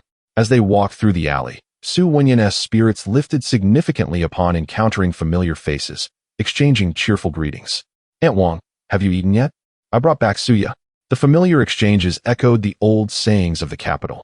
Welcome back, welcome back." Su Wenyan beamed, engaging in conversation with Aunt Wang. Linda scratched his head, looking bewildered by the exchange. Han Ming raised an eyebrow, surprised that Linda had not yet taken his leave. It seemed he might be hoping to join them for lunch. Understanding the local dialect, Han Ming followed their conversation, recalling his past interactions with the people of the capital, having frequently traveled between major cities like the capital, Modu, Guangzhou, and Shenzhen. As casual chatter subsided, Su Wenyan continued down the alley. Han Ming had initially considered departing, but the stubborn girl insisted on returning the 50 cents he had lent her, making it impossible for him to leave without accepting it. "Those were all neighbors who have watched me grow up," Su Wenyan explained quietly, her radiant smile dispelling her earlier fatigue. "I can see that." Han Ming nodded in acknowledgement. "Indeed," he added, glancing at Linda, who seemed quite adept at striking up conversations. Upon reaching her home, Su Wenyan knocked on the door, calling out, "Dad, I'm back. Xiaoyan is back." A flurry of footsteps approached, and soon the door swung open to reveal a middle-aged woman, presumably Su Wenyan's mother. "Xiaoyan, why did you take so long to return?" "The train ride was lengthy. There was no other option," Su Wenyan replied, her voice trembling with emotion. Her mother comforted her.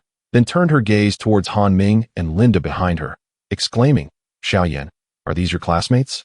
"Hello, Auntie, my name is Han Ming," he introduced himself. "I'm Linda." Linda followed suit. Su Feng, a true local, spoke in the dialect of the capital, which Linda struggled to comprehend, merely echoing Han Ming's words. Feeling somewhat shy, Han Ming struggled to meet her gaze.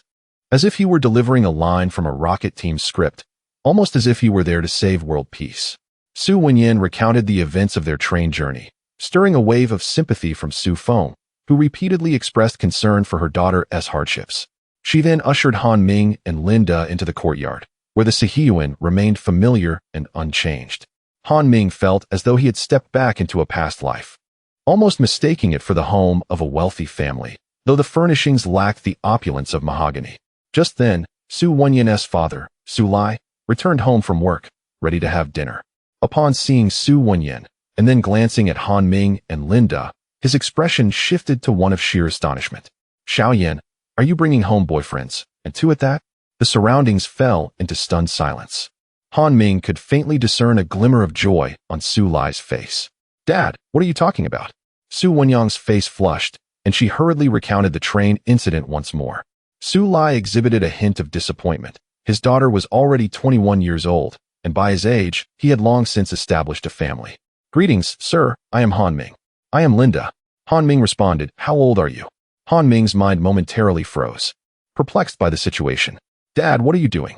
Su Wenyang exclaimed anxiously, evidently well aware of her father's character and concerned about his propensity to speak indiscreetly. "What is wrong with asking a casual question? Why are you so flustered?" Sir, I am nearly 23. I am 21. Chapter 67. I revealed my true identity as a boss. The warmth of the capital city was undeniable. At noon, Han Ming and Linda were unexpectedly halted by Su Lai, leaving them no choice but to obediently sit down for a meal. During the meal, Su Lai inquired, "What do you do, young man?" "Uncle, I own a factory," Han Ming declared, shedding pretense. "I am a boss. I have revealed my true identity." Su Lai was taken aback, as he had initially presumed that Han Ming was a civil servant, given his attire resembling that of a government employee. However, the revelation of being a factory owner astonished him further, as he himself merely worked in a factory. The distinction lay in the fact that he was employed in a state-owned enterprise, serving as a workshop supervisor, a position reserved for cadres. Linda, meanwhile, paused mid-bite, his chopsticks falling to the floor as he stared at Han Ming in disbelief. "My apologies, I slipped," he quickly mumbled, picking up his chopsticks, his mind racing with shock at the realization that he was in the presence of a boss of over 100 employees. The Su family remained unaffected by Linda's moment of clumsiness, their attention fixated on Han Ming, equally astounded. Eventually, Su Lai chuckled and remarked, "You're quite impressive to have achieved this at such a young age. What does your father do?" "He's an ordinary citizen," Han Ming replied. Su Lai shook his head slightly, finding it hard to believe such a claim. How could the son of an ordinary family possess such capabilities? He was not easily fooled, especially being a workshop supervisor in a state-owned enterprise. "Since you are a boss, what brings you here?" he asked. Han Ming felt a headache coming on, as he was unaware of the location of the television station. Even if he did know, he estimated it would be challenging to gain access. The primary concern was the address. Everything else could be dealt with later. "Uncle, I'm actually here to find the television station. Do you know the way?" "Of course, it's in Hadian district." "What do you need to go there for?" Su Lai questioned, puzzled. The television station had previously been in Hadian district, but later relocated to Chaoyang district. "My purpose for coming to the capital is to promote something and to try my luck with the Spring Festival Gala," Han Ming explained. Su Lai chuckled, deeming this endeavor nearly impossible, as advertising during the Spring Festival Gala required exorbitant expenses. How could an ordinary person manage such a feat? Even a factory with over 100 employees had no need for such ventures. Suddenly, Su Wenyan interjected, "Dad, isn't uncle in charge there?" "That sounds simple, but your uncle is the director of the radio channel. The Spring Festival Gala is entirely different from the radio station, with distinct responsibilities. Moreover, concerning finances, the Spring Festival Gala in February 1983, despite not receiving much advertising, still involved sums exceeding hundreds of thousands." Seizing the opportunity, Han Ming requested, "Uncle, could you perhaps introduce me? Otherwise, I might not even manage to enter the building." After a moment of contemplation, Su Lai deemed it feasible, yet he firmly resolved not to assist with anything unreasonable. "Dad," Su Wenyan reminded him from the side. Su Lai glanced at her, recalling how she had aided him in the past, and finally agreed. "I can certainly mention you to him, but your uncle can only facilitate a connection. The specifics must be discussed directly with the person in charge of the Spring Festival Gala. Your success will depend on your own efforts. Beyond that, I cannot assist." "Thank you, uncle. I am truly grateful," Han Ming expressed with excitement, relieved to have eased his burden. Su Lai nodded, his assistance stemming from the debt of gratitude he owed to Han Ming for helping his daughter, a simple matter of reciprocity. Han Ming understood this and did not dare to overreach. After lunch, Han Ming departed from the Su household. Initially, Su Wenyan intended to accompany him to see her uncle, but Han Ming declined, recognizing the fatigue that settled upon them after the lengthy train ride. Moreover, her parents were reluctant to let their precious daughter venture out immediately after her return. They agreed to set out the next morning, allowing Han Ming to leave. As he glanced at Linda, who had been trailing closely since they disembarked, Han Ming recalled how Linda almost caused a commotion during lunch. "Linda, right? Hey, big brother, what's up?"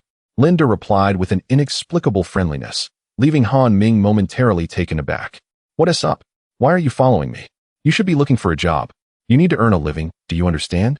Wandering around aimlessly like a drifter is no way to go about life." Linda's expression turned sheepish, "But I'm unfamiliar with this place." Han Ming scoffed, "And I am. You need to figure things out for yourself. Just because you're with me doesn't mean I can assist you in finding work. Big brother, I heard you say you're a boss. Can I work with you?" Linda scratched his head, grinning. Han Ming suddenly realized Linda's intentions, initially thinking it was due to his own charm. However, he relented. "There are job opportunities, but they're in Yangzhou. We're currently in the capital, so how would I have work for you here? I'm very cheap. I can run errands for you," Linda suggested eagerly. Han Ming eyed his backpack, considering the contents, money and samples, deciding against having Linda carry anything. "Fine. If you want to tag along, just know I'll pay you 2 yuan a day. Take it or leave it." "Deal," Linda exclaimed joyfully, considering 2 yuan a substantial amount, given that in his village, one earned only 40 yuan a month. "All right, let us go. Where are we headed?" Linda queried. Han Ming shot him a glance. "With so many questions, do you want to come along or not? I could very well sell you off." "Absolutely not," Linda stammered, still adjusting to the situation.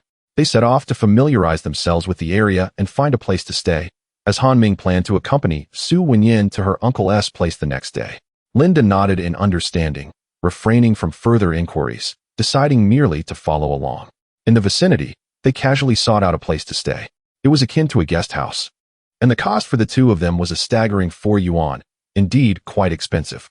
Linda was on the verge of arguing with the proprietor, as 4 yuan was a significant amount. After all, he only earned 2 yuan a day alongside Han Ming. Was money truly so easy to come by?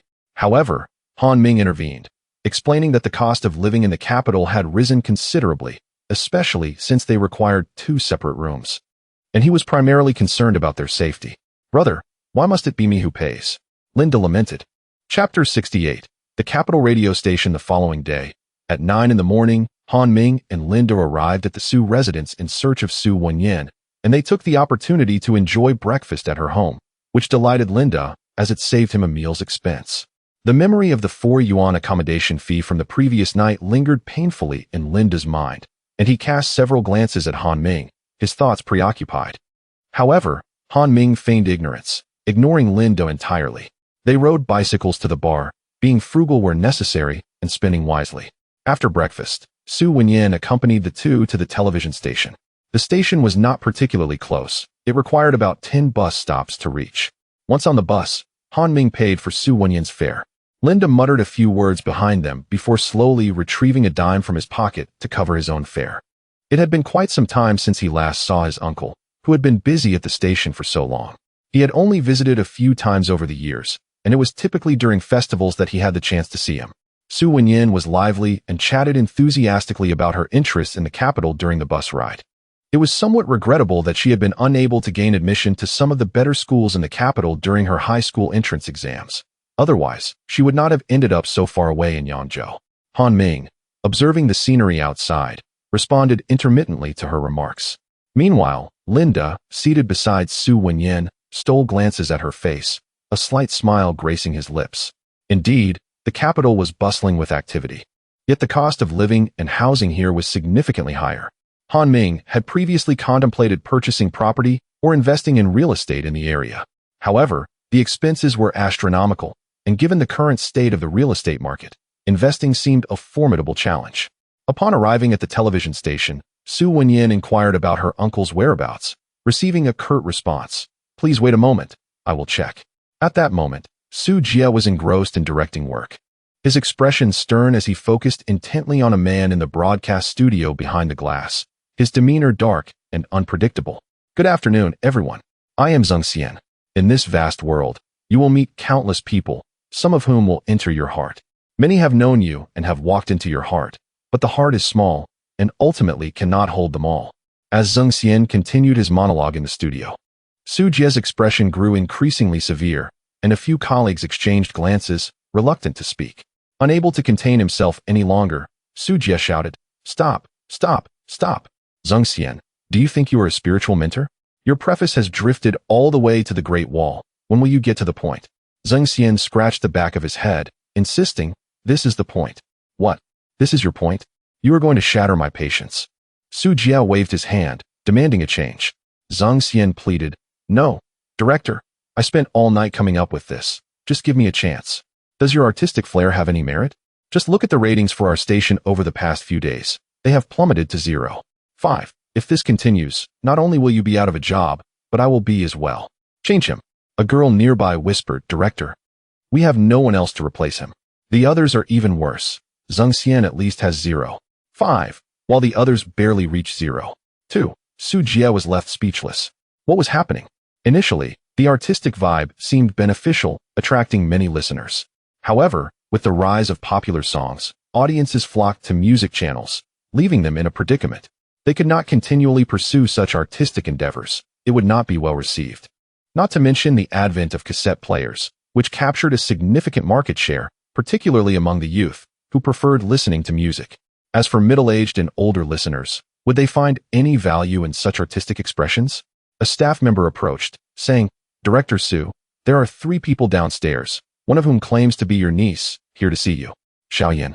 Su Jie turned to Zheng Xian and said, "Forget it for now. I will come back after this. It is my niece, let them come up." Understood. Upon hearing the approval, Han Ming and the others immediately followed Su Wenyin into the elevator to the 6th floor. As they ascended, a middle-aged man greeted them with a smile. "Xiaoyan has arrived. Uncle, you were waiting for me." "Of course. It has been so long since I last saw you. By the way, studying so far from home. I wonder what your father was thinking. It must be quite inconvenient." Su Wenyin replied bashfully, "I couldn't get into any good universities here, so I had no choice but to go there." "You child," Su Jie chuckled lightly, glancing at Han Ming and Linda. "Are these your classmates?" Su Wenyin shook her head and recounted the events on the green train, explaining that it was Han Ming's desire to find the television station that led them to discover her uncle. "Did your father send you?" Su Wenyin nodded. "Yes, he said if possible, to introduce him. Uncle, he has helped me a lot. Without him, I wouldn't have been able to come back." As she spoke, Su Wenyin lowered her head slightly, appearing on the verge of tears. All right, I understand. Since your father asked, I will certainly help with the introduction. Young man, what is your name?" "Hello, uncle. My name is Han Ming." Su Jie scrutinized him for a moment, saying, "Advertising during the Spring Festival Gala is quite expensive. Are you sure?" "Absolutely, uncle. If the price is right, I can certainly manage it." Not bad. If it weren't for Xiaoyan saying you are a boss, I would hardly believe it. I will take you to meet the director of the Spring Festival Gala shortly." "Thank you, uncle." Han Ming felt a surge of joy, realizing he had succeeded halfway. He considered that without Su Wenyin's connection, he might not have even made it through the door. It seemed that doing good deeds truly had its rewards. Han Ming and Linda sat quietly beside them, listening to Su Jie and Su Wenyin exchange pleasantries. Suddenly, a man rushed in, anxious, exclaiming, Director. Just now, Zheng Xian opened the station, and within half an hour, the ratings dropped to 0.1. You need to go see." Su Jie stood up, furious. "Idiot. Who allowed him to open the channel? It's still in the experimental phase." The man muttered. He said, "Only by testing can we know the situation." Su Jie cursed under his breath, telling Su Wenyin to wait a moment before hastily rushing into the studio.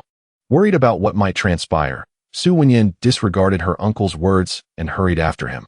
Han Ming and Linda exchanged glances, both hastening forward. Su Jie burst into the room exclaiming, "Zheng Xian, what on earth are you doing?" The director interjected, "Zheng Xian has already turned off the channel. You scoundrel, do you think you can just turn it off at will?" Su Jie retorted angrily, leaving no room for others to speak further. "Director, it was not my intention." Zheng Xian nearly wept, never anticipating that the charm of artistic flair would suddenly lose its efficacy. Chapter 69. I can tell a story. As Han Ming and his companions entered, they quickly grasped the situation unfolding before them. They witnessed Su Jie, in a fit of rage, chastising all the staff. Zheng Xian and the others lowered their heads, too intimidated to speak. At this moment, no one wished to provoke the station director. They needed to commence broadcasting immediately. It was unacceptable to halt operations on a whim. Zheng Xian lamented in despair. "But the ratings have plummeted to a mere 0.15. If this continues, we will surely lose everything. Damn it." Su Jie cursed vehemently, struggling to conceive alternative methods to boost the ratings. The prospect of not broadcasting was equally troubling. How could they operate in such a capricious manner? They were the central radio station, not just any ordinary broadcasting outlet. "Do any of you have a solution to improve the ratings, Xiaolin?" Su Jie inquired, directing his gaze towards the timid Xiaolin, who remained silent. Xiaofeng. Again, no response. "Xiaoyan, what about you?" The atmosphere was thick with resignation. If word of their predicament spread, it would be a source of humiliation. Then a voice emerged. "Perhaps I have a solution." Su Jie turned to see the young man, Han Ming. After a brief moment of contemplation, Han Ming spoke up, understanding that securing Su Jie's support was vital for his plans. "What do you propose? Can you indeed enhance our station's readership?" Su Jie pressed. "By discussing topics that pique interest, the ratings will naturally rise," Han Ming replied. Zheng Xian internally scoffed, thinking, "Who doesn't know that?" It hardly requires stating. Raising an eyebrow, Su Jie asked, "Have you any experience with broadcasting?" "I have directed," Han Ming responded, clarifying that while he had not worked in radio, he had experience with live streaming. "Directed? I find that hard to believe. After years in the industry, I've never encountered anyone named Han Ming," Su Jie retorted. Zheng Xian interjected, visibly displeased. "Who do you think you are? This is the central radio station. You can't just waltz in and take over." "Shut your mouth, you troublemaker," Su Jie barked. "Director, I'm merely stating facts," Zheng Xian thought to himself, feeling inadequate and questioning how anyone could succeed where he had failed. Colleagues around them nodded in agreement. They had all undergone rigorous examinations to earn their positions. How could they allow just anyone to take the microphone? That would be a slap in the face to their efforts. "Han Ming, how do you intend to improve the ratings?" Su Jie pressed once more. Han Ming calmly suggested, "By telling stories. Only through captivating narratives can we significantly elevate our ratings in a short span of time." Su Jie, now serious, asked, "You truly have a plan?" "It's worth a try. I believe it will yield positive results," Han Ming replied. Zheng Xian scoffed, "You think you're so impressive? We are trained professionals. You're embarrassing yourself. Be quiet," Su Jie firmly decided. "Very well, Han Ming. If you can resolve this issue, I will certainly assist you in return." Han Ming felt a surge of joy. This was precisely what he sought. "Director, he is not capable," came the dissenting voices. "Yes, director," echoed the others. Su Jie waved his hand dismissively, saying, "Enough. My mind is made up. Let him give it a shot. It's a desperate gamble." The broadcast studio was partitioned by transparent glass, typically accommodating 2 individuals, a host and an assistant responsible for audio and technical aspects. Han Ming entered the studio and took his place by the microphone, exuding an air of confidence, while a female assistant named Xiao Mei stood beside him. Zheng Xian muttered under his breath, "This person knows nothing. Why is he pretending to be so important?" Su Jie shot him a glare, but remained silent. "Are you ready?" Xiao Mei asked. "Yes," Han Ming nodded. "All right, let's begin." Xiao Mei adjusted the sound levels and slowly flipped the switch. With a click, the station was live. "Hello, everyone. Welcome to the Central Radio Channel. I am Han Xiao Ming, your good man," he cheerfully announced. Laughter erupted from the room. Zheng Xian exclaimed, "Shut up." Reflecting on memories from his past life, Han Ming continued, "Dear listeners, today we shall share some intriguing recent news. On December 25th, a couple parted ways due to certain reasons. The male, unwilling to accept the split, spent an entire day and night beneath his girlfriend's apartment, ultimately collapsing and requiring police intervention for medical assistance." Han Ming paused, inviting the audience to ponder what could have led to such a reaction from the male. Why was the female so incensed that she demanded a breakup? He quickly gave Xiao Mei a knowing look, prompting her to respond. The girl hesitated before asking, "So what was the reason?" Zheng Xian scoffed outside the studio. What else could it be? Clearly, the guy was seeing someone else. A colleague chimed in. I think it was because he didn't buy her clothes. Perhaps he didn't provide food, Xiao Mei suggested with a laugh. Han Ming, I bet our listeners are scratching their heads, she added. Actually, the truth is that the young man bought gifts for the girl but failed to pay for them, leaving her to foot the bill, which led to the breakup. Su Wenyan chuckled. So that was the answer. I almost thought he was cheating. Me too. As the colleagues in the studio engaged in animated discussion, Zheng Xian remained disgruntled, thinking, what is so impressive about telling jokes? Anyone can do that. Outside, Su Jian nodded in approval, recognizing the clever technique of presenting a question to the audience that could lead to an unexpected twist.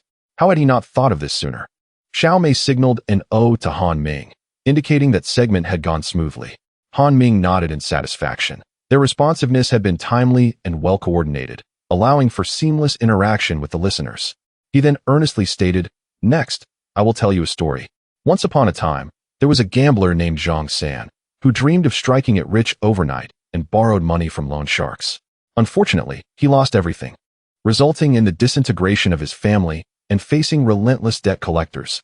One day, while on the subway, he encountered a stranger who invited him to play a game with a wager of 10 yuan. Desperate and addicted to gambling, Zhang San immediately agreed. Sadly, he lost repeatedly, but the stranger generously did not demand repayment, instead suggesting that if he wished to earn big money, he should visit a mysterious address where great fortunes awaited. Zhang San found himself in a dire predicament, unable to secure funds even from relatives.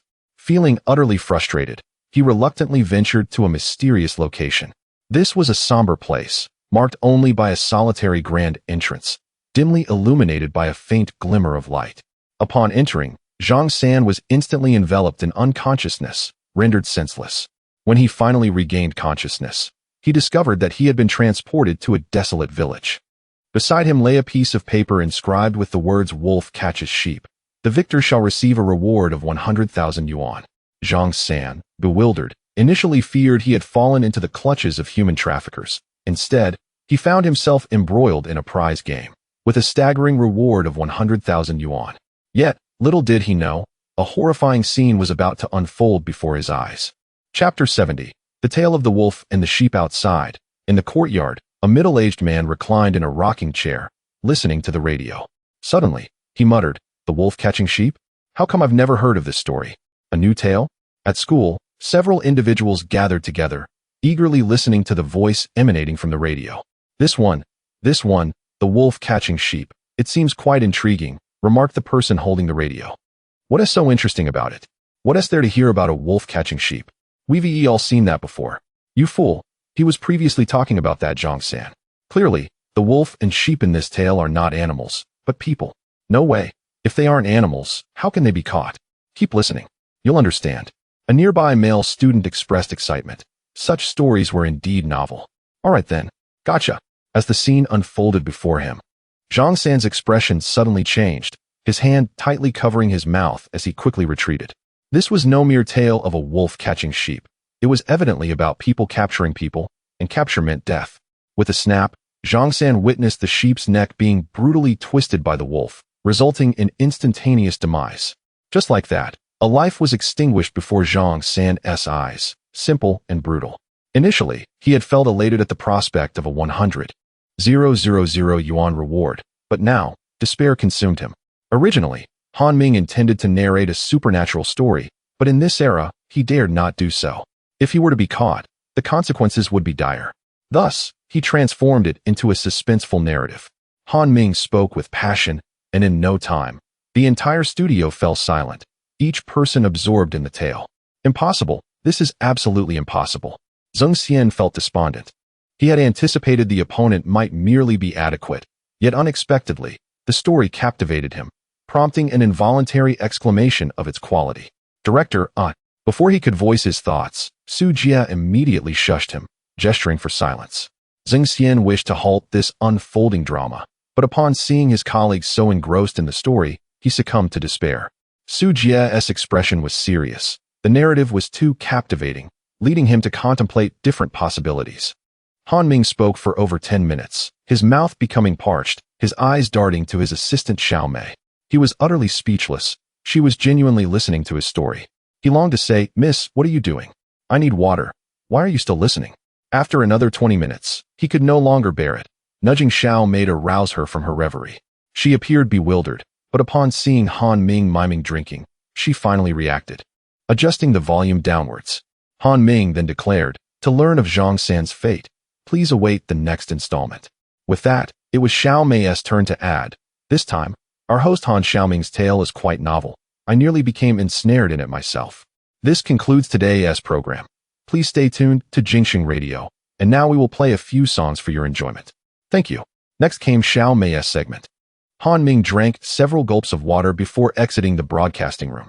Outside, a round of applause erupted. "Well done, Han Ming. You performed admirably, with great skill," Su Jie praised, repeating his commendation thrice, clearly pleased with the outcome. "Brother Han, your storytelling is truly captivating. Indeed, you are remarkable. If you could just recount my lodging from last night." Before he could finish, Han Ming walked away, leaving Linda gazing after him. Colleagues nearby engaged in discussion, and it seemed the response was quite favorable. Su Jie shouted, "Xiaoyang, what is the listener rating?" Xiaoyang, upon checking, exclaimed, "Director Su, the rating has reached 1.5, a record for this month. What? Incredible. Previously, we barely hit 1, and now a single story has achieved such heights. I think the way he speaks is quite polished. Perhaps he has indeed undergone some training." Everyone was astounded. Despite finding the story intriguing, they had not held out much hope, yet it turned out so many were captivated. Su Jie laughed heartily. "Excellent, Han Ming, you've truly helped me out. However, I believe your story is only halfway through. There must be more." "Indeed, we are only at the midpoint. I see you'll likely remain in Jingxing for a while. Why not finish the story here?" Zheng Xian interjected anxiously. "No, Director. He isn't a radio staff member. How can he take the stage?" Su Jie nodded, acknowledging the point. He needed to be compensated. "Director, that is not what I meant." Zheng Xian felt frantic. If the other was here, what would he do? Sweep the floor? "Enough, Zheng Xian, you should learn more. How about this? For the next few days, think of different stories, and there will be an opportunity for you to shine." "All right," Zheng Xian replied dejectedly, vowing to earn the other's respect in a few days and to see who the true professional host was. "Let us go, Han Ming. We'll conclude for today. I'll take you to meet the director for the Spring Festival Gala. Your performance there will determine your fate." "Thank you, uncle." "Haha, I should be thanking you." Linda followed behind, whispering, "Brother, what's next? Tell me secretly." Yes, yes. I also want to know the ensuing plot." Su Wenyan eagerly looked at Han Ming. Han Ming chuckled, "Tomorrow, you'll find out." Hearing this, Linda and the others felt helpless. They re-entered the elevator, ascending to a higher floor. Linda nearly faltered. They had climbed at least 7 or 8 stories, a sight he had never witnessed before. "Xiao Xiao, is Director Wang in?" The girl, clearly recognizing Su Jie, smiled and said, "Hello, Director Su. The director is inside." "All right, I'll go find him." "Okay." Su Jie was well acquainted, and Xiao Xiao clearly understood without needing to guide him. At that moment, Director Wang appeared pensive, holding a document filled with lists of performance programs, skits, crosstalk, children's shows, songs, and dances. While rehearsals posed no issue, the sequence of performances was driving him to distraction. "Knock, knock. Come in." Su Jie entered. "Director Wang, are you busy?" Wang Kuan set down the list and replied, "Su Jie, you're not at the radio station. What is going on up there?" "Indeed, Director Wang. I have a younger acquaintance who expressed a desire to sponsor an advertisement during the Spring Festival Gala, and thus I came to inquire." Wang Kuan's countenance brightened with joy, for he had been troubled by the matter of sponsors. After all, financial backing is crucial for the successful execution of the Spring Gala. To his knowledge, there was only one brand sponsor, a watch company, and now hearing of another potential sponsor brought him great delight. It would be prudent to invite the individual for a discussion. At that moment, Han Ming entered the room. Upon his arrival, Han Ming politely greeted, "Good day, Director Wang." Wang Kuan felt a twinge of discomfort at the youthfulness of the newcomer. Chapter 71 Agreement reached. Su Jie hastily explained, "Director Wang, do not be misled by his youth. He is indeed the proprietor of a reputable garment factory." Han Ming, please elaborate. Certainly, Han Ming took over the conversation. "I own a garment factory in Yangzhou, named Lia Garment Factory, employing over 100 individuals. We are currently preparing to establish a new facility. We have several exclusive stores in various cities, with many located in Jiangsu and also in the bustling metropolis. My purpose for coming here is to promote the Leah brand. Wang Kuan looked up with a calm demeanor and inquired, "What can you offer in sponsorship?" "Monetary support and garments. I hope that Leah can provide the clothing for this event," Han Ming replied. Wang Kuan pondered briefly. "That is quite a considerable quantity." "I understand, and I have brought samples with me. Would you care to take a look?" Su Jie softly suggested. "Perhaps you should, Director Wang." It was already known that a title sponsor had been secured, King Bossy Watches. Han Ming was aware of their substantial strength as a major manufacturer with ample funds, far surpassing Leah's capabilities. However, that was of little concern. Their focus remained solely on apparel, and there was no need to pursue the title. Wang Kuan was somewhat surprised by the quality of the dresses Han Ming presented, which were indeed impressive, especially as the dance troupe was currently in need of costumes. "How many of these dresses do you have?" he asked. "Our factory is already in production. We can produce hundreds, even thousands," Han Ming responded. Wang Kuan mused. These dresses should be quite suitable for dancing. He then glanced at the leggings, noting how appealing they would look on young women. Han Ming quickly added, "These leggings are also designed by our factory. They accentuate long legs and are a favorite among girls, exuding youthfulness, softness, comfort, and elegance. The snug fit maximizes their beauty, making them immensely popular." Wang Kuan nodded, indicating his understanding, as the timing seemed fortuitous. The next matter to address was the financial aspect. Apparel remained distinct from monetary compensation.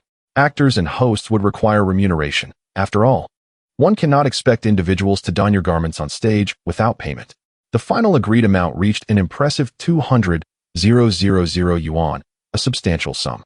Wang Kuan initially thought Han Ming might struggle to afford such a figure, yet he had underestimated Han Ming's capabilities. Su Jie listened to their discussion, somewhat astonished. He glanced at Han Ming, wondering if he might be the son of a wealthy magnate or perhaps connected to influential relatives. The agreement was finalized, with only the contract signing and delivery of garments remaining, which would require some time for Han Ming to arrange. Director Wang personally escorted Han Ming outside. Once outside, Su Jie felt as though he were in a dream. Was it truly that simple? Was there no need for further consideration? "Uncle has left. Xiao Yin is still waiting," he remarked.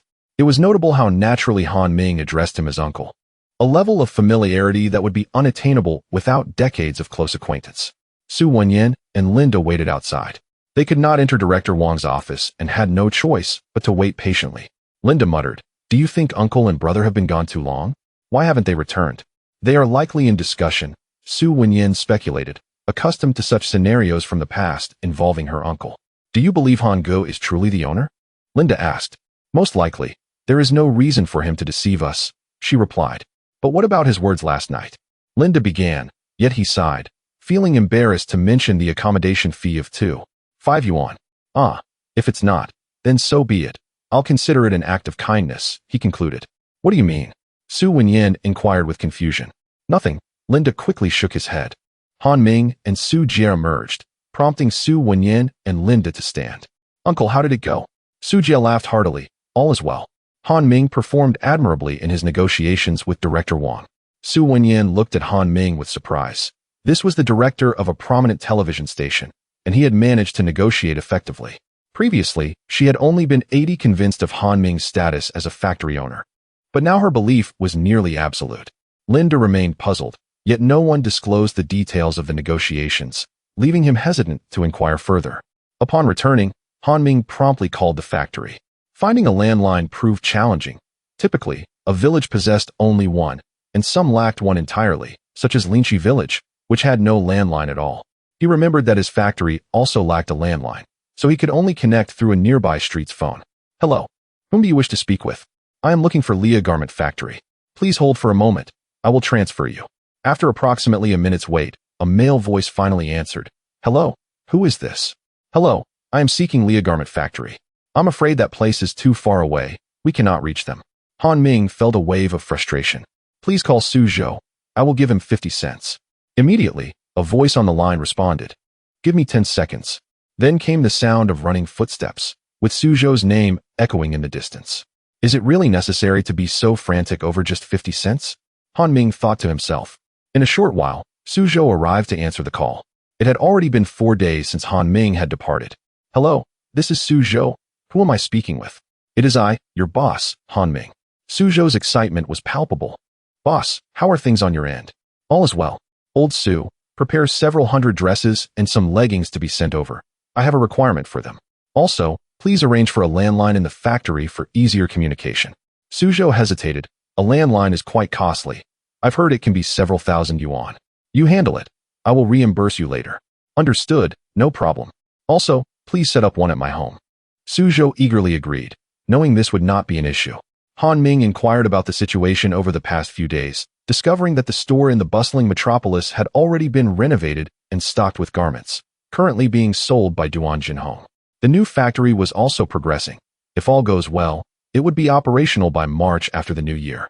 Next, Han Ming awaited Suzhou's delivery of the garments. In the meantime, he focused on finalizing the Spring Festival Gala contract, brainstorming slogans for Leah, such as Leah, a grand brand leading global trends. Leah, a feeling akin to flight. Leah moves with you. You are the mainstream. Only the most exquisite garments can complement your unparalleled beauty. As for attire, it is simply a matter of lavish praise.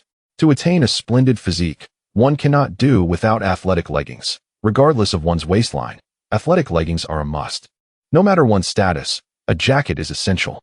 With all preparations complete, it is now time for Han Ming to weave his tales. Chapter 72. The wolf catches the sheep. Zhang San was discovered, fleeing in all directions, as a wolf had just appeared and spotted him. By this point, Zhang San had grown accustomed to such flight. Just moments ago, he had acquired a dagger, and by a stroke of luck, he managed to slay a wolf. This was indeed a stroke of extraordinary fortune, as each of these wolves was a formidable adversary, well-versed in the art of killing. In most circumstances, facing several foes was not a daunting task. Han Ming continued his narration for over half an hour. The tale was lengthy, and if he were to recount it in full, it would take several days, with a minimum of 3 hours each day, leaving his mouth parched. Su Jie handed a bottle of water to Han Ming, chuckling. Very well, Han Ming, take a breather. During this period, the radio channel's listenership had soared to an impressive 3.5, and the figures were steadily rising. Su Jie reminisced about how long it had been since he had encountered such a phenomenon, perhaps half a year or a year ago. Next, he would leave it to Xiao Mei. Over the past few days, he had collaborated joyfully with her. She was delighted and had taken a great liking to the story. Uncle, by tomorrow, I should be able to finish this story. No rush, no rush. You seem quite busy. Do you think running the radio station is challenging? Han Ming chuckled wryly. Indeed, narrating for several hours each day can be quite taxing. Due to their recent rapport, Su Jie had been giving him a few yuan as a daily stipend for his storytelling services. Han Ming accepted it with a sense of peace, knowing it was rightfully his. Zheng Xian nearby wore a disgruntled expression, murmuring under his breath, "Once my story is completed, let's see what you have left to tell, you little upstart." He was confident that his story would ignite enthusiasm and win the hearts of all.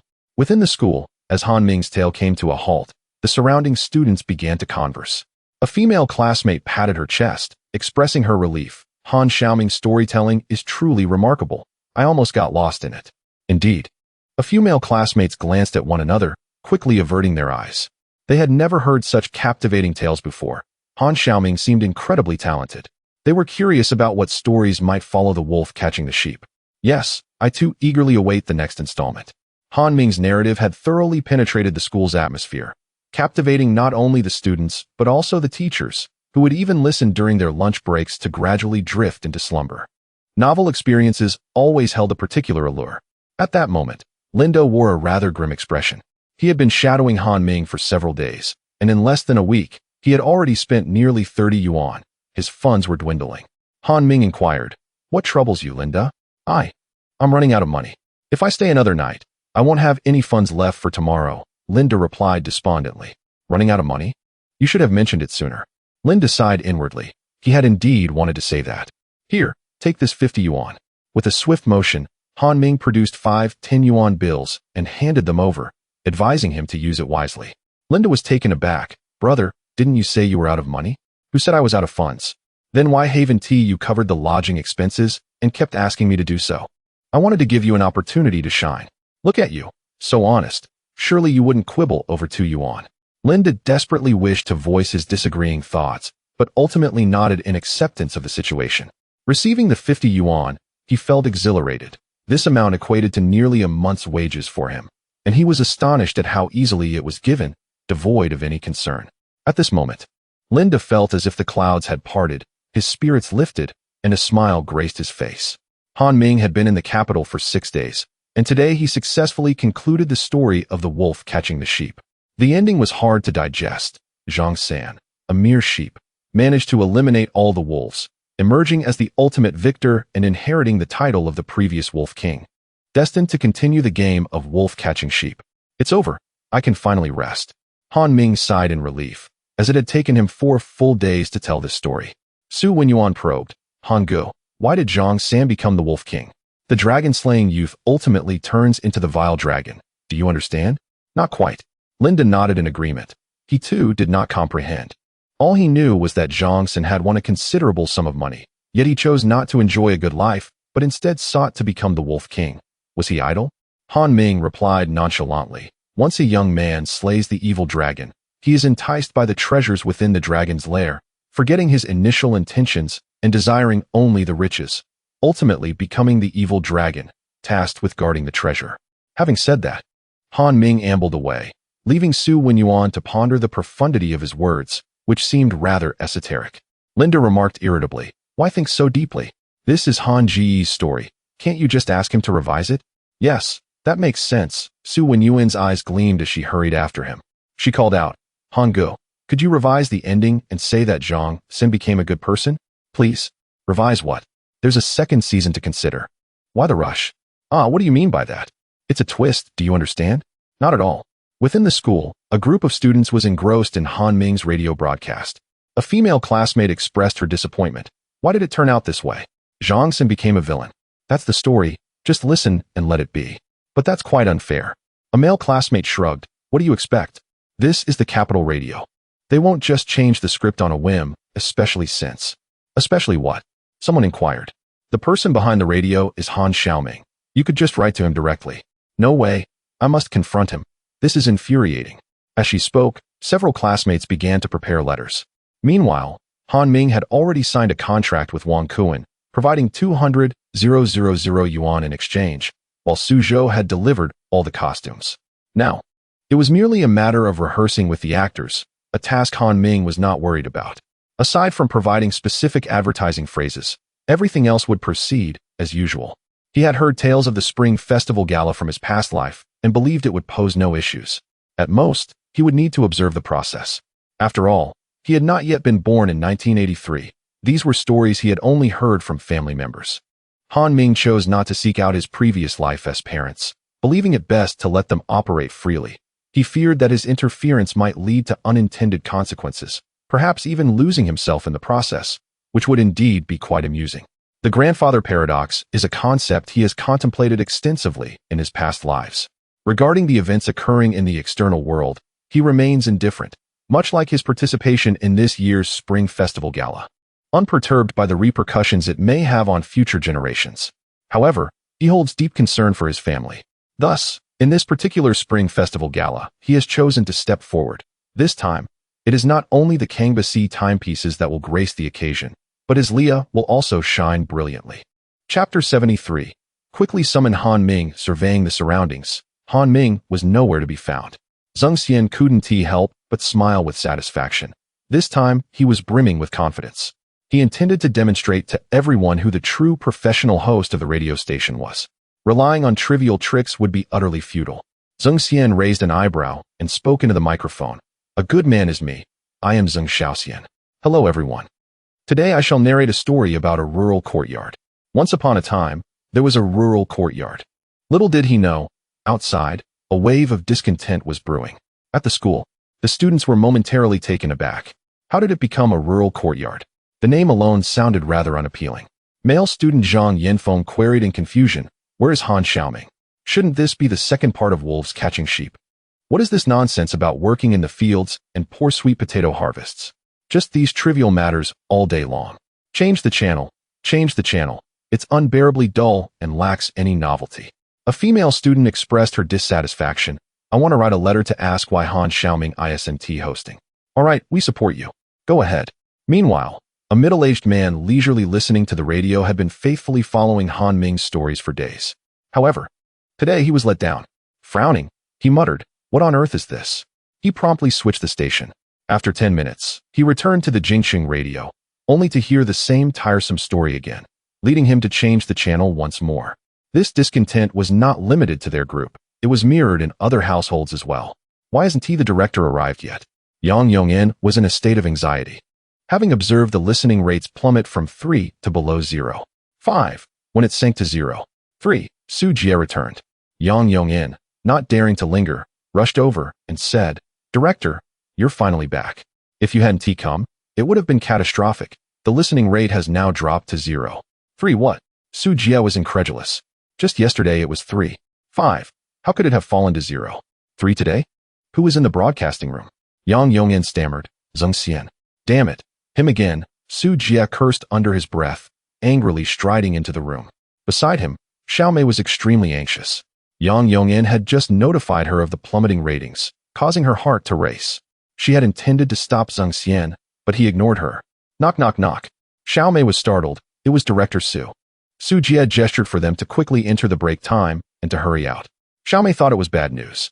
Regardless of Zheng Xian's presence, she slowly lowered her voice and signaled him to look across.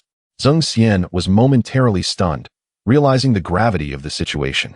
Seizing the opportunity, Xiaomei quickly said, "Hello everyone. We are now entering the intermission. The story will continue shortly. Please enjoy this song."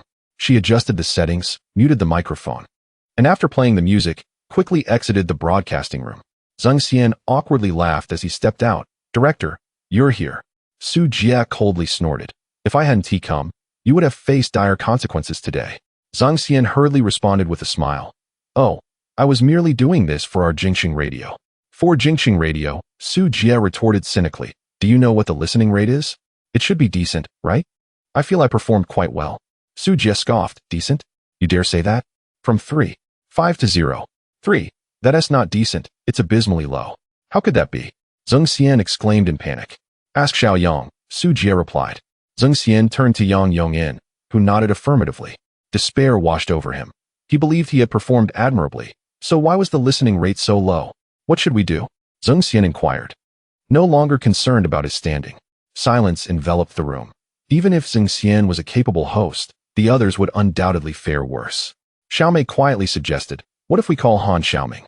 Su Jie smacked his thigh. "Yes, call him over. It will surely help." Zheng Xian's eyes dimmed with discontent. Why was it that despite his professional background, he could not compare to an outsider? The individuals around exchanged glances. None knew Han Ming's whereabouts, except for Su Wenyan. "Never mind, I'll go." At that moment, Han Ming was busy directing personnel to transport the costumes sent by Su Zhou to the changing room. "Could you please take these to the 8th floor changing room? We'll settle the labor and delivery fees later." "Boss, leave this to me. I'll handle it efficiently." Wang Li turned and said, "Could you assist these two gentlemen?" "Sure, no problem." Wang Li was accompanying Su Zhou, who had recruited a new delivery person from Yangzhou, so he had been specifically asked to come along. The old employees were more reliable. Han Ming nodded. With Wang Li there, it was fine. As for Linda, without needing to be told, he immediately joined the moving team. In recent days, after receiving 50 yuan from Han Ming, Linda had been invigorated, brimming with confidence and eager to work under Han Ming's guidance. Even the accommodation fees here, without being prompted, he willingly took care of. The factory's landline had been installed, and Han Ming's rented accommodation also had a phone line set up for him to contact his wife. Suddenly, a figure came down, and Han Ming grinned. "Uncle, out for a stroll?" "Han Ming, come with me quickly. There's an urgent matter." The person descending was Su Jie, who had initially intended to find Su Venyan, but was pleasantly surprised to see Han Ming downstairs. "What is the big deal?" "Don't mention it. The radio's listening rate is plummeting. You need to help me out." Han Ming glanced at his costumes, somewhat hesitant, as he was currently involved in moving goods. Moreover, this was someone else's job. It wasn't ideal to intervene, especially since he was a boss with his own responsibilities. Su Jie urged, "Han Ming, just this once. They are still broadcasting." Wang Li chimed in, "Boss, you should go. I'll keep an eye on things here." "Yes, brother, you go and take care of it." Han Ming finally nodded. "All right, notify me when you're done." "Absolutely, boss." With Wang Li there, everything would be fine. "Uncle, let us go. We can't waste any more time." "All right." Su Jia promptly said, leading Han Ming upstairs. As soon as they reached the studio, they heard someone exclaim, "It's Han Ming. Han Ming is here." Han Ming greeted. "Hello everyone. Xiaomei, please continue assisting me." "Okay, understood," Xiaomei replied with a sweet smile. Han Ming sat before the microphone, and as Xiaomei activated it, he began to speak. "Hello, everyone. A good man is none other than me, Han Xiaoming." The tale he was about to share was titled Dukit Sanqiu. No one seemed to recognize it. All present wore expressions of confusion. This realm belonged to the essence of Duki. Devoid of a myriad of firearms or flamboyant artillery, what existed was solely the fighting spirit that emanated from within oneself. I, Xiao Yan, have witnessed the tides of fortune shift over 30 years. Do not underestimate the youth and their struggles. Chapter 74, Battle Chi Vault. Upon hearing the radio broadcast, Zhang Yinfeng exclaimed excitedly, "Han Xiaoming is here, Han Xiaoming is here, and he has brought a new story this time." The classroom erupted into a flurry of activity as everyone quickly gathered around the radio during the break. Zhang Yinfeng was particularly stirred by the line, 30 years east of the river, 30 years west of the river, do not bully the youth for their poverty. It resonated with him as if it were spoken for his own life. The concept of battle chi was unfamiliar to them all, leaving them somewhat puzzled at first. However, as Han Ming continued narrating the story, their imaginations gradually expanded. This was a tale from another world, utterly fascinating. Nearly 80% of the class was captivated by the radio, immersed in this fantastical realm. Clap, clap, clap. The teacher entered the room, tapping the blackboard with an eraser. Stop listening, stop listening. Class is starting, the teacher said sternly. The students hurriedly took their seats, reluctantly turning off the radio with great reluctance. The teacher, too, had been listening earlier, but the bell had rung, leaving him no choice. Zhang Yinfeng grumbled in frustration, "How annoying. We just got to the part where Elder Yao appears. Yeah, this is the first time I've heard a story like this. And it's about something called time travel. I don't really get it. Stop discussing it and focus on the lesson." Outside, the world of Battle Chi Vault had completely captured everyone's attention. Even middle-aged listeners couldn't resist tuning in. When the line 30 years east of the river, 30 years west of the river, do not bully the youth for their poverty, was spoken, their hearts swelled with fervor, reminding them that they, too, had once been young. At that moment, the name Han Xiaoming became widely known, and so did Battle Chi Vault.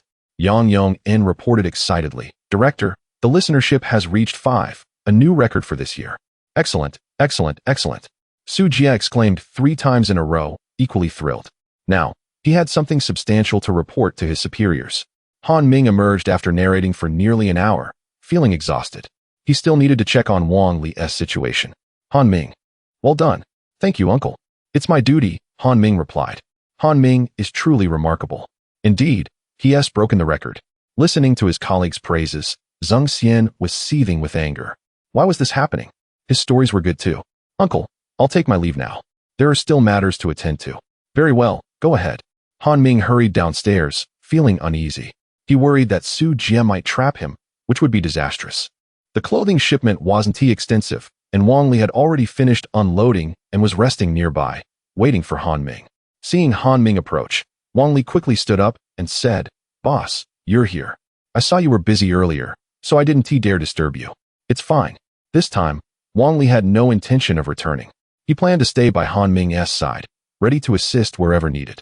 Linda was nearby as well. Earlier, he had discreetly inquired about Han Ming from Wang Li and learned that Han Ming was indeed a major boss. This news thrilled him, and he eagerly wished to start working at Han Ming's factory immediately. Delivering the clothing to the Spring Festival Gala backstage, with Wang Li's guidance on how to wear them, saved Han Ming a great deal of effort. During this period, Wang Li had visited numerous shops and delivered countless shipments, mastering all the necessary knowledge. His communication skills had improved significantly, and he excelled at introducing the clothing. Others, seeing his honest demeanor and extensive expertise, trusted him completely, addressing him respectfully as master and boosting his pride. Linda whispered, "Brother, when are we going back?" "Back where?" Han Ming asked, confused. "To the clothing factory. I want to throw myself into work and channel my passion." "Come on." "You?" Han Ming retorted. He was well aware of Linda's intentions. Linda felt that earning only 2 yuan a day by following him around was too little, especially after hearing that some workers in the workshop earned as much as 80 yuan. Linda chuckled sheepishly, not daring to argue with his potential future boss. When Han Ming returned to the radio studio, he saw Xiao Mei and others sorting through letters. Han Ming, you're back. Come take a look. Someone has written to you, Xiao Mei called out. Let me see, Han Ming said with a smile. The letter appeared to be from a young girl, adorned with a large red flower. It read, I really enjoy Han Xiaoming's stories. The wolf catching the sheep is so amusing. Xiao Mei laughed. Look at this one I have. It says, I suggest having Han Xiaoming host more often. Thank you very much, Han Ming. Someone is speaking highly of you. Thank you to this kind-hearted person. After listening, Zheng Xian curled his lip in disdain, thinking there was nothing impressive about it. Suddenly, he noticed a letter addressed to himself and opened it, only to turn pale with anger. It read, Host Zheng Xian, you're unskilled yet addicted. Go back to farming. Darn it. Zheng Xian couldn't help but curse. Yang Yong and cautioned, Zheng Xian, do not insult the listener's letters. If the director hears, you'll be in trouble. Zheng Xian snorted coldly. In the past, he would have retorted, what is it to you? But now he held his tongue. Xiao Mei exclaimed in surprise. So many of these letters are praising Han Ming. How impressive. Indeed, I have over 20 here. What about you all? 18. 15. The name Han Xiaoming had truly become known to everyone. In the following days, Han Ming continued to take over radio duties, but this arrangement wouldn't last long. Once the Spring Festival Gala matters were settled, he would have to return to Yangzhou. It was already January 18th, with less than 10 days left until the Spring Festival Gala. Note that New Year's Eve fell on February 1st. Han Ming bid farewell to everyone and left Beijing, accompanied by Wang Li and Linda. Though there was a 10-year age difference between the two, they had grown quite close during this time. Linda asked excitedly, Brother, are we going back to check on the factory now? Yes, we've been away for almost 2 weeks. It's time to return. Earlier, rehearsing actors' lines had taken several days, and narrating Battle Chi Vault had consumed even more time. After Han Ming and his companions departed, Su Jia's side fell into chaos. No one knew how to continue the story of Battle Chi Vault. Han Ming had only narrated the first part, where Xiao Yin was heading to the desert and had yet to obtain the strange fire. To Su Jia's surprise, the listenership dropped sharply today, and many listeners demanded that the story continue.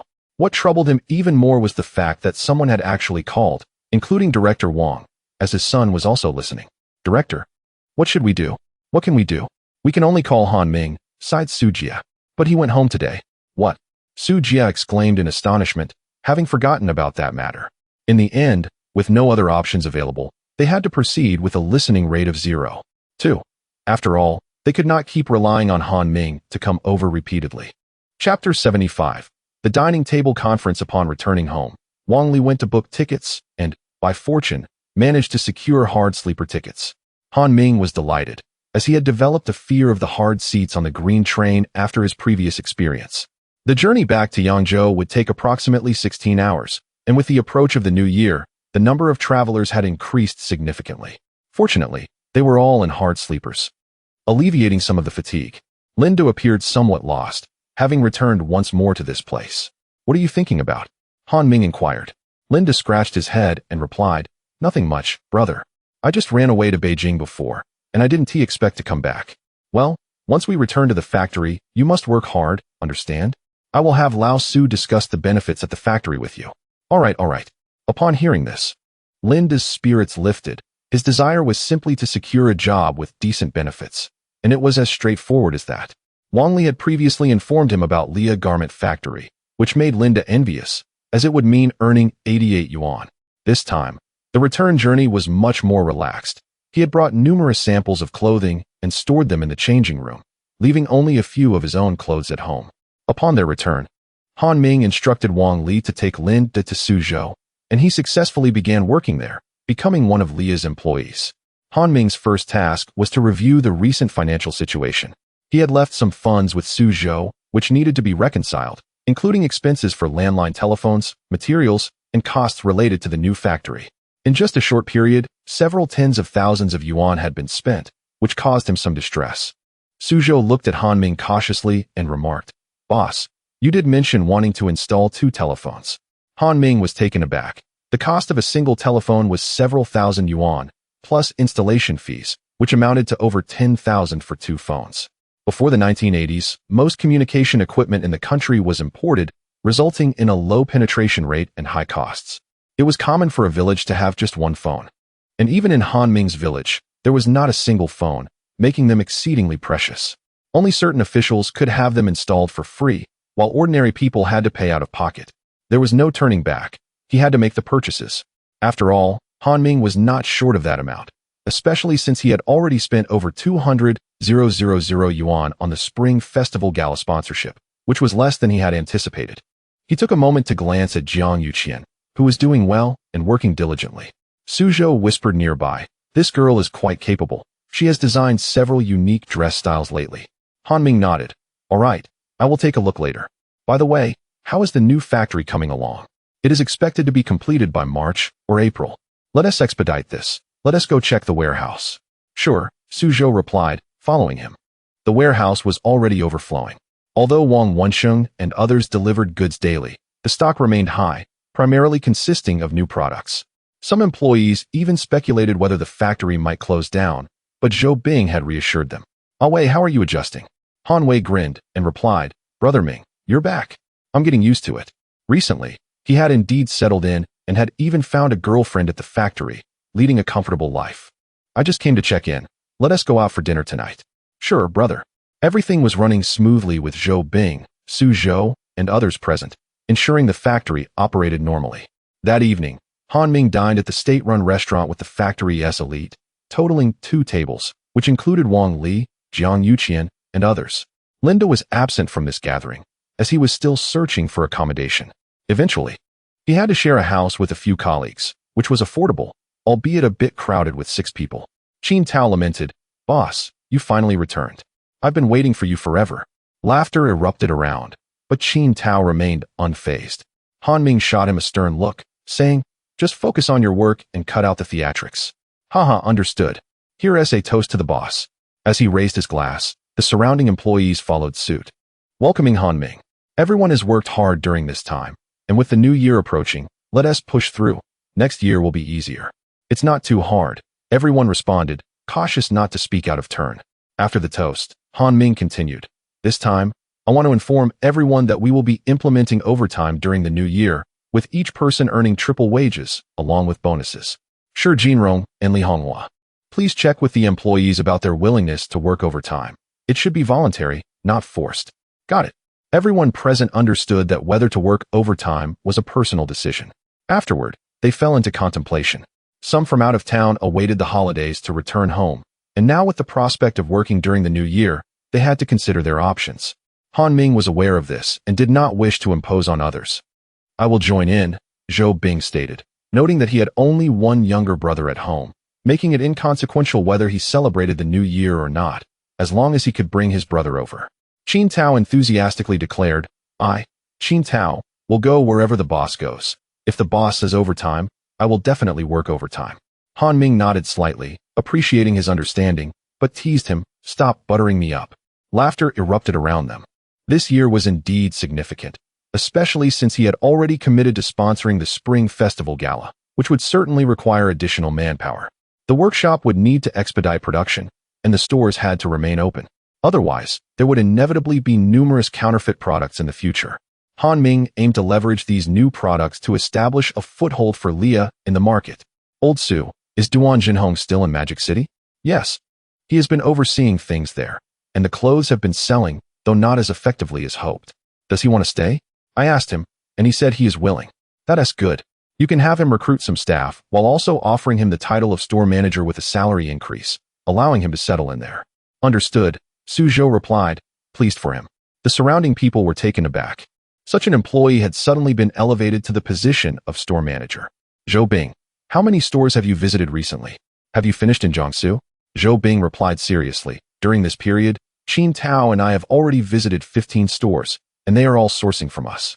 However, in contrast, they are also procuring goods from others, and some remote areas within the province are still operational." "Very well, I shall entrust this matter to you." "All right."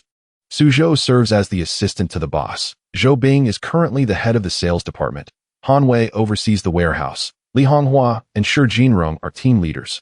Wang Li is the transportation team leader, and we also have a design intern, Jiang Yuqian, along with positions in finance, quality inspection, and various other roles. Subtly, this factory has become well-equipped, and it is indeed time to launch an offensive in the market. Chapter 76. Economical, practical, generous Tingting. I have brought you some food. I am already full. Chun Tingting's belly has become noticeably rounder, and Han Yu has been taking care of her diligently. Brother, you have finally returned. You have been away from home for so long, Han Yu pouted. Han Ming chuckled. I will pay more attention next time. Yeah, you should not speak ill of your brother. He is quite busy as a boss. Which is entirely normal. Sister-in-law, you only know how to speak well of him. Han Ming shot a glance at her and replied, she is my wife. If she does not support me, who else would? Han Yu was left speechless. How have you been during this time? Chun Tingting happily presented the fruits of her labor. Look, these are the clothes I made with Yaya. They can be worn by the child later. Han Ming was taken aback.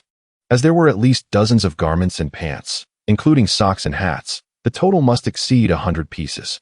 All right, Han Ming could not find fault with it, as their lives had indeed improved. Han Yu stuck out her tongue, revealing some of her own creations, noting that the materials were all sourced from the factory. Li Xiaoli seemed to have learned of Han Ming's return and arrived the next day, bringing 2 bags filled with goods. Mom, are you here to see your son? One might think you were fleeing a disaster, Han Ming joked. Li Xiaoli glared at him. What are you talking about? I must bring some local specialties with me. Han Ming quickly changed the subject. How is Dad at home? What else can he do? He is just tending to that little piece of land. You should let him come to the city. Otherwise, I will buy you a house to live in. Oh, so you have plenty of money now. Li Xiaoli approached him, ready to pinch Han Ming. He swiftly evaded her. I need to go check on the factory. You're a grown man, yet you still act like a child.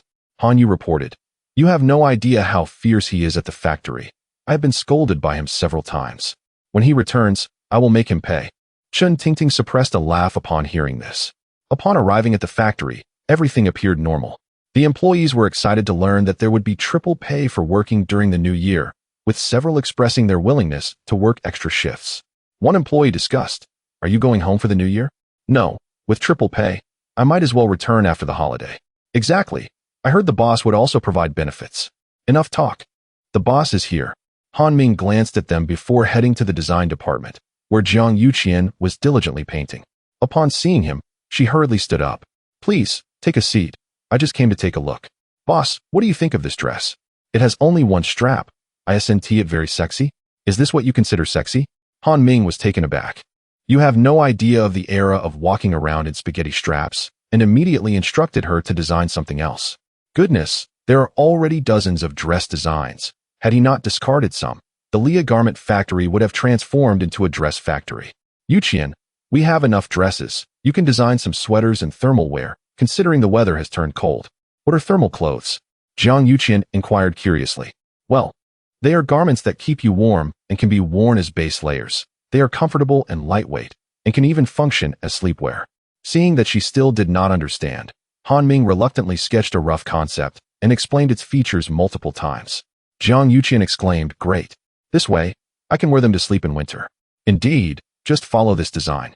Remember, only a few styles are needed, not dozens. Han Ming was apprehensive. If she ended up designing dozens of styles again, it would be troublesome.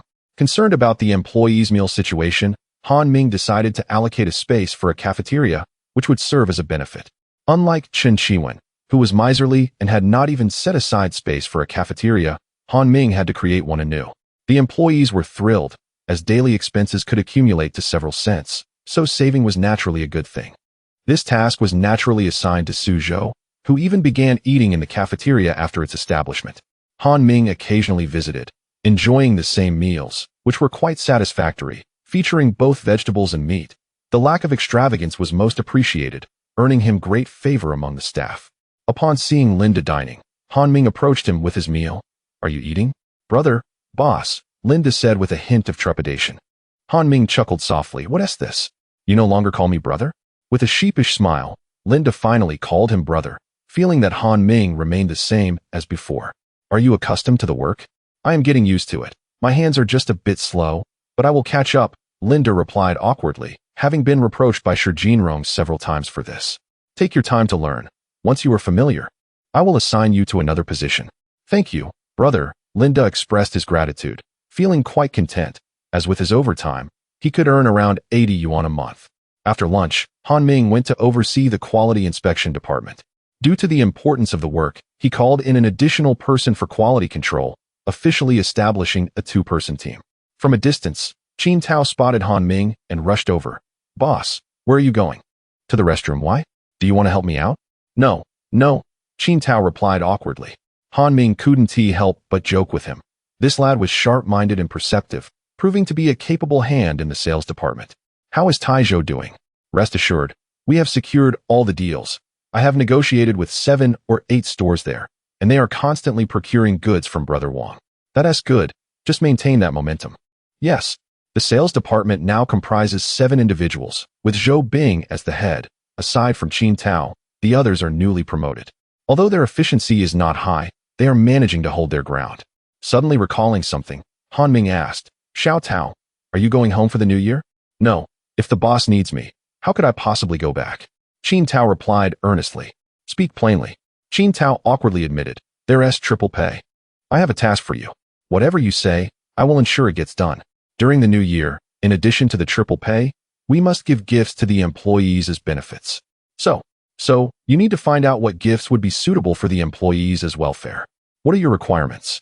With a smile, Han Ming replied, "Economical, practical, and generous." Upon uttering these words, Qin Tao found himself in a quandary. A rather troublesome situation indeed.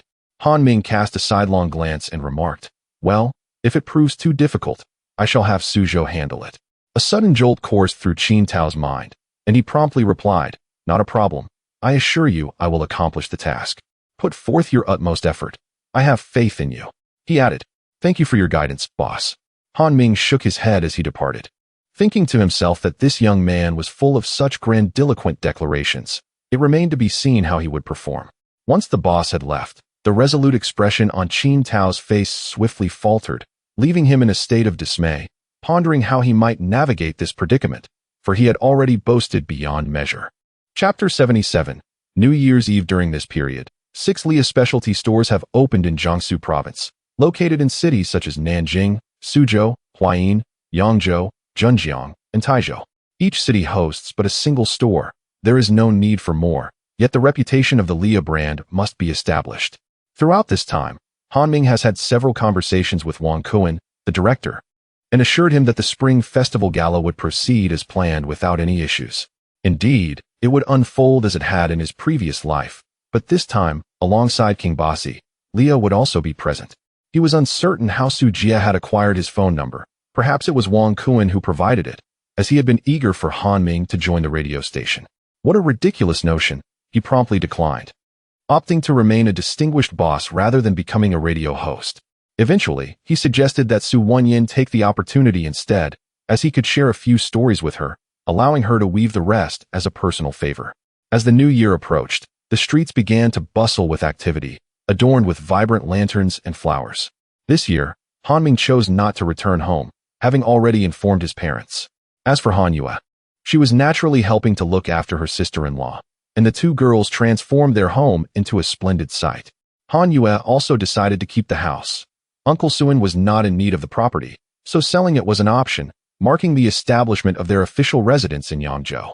Despite the allure of triple wages and red envelopes, many employees opted to return to their hometowns. Almost half, as the fervor to reunite with family outweighed monetary incentives. Han Ming did not contest this choice.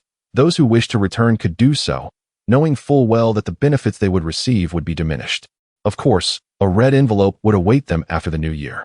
On the eve of the new year, early in the morning before the sun had risen, children in the city were already awake, creating a cacophony of excitement. The sound of firecrackers filled the air, and Han Ming was roused from his slumber, unable to return to sleep. Another year was dawning, and he mused upon turning 23. Rising from bed, he affixed couplets to the door and lit a string of firecrackers that crackled with delight.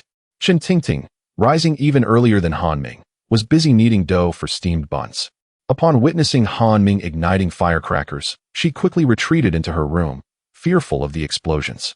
In every corner of the city, the sound of firecrackers echoed, startling those caught unaware. At this time, regardless of location, everyone sought to return home to celebrate the new year. However, at his Lia garment factory, some employees were still on duty, having voluntarily returned to work for the enticing triple wages. After setting off the firecrackers, Han Yue, Han Wei, and Zhou Bing joined him for breakfast, gathering together in camaraderie. They proceeded to the factory, where Han Ming, feeling generous, instructed the cafeteria to provide a hearty lunch for the returning employees. Before him lay a pile of red envelopes, each containing 10 yuan, meant as a benefit for the staff. It was important to acknowledge the dedication of those who remained to work.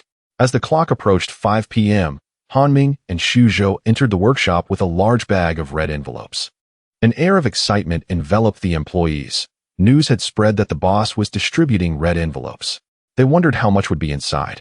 An experienced employee, Outcast, calmly remarked that it likely wouldn't be much, recalling that the previous owner had only given 1 yuan last year.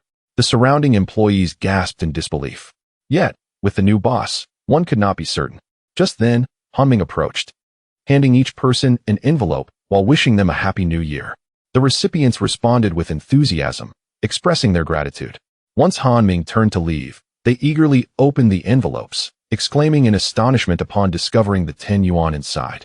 10 yuan was significant. It could take several days of work to earn that amount. Indeed, the boss was generous, and with triple wages on this day, spirits soared. Outcast, feeling exhilarated, opened her envelope and reflected on the previous owner's stinginess, who had given her a mere 1 yuan last year. The new boss was truly benevolent. Some employees expressed their admiration, noting the generosity of the new boss. As they exchanged pleasantries, Qin Tao shouted his thanks to Han Ming and Xu Zhou. They exchanged knowing smiles, recognizing Qin Tao's talent for flattery. "Let's distribute the gifts we purchased earlier," Han Ming instructed. "Certainly, boss. I will fetch them immediately." Qin Tao had previously been tasked with acquiring gifts that were both economical and practical, including essential items like toothpaste, laundry detergent, and a cup, gifts that were indeed well received. As the clock approached 5:30 p.m., just before the end of the workday, Qin Tao organized the staff to distribute the gifts. With no overtime scheduled for the evening, everyone would enjoy a celebratory reunion dinner. Han Ming's actions effectively elevated the name of Leah Garment Factory, spreading its reputation far and wide. Upon returning home, Outcast was greeted with a cheerful shout. "Mom, you're back. Why did you bring so many things?" "Where's Dad?" the boy inquired. "Dad is cooking. He has been waiting for you." "You're back from work?" Outcast replied with joy. "Yes, dear husband, these are gifts from the factory, along with red envelopes." "How wonderful. They even offered red envelopes. Our factory didn't even give us a single envelope before the holiday." "Mom, I want a red envelope too," the boy clamored. "Oh no, little Wu, there are 10 yuan inside." The man exclaimed, "Your factory is so generous. 10 yuan in the red envelope, and triple wages too. The new boss is quite accommodating. A day's work today is worth 3 days normally." This revelation was unexpected, as such triple wages had never been offered before. Typically, there was merely a slight increase in overtime pay. "Outcast, I've been thinking, perhaps I should work at your factory instead." "Sure, the benefits are excellent. Last month I managed to earn 80 yuan. It's just that we've accumulated too much stock lately, and many employees are quietly murmuring. That is quite a sum. I only earned 60. Stock doesn't frighten me as long as we can sell it." Such conversations were not isolated to Outcast's household. Similar sentiments echoed in many other homes, as the reputation of Leah Garment Factory's favorable treatment spread throughout Yangzhou, establishing it as a desirable place to work.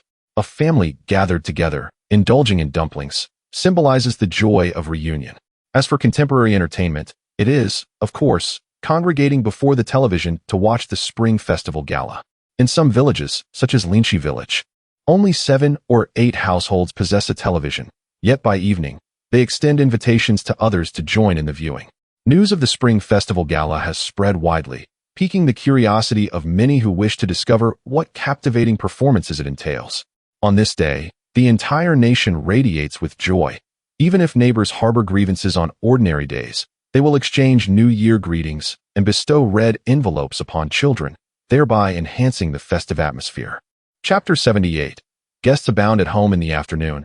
Han Yu returned to Linqi Village, where the news of Han Ming's factory had already spread throughout the village, largely thanks to Lin Feng's efforts. He was currently procuring goods from Leah Garment Factory and was making a significant profit during this period, far exceeding the earnings from his fruit trees. Upon Han Yu's return, her home was already filled with visitors, all eager to establish connections now that they knew her brother was running a factory. "Han Ming has achieved great success.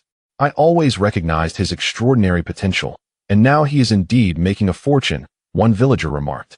Indeed, I've heard it's located in the city, which I have yet to visit, another chimed in. Isn't the city quite far?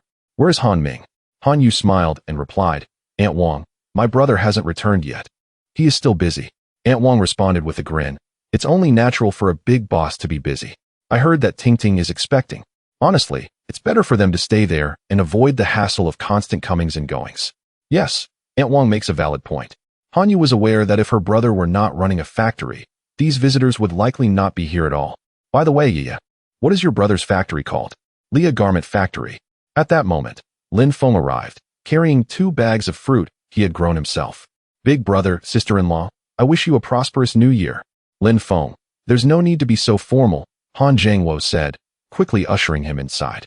Recently, Lin Feng had been selling clothes from Han Ming's factory, and the villagers were envious, as he was the only one in the entire village with a clothing store. Lin Feng exclaimed, Big brother, where's Han Ming? That rascal hasn't come back. He claims he is busy at the factory. The child has grown up, so I let him be.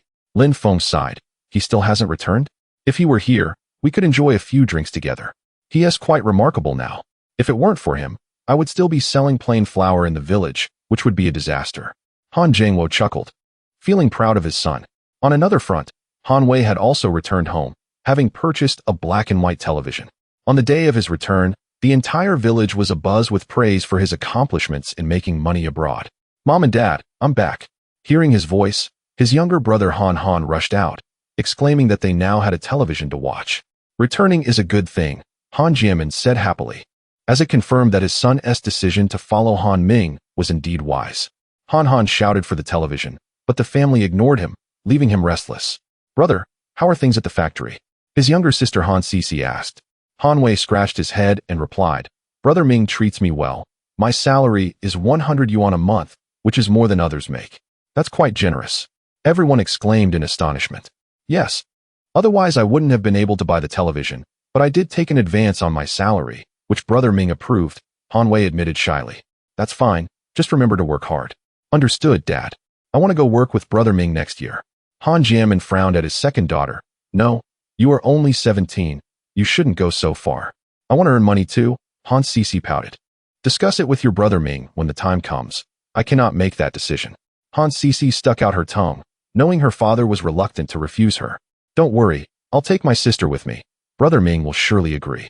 Brother, I want to go too. No way. Han was on the verge of tears, feeling utterly powerless at home, unable to have a say in anything. Zhou Bing, knowing the factory needed assistance, did not return to Linxi village. Instead, he took his younger brother to the city immediately, as their relatives had not been in contact since their parents passed away. Brother, are we really not going back? We haven't paid New Year's respects to Uncle yet, Zhou Jun inquired. Let it be. It's good enough that Uncle doesn't cause us trouble. New Year's greetings are unnecessary, Zhou Bing said, his anger rising at the thought of their uncle, who had tried to seize their land shortly after their parents' death, seeing them as easy targets due to their youth. All right, if we're not going, then we want to go. I'll listen to you, brother. Zhou Bing smiled. Let us go to Han Ming's place to pay New Year's respects. We can watch television there too. Yay, we get to watch TV. Zhou Jun exclaimed excitedly. In truth, Zhou Bing could have bought a television himself, but he felt embarrassed to ask Han Ming for one and was also focused on saving money for his brother's education. When the two brothers arrived at Han Ming's place, he welcomed them inside. Zhou Jun entered, shouting, Brother Han, wishing you great wealth in the new year. Where's my red envelope? Hey, how do you speak to your brother Han like that? Why are you hitting me, brother? Zhou Jun protested, feeling wronged. Han Ming retorted, Be careful not to hurt little Jun. Here you go, little Jun, your red envelope. Thank you, Brother Han, you're the best. Zhou Jun's face lit up with joy as he felt the weight of the envelope in his hands. Don't mention it. Let us eat dumplings together and watch the Spring Festival Gala later. I spent a lot of money this time. I hope it's worth it. Zhou Bing nodded, aware of the substantial amount Han Ming had spent, although he did not know the exact figure. Only Su Zhou was privy to that information. Han Ming watched the television anxiously. The set had been brought over from Zhou Bing's home, as his parents worried that Chun Tingting would not have a television to watch and had insisted he take it. Having invested so much, he was eager for this occasion, with all the garments prepared and only waiting for the right moment. Here we go. It's starting. Teacher Zhao is on, Han Ming whispered. As the host began speaking and introducing the performers, the Spring Festival Gala officially commenced. Finally, the host expressed gratitude to Leah Garment Factory for its generous support of all the clothing for the gala. With those closing words, everyone in the country became aware of this garment factory, aside from those within the province. People from other provinces were utterly bewildered, having never heard of Leah Garment Factory. Han Ming let out a sigh of relief. That single mention was sufficient, and the rest would depend on the subsequent advertisements. Chun Tingting exclaimed, "Did the host just mention our factory?" "Yes," Zhou Bing observed keenly, noting the logo on the host's attire, which bore the name Leah. Zhou Bing realized, "So that's why you had old Su deliver the garments there?" "Indeed. I had intended to call you, but I couldn't reach you, so I asked old Su to handle it," Han Ming explained, slightly worried that Zhou Bing might feel dissatisfied, as he had initially contacted Su Zhou first, fearing Zhou Bing might not manage it. However, Han Ming was overthinking, as Zhou Bing had no such concerns. Zhou Bing chuckled, "If you were to call upon me, I might not necessarily succeed." Indeed, securing a freight truck is no trivial matter. Only Su Zhou, having had extensive dealings in this domain and previously accompanying Chen Chuan, possesses the connections to summon such resources at will. Otherwise, it is far from straightforward. Nevertheless, despite the challenges, when one considers the 1,000-kilometer distance, the expenses are substantial. However, witnessing the outcome makes it all worthwhile. Chapter 79. The Spring Festival Gala has begun. Mom and Dad, look. Leah is on TV because of my brother's factory. Han Zhangwo and Li Xiaoli were astonished and quickly focused their attention on the screen, alongside a few neighbors who had come over to enjoy the show. Han Yu exclaimed, "Look at the host's attire. It's produced by my brother's factory. This dress is called a Tycoon, and it's absolutely stunning. The white shirt is also from my brother's factory." Aunt Wang remarked, "Han Ming is truly impressive. I heard this Spring Festival Gala is broadcast nationwide. Doesn't that mean everyone will know about his factory?" "Absolutely," Han Yu responded, her excitement palpable. This was indeed a moment of television fame, something everyone would recognize. As the scene shifted, the first performance commenced, a New Year's song. All the performers were adorned in garments produced by Leah, vividly showcasing them to the entire nation. At Uncle's house, Han Sisi enviously remarked, "What a beautiful coat. It would look fantastic if I wore it." "Please, do you really think you could afford such a lovely outfit?" Han retorted. Seeing Han Sisi clench her fist, Han quickly ducked for cover. Nearby, Han Wei's eyes widened as he fixated on the clothing, exclaiming, "Isn't that our factory's apparel? Why are they wearing it?" "Brother, are you saying it's from your factory?" "Indeed. Look, there's the I logo and those two Chinese characters. This is Leah. I even handled these garments when they left the warehouse. How did they end up here? Wow, I want that outfit too. Is it expensive?" "Very much so. It costs 80 yuan. Han Sisi covered her mouth in surprise at the price. She murmured, "No wonder Ming Gu said he wanted to sponsor a program." It turns out to be the Spring Festival Gala. After the performers concluded their acts, the camera zoomed in once more, revealing their outfits in full. At that moment, the entire nation clearly saw the logo alongside the name Leah, imprinted in their minds. Lin Feng, watching from home, sighed, "Dear, did you see that? This is Han Ming's factory. We source our clothing from him. Indeed, I always suspected he was extraordinary. It's impressive that he's on television." His wife replied. Lin Feng cast a sidelong glance at his wife, thinking to himself how she once dismissed Han Ming as a mere slacker. How had he suddenly become remarkable? Huang Fun, feeling awkward, said, "What are you staring at? Just keep watching the show." "Yes, I'm thinking that since we're opening the store tomorrow, business should be good. Shouldn't we observe the new year?" Lin Feng whispered. "Consider this. Our village is the only one stocking Leo's brand. Once it airs on TV, people will certainly be interested. We can make a significant profit, and celebrating the new year can wait," Huang Fun reasoned. After pondering, she found merit in his logic and promptly stepped outside. "Where are you going?" Lin Feng called. "I'm going to open the store. There might be customers," she replied. Lin Feng shook his head, doubting anyone would come so soon, especially since the broadcast had just begun. Before he could voice his dissent, a loud call echoed from outside. "Is Lin Feng here? I want a Leah coat, right now." Huang Fun appeared just in time, saying, Yes, I'll get it for you." Lin Feng, taken aback, thought, "They're already here?" As the Spring Festival Gala continued, Jiang Yuqian, a top designer, was filled with excitement, accompanied by her classmate. Li Jia teased, "What has got you so worked up, Yuqian? Look at these clothes, I designed them." Jiang Yuqian proclaimed, but then quickly corrected herself. "No, I co-designed this with my boss. Just look at how beautiful they are." "You mean your boss from that clothing factory where you interned, Han Ming?" Yes, exactly. P.S. My boss. See the logo? It has Leah written on it. Li Jia looked closely and her expression shifted to shock. It really is Leah. Nearby, classmates expressed envy. Wow, Yu Qian, the designs from your factory made it to television. Your salary must be quite high. Jiang Yuqian modestly replied, It's all right. When I become a full-time employee, it will be 120 yuan. That high? Her classmates gasped, noting they earned only 70 yuan a month, and they were still students. Yuqian, after the new year, can you ask if they're hiring? I want to apply too. Someone else chimed in, Chen Yuner. Didn't you say your salary was high? Why do you want to go there? I'll go if I want to. At that moment, Jiang Yuqian became the center of attention among her classmates, who gathered around her. She began to reflect on her work experience, realizing she hadn't designed much herself. It was mostly her boss who directed her. What if she was the previous designer at the factory? Jiang Yuqian thought to herself. What's wrong, Yuqian? Li Jia inquired. Nothing. Jiang Yuqian quickly shook her head and added, I'm not entirely sure about that. I won't know anything about my boss until next year. Since she wasn't working during the new year, she hadn't received any benefits from the factory, nor had her boss mentioned anything about the Spring Festival Gala. Meanwhile, her peers continued to question Jiang Yuqian, while Li Jia harbored lingering doubts. Initially skeptical about Han Ming's factory, she eventually believed it, but she never imagined he would sponsor the Spring Festival Gala. That's absurd, she thought. My father mentioned this is a grand celebration. How could just anyone sponsor it? It must require substantial funds.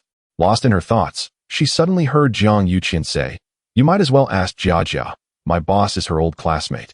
Instantly, a group of eyes turned toward Li Jia. Why are you all looking at me? I want to go too. In the subsequent segments of the show, most of the clothing featured was from Leah, a name that resonated with many. In Ma Du, Duan Jinhong did not return home, having been asked by Su Zhou to oversee the shop as the employees had already left for the holiday. Though he was skeptical, he felt compelled to oblige Su Zhou and remained at the shop, though his mind wandered home. Without a television, he couldn't witness Leo's performance during the Spring Festival Gala until a customer arrived, jolting him back to reality. Boss, is it Leah? Duan Jinhong quickly responded, Yes, this is the Leah specialty store. During this period, the business in the enchanting city of Ma Du has been rather sluggish. Scarcely a few patrons visit for clothing each day, and he is on the verge of losing his patience. The girl exclaimed excitedly, I told you there is a Leah store here, but you wouldn't believe me. Boss, I wish to purchase some clothes. Ah, certainly, please come in. As it is the eve of the Lunar New Year, the other shops in the vicinity had long since closed their doors, particularly the clothing stores.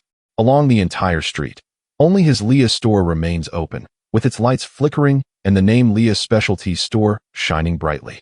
Chapter 80. The Inferno at the boutique. Xu Zhou and his family were equally engrossed in the television program when his wife suddenly exclaimed, Xu Zhou, isn't that Leah from your factory?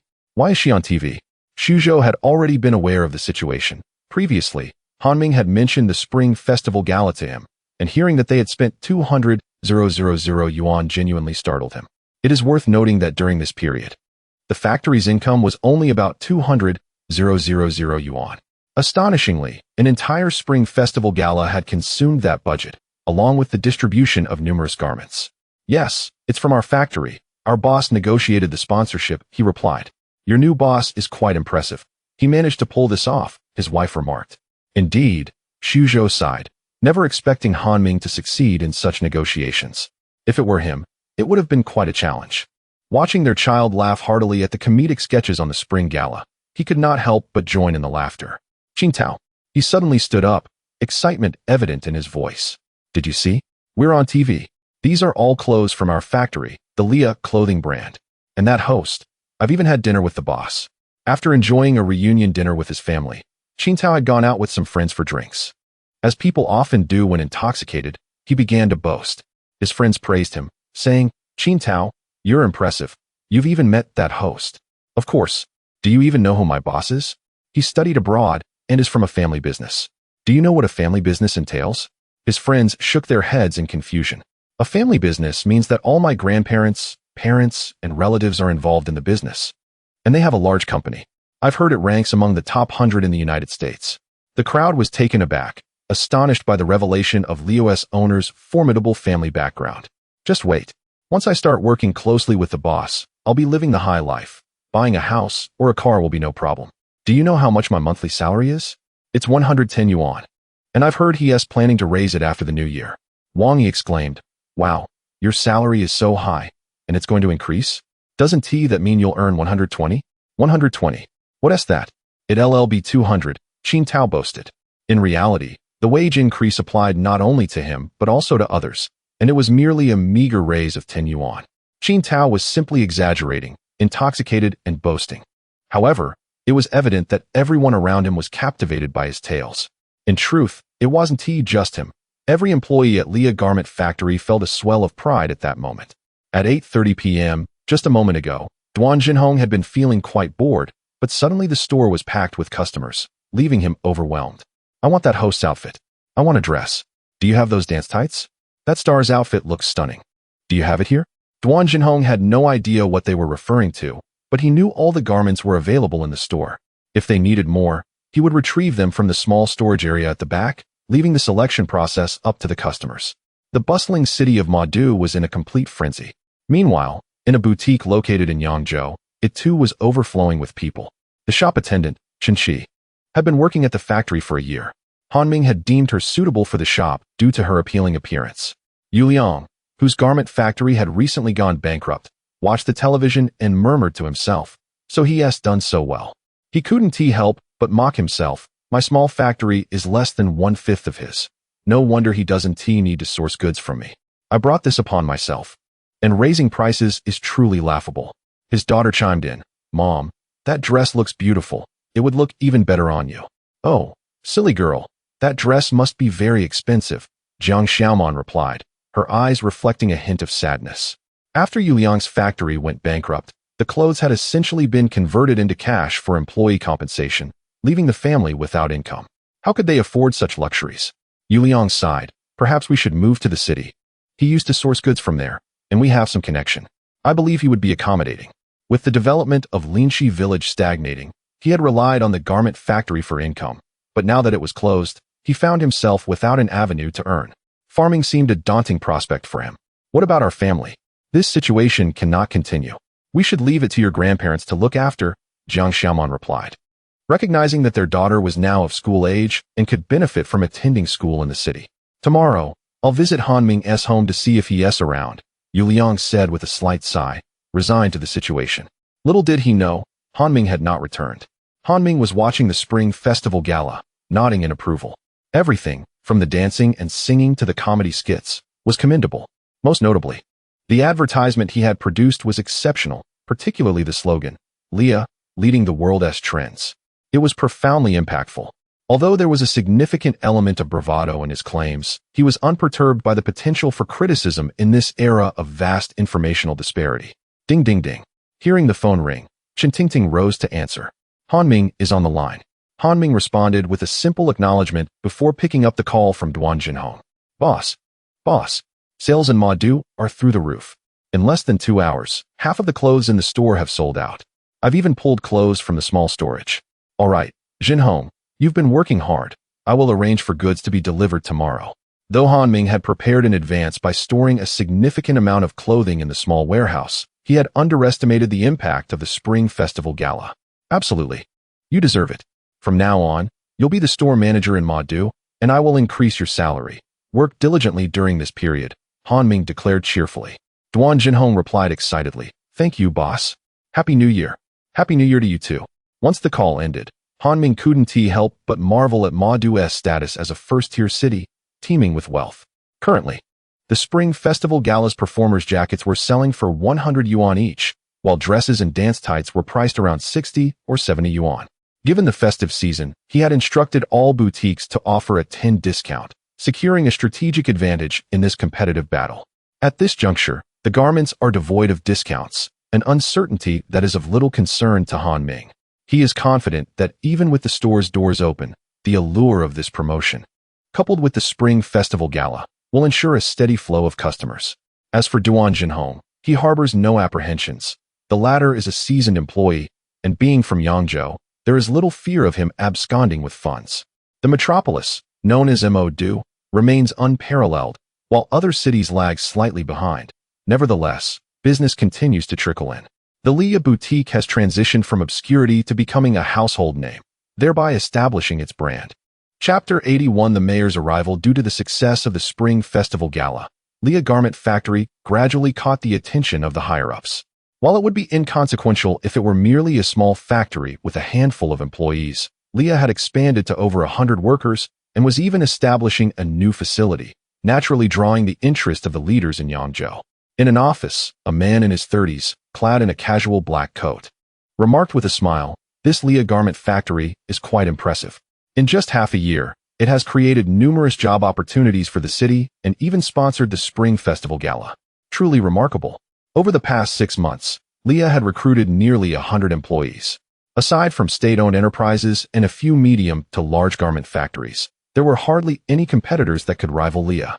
Beside him, Li Kong stated, "Director Huang, I have heard that the owner is quite young. Youth is an asset.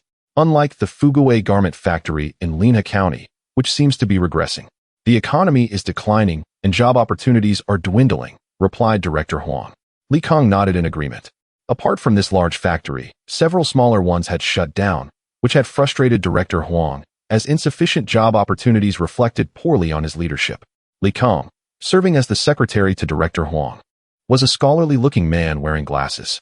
"Oldly, I see here that this factory plans to expand, correct?" "Indeed, Director, right next door. Handle it. The employment situation in Yangzhou is dire this year. We must address it swiftly. I hope that by the time the new year arrives, this new factory can be operational." "Understood, Director. I will take note." Director Huang continued to peruse the reports on his desk, his expression darkening. The cancellation of fabric coupons had had a significant impact. Many fabric suppliers were struggling, and without timely diversification, they would be hard-pressed to survive the coming year. Additionally, several small fabric factories had announced their closure, including Maoyang Garment Factory, which adversely affected Director Huang's annual report. His only recourse was to attract more businesses to develop factories here, create job opportunities, and improve the quality of life for the people, thereby bolstering Yangzhou's economy. These were the paramount concerns. Han Ming was unaware that he had caught the director's eye, but fortunately, it was not for a negative reason. On February 2, 1984, the first day of the new year, the garment factory operated as usual, with approximately 60 employees present, half of them having gone home. Han Ming arrived early, and the factory was abuzz with excitement. Everyone had watched the Spring Festival Gala and realized that their factory's clothing had appeared on television. Even those who had not seen it were informed through discussions. "The boss is here. The boss is here." Upon seeing Han Ming, the employees swiftly resumed their work. Xu Zhou rushed over, brimming with enthusiasm. "Boss, sales are through the roof today. All our exclusive stores are packed with customers eager to buy our clothes." Han Ming smiled in response. "What about Modu? We've expedited the fabric supply. Duan Jinhong mentioned that we are on the verge of selling out, but the shipping costs are exorbitant today." "That's to be expected. It is the new year after all. How about within the province?" Xu Zhou replied earnestly. "I just sent someone from the transport department to deliver." "What about Wang Li?" "Wang Li went to Modu. I wasn't at ease, so I asked him to check things out." Han Ming nodded in satisfaction. Xu Zhou was indeed doing well, making his life much easier. From afar, Qin Tao's voice boomed. "Boss, Xu Ge, Happy New Year." "Goodness, the whole workshop heard that. You too, have a joyful new year." Qin Tao gave a thumbs up. "You have no idea. Several people came looking for goods early this morning, and they even delivered themselves. You're truly remarkable." "Enough flattery. It's crucial to visit a few more stores during this time," Han Ming replied. "Understood." Xu Zhou chuckled. "Little Tao is just like that. Despite his age, he hasn't changed." Qin Tao grinned beside him, relishing his newfound popularity. Many shop owners spoke to him with courtesy, a stark contrast to their previous demeanor. Since everyone learned he worked at Leah Garment Factory, their attitudes had softened, especially those who once criticized him for lacking ambition. "Boss, some classmates of mine want to join the factory." Xu Zhou also looked to Han Ming, having received similar requests over the past few days. Wait, hold on. Let's not rush into that," Han Ming quickly interjected. The new factory was yet to be completed, and the old factory was already at capacity. There were no positions available. Xu Zhou remarked, "Little Tao, do you really think there's room for more people here? It'll be overcrowded. You're making it difficult for the boss." Seeing Han Ming not opposing this view, Qin Tao quickly agreed, relieved that he had not promised anyone else. On this first day of the new year, they were already quite busy, with the following days promising to be even more hectic. If they could not manage the delivery personnel, Han Ming decided to send Lin Day to assist with deliveries. Lin Day had not returned home this year due to family issues, but he had called the village. Their village was relatively large and had a public phone that everyone could use, unlike Linchi village, which had no phone at all. Han Ming's parents often had to travel to neighboring villages to contact him. By the 5th day of the new year, sales had begun to taper off, but the 10 discount still attracted many customers. During this period, the factory's warehouse had been completely emptied, which had previously been filled to the brim with stock.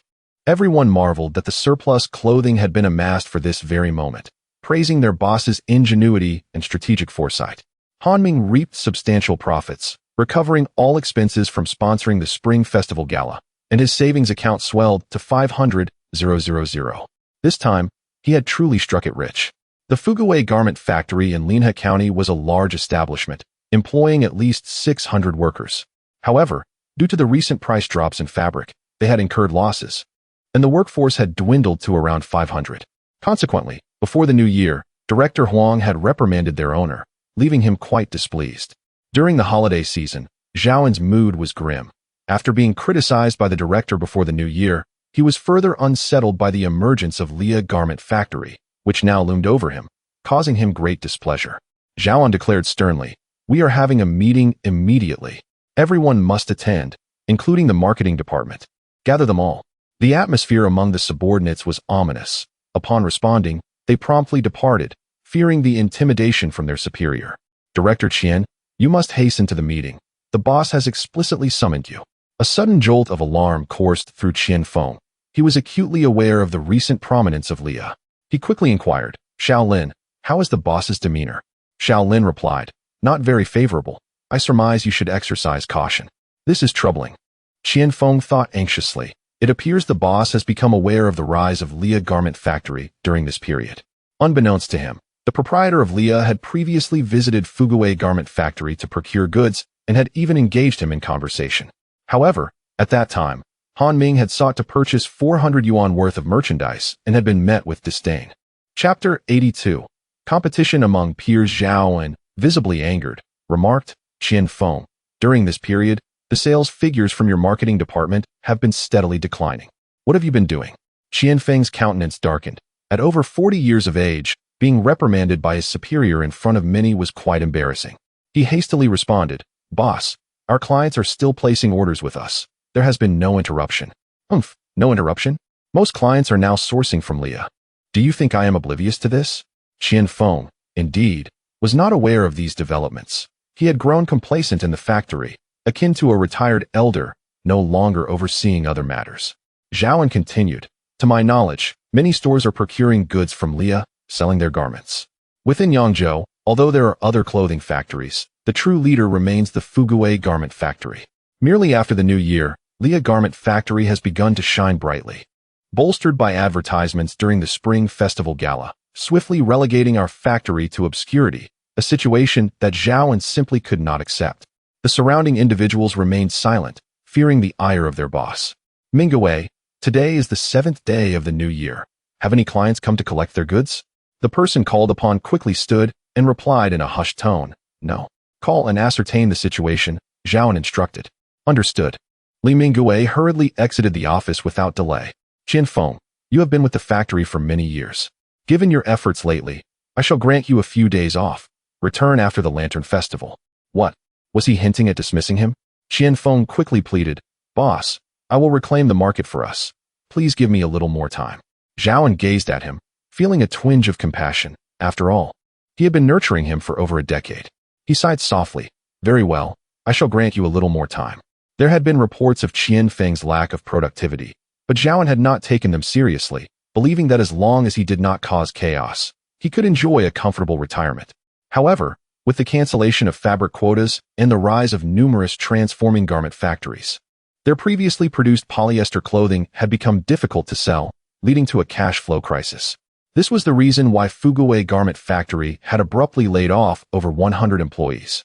If Qian Feng continued to falter, Zhaoen would have no choice but to dismiss someone he had hoped would retire comfortably, lest he remain burdened by the monthly salary of over 100 yuan. A storm was brewing, unbeknownst to Han Ming, as troubles were already looming on the horizon. On the 8th day, when work officially resumed, Han Ming, as the owner, once again distributed red envelopes, each containing 10 yuan, symbolizing a prosperous start, even though he had never truly closed the doors. 10 yuan was equivalent to several days' wages for the ordinary employee, as the average pay was around 65 yuan, with overtime yielding higher earnings. The factory was once again bustling with activity. The new facility was urgently needed, lest the current premises become overcrowded.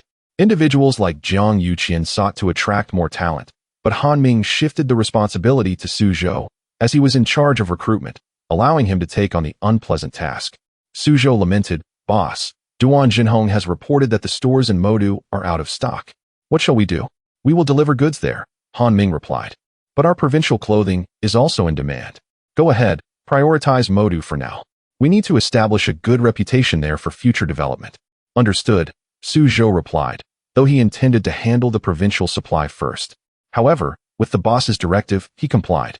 Suddenly, a security guard entered, addressing them. "Boss, there are city officials outside who wish to see you." "What?" Han Ming was taken aback and quickly instructed the guard to lead the way, with Su Zhou following closely behind.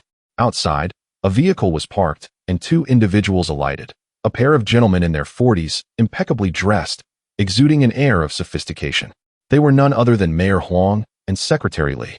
As Su Zhou stepped outside, his demeanor shifted. He whispered to Han Ming, "Boss, this is Mayor Huang and Secretary Li. You must be cautious in your dealings."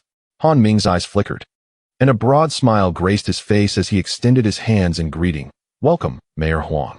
I am Han Ming, the owner of Lia Garment Factory. Your presence here elevates our factory's status immensely." Huang Bin smiled slightly, extending his hand to shake Han Ming's. "I have long heard that the owner of Lia Garment Factory is a young man. I never expected you to be so youthful. Quite impressive. Your praise is much appreciated. Please, come inside." "Let us go, Secretary Li. Let us observe the operations at Lia Garment Factory."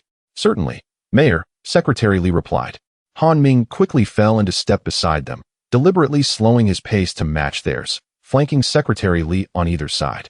The mayor's visit was undoubtedly significant. Su Zhou had already rushed into the factory, instructing all departments to ensure everything was in order to avoid any mishaps. As Han Ming walked, he gracefully introduced various aspects of the factory, impressing Huang Bin, who nodded in approval, silently acknowledging the quality of the establishment. When they reached the training area, Huang Bin expressed surprise. "You have a training room. As a factory, we typically conduct training on the 5S methodology: sorting, setting in order, shining, standardizing, and sustaining, as well as safety protocols to prevent employee issues." Huang Bin exchanged glances with Secretary Li, astonished that a garment factory would implement 5S training.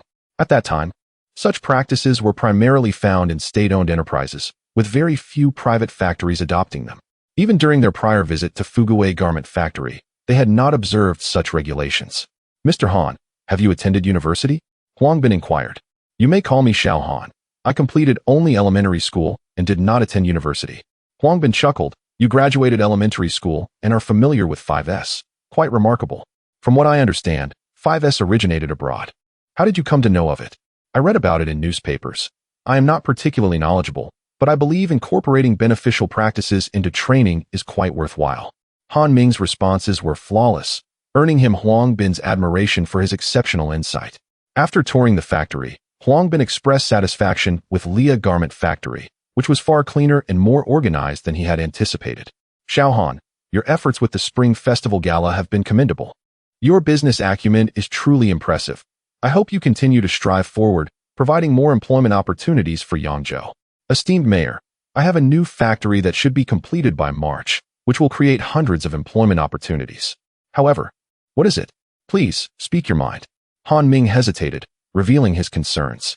"Mayor Huang, it pertains to the tax burdens. Might the government provide some benefits? We are merely a small factory, having only recently commenced operations a few months ago. Collaborating with the Spring Festival Gala has already incurred significant expenses." Huang Bin couldn't help but smile. This young man indeed possessed some acumen, managing to align himself with his sentiments and even daring to voice his opinions. Chapter 83. A fortuitous encounter with the mayor. "Not a problem. I can grant you a 20 tax reduction and a 3-month tax exemption. However, you must ensure that your employment numbers exceed 100. At this juncture, establishing a factory also incurs tax obligations." Han Ming feigned embarrassment and remarked, "Mayor Huang, This seems a tad insufficient. I have heard that there are policies for a 5-year tax exemption. Huang Bin and Li Kong exchanged glances of surprise, pondering the source of this information, as it was a matter known only to insiders. Nevertheless, he still declined. 5 years was an excessively long commitment. Ultimately, after much persuasion from Han Ming, Huang Bin agreed to a 30 tax reduction for a period of 1 year, contingent upon Han Ming creating and sustaining 100 job positions, or else the agreement would be voided. Han Ming felt satisfied. This arrangement was adequate, as his earlier mention of 5 years was merely a tactic for negotiation. On the way back, Huang Bin smiled slightly from the back seat of the car, stating, "This Han Ming is indeed intriguing. His ideas are quite progressive and merit further evaluation." Li Kong, while driving, responded, "Indeed, Mayor. Unlike other factories, his management approach is rather unique. Perhaps he is the only one in Yangzhou, excluding state-owned enterprises. Are you interested in him?" Huang Bin mused. "It's not so much that I am interested, but rather that I find him quite fascinating. I have heard that the average salary for his regular employees exceeds 70 yuan, which is quite impressive in our region." Huang Bin nodded, acknowledging the truth in that observation. "By the way, Laoli, keep a close watch on his new factory. Ensure that the necessary paperwork is expedited. The new year brings an urgent demand for job positions, and it must be handled efficiently." "Understood," Li Kong replied, continuing to drive. With the mayor's endorsement, the process would undoubtedly be expedited. However, he felt that the mayor seemed particularly interested in Han Ming. All for a mere 5s? He shook his head at the thought. Han Ming, full of joy, exclaimed in delight. This was indeed an unexpected boon. A 30 tax reduction would amount to a significant sum over the year. Suzhou approached, inquiring, "Boss, have they left?" Han Ming replied earnestly, "They have departed, but they will return. Mayor Huang found a kindred spirit in me, acknowledging my potential, and has agreed to a 30 tax reduction for 1 year. Be cautious with tax payments next time. Do not overpay and waste money." "That is wonderful," Suzhou exclaimed, though he harbored doubts about the mayor's words. Han Ming shot him a sideways glance. "What? Do you doubt the mayor's statements? The notification will arrive tomorrow. Just wait for it." "Of course, I believe it. But this kindred spirit remark?" Suzhou stammered. "How could I question the mayor?" No, I wouldn't dare." Suzhou quickly laughed, sensing the threat in Han Ming's eyes. As expected, the following day, Suzhou received the notification and promptly informed Han Ming.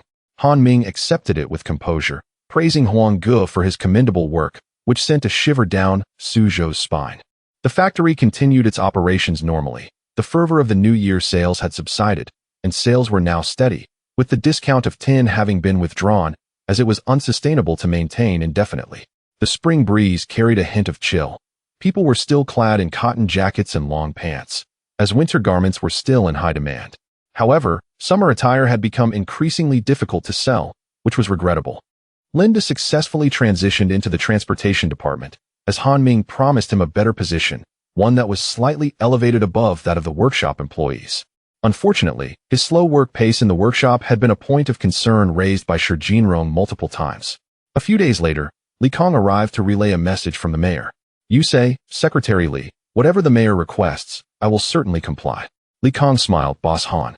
When your new factory commences operations, the mayor will arrange for some educated youth to come work with you. You must ensure proper arrangements." Educated youth? Han Ming was momentarily taken aback. They were akin to Jiang Yuqian, though with some differences. The term referred to young individuals with higher education. However, Han Ming perceived these individuals as potentially challenging to manage, as not all would be as amenable as Jiang Yuqian. Yet, given it was the mayor's request, he had no grounds for refusal. "Secretary Li, may I inquire how many will there be?" "Approximately 20. You must arrange them well." "No problem.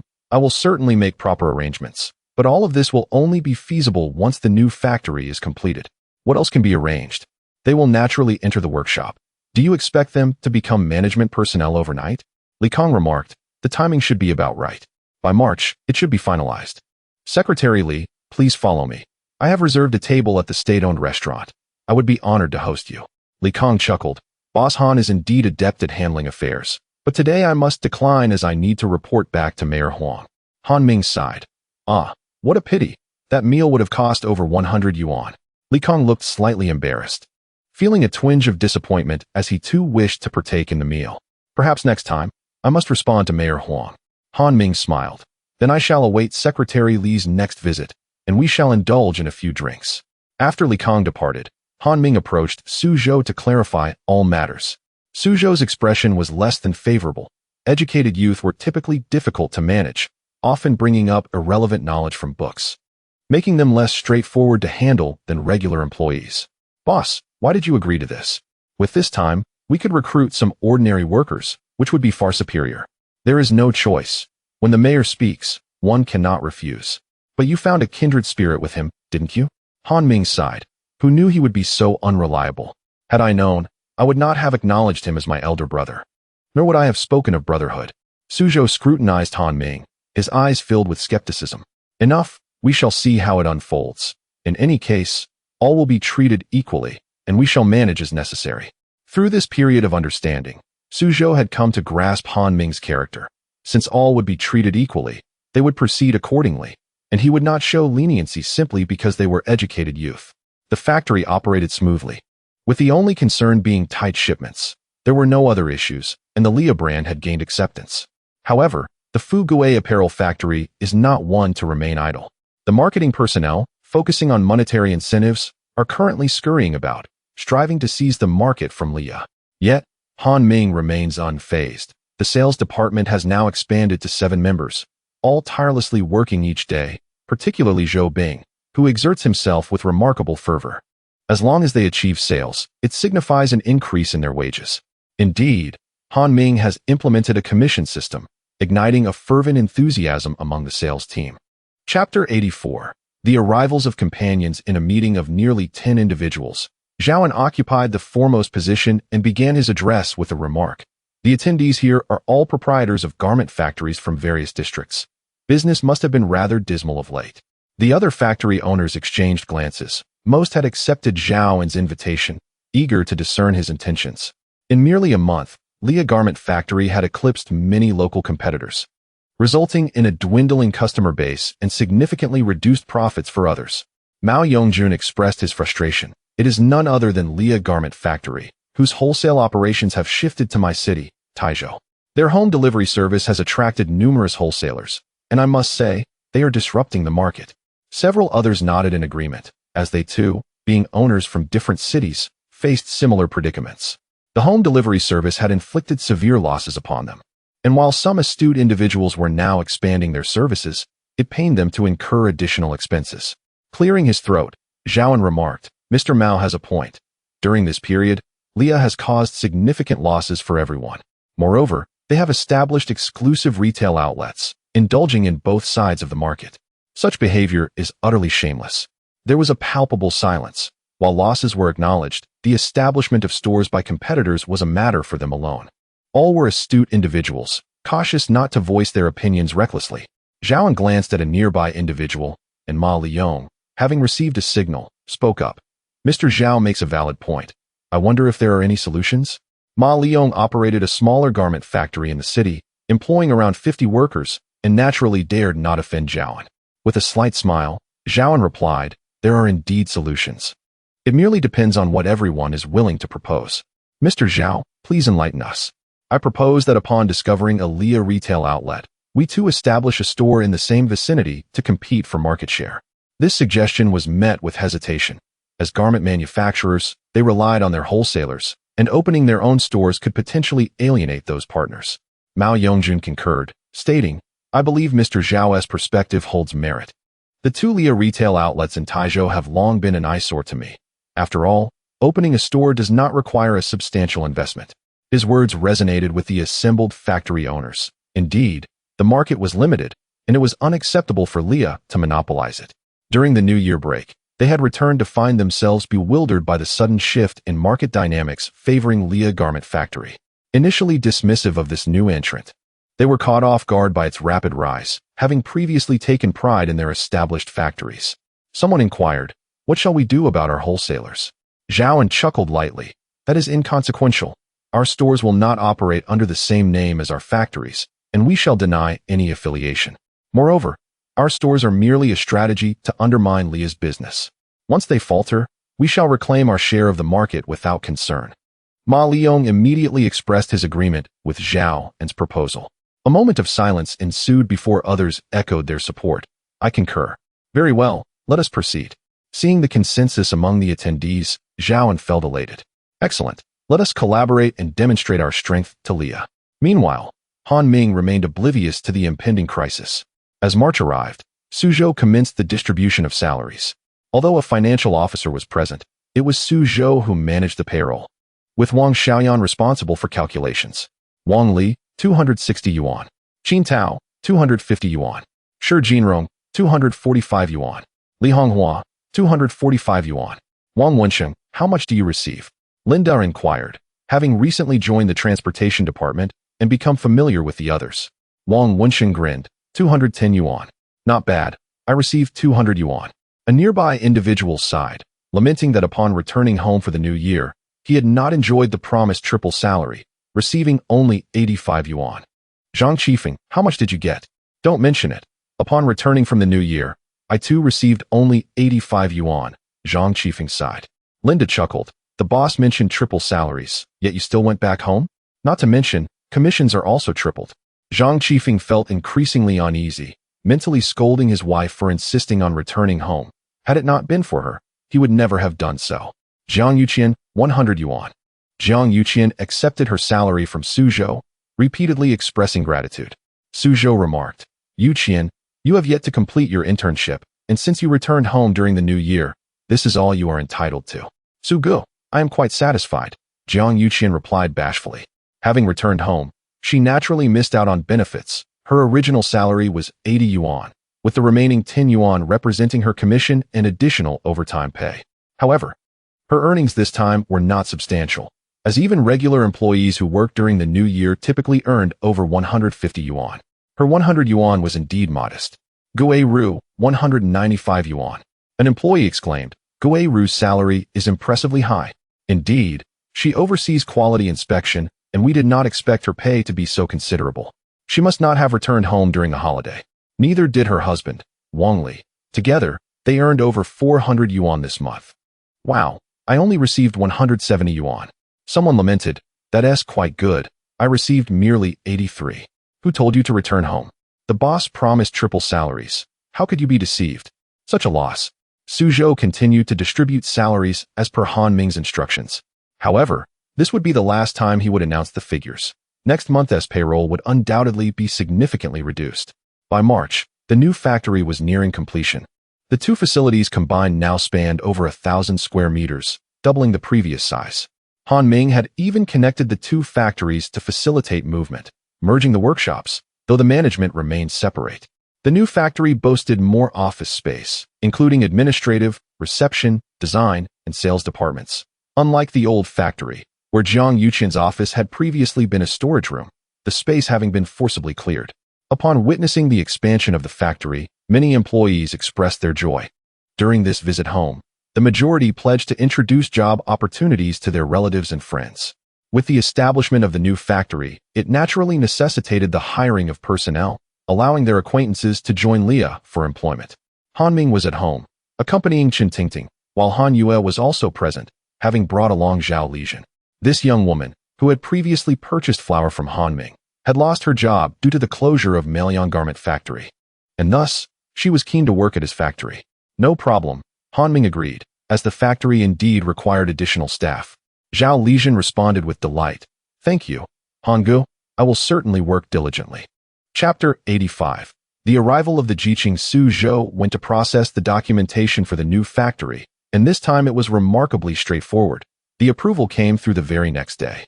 In the past, he would have had to prod for several weeks. Li Kong had been closely monitoring the developments at the Leah garment factory, and as soon as he learned that the new factory was completed, he hurried to the mayor's office. Knock, knock, knock. Come in. Mayor, the new factory at Leah garment has been finalized, and the permits have been approved. Huang Bin smiled slightly. Then we can arrange for the 20 Jiqing to be sent over. Very well, I will attend to that immediately. When does the factory open? Tomorrow. Great, then we shall pay a visit. Li Kong was somewhat taken aback. It was quite unusual for a mayor to personally visit a factory on its opening day. However, it made sense, as the employment of Jiqing was of paramount importance. Otherwise, Huang Bin would not be so eager. The following day, while Han Ming was overseeing matters at the new factory, A vehicle pulled up at the entrance, and it was Huang Bin accompanied by Li Kong. Han Ming promptly greeted them, exclaiming, "Ah, no wonder my left eyelid has been twitching today. It appears a distinguished guest has arrived." Huang Bin chuckled. "Quite the charming speaker you are, but unfortunately, there's not much to celebrate." "Far from it, Mayor. Your diligent efforts are a blessing for the people and for Yangzhou. Your visit to Leah today is the highest form of affirmation for us. Please, right this way." Li Kong cast a sidelong glance, feeling nauseated. Having heard so much flattery recently, he found Han Ming's compliments particularly distasteful. As they were leaving, Han Ming whispered to Suzhou, who immediately dashed out. Mayor Huang took a tour of the new factory and found it quite impressive. It bore resemblance to the old factory, albeit with several improvements. "Very nice. Mayor, this has been constructed according to the latest standards. Just look at the size of this conference room. We can even set up a projector here, alongside speakers.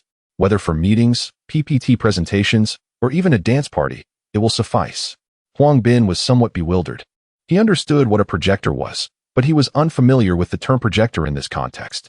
As for a dance party, he had no clue what that entailed, only knowing about karaoke halls and dance halls. Li Kong shook his head, equally puzzled. "Xiaohan, where did you learn about these dance parties?" "Oh, that's what they call it abroad.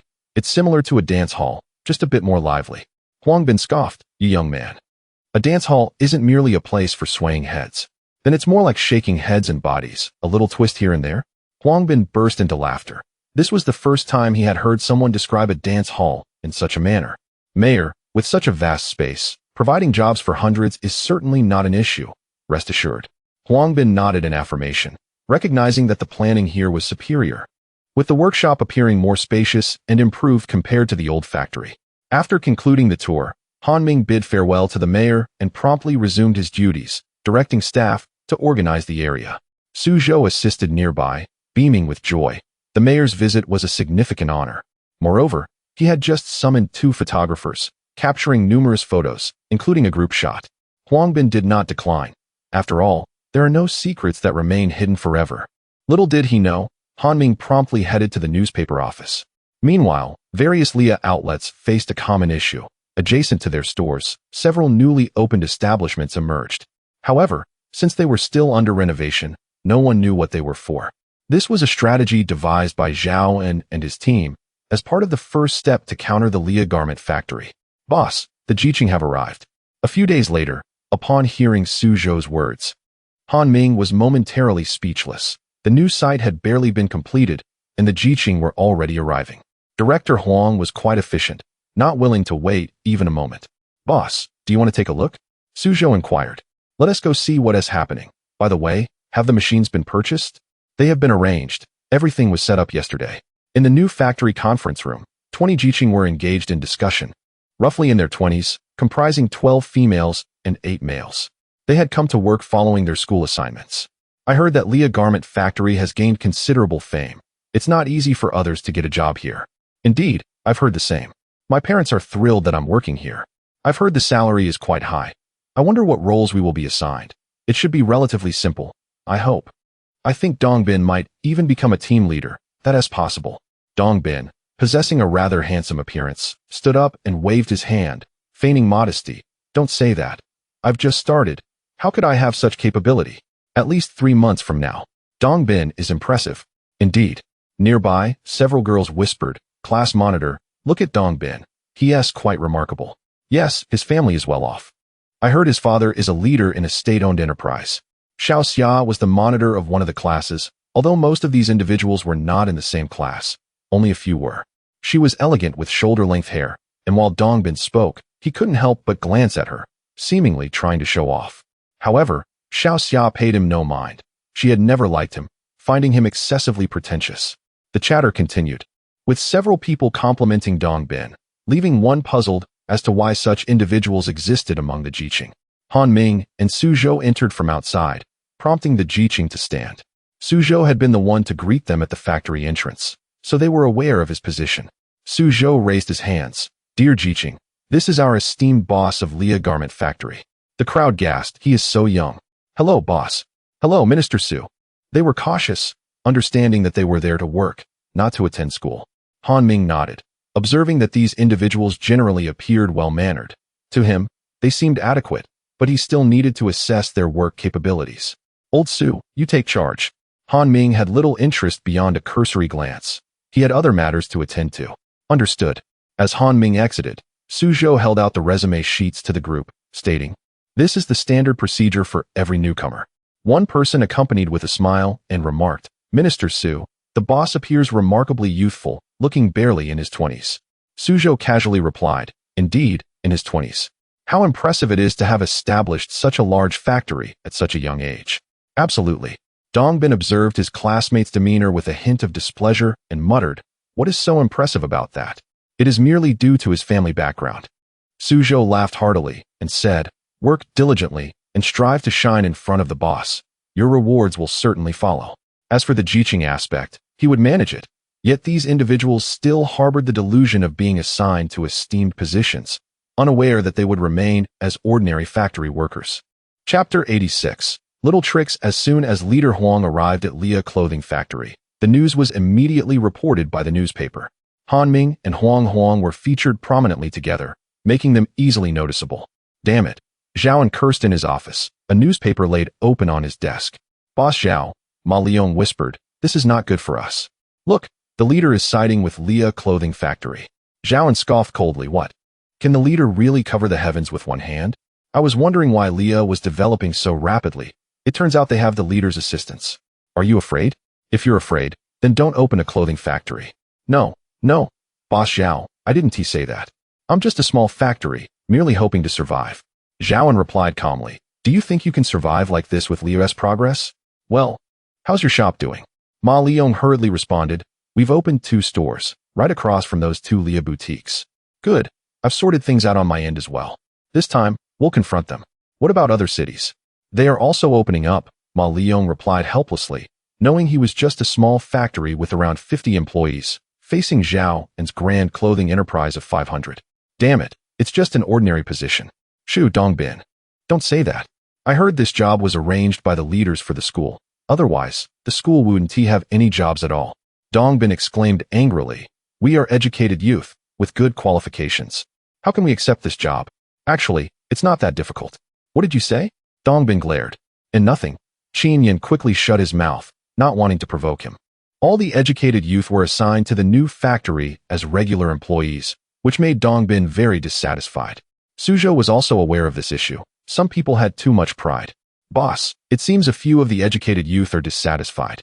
Upon hearing this, Han Ming couldn't help but recall the movies and television shows he'd seen in his past life. Although educated youth are often seen as talented individuals, there are certainly some arrogant ones who look down on others, especially in a factory like his, where most employees had low educational backgrounds. Some hadn't even graduated from elementary school, making it easy for them to feel belittled. Additionally, with the new factory established and 2 veteran employees promoted to team leaders, Dongbin was especially discontent, believing that he should have been the one promoted. Treat everyone equally. Warn the troublemakers once. If they persist, dismiss them. Suzhou hesitated. "What about the leaders? Didn't you see how friendly we looked in the photos? There's nothing to fear. It's just a matter of a single sentence." All right. Han Ming was somewhat puzzled.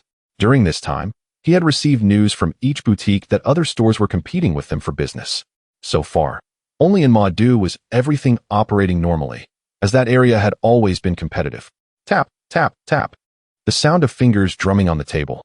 On the desk lay a blank sheet of paper with several names written on it. Fuguei Boutique, Fendi Boutique, Yujia Boutique. It was obvious that these were the competitor stores. Han Ming smirked. "Dare to imitate my boutique? Humph, let us see how long you can keep it up." With the tactics he had witnessed in his previous life, he was confident that they could not surpass him. Lao Su. Hearing Han Ming's call, Suzhou rushed over from his adjacent office. "Boss, what is the matter?" "Inform all boutiques to offer a 10 discount, excluding Madu." "Understood." Although Suzhou was uncertain about Han Ming's intentions, he promptly proceeded to implement the order. After all, the collaboration during the Spring Festival had been Han Ming's idea and had yielded excellent results. Han Ming smiled slightly, thinking, "Now, let's see how you will respond." He was not at all worried that the competitors would follow his lead with discounts. Lia's brand had already become widely recognized, and with the recent photo opportunity involving the leaders, public trust had only increased. Once the discounts were implemented, when faced with similar brands, customers would naturally gravitate towards Leah.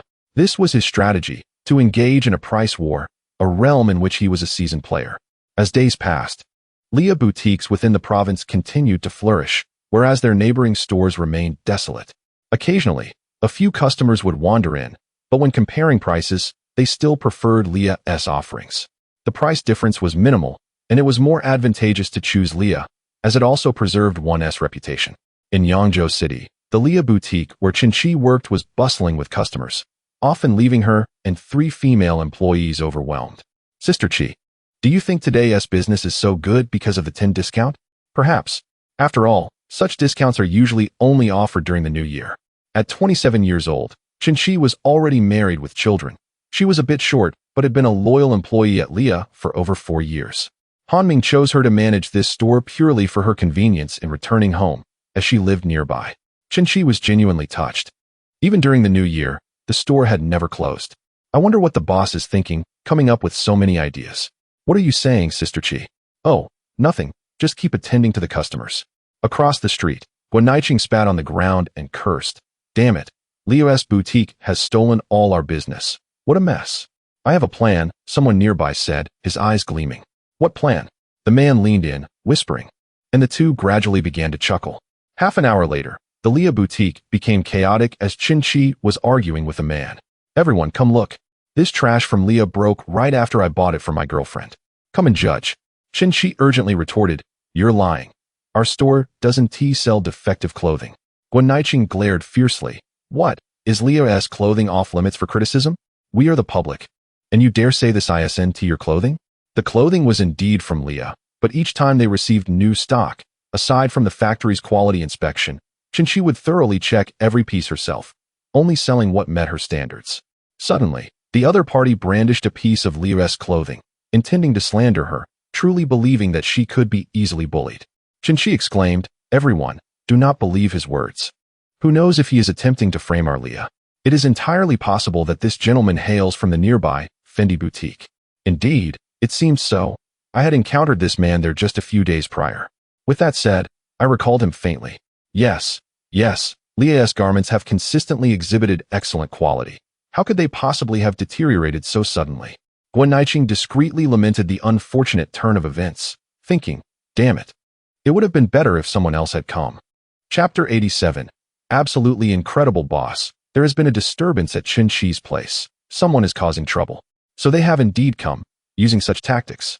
Han Ming immediately rose. Come with me. All right, Suzhou replied.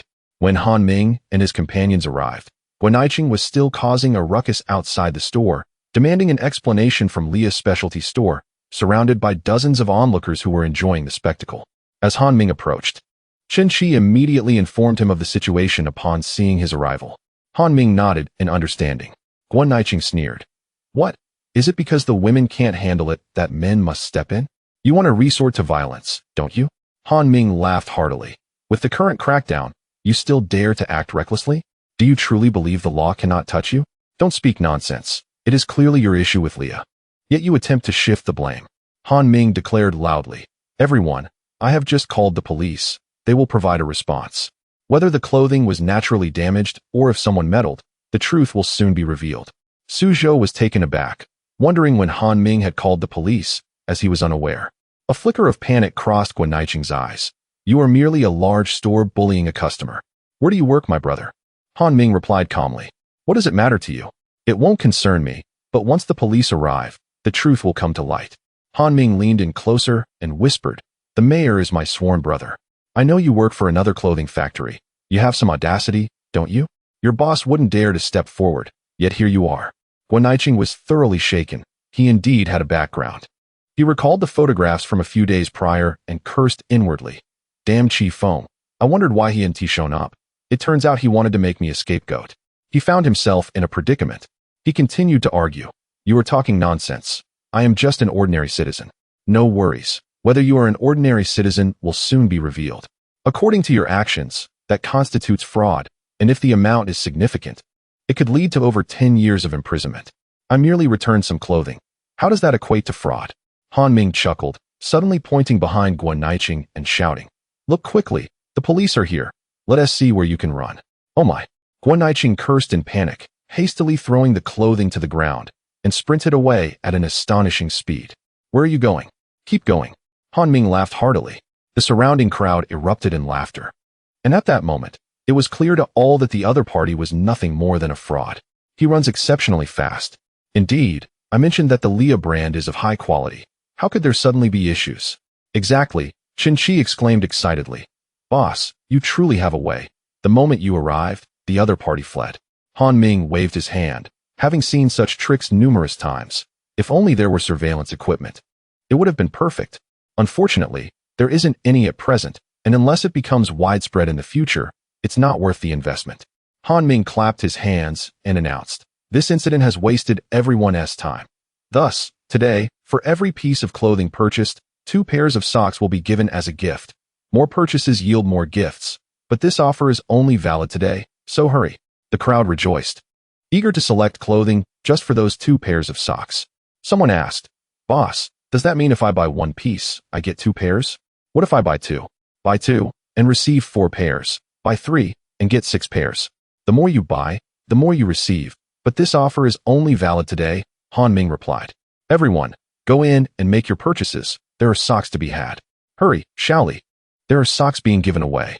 Qin Shi whispered, Boss, at this rate, we will run out of socks. If they run out, I will have someone deliver more. Rest assured, it's only for today. All right. Upon receiving Han Ming's assurance, Qin Shi felt relieved. Han Ming glanced over at the nearby Fendi specialty store, noting that there was not a single customer inside. He began to piece together the situation. Typically, if there is commotion, the opposite store would certainly have patrons, yet it was eerily quiet now. Far too unrealistic. Han Ming sneered. If they wish to compete against me, they are far from ready. It seems the time has come to launch a new product. Are you referring to autumn shirts and pants? Suzhou inquired. Yes, but it is already March, will that not? Exactly the right time. Let us see if they still wish to plagiarize us. Suzhou felt a pang of sympathy, realizing that competitors would be taken advantage of. Previously, when Han Ming sold dresses and leggings, he had stored them for a month before releasing them into the market, resulting in a tremendous explosion in sales. By the time competitors reacted and hurriedly produced knockoffs, they discovered that the market demand had diminished, leaving them with a substantial inventory that remained unsold. This time, autumn shirts and pants had been in production for quite some time, yet Han Ming refrained from launching them until now in March, clearly intending to ensnare them. Come and produce your knockoffs, but by April and May, the temperatures will rise. If you do not produce, then the market shall be mine. You will not be able to seize it. Absolutely incredible. Thank you for the compliment. Suzhou stammered, holding back his thoughts, fearing he might be scolded. The new factory appointed 2 new group leaders, Zhou Shiliang and Yang Huiping, both of whom were overjoyed, as they were longtime employees. After the new year, regular employees who were confirmed had their salaries rise to 70 yuan, while those without confirmation earned 60 yuan, much like the salaries of educated youth. This wage rivaled that of ordinary state-owned enterprises, and they also received overtime pay. Even state-owned enterprises could not offer such favorable conditions. Zhao and his anti-Leah alliance had initially opened their store near the Leah specialty store, managing to capture some business. However, the subsequent 10 discount caused their sales to plummet once more, leading them to also adopt a 10 discount. Yet, just a few days after they announced their discount, the Leah specialty store released new autumn shirts and pants, which sent them back to square one. Damn it, Zhao fumed, noticing a newspaper on the table with an advertisement for Leah's autumn shirts and pants.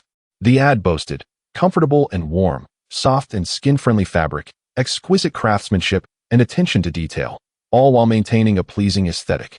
It sounded exceptionally upscale, accompanied by enticing images of the new products that captured the public's attention, especially as they were from the trustworthy Leah brand. Seated beside him was Ma Liyong, a small entrepreneur now resembling one of his subordinates. What do you think, Boss Ma? As for my perspective, I recline and observe.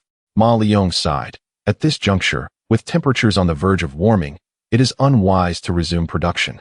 Are you not inclined to produce? Zhao inquired, narrowing his eyes. Boss Zhao, perhaps you should reach out to Boss Mao. He might contemplate it in Taizhou. He seems to have grown wary, as his previous Fendi franchise has consistently incurred losses despite the prolonged investment in apparel. Very well, I shall seek out other smaller factories. Please take care, Boss Ma. Indeed, it appears that securing the next order for Boss Ma will prove quite challenging. Ma Liang's countenance darkened, though he refrained from uttering the words, "Just do not delay my payments." Chapter 88. The sister-in-law's wedding. As soon as Han Ming returned home, he noticed his wife looking as if she had something to say, but hesitated to speak. He smiled and asked, "What's on your mind?" "Your mother called today and said Mei is getting married." Han Ming frowned, unable to recall anyone by that name. He only had one sister, Han Yu. So who was this Mei that suddenly appeared? "My mother wants me to go back for a visit." "Why should I go back?" "I don't have such a sister," Han Ming replied calmly. "What are you talking about?" "Of course she's not your sister. She's mine." It was only then that Han Ming realized she was referring to his sister-in-law. No wonder he couldn't remember having such a sister. However, as he glanced at Chun Tingting's belly, which was already noticeably rounded at nearly 5 months, he thought about how tiring it would be for her to travel back and forth. "Do you want to go back?" "I do. She's my only sister." Han Ming asked curiously, "Don't you have a younger brother too?" Chun Tingting shot him a playful glance and chuckled. "I said sister, not brother." Chun Tingting's mother, Chun Kaifeng, had intended to share the news with her daughter in person. However, to her surprise, the couple had gone to Yangzhou, leaving her trip in vain. She hurried over to the Han family to inquire. In the past, the two families had hardly interacted, but this time was an exception. As soon as Chun Kaifeng entered the Han household, she was astonished by the color television set inside. Li Xiaoli greeted her warmly. "Mother-in-law, what brings you here?" "Mother-in-law, I just came to visit. Mei is getting married at the end of the month. I originally wanted to tell Tingting, but no one was home, so I came here instead." "Yes, they're not here. They went to the city." "To the city? What for?" "I hadn't heard about this," Chun Kaifeng exclaimed in surprise. Li Xiaoli replied with a hint of sarcasm. "How could we tell you? I was afraid my son would be looked down upon by your family again, so we decided not to say anything." "What are you talking about?" Han Zhangwo interjected with a cold snort, quickly offering a seat. "Mother-in-law, please sit. Have you eaten? The braised pork trotters are especially fragrant. They go well with watching TV." Li Xiaoli was clearly standing up for her son, but the aroma of the pork trotters was indeed enticing, filling the room with its savory scent. Chen Caifeng's expression darkened slightly. Her family also ate pork trotters, though not as frequently. "Mother-in-law, do you know who bought this TV?" "I bet you don't." "It was my son, Han Ming. It cost over 4,000 yuan. "What?" Chen Kaifeng found this hard to believe. "See, you don't believe me. But now, you really have to believe it," Li Xiaoli said triumphantly. Han Zhangwo quickly tried to mediate. "Xiaoli, stop talking. Mother-in-law has come all this way. I'm just offering her some pork trotters. What's it to you?" Han Zhangwo fell silent, not daring to say more. In the past, they had heard about Han Ming being treated unfairly at his in-laws' house. Though they didn't know the specifics, they could imagine it. Especially Li Xiaoli, who seemed to have taken scenes from TV dramas and applied them to real life. This made it impossible for her to remain calm. Chen Kaifeng said resentfully, "If you don't welcome me, then forget it." But Mei and Tingting have always been close. For this wedding, she insists on having her sister there, which is why I came. "Fine, I'll call Tingting later to let her know." Li Xiaoli suddenly added with feigned surprise, "Oh, by the way, mother-in-law, did you know? Han Ming bought a house in the city. I heard it cost tens of thousands. And, Zhangwo, how much did they spend on installing that telephone?" "About 6,000, I think." "My goodness, over 6,000? That's so expensive. I told him not to install it, but he insisted." This. Chen Kaifeng had no idea about any of this. Chen Tingting hadn't mentioned it during her recent visits home. It was mainly because things had been too rushed. They had originally planned to visit during the Mid-Autumn Festival, but Chen Tingting was worried that Han Ming would be criticized, so she didn't ask him to go. She remembered how, during last year's New Year visit, Han Ming had been scolded by her elder brother. At the family dinner, her father had completely ignored Han Ming, leaving him utterly humiliated. That was why Chen Tingting hadn't asked him to go back this time. "Zhangwo, I can tell mother-in-law doesn't know." "Well, it's understandable. Xiao Ming has suddenly become successful, and mother-in-law just needs time to get used to it." Han Zhangwo snorted coldly. "Mother-in-law, don't listen to Xiaoli's nonsense. She's a bit impulsive and speaks too directly." Li Xiaoli glared at him, but, for once, didn't retort. "What about Tingting?" "Xiao Ming bought a house in the city. Tingting is pregnant, so he took her there to live." "She's pregnant?" "Yes, for several months now." Upon hearing that her daughter was expecting, Chen Kaifeng was overjoyed. She clasped her hands together and murmured, "Heaven bless, heaven bless. Now Tingting is living with him in the city." Chen Kaifeng trusted Han Zhangwo's words more. He was the epitome of a rural middle-aged man, tanned from the sun, quiet, and honest. As for Li Xiaoli's words, Chen Kaifeng had only believed about 30% of them initially. Who knew if she was just lying to provoke her? But for Chen Kaifeng, her family had gone too far last year. Even if Li Xiaoli was trying to upset her, she had to endure it. After all, now that Han Ming had bought a house in the city, she had no choice but to tolerate it. Li Xiaoli felt a sense of satisfaction on the side. These were things she had wanted to say last year, but Han Zhengwo had always stopped her. Watching Chen Kaifeng leave, Li Xiaoli grumbled unhappily. Why did you give her the phone number? With a family like theirs, once they find out how well Xiao Ming is doing, they might cause trouble for them. Don't overthink it. Their family isn't that bad. They're not as you imagine. Humph. If anything goes wrong, I'm holding you responsible. Oh no, Li Xiaoli exclaimed again. What now? Sigh. I forgot to tell her that Xiao Ming opened a factory. Han Zhengwo. Chen Kaifeng returned home and told her family everything, but no one believed her. Sitting in the middle was Chun Tingting's father, Chen Yu. With a look of disbelief, he said, that drunkard bought a house in the city? I think you were fooled by their family. Han Ming had a terrible reputation in the past. Even their family knew he was a drunkard. Now, to hear him described as so successful was simply unbelievable to Chen Yu. Whether you believe it or not, we can just call my sister and find out, said Chun Yongqing, Chun Tingting's elder brother, who was sitting nearby. Chen Tingting is at home for her second sibling, beneath whom there is a younger sister and a brother. The sister is Chen Mating, who is about to wed. I want to make a call. Chen Caifeng remarked that in Daixiang, there exists a telephone designated for urban residents, albeit one must pay for its use. In contrast, Linxi village is somewhat more backward, lacking even a single telephone. Each time Li Xiaoli wishes to make a call, she must travel to the neighboring village to do so, while Chen Caifeng is on the phone. The children surrounding her listen intently, eager to ascertain the authenticity of the conversation. Chapter 89. A complete change of attitude upon learning that his sister-in-law was to be wed, Han Ming naturally had to return home. On the 28th, he, along with Chun Tingting and Han Yu, had already arrived in Linxi village, where their parents had also come. Li Xiaoli discreetly pulled Han Ming aside, whispering, Xiao Ming, you must be wary of their family. In the past, when you visited, they would belittle you. Now that you've improved, who knows what tricks they might pull? Mom, it's fine, Han Ming replied nonchalantly. Li Xiaoli pinched him, exclaiming in frustration, You child, are you not listening to me? Remember, do not give them money, and if you do, don't give too much. Once you have children, expenses will be everywhere. I understand. Seeing her son respond, Li Xiaoli instantly turned around with a radiant smile, heading to check on Chen Tingting. Han Ming sighed. Her mood changes faster than mine. Chen Tingting was now the center of the family, with everyone concerned about her every move, fearing any mishap. In the blink of an eye, night fell. The next morning, Han Ming and Chen Tingting set off early to Dai Township. The two villages were only a few kilometers apart. In the distance, they spotted Chun Yongqing waiting at the entrance, seemingly anxious. When he saw Han Ming and his sister approaching on a motorcycle, his eyes lit up. Wow, that motorcycle must have cost a pretty penny. Chen Tingting called out, Big brother, why are you here? Chen Yongqing chuckled, just waiting outside to see when Wang Yuan arrives. Mom and Dad are in the living room. You should go greet them first. At that moment, there was no trace of impatience on his face, only warmth. Chen Tingting was surprised by her brother's sudden amiability, which she had never witnessed before. All right, brother, Han Ming thought. His attitude is a bit overly friendly. Hello, sister and brother-in-law, shouted her younger brother, Chen Yonghua. Xiaohua, where are Mom and Dad? Inside. Upon seeing Han Ming and the others enter, Chun Yongqing smiled. This brother-in-law looks quite handsome riding that motorcycle. The house was adorned with red double happiness symbols, exuding a festive atmosphere. Several children played in the yard, creating a lively scene, occasionally accompanied by the sound of firecrackers.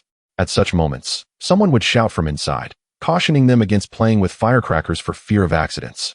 Yet, the children found it hard to heed the warnings, laughing and frolicking, though their supply of firecrackers was limited. Indeed, Chun Tingting's family was somewhat better off than Han Ming's. Not only was the yard spacious, but there was also a well they had once paid to have dug, which cost a fair amount. The house featured 3 main rooms and 2 side rooms, with a black and white television in the living room, a rarity in the village. Meanwhile, relatives gathered around the stove, watching TV and munching on sunflower seeds, eagerly awaiting Wang Yuan's arrival for the marriage proposal. Mom and Dad, sister, brother-in-law have arrived. Hearing her youngest son's shout, Chen Kaifeng hurried out of the house, exclaiming, Tingting, you're back. Be careful. Mom, it's fine. Han Ming drives very steadily. Chen Tingting's eyes glistened with tears. It had been over a year since she last saw her family. Chen Kaifeng quickly reassured her, "Good child, having children is a blessing. Why are you crying? I miss you all. We miss you too. By the way, Han Ming, why don't you sit inside? I'll take Tingting to see her sister." "All right, Mom," Han Ming replied, placing a large bag of cigarettes, alcohol, and tea on the table. "This child, why bring so much?" she remarked, though her face shone with joy. "By the way, Tingting, did Han Ming really start a factory?" Chen Tingting nodded, "Yes. I've heard that the Leah Garment Factory is quite a prestigious brand. It even appeared on the Spring Festival Gala." "Indeed, Mom. Appearing on the gala cost quite a bit, but thankfully, business is good now, and we've made that money back." As they spoke, they walked into the bedroom, where her sister was dressed in a red outfit, awaiting Wang Yuan's arrival, with her sister-in-law attending to her. According to the customs of Dai Township, until the groom arrived, the bride was not permitted to step outside the room, nor could she wash her hair or feet. She could only sit and wait, even refraining from sleeping. "Sister, you're back." "Yes, mating looks beautiful today. Thank you, sister." Meanwhile, Han Ming entered the living room, the large bag in his hand capturing the attention of many. "Dad, I'm here." It's good that you're here. No need to bring so much," Chen Yu replied, his tone indifferent. Even though he had heard about Han Ming's factory and earnings, he felt it was none of his concern. All he hoped for was that Han Ming would take good care of Chen Tingting. Chen Yonghua called out to his brother-in-law and immediately began rummaging through the bag, exclaiming, "Dad, there are cigarettes and alcohol, quite a lot." Someone nearby chuckled, "Xiaohua, do you even know about those?" "Of course. There are mutant cigarettes, Maotai liquor, and tea. I recognize them all." It seemed the young lad had some knowledge, perhaps even having tried them in secret. Upon hearing this, the room fell silent. Everyone knew that mutant cigarettes cost several yuan for just one pack, and a carton would be several dozen. Maotai was even more expensive, typically costing 10 to 20 yuan, something few in their village had ever tasted. Moreover, judging by the bag's contents, there must be several cartons of cigarettes and bottles of liquor. Villagers tended to compare themselves based on appearances, whether it was their attire, purchases, or jobs, which naturally influenced their standard of living. Someone familiar with Han Ming spoke up, "Han Ming, what do you do for work now?" At this point, the label of drunkard had gradually faded from his identity, and no one dared to mention it.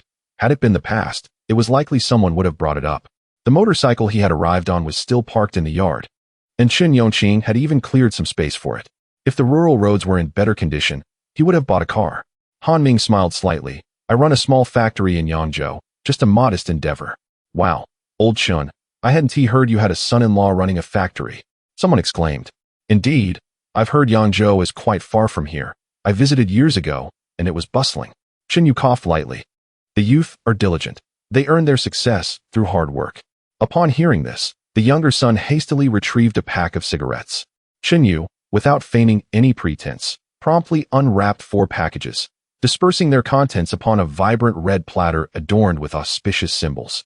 The remaining packs were neatly set aside. Han Ming, unfamiliar with anyone present, could only sit quietly at the side, and Chen Yu did not inquire about him, leading to Han Ming's reticence. However, the relatives and neighbors nearby exhibited a notably amiable demeanor towards him, engaging in warm conversation while inquiring about the circumstances at Han Ming's factory, displaying genuine concern. Chapter 90. The wedding procession at precisely 10 a.m. Wang Yuan's entourage arrived to escort the bride. The children outside chanted auspicious greetings, eagerly calling for red envelopes. With a flush of embarrassment, Wang Yuan hastily handed over the prepared envelopes to disperse the children. According to the customs of Dai village, the bride was not permitted to walk on the ground during the procession. However, it was evident that Wang Yuan had made arrangements. As he carried Chen mating out, a bicycle was conveniently placed at the entrance. Han Ming chuckled softly, pondering how foolish it would be for someone unaccustomed to cycling. Wang Yuan rode the bicycle with the bride, covering a distance of just over 600 meters between their families, which was not too far.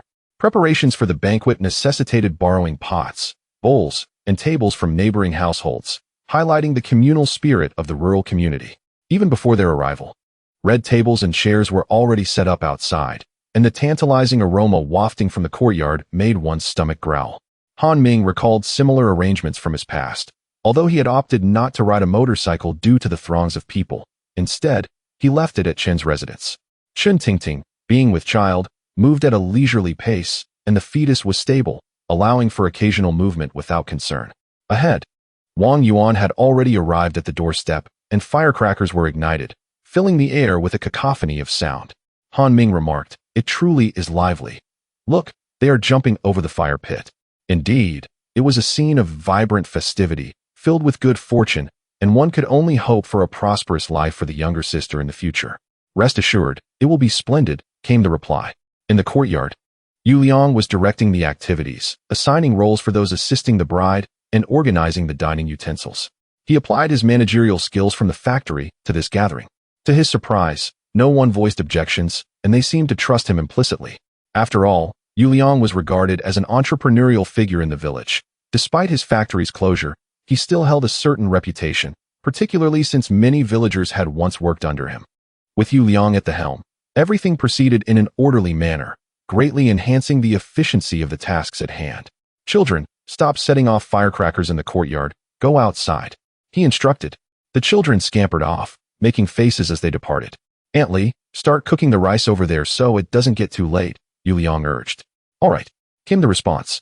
"The dishes can be stir-fried now. Otherwise, we might fall behind." Yu Liang exhaled deeply, stating, "Goodness, this is far more exhausting than at the factory." Jiang Xiaoman chuckled. "You need to get your hands dirty to avoid rusting." Being neighbors, it was only natural for everyone to lend a helping hand. "Yu Liang, should we make this dish a bit spicier?" someone inquired. Yu Liang shouted back, "Not too spicy. Just set aside a small dish of chilies for those who wish to add heat." "Understood." Neighbors praised. Yu Liang is truly impressive. A vocational college graduate.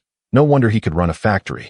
Indeed, there are so few vocational graduates in our village. They are all talents. It's a pity, though, his factory is no longer operational, sighed Aunt Wang. In the past, whenever there was little work at home, she would go to Mei Liang garment factory to earn some extra money. Now that the factory had closed, her opportunities had vanished. In truth, she was not alone. This sentiment resonated throughout the village, which also contributed to the trust placed in Yu Liang. Had it been someone else, they might have relished in misfortune. Yu Liang's meticulous organization garnered satisfaction from everyone present. Just as he intended to take a sip of water, a figure appeared before him. "Boss Han," Yu Liang exclaimed. As Han Ming and Chen Tingting approached the entrance, they were intercepted by a man blocking their path, Wang Fu, one of Han Ming's former companions. "Han Ming, what are you doing here?" he inquired with a frown. Han Ming paused, recognizing him as Wang Fu, a man to whom he had lost considerable sums in the past. "I came to attend the wedding banquet." Wang Fu's displeasure was evident as he waved him off. "Go away. This is my cousin's wedding. You should celebrate elsewhere." Clearly, he regarded Han Ming as a mere drunkard. Han Ming's brow furrowed. "This person is my relative. Why are you stopping me?" "Just go. I don't even know you," Wang Fu insisted, dismissively. "Your words might hold weight with others, but not with me. Don't even think about it." Wang Fu's understanding of Han Ming still lingered in the past, unaware of his recent changes and indifferent to them. "All right, Han Ming, I'll drink with you another time. For now, you should leave," Wang Fu urged. Eager to avoid any disruptions on this joyous occasion, Han Ming contemplated giving him a slap, but refrained, mindful of Chen Tingting's presence, wishing to avoid any misunderstandings. Their exchange drew the attention of those nearby, and Yu Liang also noticed, his eyes lighting up as he hurried out of the courtyard. "Boss Han, what brings you here?" he asked excitedly. "Yu Liang." Han Ming was taken aback to see him here. Wang Fu forced a smile. "Boss you. There's no issue here.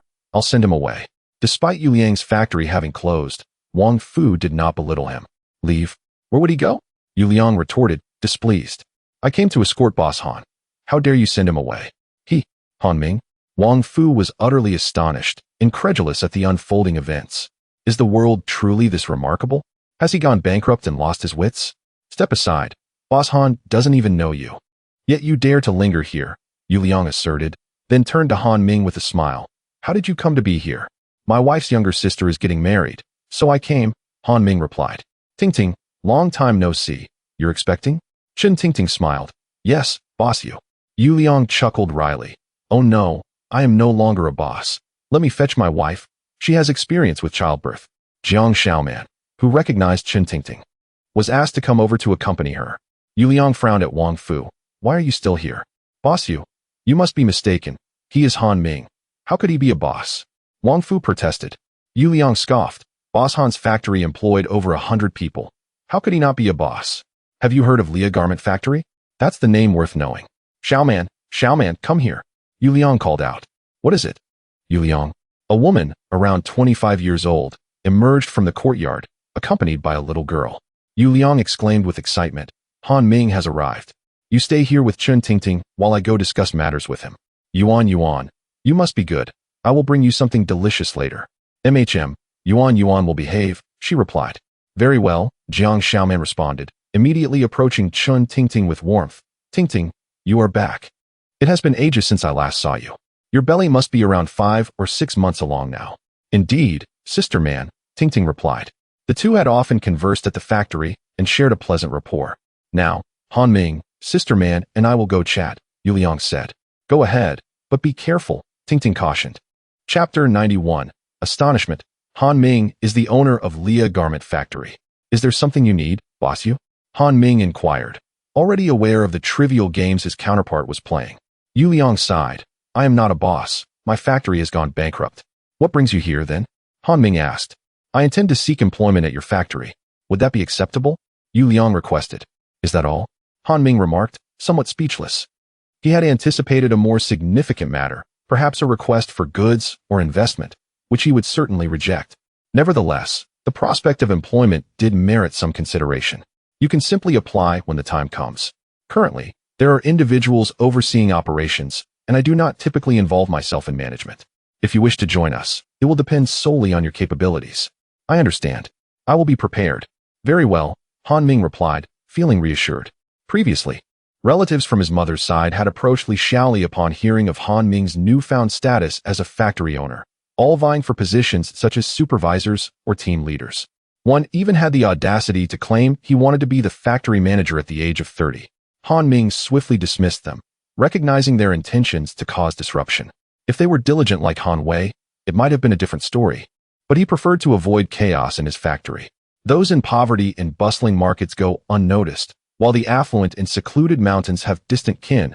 Han Zhengwo often lamented to Li Xiaoli regarding this issue.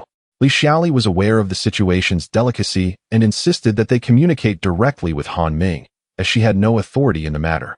As for Han Ming, he held no recollection of them and would promptly hang up at the first sign of a call, uninterested in engaging. At that time, seek out Su Zhou in our factory for your interview. The rest will depend on you. Understood, Yu Liang said, his face lighting up with joy. As long as he could gain entry, he felt hopeful. He had inquired among several individuals, and it was said that wages at Lia generally exceeded 80 yuan. With his daughter eventually attending school and both he and his wife working, their monthly income would surpass 160 yuan, which was quite satisfactory. After concluding this matter, Han Ming cast a glance at Wang Fu beside him before departing. Yu Liang couldn't help but smile broadly. Boss you, what of Han Ming? Yu Liang snorted. That's Boss Han. Lia belongs to him now. He is indeed the proprietor, while you squander a good hand. Destined to sell flour in the village. Wang Fu managed a wry smile. I had no idea he held such a position. You should hurry and offer him some flattering words. Right? Thank you, boss you. Han Ming, wait for me. Upon seeing Han Ming approach, Jiang Xiaoman advised Chun Tingting on some prenatal practices before taking her leave. Chun Tingting exclaimed, Sister Man knows so much. She has taught me many things about pregnancy. Study diligently. Come. Let us sit inside to avoid standing for too long. All right. Just as Han Ming and his companions settled down, Wang Fu rushed in. Cousin, where were you earlier? I didn't see you. I was outside. Please move aside. What of Aunt? I haven't seen her. She is outside helping with the dishes. Please step aside. Wang Yuan appeared quite helpless, unable to comprehend why his cousin seemed suddenly impatient. Hey, Han Ming, it was a misunderstanding. Han Ming cast a glance. Do you think I believe that? Seeing this, Wang Yuan, unsure of the situation, obediently greeted, Sister and brother-in-law, greetings. Wang Fu exclaimed in surprise, Cousin, why do you refer to Han Ming in such a manner? Brother-in-law. Oh, Han Ming. We are indeed relatives. Wang Fu turned to Wang Yuan. Your brother-in-law is the owner of Lia Garment Factory, a significant enterprise with hundreds of employees. Wang Yuan was taken aback. No one had informed him of this. Enough with this talk. I wouldn't want anyone to think I'm boasting. Wang Fu nodded vigorously. Yes, we shouldn't speak of it here. Previously, Wang Fu had always presented a tough demeanor, But now his obsequiousness baffled Wang Yuan. All right, Wang Yuan, you may go about your duties. Today will be busy for you. Be sure to attend to others, and remember to treat Mei Ting well. Understood, brother-in-law. Wang Yuan replied before departing, leaving only Wang Fu beside Han Ming. Han Ming remarked, Wang Fu, shouldn't you be busy? There are numerous matters outside, and yet you linger here. All right, Han Ming, I will join you for a few drinks later, Wang Fu said with a grin. Han Ming shook his head, surprised by the connection between Wang Fu and Wang Yuan. I hadn't anticipated so many developments upon my arrival. Chen Tingting chuckled quietly at this. As they awaited lunch, Yu Liang busily flitted about the courtyard, occasionally bringing fruit to Han Ming. He relished a moment of tranquil solitude amidst the bustling activity, tucked away in a corner of the room, undisturbed except for the occasional intrusion of Wang Fu, who was rather bothersome. The wedding proceeded normally, albeit with a few distinctions. Many held Han Ming in high regard, even Chen Tingting's family exhibiting exceptional warmth. It was only natural, for he was now a factory owner. Had this been the former Han Ming, he would not have received such treatment. As expected, in the afternoon, Chen Kaifeng spoke up. Han Ming, you and Tingting have been married for some time now. I won't dwell on the past, though I must admit our attitude towards you was not favorable then, largely due to your previous drinking habits. We merely wished for Tingting to have a good life. Yes, mother. I understand, Han Ming acknowledged with a nod. You are now a factory owner, and we are all delighted. However, Tingting's elder brother currently lacks opportunities. Might you be able to assist him? Chen Yongqing looked somewhat embarrassed, as it was awkward for him to be addressed directly, feeling a bit inadequate. Certainly, that is not an issue. However, as the factory is just starting out, it would be best for him to begin with basic work and gradually learn until he is capable of taking on more responsibilities.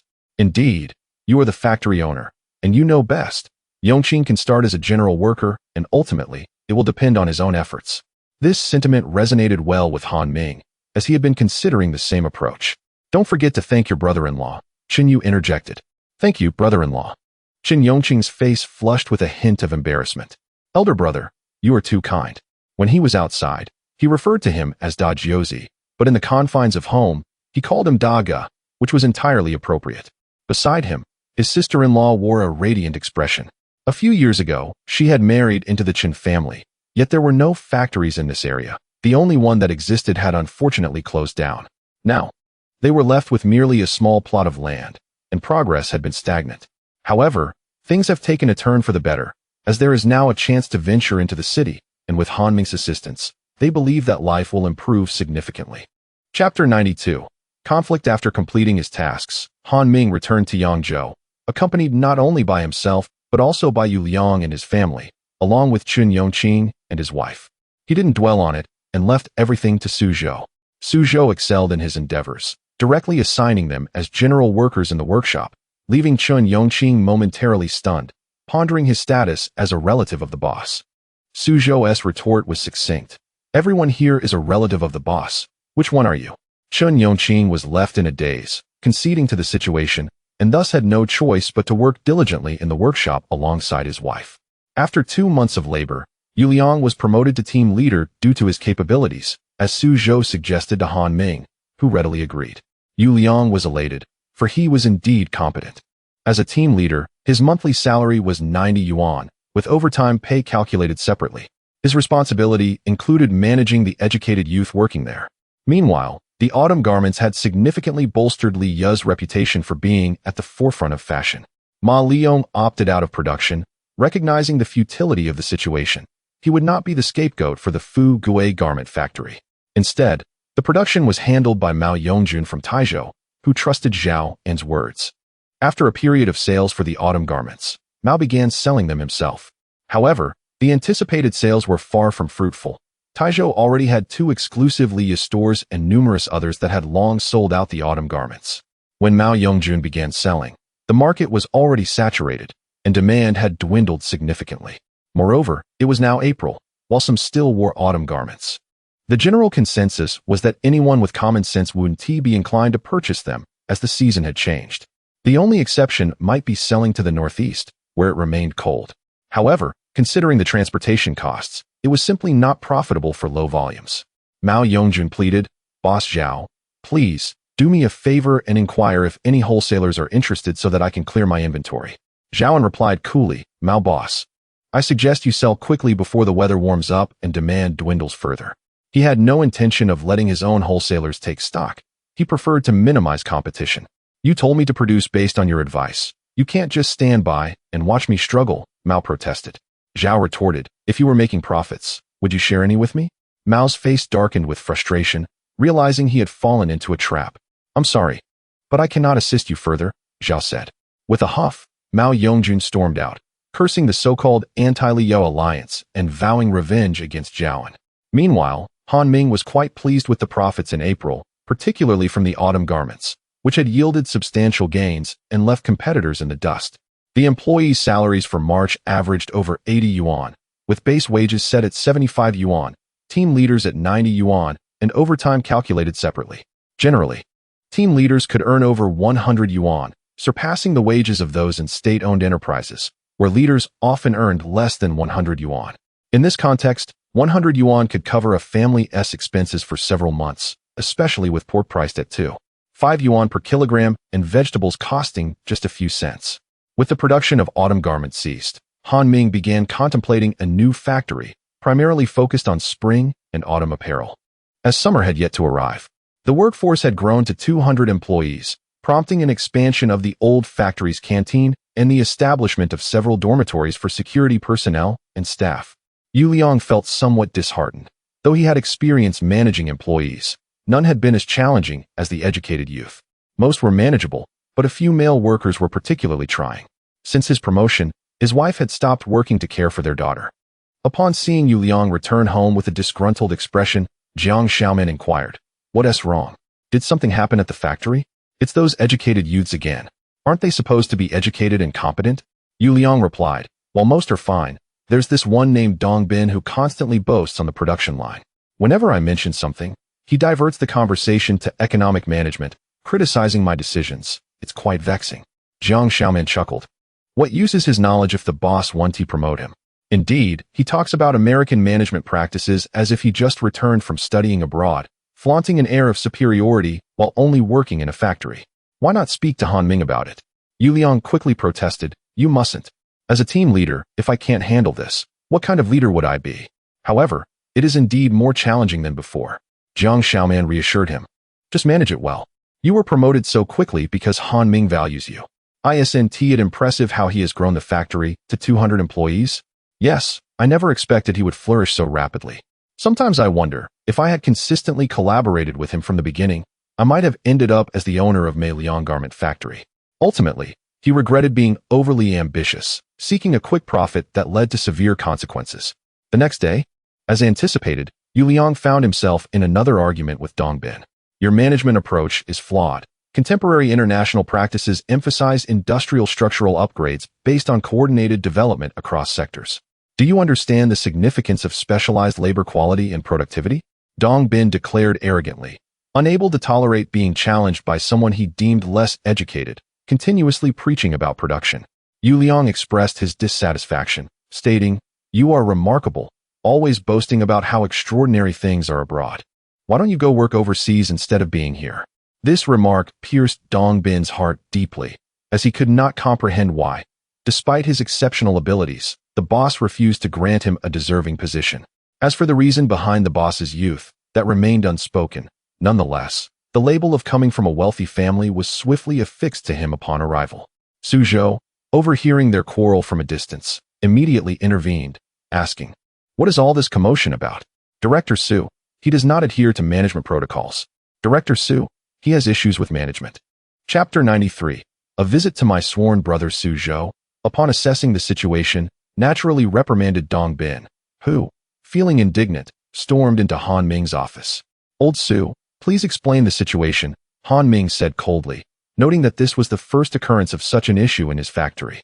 Su Zhou relayed the events that transpired outside to Han Ming. "Call Yu Liang over." "Understood." Observing Han Ming's expression, Dong Bin couldn't help but feel a sense of triumph. He thought to himself that this unsophisticated country bumpkin dared to challenge him. "Boss," Yu Liang entered. "Is the situation as Su Zhou described?" He glanced at Su Zhou, who reiterated the account, and Yu Liang nodded in affirmation. Han Ming turned to Dong Bin and asserted, "You now have an opportunity to apologize to the team leader and then work diligently." Dong Bin appeared dazed. Why was it suddenly his fault? He retorted, "Why should I? His management is flawed, and I can't even point it out? You are merely an employee. What does it matter if there are management issues? Besides, this is not a management problem." Dong Bin, dissatisfied, exclaimed, "You are abusing your power to shield your own." Han Ming snorted, "Suzhou, pay him his wages. I cannot afford to keep someone like him. If he does not want to work, then let him go.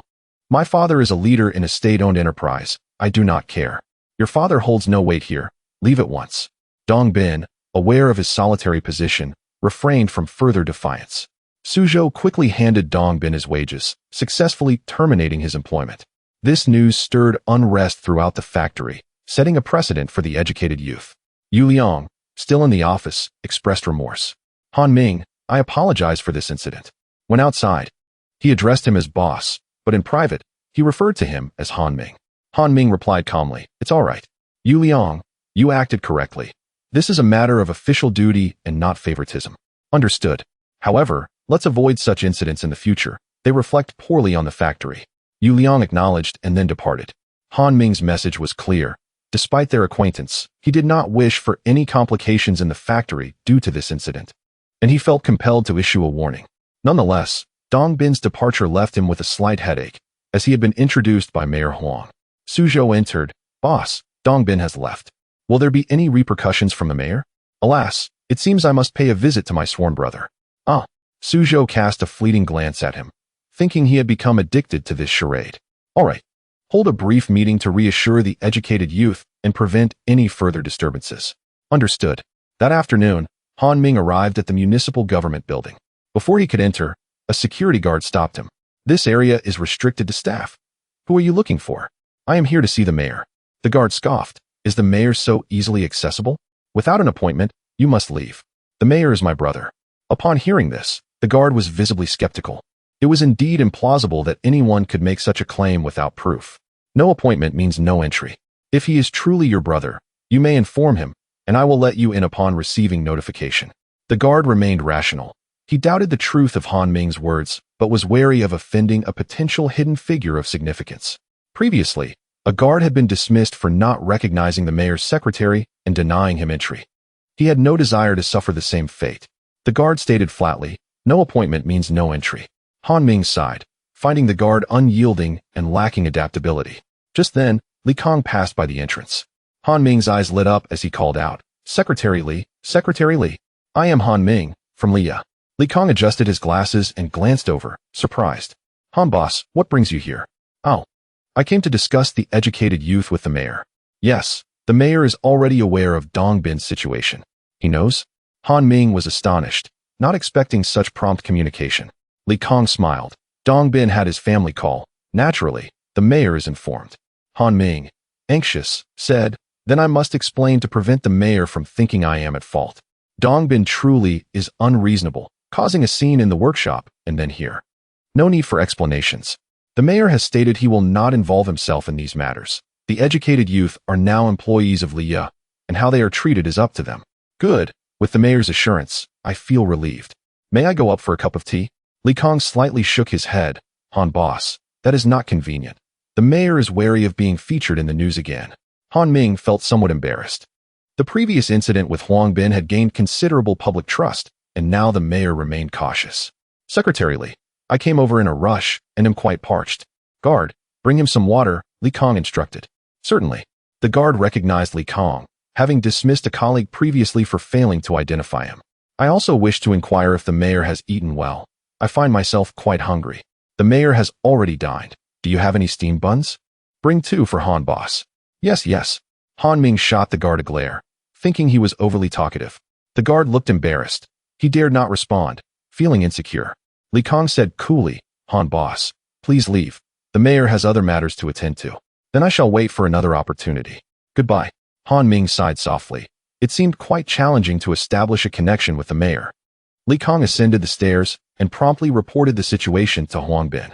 "Ha, well done." Huang Bin laughed heartily, having been somewhat displeased with the previous newspaper incident. This time, he felt satisfaction in dealing with the situation. "What about Dong Bin's case? Will we disregard it?" "Indeed, It remains as stated. Once the educated youth join Liya, they are considered part of Liya. Moreover, it is merely one individual being dismissed. It is of no consequence. I have heard his father is the manager of the Nanjing cotton spinning mill. Should we inform Han Ming? No need. A lesson for that young man will serve him well. Understood. Han Ming remained unaware that the challenges regarding Liya's fabric supply had only just begun. Liya's fabric primarily consisted of cotton, which was particularly warm in winter and offered a superior feel. It had always been Han Ming's foremost objective. Nanjing's largest cotton textile factory, Nanjing Mianfeng remains a state-owned enterprise and is one of the most significant textile manufacturers among several neighboring cities. However, to his astonishment, they unexpectedly ceased to supply him.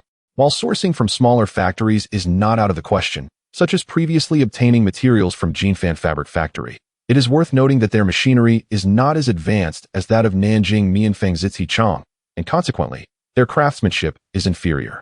Thus, in the past, Liya primarily procured goods from Nanjing Mianfeng. Yet this time, he faced disappointment. For reasons unknown, the supplier suddenly halted the fulfillment of his orders, leaving Han Ming somewhat perplexed. Chapter 94 Nanjing Cotton Spinning Factory. The Nanjing Cotton Spinning Factory is a state-owned enterprise employing over 1,000 workers, colloquially known as the Yarn Factory, and stands as one of the medium to large state-run cotton spinning mills in Nanjing at that time. The workers consider the factory their home. It is their workplace, their livelihood, and especially in the case of many large state-run factories. It has become an iron rice bowl in the eyes of many due to favorable wages and benefits. Although the Nanjing Cotton Spinning Factory is not classified as a large state-owned factory, it holds a significant position in Jiangsu Province, as only a handful of state-run yarn factories exist, controlling approximately 80 of the materials in the province. In the office, Dongbin could be seen leisurely sipping tea. Suddenly, the door opened, revealing a middle-aged man, Dong Xiaohai, Dongbin's father. Dongbin hastily rose, filled with excitement, and asked, "Dad, what happened?" Dong Xiaohai snorted derisively. "You little rascal, I told you to come work here, but you insisted on going to some small factory. Look at the embarrassment you've brought upon yourself." Dongbin feigned a look of grievance, saying, "Dad, I had no choice. Who could have predicted that factory would turn out like this? If it weren't for Xiao Xia going, I wouldn't have gone at all. Such romantic entanglements. You've been dating for so long without any results. I'm embarrassed for you." Dong Xiaohai continued, "I just instructed the sales department not to ship to Liya Garment Factory. I trust they will heed my request." "Thank you, Dad. Let them know the consequences of offending me," Dongbin replied. "Just be honest and work at the factory. As your manager, I can still protect you to some extent. Do you understand?" "I understand, Dad. I will definitely work hard. By the way, can I go over to the sales department?" Dong Xiaohai furrowed his brow. He was the workshop manager, and sales was not under his purview. Previously, he had only intervened regarding Liya due to the favor shown by the sales department. If Dongbin were there, he would find it challenging to look out for his son. "Dad, please let me go. I heard that the yarn factory has no trouble selling its products. It would be perfect for me to go there. I'll surely sell more and bring you honor." Indeed, the yarn factory had no shortage of business. Even Liya Garment Factory had come knocking at their door, highlighting the factory's esteemed position. "Fine, you may go. But remember not to cause trouble. I will speak to Lao Zhang." Dong Xiaohai sighed. "Alas, it seems I will owe them yet another favor." "Thank you, Dad. I will definitely work diligently." In Suzhou was anxiously speaking in Han Ming's office. "Boss, I've communicated many times, but the Nanjing Yarn Factory still won't ship. What should we do? What is the reason?" "They didn't say." Han Ming remained silent, his fingers gently tapping on the desk, a habitual gesture of contemplation. Suzhou hesitated, glancing at Han Ming without speaking. Han Ming finally asked, "How long can we sustain our materials?" "Less than 10 days. So little? Go to Yufan's side and procure materials from his factory." "All right, but the quality there is somewhat subpar." "Just proceed for now. I will investigate the situation." "Understood," Suzhou replied, relieved, and hurried back to guide the work. Han Ming frowned, pondering why they suddenly ceased supply. It made no sense. Are they truly that foolish to turn down profits? The next day, Han Ming packed his things and set off directly to Nanjing. Nanjing, historically known as Jinling and Jiankong, has served as the capital for 6 feudal dynasties, hence earning the title of the 6 dynasties' ancient capital. Additionally, it is the capital of Jiangsu Province. The most renowned landmark of Nanjing is the Jinling Hotel, built in the 1980s, Towering at 110 meters, it was the tallest building in the country at the time, a source of pride for the citizens of Nanjing. As Han Ming passed by the Jinling Hotel, he gazed up in awe, struck by a sense of nostalgia, as if he had returned to a previous life. It truly astonished him. During this time, he had seen what others referred to as skyscrapers, which were merely 5- or 6-story buildings of a rather humble appearance.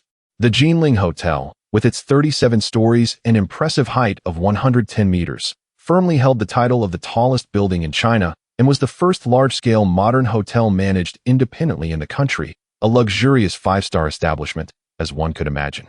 Moreover, the accolades did not end there. The hotel boasted a variety of dining options, entertainment facilities, conference amenities, and served as an international tourist hotel, capable of accommodating foreigners, overseas Chinese, and compatriots from Hong Kong and Macau. However, he merely strolled around the exterior, not entering, as he had not forgotten the purpose of his visit. Though the Nanjing cotton spinning factory was not located in the city center, it was not far away. Han Ming relied on the address provided by Su Zhou to arrive accurately at his destination. However, before he could enter, he unexpectedly spotted a familiar face, Dong Bin. Dong Bin, clad in the factory's uniform, left Han Ming utterly astonished. Was it possible that this young man possessed such connections? Han Ming found this perplexing, but knew that further investigation was necessary. After leaving the area, he decided to have a meal first. Traveling from Yangzhou to Nanjing was over 100 kilometers, and he had taken a bus for this trip. However, the roads within the city were relatively easy to navigate, and he arrived in under 2 hours. In the afternoon, noticing Dong Bin was absent from the factory entrance, he quickly made his way to the security office. He handed over a cigarette and smiled. "Brother, are you still hiring here?" The security guard examined Han Ming, accepting the cigarette but maintaining a stiff demeanor. "Do you have a letter of introduction?" "Letter of introduction? Do I need one to enter the factory?" The guard shot him a disdainful glance, thinking that had it not been for the cigarette, he would have already chased him away. This is a large state-owned enterprise. Ordinary people cannot simply walk in. Han Ming pretended to be surprised. "How can I not get in? I saw my classmate working here. His name is Dong Bin. Do you know him?" As he spoke, Han Ming continued to offer the cigarette. "Dong Bin. His father is the factory manager. Of course, he can get in. Are you the factory manager's son?" Han Ming then realized that there was indeed a connection through his father. "Oh, no, my father is not the workshop manager. He simply sells lamb skewers." The security guard shook his head. "Then it seems there is nothing I can do for you. You should explore elsewhere." "All right, thank you, brother." He speculated about the matter and quickly grasped the essence of it. Yet to his surprise, he found himself entangled with a mischievous spirit. Han Ming could not help but shake his head. With a factory like this, it would be remarkable if it did not eventually go under. It was no wonder that in his previous life, he had often heard of numerous state-owned enterprises collapsing. There were indeed reasons behind such occurrences. Having understood the general situation, Han Ming decided to depart from this place to avoid a potential encounter with Dong Bin, which might subject him to ridicule. However, it mattered little, as time was on his side for future endeavors. Chapter 95. The fifth textile factory of Changzhou. Su Zhou met with Yu Fan and clearly articulated his intentions. They had previously collaborated, although their partnership had diminished over time, with most of their dealings occurring at the Nanjing cotton textile factory.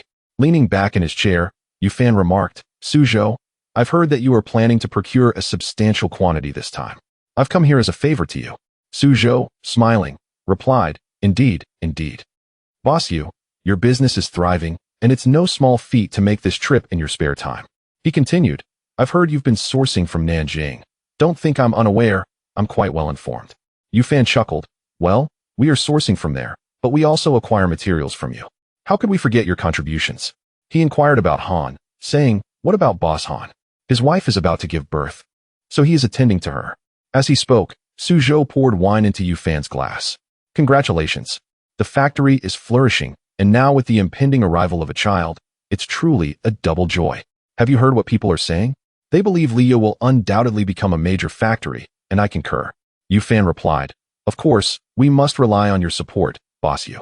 He then inquired about the quantity of fabric Su Zhou intended to order. Su Zhou replied earnestly, "We require a significant amount this time. Please feel free to dispatch it from your end." Yu Fan's expression brightened. "It seems you are planning a major initiative. We have no choice. The competition in the apparel industry is fierce." Leah must support many employees and thus needs to produce more. Wouldn't you agree? Absolutely, no problem at all. I will ensure timely delivery, Yu Fan assured. At this moment, he remained oblivious to Li Ya's fabric shortage, for had he known, he might have taken advantage of the situation. Regardless of their long-standing collaboration and friendship, business is driven by profit, and when opportunities arise, prices inevitably rise. Fortunately, Han Ming was acting swiftly, and the other party remained unaware of the circumstances. Meanwhile, Han Ming departed from Nanjing, feeling there was little reason to linger. Now aware of the true situation, he needed to seek suppliers. In the 1980s, Changzhou was the economic leader of Jiangsu, akin to the status of Suzhou in his past life. Han Ming's visit was to the 5th Textile Factory, a state-owned enterprise renowned for producing blankets, corduroy, and printed double-sided fleece. Although its cotton fabric production was limited, it was still available. Furthermore, Han Ming needed to prepare materials for summer garments, requiring not only cotton fabrics but also other natural fiber materials such as silk and linen, which are ideal for the summer season. Among these, the smooth silk boasts the best skin compatibility, albeit at a higher price. Relying on his memory and the old method of asking passers-by for directions, Han Ming swiftly arrived at the 5th Textile Factory. "Hello, I'm looking for the marketing department," Han Ming inquired of the security guard at the entrance. The guard glanced at him and asked, "Do you have an appointment?" "No, I am the owner of Liya Garment Factory, here to assess your fabric offerings." The guard's eyes lit up. "Liya? Is that your store?" "Indeed," Han Ming smiled, unaware of the significant reputation the Liya brand held in Changzhou. The guard, named Hong Yi, in his 30s with a square face, had previously served in the military. "Since you are the owner of Liya, follow me," he said. Han Ming expressed his gratitude, and as they walked, he learned what it meant to be loquacious. "You know, many people from our factory purchase clothes from your store. They are quite durable," he remarked. "Yes, that is our principle at Liya, to be at the forefront of fashion. That's admirable. We must support domestic products. I heard your factory's garments are designed by top-notch designers?" Han Ming paused, considering, if I were deserving indeed, we only hire top-notch designers. "Impressive, though the prices are a bit steep. Could you offer a discount next time?" Han Ming was taken aback that someone was negotiating directly with him. "Next time, I might be able to offer lower prices. You can keep an eye out." "Great. I find you a genuine young man with potential. By the way, do you have many female employees? Are the benefits better than ours?" "What does that expression mean?" After a while, Han Ming, in apparent distress, asked, "Is the marketing department nearby?" "Yes, it's just ahead. I was wondering if you were constipated. It's not a disease, but it can be quite uncomfortable. Just last week, I only went once." Han Ming, spotting the office ahead, hastened his pace. "Hong," he shouted from behind, "there's a restroom on the right inside." He then muttered under his breath, "Looks like he really is constipated. Otherwise, he wouldn't be in such a hurry." Upon reaching the office, Han Ming glanced back to ensure the guard had not followed and let out a heavy sigh of relief, thankful that he had escaped the incessant chatter. Inside the office on the 1st floor, a staff member asked, "Hello, whom are you looking for?" "I'm looking for the marketing department. I'm here to procure goods." "The marketing department is on the 2nd floor." "Thank you." Han Ming quickly ascended to the 2nd floor, where he saw the sign reading Marketing Department. He knocked on the door, immediately capturing the attention of those inside. "Whom are you looking for?" "I am the owner of Liya Garment Factory, here to discuss collaboration with your marketing department." Upon hearing Liya, the staff's eyes brightened. "Please, come in." "Hey, Lao Wang. This is the owner of Liya. I'll take care of him," one of them said. "Zhang Bo, you're being unreasonable. I saw him first." Zhang Bo replied with a laugh. "Oh, come on, Wang Jinwei, are you trying to outdo me?" Enough, enough. Let us not argue. Ladies first. This esteemed owner will be attended to by Ren Yingying." The two men chimed in unison. "Not a chance. I'll handle it, after all. I have the most experience." "Ren Yingying, go cool off." Han Ming observed the 4 individuals in the office vying for attention, surprised that this was not the corporate atmosphere he had envisioned for a state-owned enterprise. No wonder it had persisted in his past life. It was so harmonious. At that moment, the marketing manager, Yu Yentong, emerged from the office, exclaiming, "What is all this noise? I can hear you from inside." The surroundings fell into an eerie silence, faces tinged with a hint of embarrassment. "I shall attend to this, boss." "Yingying, please fetch a glass of water," Zhang Bo murmured. "Great. The manager has taken over again." "What did you say, Zhang Bo?" "Hurry outside to pursue business. Your orders are the fewest this month." All right, Zhang Bo replied with resignation. Yu Yan approached, chuckling. and said, "You must be boss Leah, please this way. This factory, indeed, possesses a certain intrigue," Han Ming thought to himself. Chapter 96. Leah's top designer greetings. I am Yu Yintong, the manager of the marketing department. It is a pleasure to meet you. Likewise, I am Han Ming, the proprietor of Leah Garment Factory. Yu Yintong chuckled softly. The renowned Leah owner, surprisingly young indeed. What an unexpected delight. Your compliment is appreciated. I have come to inquire about the pricing situation here, Han Ming responded. Yu Yintong's eyes sparkled with interest. Indeed, the reputation of Leah had soared recently. Securing a deal with him would undoubtedly be advantageous. Not a problem, Mr. Han. The prices will certainly meet your expectations. Shall we sit and discuss? Of course. Han Ming felt quite favorable about this textile factory and was eager to engage in further discussions. Nanjing Cotton Textile Factory. As Dongbin finished work and stepped outside, a voice suddenly called out to him. Dongbin. Dongbin. Turning, he recognized it was the security guard. What is it, Ligu? The guard inquired. This afternoon, someone came by claiming to be your classmate. I wasn't sure if you knew him. Classmate? Dongbin pondered, a bit perplexed as he had not mentioned this to many people, only a select few. What did he say his name was? He mentioned he is called Dong Yong, and I noticed he shares your surname. Could he be a relative? No, we have no relatives by that name. Dongbin replied. Then it's probably nothing. He might just be trying to get into the factory. There have been many people attempting that lately. Dongbin waved his hand dismissively, ready to head home. He felt a surge of joy whenever he received calls from Leah urging for shipments. Leah, I'll ensure you have no materials to work with. Unbeknownst to him, Han Ming had swiftly secured a suitable fabric supplier, alleviating any fears of material shortages. In May, as spring transitioned into early summer, the weather was neither as chilly as early spring nor as oppressive as the height of summer. It was pleasantly warm, yet not overwhelming. The sky was serene, and the flora appeared vibrant. Currently, the temperature in Yangzhou could reach a maximum of 22 degrees Celsius, though the mornings and evenings remained a bit chilly. Thanks to the fabric supply from Changzhou Yarn Factory, Leah successfully navigated the crisis, which had been resolved within just 2 days of Han Ming's departure.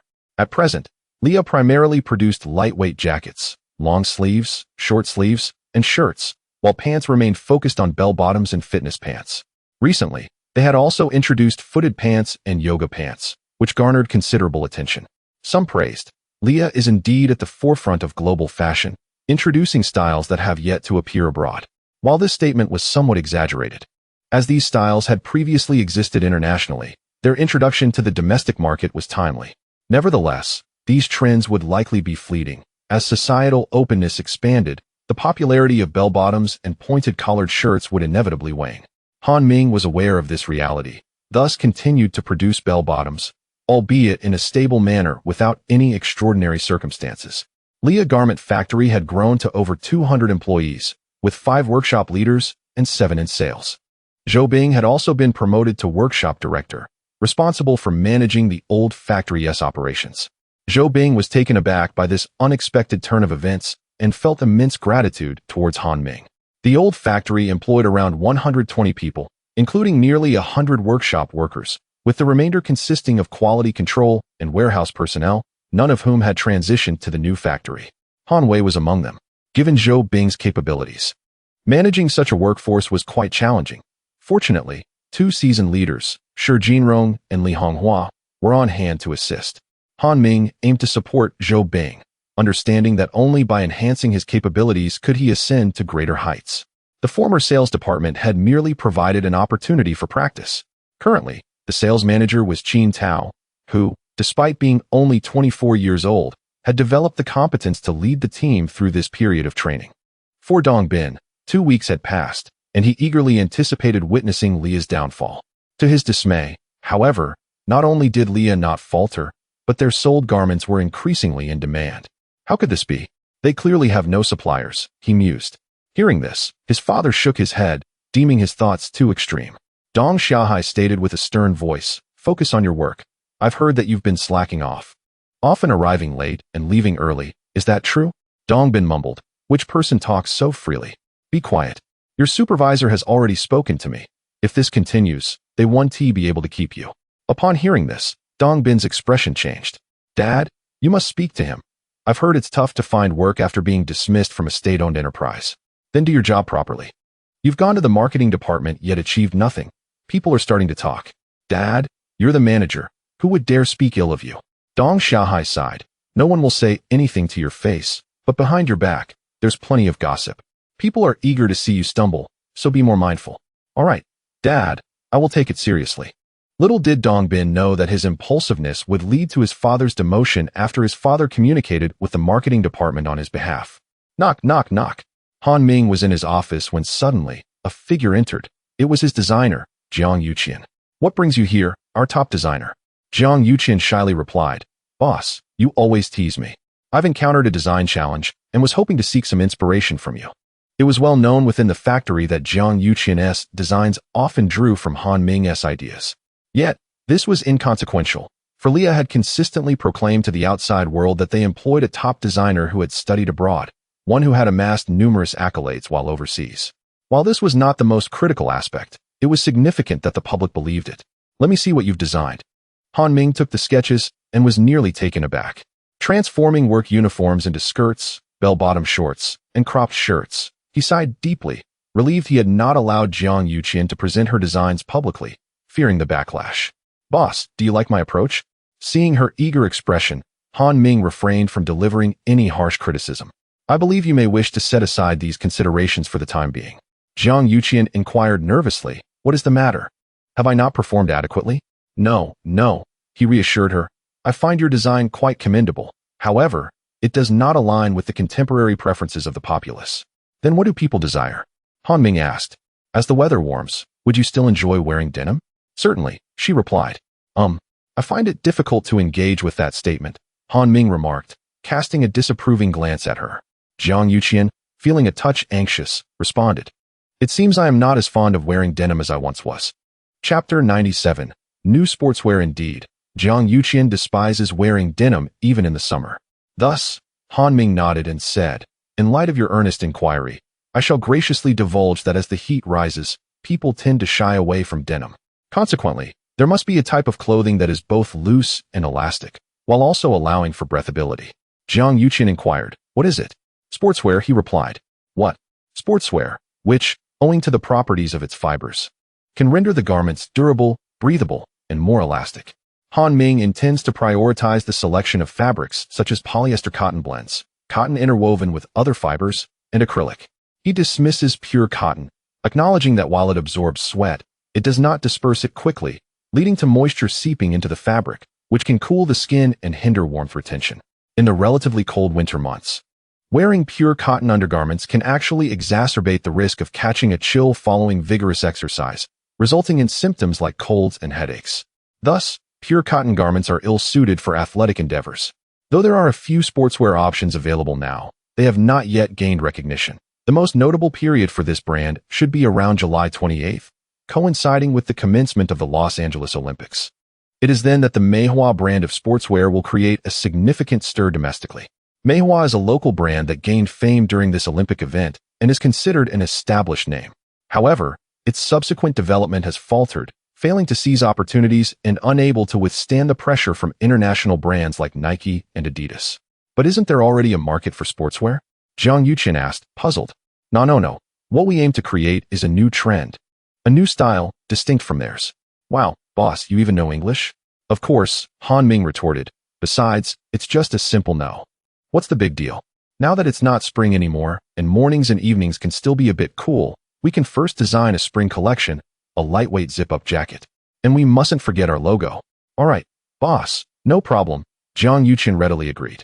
Han Ming contemplated, colors should include black, white, and green, but let us minimize those. They are too common. We should opt for more vibrant hues. Those should be the focus. You are truly impressive, boss. He waved his hand dismissively. Go ahead and work on it. We'll review it later. The next day, inspired, Jiang Yuqian quickly presented several design drafts to Han Ming. Unfortunately, they were deemed too conventional and were rejected one by one. Eventually, Han Ming revised the original designs slightly, resulting in a satisfactory outcome. He sighed, are you the designer? Or am I? Putting that matter aside, he understood that contemporary individuals often hold more traditional views, which limits their capacity for innovative design. The latest sportswear was entrusted to Zhou Bing for production. The trousers, resembling typical sports pants, featured tapered cuffs and drawstrings. But to cater to modern sensibilities, the pockets were designed with zippers for security against theft. The jackets were also standard, with side pockets and zippers. Unlike many outerwear designs that feature two pockets at the chest, akin to workwear, Han Ming decided to omit those. Regrettably, he could not collaborate for the Los Angeles Olympics due to a lack of connections and time constraints. Upon receiving the new styles, Zhou Bing promptly arranged for production, igniting lively discussions in the workshop. "Look, the team leader brought in new products." Someone exclaimed.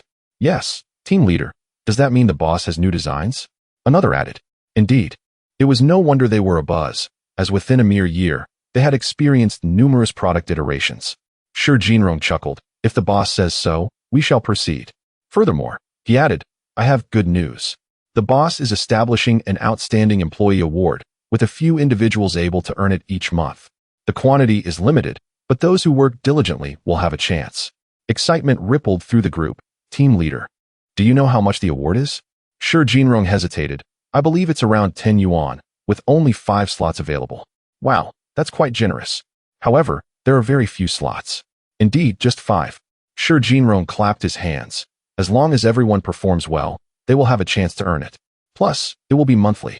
If one works earnestly, what is there to fear?" A designated space will be set up in the workshop for photos of outstanding employees, which would be quite prestigious. His words elicited laughter, yet some were quietly motivated to strive for the Outstanding Employee Award. This incentive is excellent for boosting morale among the staff, especially since Lia Garment Factory does not operate on a piecework basis, leading to some employees being less motivated, a concern that had previously troubled Shi Jinrong. In mid-May, the sportswear officially debuted in specialty stores, priced at 119 yuan for a complete set, sold exclusively as a set rather than individually. This unique selling strategy captured Han Ming's attention, generating excitement. The price, 119 yuan, feels just right. Not too high, yet not too low either. Sales were promising, as many were drawn to the products, particularly since many had become tired of the ubiquitous bell-bottoms and work trousers. The majority of sportswear buyers were male, while leggings and capri pants continued to attract female customers, leading to relatively lower sales in women's sportswear. In the bustling metropolis, 3 Lia specialty stores had already opened, and Han Ming was determined to capture the market there. However, the local garment factory posed a formidable challenge. The factory's name alone indicates its significant influence in the area, and it boasts a formidable asset, a team of models, which should not be underestimated. In October of the previous year, this model held a captivating performance in Madu, which ignited a fervent wave of enthusiasm throughout the city. At that time, the apparel from the local garment factories was in high demand. The Lia boutique had not yet opened its doors in Madu. It later established its inaugural store on Nanjing Donglu. Unfortunately, due to this timing, the business in the stores suffered significantly. Had it not been for Han Ming's subsequent performance during the Spring Festival Gala, which fortuitously created an opportunity, it is likely that the store would still be facing dire circumstances.